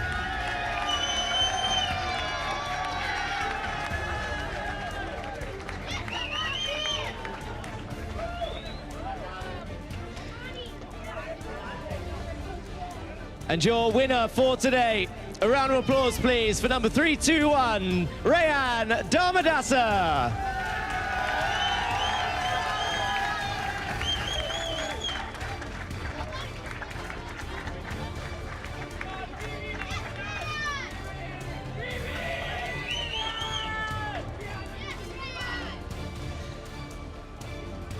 Jump up on the top step together, guys, for one more picture.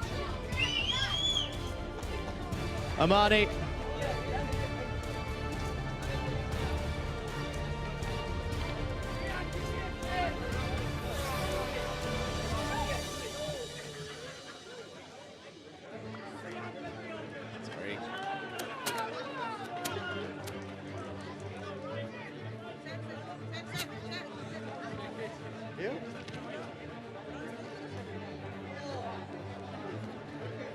Up next, we're going to give out some awards for staff throughout the season who are very important to what we've been doing today and across the last 4 months, with the awards being given out by the Sheikh himself. A round of applause, please. A certificate of appreciation for Martin Bean.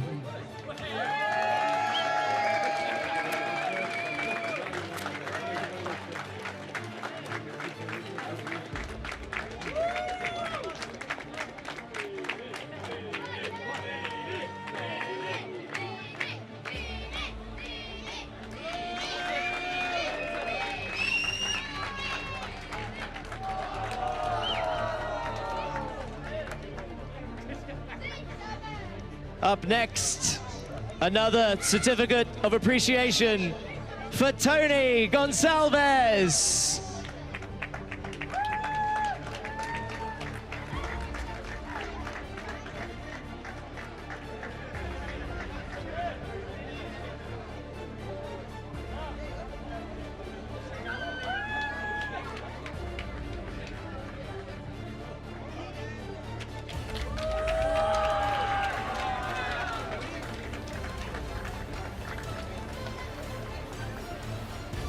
Okay, up next, a certificate of appreciation for Chris Lambrecht.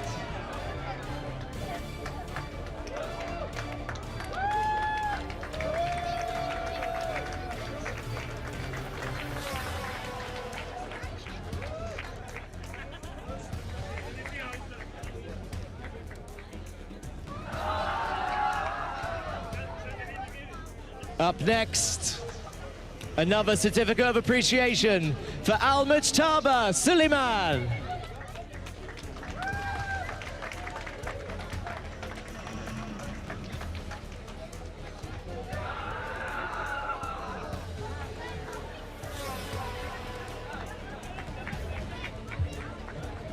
Up next, a certificate of appreciation for Mario Pasella.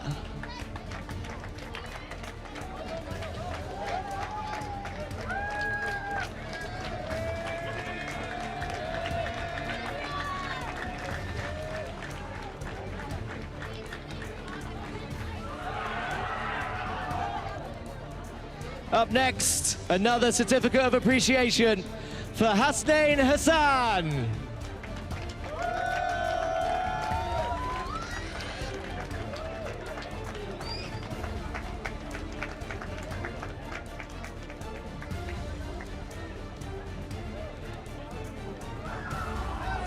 A round of applause for your next certificate of appreciation, Mohammed Alam.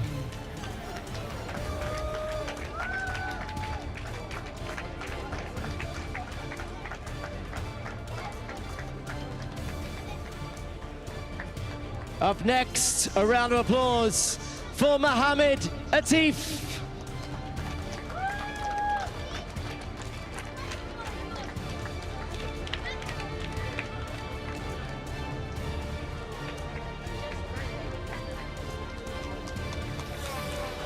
And I think one more, or maybe a couple more, a round of applause for Zahid Amjad.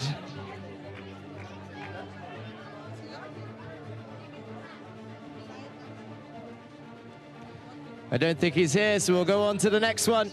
A round of applause for Anastasia Safanova.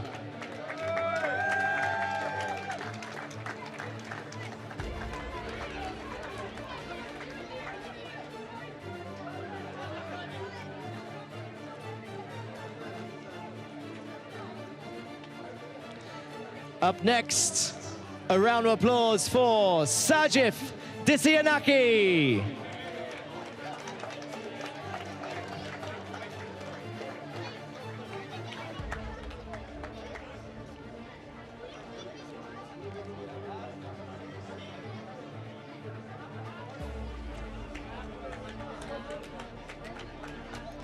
Up next, a round of applause for Fahad Mehrab.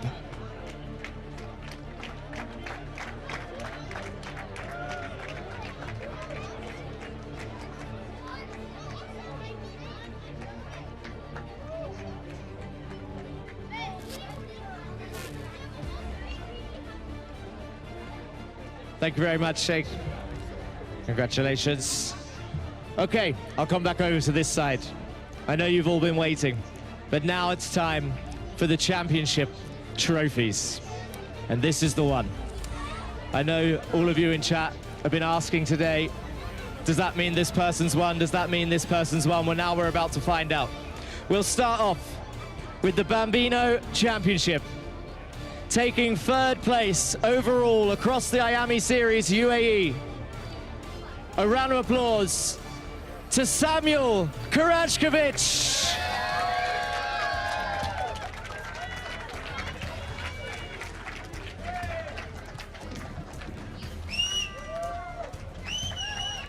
With the award being given out by Maxi.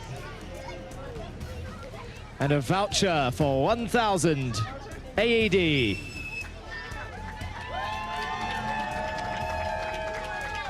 In second place, joining Sam, is going to be Sam Tester.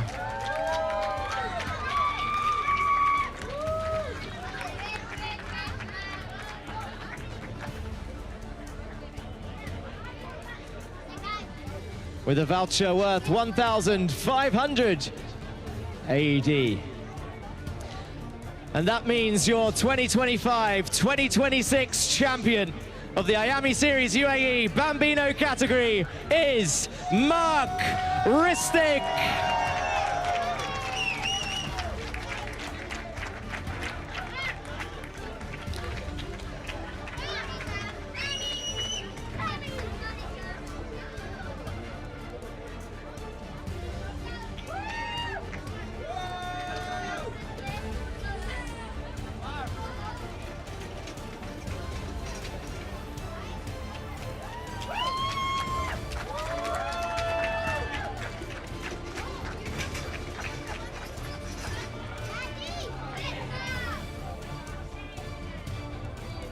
And there, the Synergy carts on display, showing the number 1 and 2.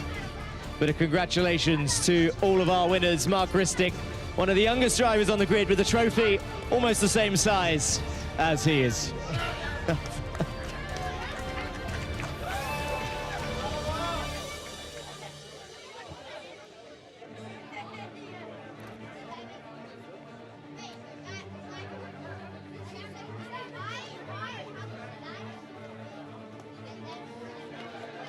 That's it, guys. Give a round of applause to your top 3 in the Bambino Championship before we move on to the under-10s.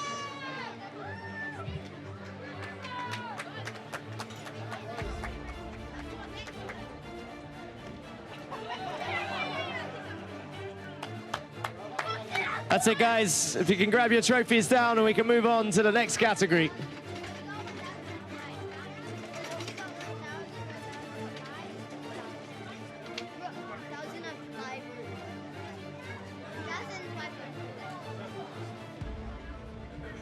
Okay, on to the under-10 championship. We've got a few people dancing around, ready and waiting. In third place, a round of applause to Saif Al Khalifa.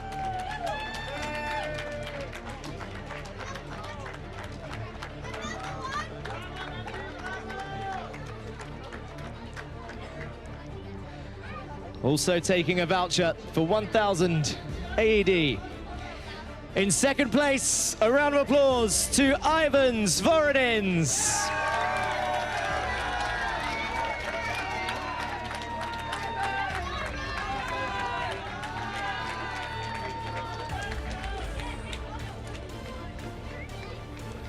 Which means you're under 10 champion of the 25-26 season of the Iame Series UAE.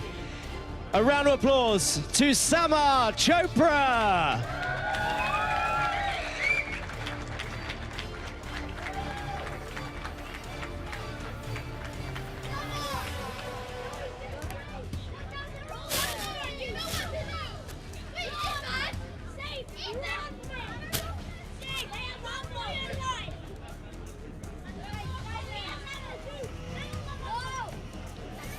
Samar winning a voucher worth 4,000 dirhams And everyone's found silly string today. This is a new one, as opposed to the usual water fight.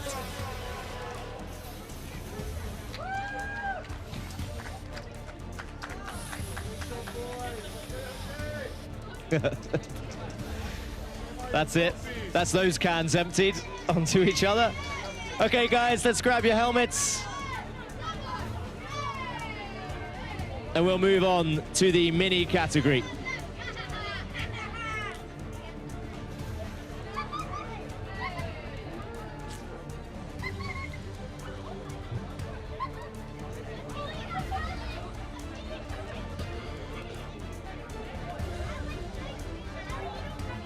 Sama, still need to grab your helmet.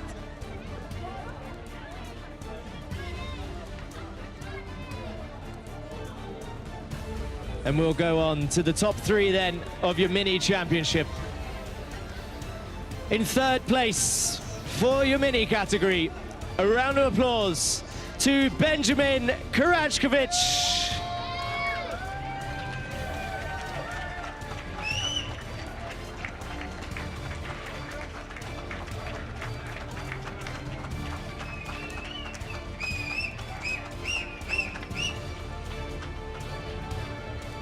Second place, a round of applause for Charlie Page.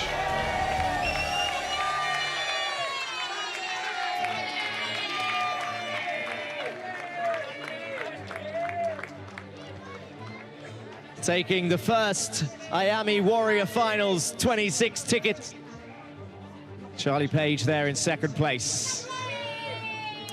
And joining them on the podium then, your 25-26 Iame Series champion for the mini category, 2 years in a row. A round of applause for Achilles Peruzzi.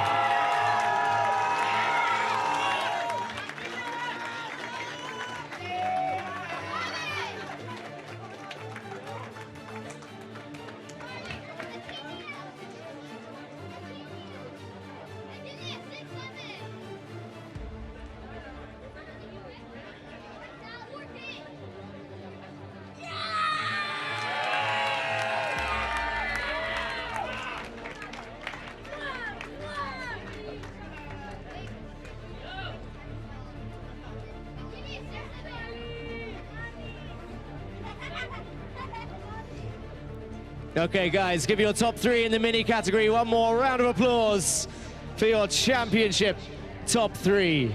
Charlie, jump up a step.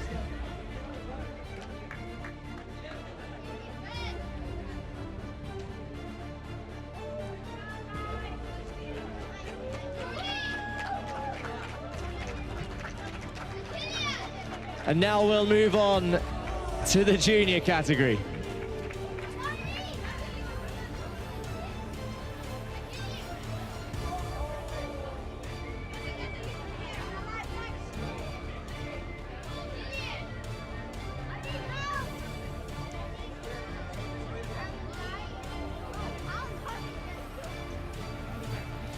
Okay, on to the juniors.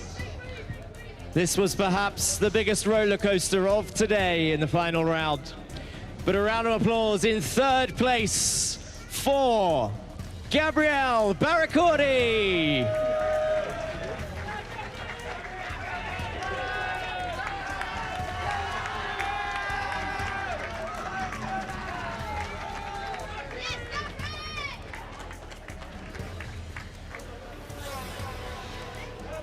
In 2nd place, a round of applause for Leonidas Peruzzi.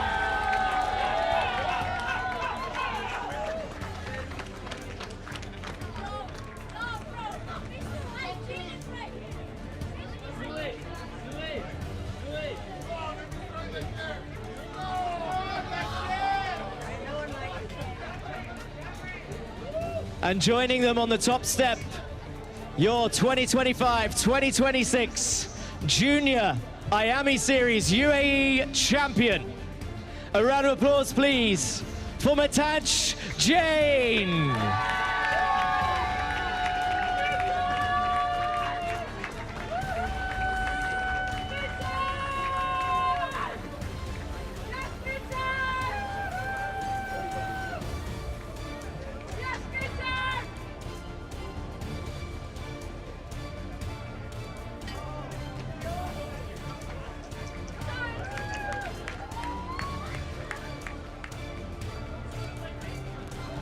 Your top two taking Iame Warrior Finals tickets for 2026, all the way in Italy.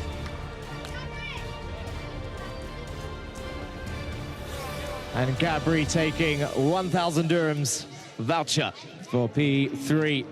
So now we'll move on to the Senior 170 Championship.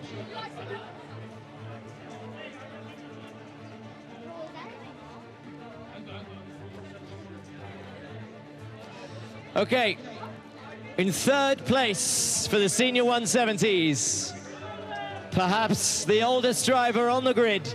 A round of applause for Alexandros Anivas.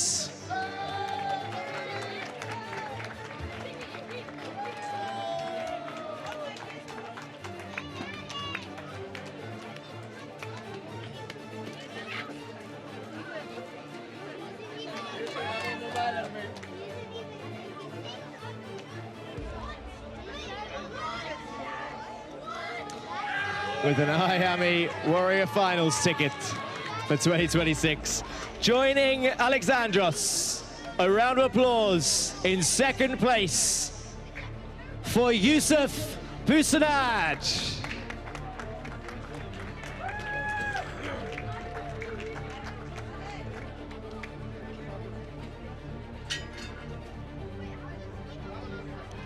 Taking a voucher worth 2,000 dirhams.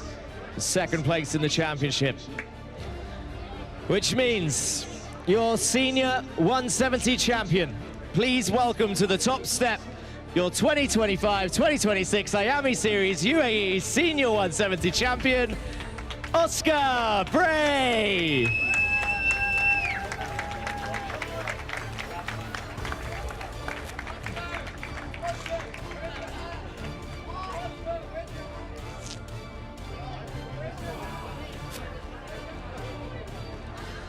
Winning a voucher worth 4,000 dirhams.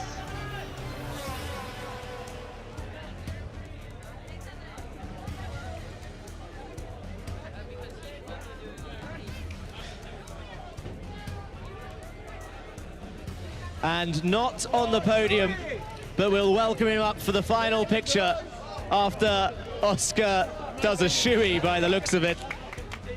There we go. A round of applause taking an Iame Warrior Finals ticket to Andre Curry.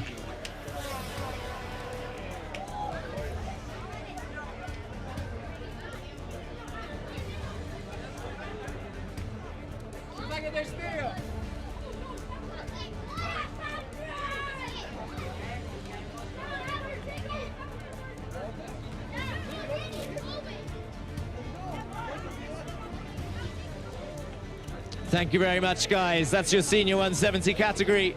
Give them one more round of applause and we'll move on to the seniors.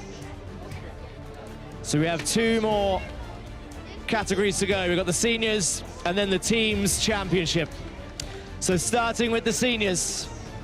In third place, overall, a round of applause, please, for Maximilian Dexter.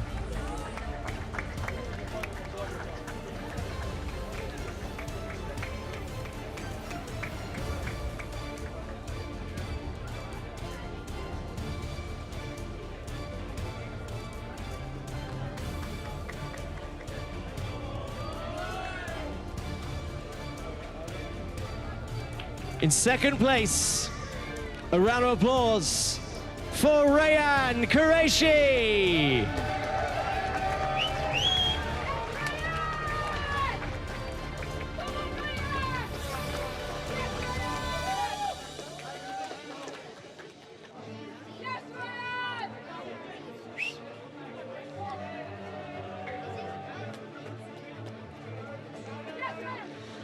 And that means your Senior Iame Series UAE champion for the season 25-26, your JNKD driver. A round of applause, please, for Jeremy Montgomery Swan.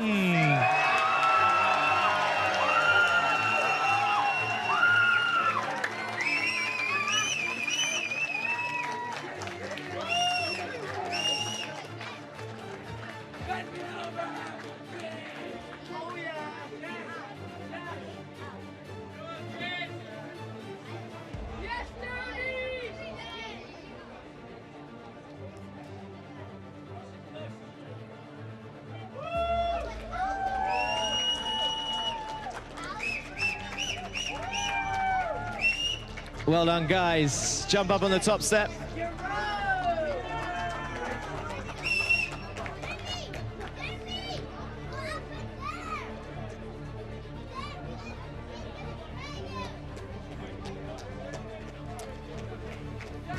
That's your championship top 3 right there in the senior category. And now we'll move on to the team's championship.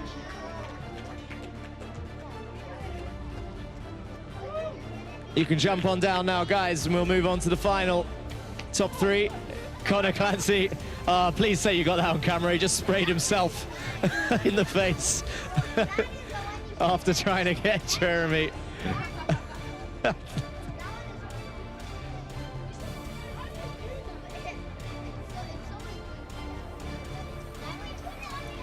There he goes. Okay, on to the team championship. In 3rd place, collecting a massive gold trophy. A round of applause for GGM.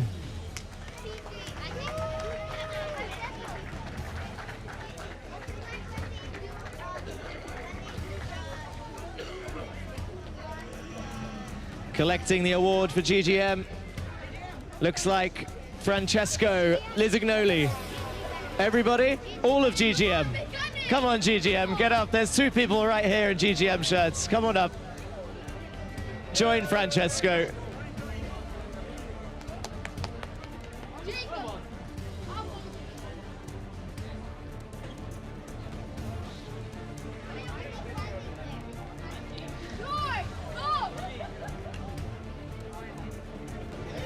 There we go. How many people can we squeeze on the rack track podium? We're about to find out. Not quite on the top step though. Nathan, Amani. We're going to welcome up more people now. Let's see if we can get them all on. In 2nd place, a round of applause. 2nd in the team's championship to Predator Motorsport.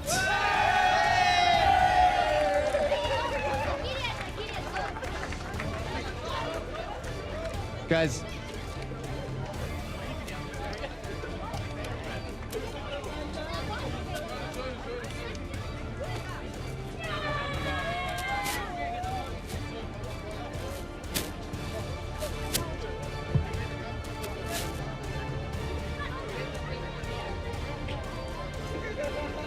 And your team's champions for the Iame Series UAE 25-26. A round of applause, please, for AK Karting.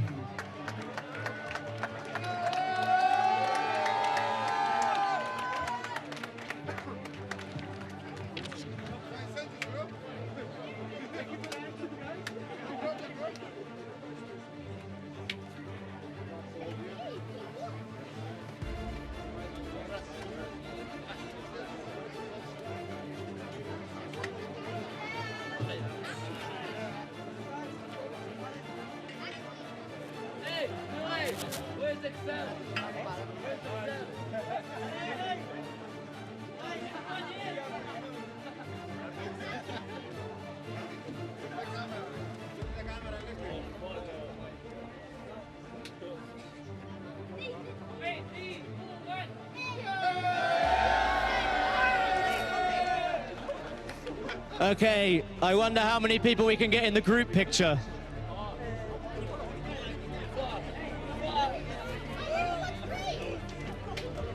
Before we do the group picture of awards, guys, come on down from the podium. I'm going to call all the officials up first. So everybody who got a certificate of appreciation to come up first. All of the officials that got a trophy from the Sheikh. We'll do a group picture of the officials. And then we'll get everybody else just after. So don't go anywhere. Guys, not just yet. Mark, Sam, we're going to do the officials first, and then we'll call you up. Ah, here's one, nice and on time. There's two. Coming up, guys and girls.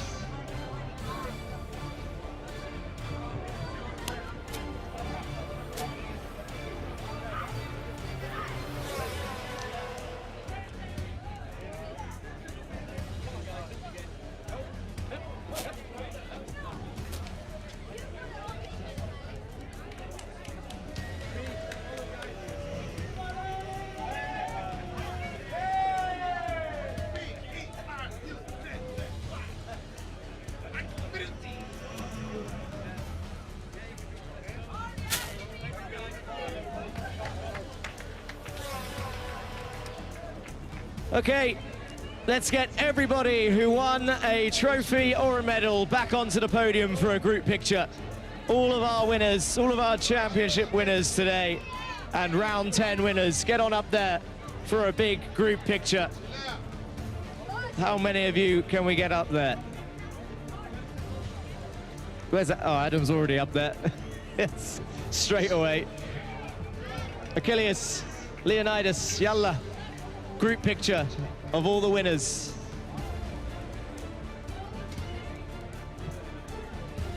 All winners from today and the championship. That's including you. Yeah, you won today. You have a trophy. Derek Rivera also, I see you. That's it. Come on up. Everybody that got a trophy or a medal today. Not just for the championship, but in total. Come on up.